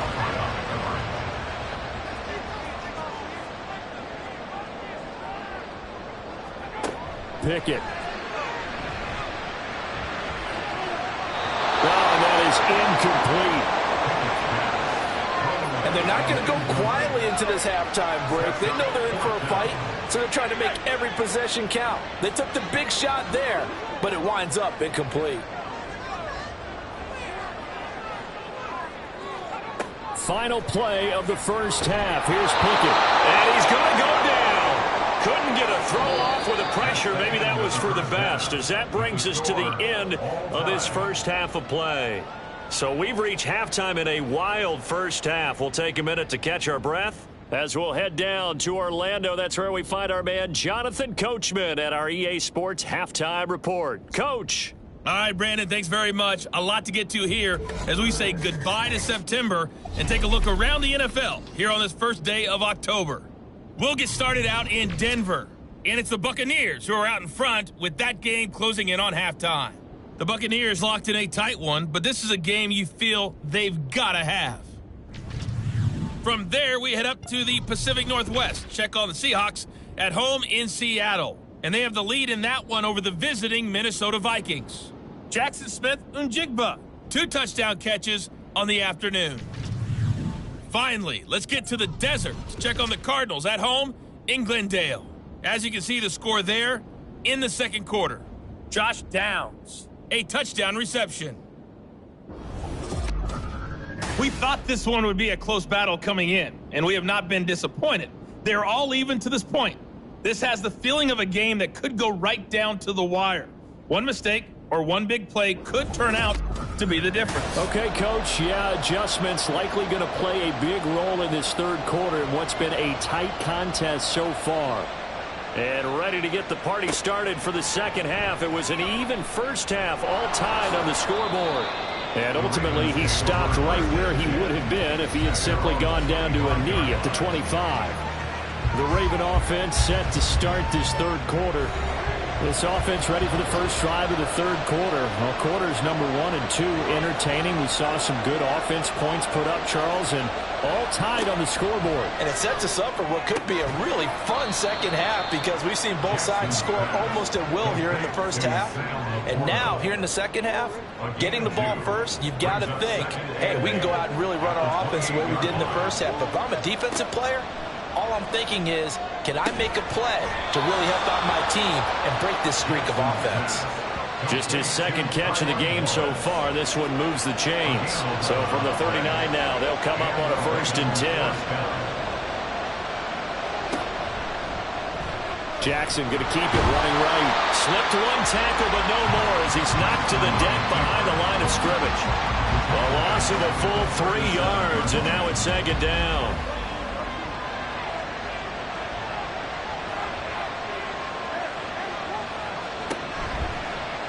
Again, Jackson will keep it. And maybe the wrong read there as he's going to go down immediately.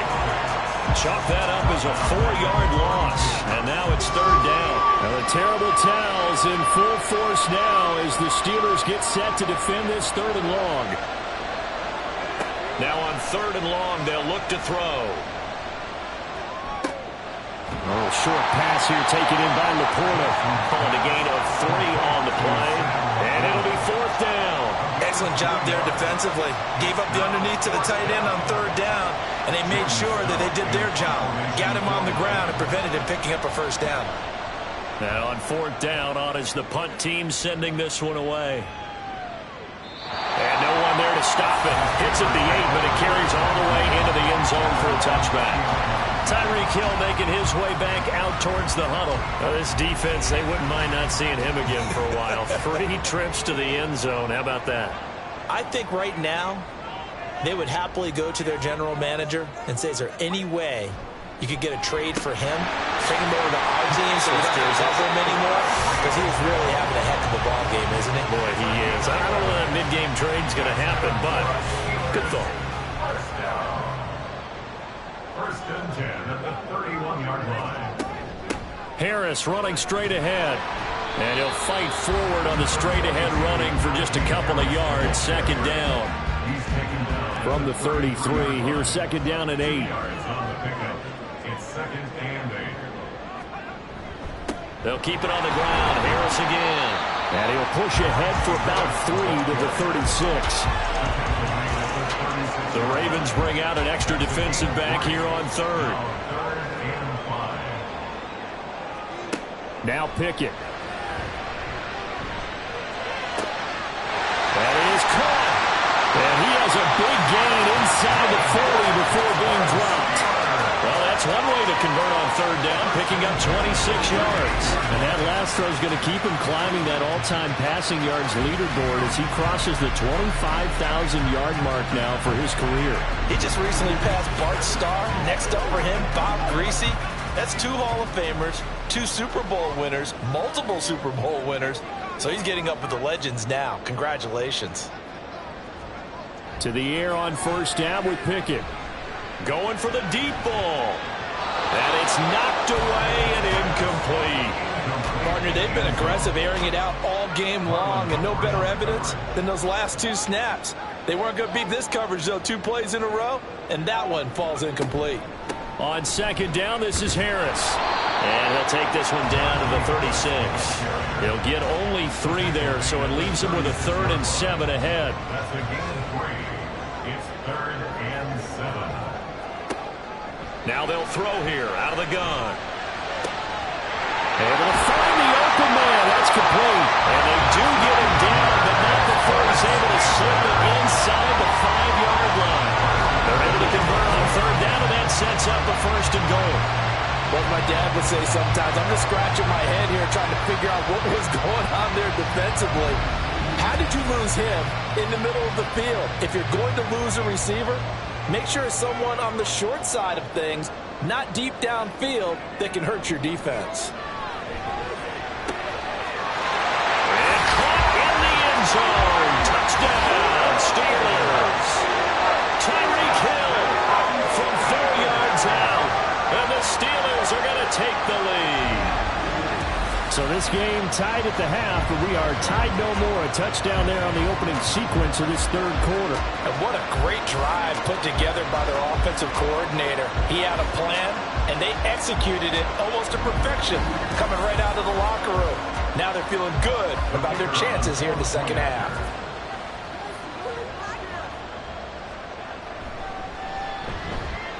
Extra point right down the middle, and they will take a 7-point lead.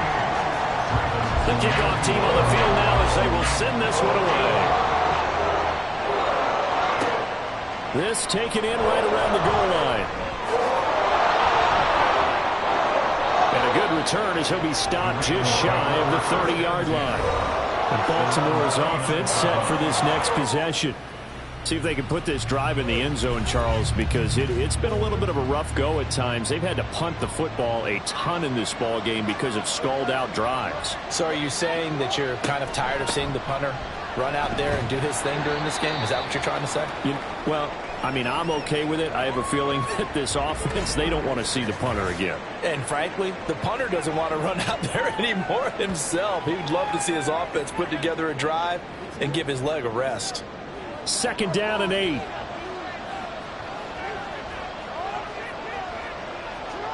Here's Jackson. And the Steeler pressure too much here. He's going down. Keanu Benton breaking through to get him to the ground. It's a loss of 7. Now the terrible towels in full force now as the Steelers get set to defend this 3rd and long. Now the throw on 3rd down, knocked away and incomplete. As a corner, you have to be able to run with guys step for step downfield of man coverage and make up ground quickly in zone. You have to put yourself in position to make plays, just like that one we saw there. On 4th down, the punt team is on as this is sent away. Here's Hill on the return. So a good punt, but a solid 12-yard return. And they will take over 1st and 10. Tyreek Hill making his way back out towards the huddle. What a game for him, Charles. 4 touchdowns. Heck, for a lot of guys, that's a good season number. You're exactly right. And let's face it, we have to stand up and applaud this one, even though we're supposed to be neutral, because this doesn't just happen by accident. This isn't 4 times where the defense just falls down or breaks coverage. He's worked awfully hard, changing routes, changing areas, changing angles, and getting open for touchdowns. We knew he'd be part of the game plan in a big way, and it has been in a very big way. 2nd and 10. It's Pickett again. He'll get this into the hands of Hill, complete. And he gets us to the other side of midfield across the 45 before going out. And passing yardage-wise, now up over 350 in this game. Pretty nice performance. Definitely that, which usually means you're putting a lot of pressure on guys trying to cover. If you're a defensive back and they put over 350 yards on you, you've had a long day. The key to everything, if you're doing it without throwing interceptions or turning the ball over. 1st and 10, here's Pickett. And this will be incomplete. Physical play on the football there, and it's 2nd down.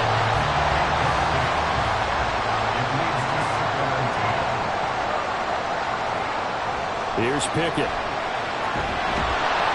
And he's going to be hit and taken down.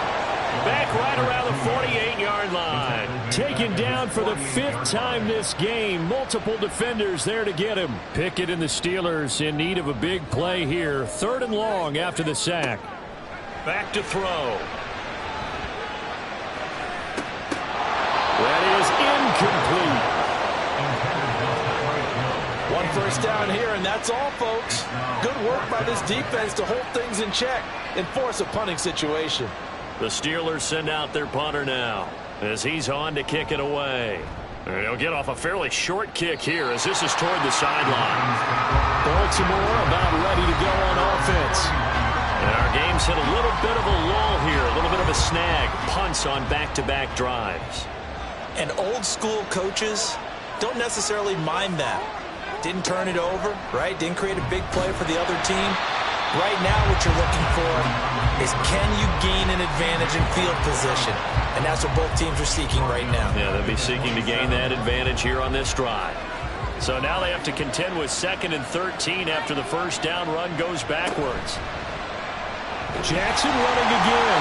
Nowhere to go here. He lost the football. Oh, and one of the linemen on the other side has got it. And his guys are going to get the football at the 23-yard line.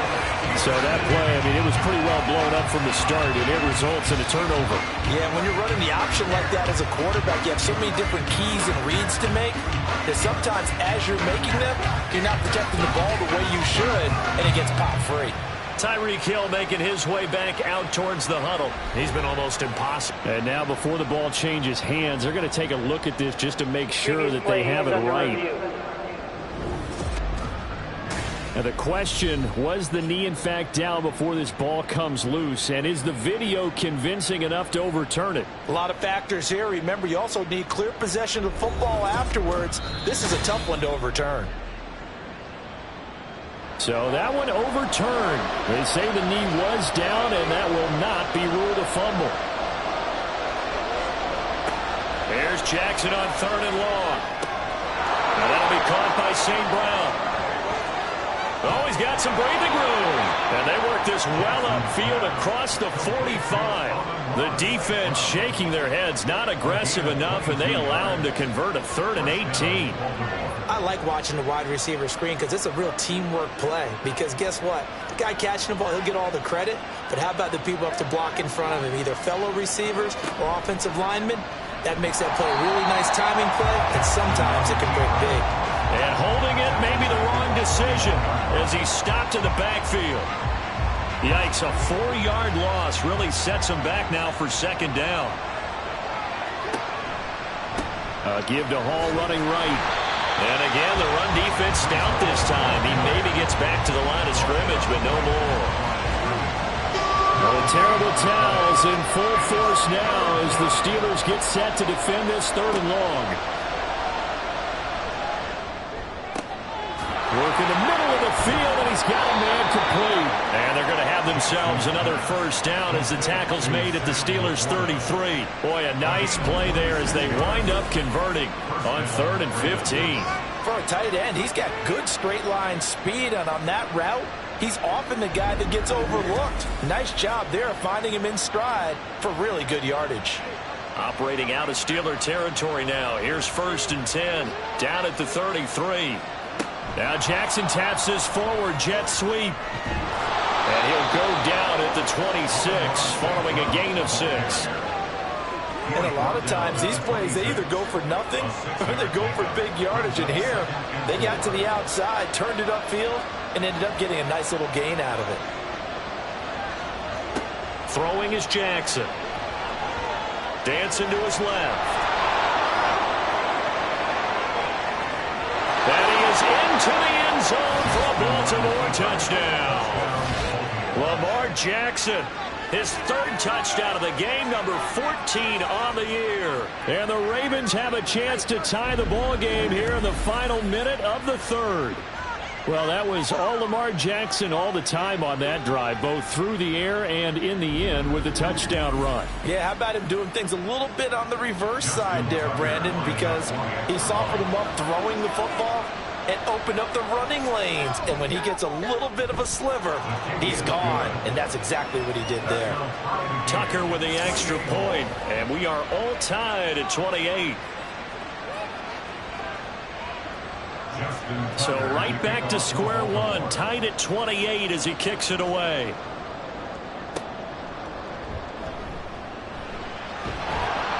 And he will make it to the 20-yard line and no further. Tyreek Hill making his way back out towards the huddle. And now he's inching closer to a 200-yard game. He's been so solid. And he's really denting the pride of the guys playing defense, too, because there's certain barriers that you just don't want to give up. You never want to give up a 100-yard rusher, a 100-yard receiver. He's closing in on 200 yards. Wow, that's a really big game. Now here's a pass on 1st down that's knocked away and incomplete. 3rd quarter, all tied up. This is 2nd and 10. They hand this off to Harris, and he stopped right at the 25 after a gain of 5. 5 yards. Now it's 3rd and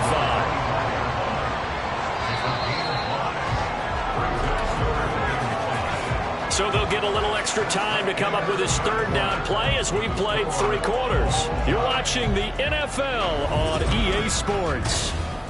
Back now in Pittsburgh. They'll come up facing 3rd and 5. All even as we get ready to start the 4th. From the gun on 3rd down, Pickett. That's swung out wide to Harris.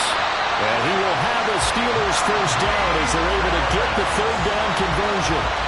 We can talk all we want about football being a game of strength and brawn. It's also a game of mismatches, and they're trying to create one there, getting it to their back out of the backfield to make a bigger play. As we often say, get it to him in space, let him use his leg. Yeah, if he can get a matchup against a linebacker or maybe a defensive end dropping out in a zone blitz, he's going to win that battle just about every time. On the give, this is Harris. It's a pretty strong running there as he'll take this across the 50 and down to the 44. 86 yards rushing for him now on 17 carries. Oh, that's one to warm the hearts of all those old school football players, isn't it? Tough, hard, gritty run, got behind his pads, bowled over a few people. Rush coming, and he's taken down. Roquan Smith in there to record another sack, and that is now 6 on the afternoon for this defensive unit. So that complicates things a bit here. 18 yards to go now on second down. Setting up the screen, Harris. And he's taken down at the 50 after a short gain of 2. Good reactions there defensively. That screen was a little slow in developing, and they shut that one down with little gain. From the midfield stripe, they'll look to throw. He lets this one fly toward the back of the end zone. And unable to connect, incomplete. Now give them credit, they took their shot, but it's going to bring up fourth down. That would have been a nice one to hit on in a tie game. You start to think that one big play, maybe the next big play, could turn out to be the game winner. They took the big shot, but it winds up incomplete. And the Ravens taking the field. Excellent job by their defense to force the punt and provide them with this opportunity, all tied in the fourth quarter. Jackson and the Ravens come up now 1st and 10 at their own 11. They'll try and start this drive in the air. And this one nearly picked off. Kind of surprising to see a defender of his caliber let it get away, but get away it does, and it's second down. They go play action now. Jackson. And he's going to be brought down. Back at his own 6-yard line. Keanu Britton able to get in there for his second sack of the afternoon. Now after that sack, it's 3rd and long for Jackson and the Ravens. He'll look to throw. He's got his target. That's complete. And he gets this one just shy of the 35 to the 34. Boy, a nice play there as they wind up converting on 3rd and 15. With the kind of game he's had so far, you had to know that on 3rd down that they would be looking his way, and they did, for big yardage and a first down. I think the defense fell asleep at the switch on that one. I would have doubled him, tripled him, anything to keep the ball out of his hands.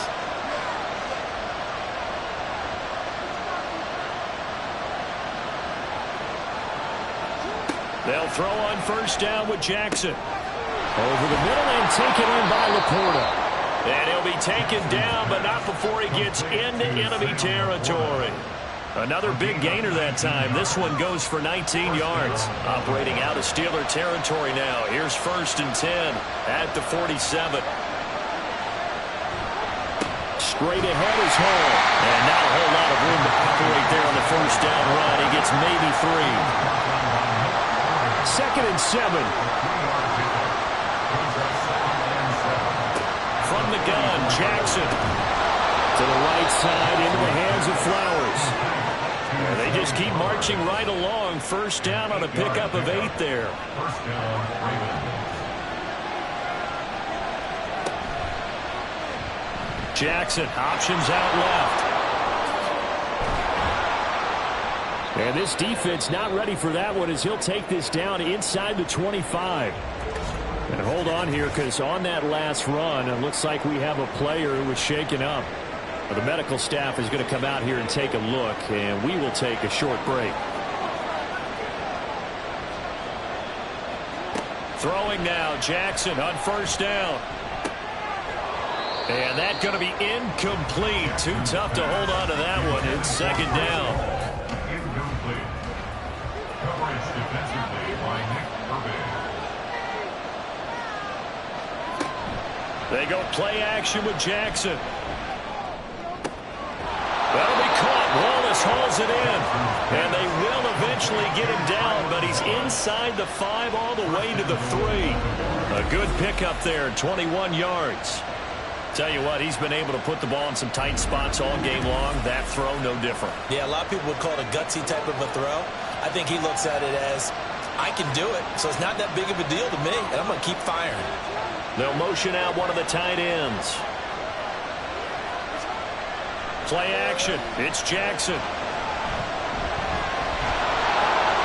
They'll take it into the end zone for a Ravens touchdown. Lamar Jackson A 3-yard touchdown run. And the Ravens have broken our tie and have taken a fourth-quarter lead. Now, this defense, so many things to worry about in the red zone area, but you'd have to almost think that Lamar Jackson running the football, that might be number one. It should be number one, and in this portion of the field where things shrink a little bit because the receivers can't run past anyone because they'll run out of real estate, you should have all eyes on Lamar Jackson when the ball is snapped and try and keep him back in the pocket. Yeah, I don't think that they were surprised he was running it there. They just couldn't stop him, and he ends up in the end zone. And he won't return this one. He'll go down to a knee, and they'll start at the 25. Pittsburgh offense making their way back out. They now trail by 7 after that last touchdown here in the fourth quarter. What a big spot for this offense. See if they can cobble something together on this drive. Throwing on first down, but this one winds up to be incomplete. As soon as he leaked out and began his route, someone on the defensive side broke with him and arrived just in time to separate him from another reception. Pickett sets up play action. And that will be incomplete. Trying to dial up the long one way out there, but it'll be third down. Third down and 10. Pickett will look to throw it here.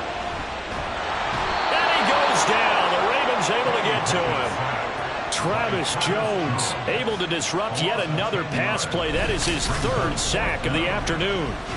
Offensively, they're going to have to figure this out before next week. 7 sacks in one game. Yeah, that's more than any quarterback should have to bear. And if this continues on, there will be another quarterback in the game because no one can stand up to this week after week.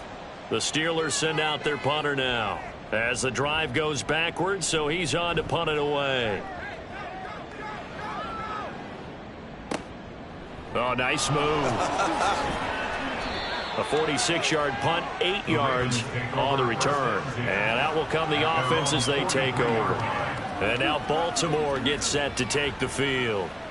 They have the lead, obviously, late in the game. I guess the good news for them is if for some reason they would make a mistake, a field goal does the opposition no good. Everyone loves to have a little bit of a cushion, and that helps you immeasurably. But the bottom line is do all the things that you're taught in order to close out the game. Don't even let that become an issue. Yeah, but still a one-possession game. This one not fully over yet.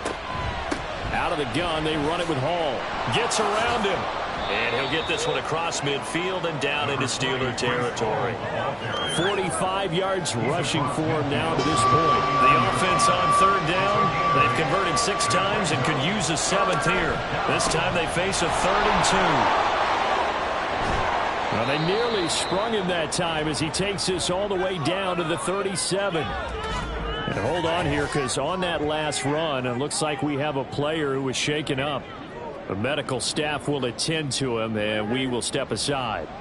Line of scrimmage, the 37 on 1st and 10. Hall again. To the 36-yard line, stop there. I'm sure that that's going to be the formula. Just keep the ball on the ground, keep that clock moving. And when you have the lead this late in the game, above all, stay in bounds. Yes, take care of the football. Yes, gain yardage, but stay in bounds and let that clock tick. Trying to find a lane, but instead he'll get back to the line of scrimmage and no more. One of the bigger plays in the game thus far. The crowd getting into it as we come up on a big 3rd down.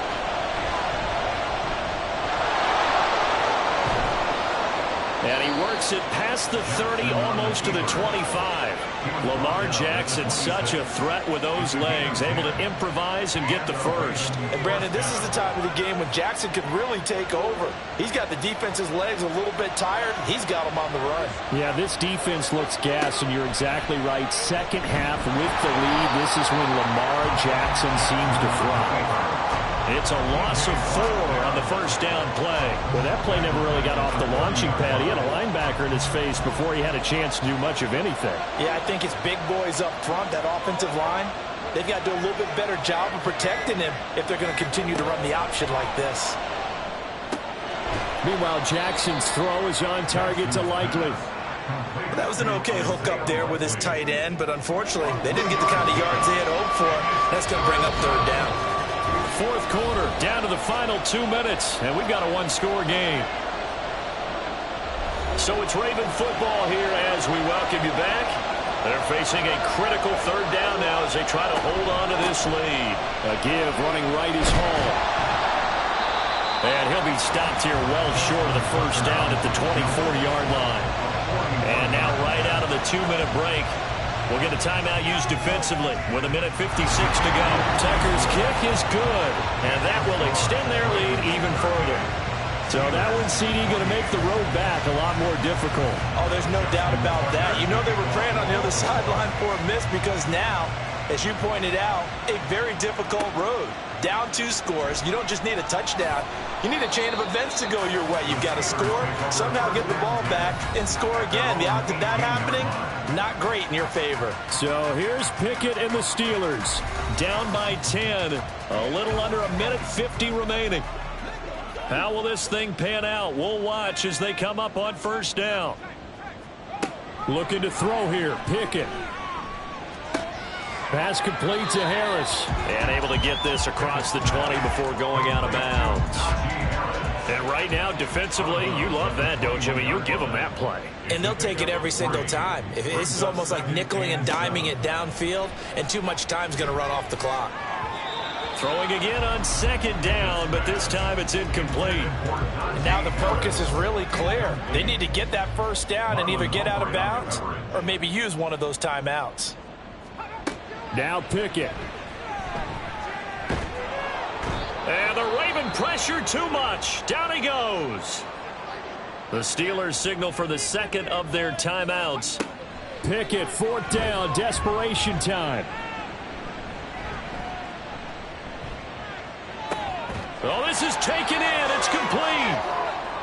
And he'll be taken down, but not before they work it across midfield. Now it appears we have a Steeler here slow to get up. Well, now they're going to come out and take a look at this injury, and we'll be back in a moment. Well, there's still hope, but it's dwindling fast. No timeouts left. They need 2 scores still. 1st and 10 here. And he's going to be sacked. They sack him back right at the midfield stripe. Here's second down. Here's Pickett. At the 50-yard line. And that's to the left sideline and incomplete. And let's face it, this defense has had its share of struggles all game long, and they know that they can put it all behind them if they defend well here in the 2-minute drill. Excellent coverage right there to force the incompletion. Now, meanwhile, a pass that should have been intercepted, but it winds up falling incomplete. Give them credit for excellent coverage, tight coverage. They're doing a lot of things that we talk about in basketball. They're causing disruptions in the passing game. And as long as that continues, it'll be tough for them to gain any momentum throwing the ball downfield. Now they go for it on 4th, but this one is going to wind up incomplete. They had to go for it with such little time remaining, and this defense will take over right at midfield. So with that, we can just about close the book on this one, Charles. Yeah, what's the old expression about slim and none? Well, Slim just left town on that They're one. down to none? Yes, exactly right.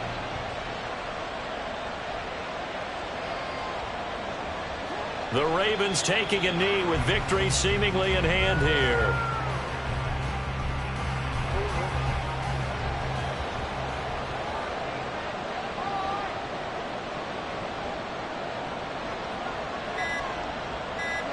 So he'll take a knee here to wrap this one up, and he's going to want to keep that game ball. He was sensational. So the final seconds tick away in this Baltimore victory, and they were spurred on by a strong performance in that 4th quarter as they held their opponents off the scoreboard. Everyone wants to pitch a shutout for the entire game, but when you throw one in the 4th quarter, that tells everyone that you're getting stronger. And dominance is starting to take over, right? The way that you close, the way that you finish, that gets preached to you from the time you're playing Little League football all the way up through. And they closed them out with a big-time performance down the stretch. So for Baltimore, that early momentum continues here as they move to 4-0. And they will head back home next week. Meanwhile, for the Steelers, they'll fall back to 500 at 2-2. And they'll get a chance to redeem themselves at home next week. And for Charles Davis and our entire crew here at EA Sports, I'm Brandon Gaudin saying so long, everybody.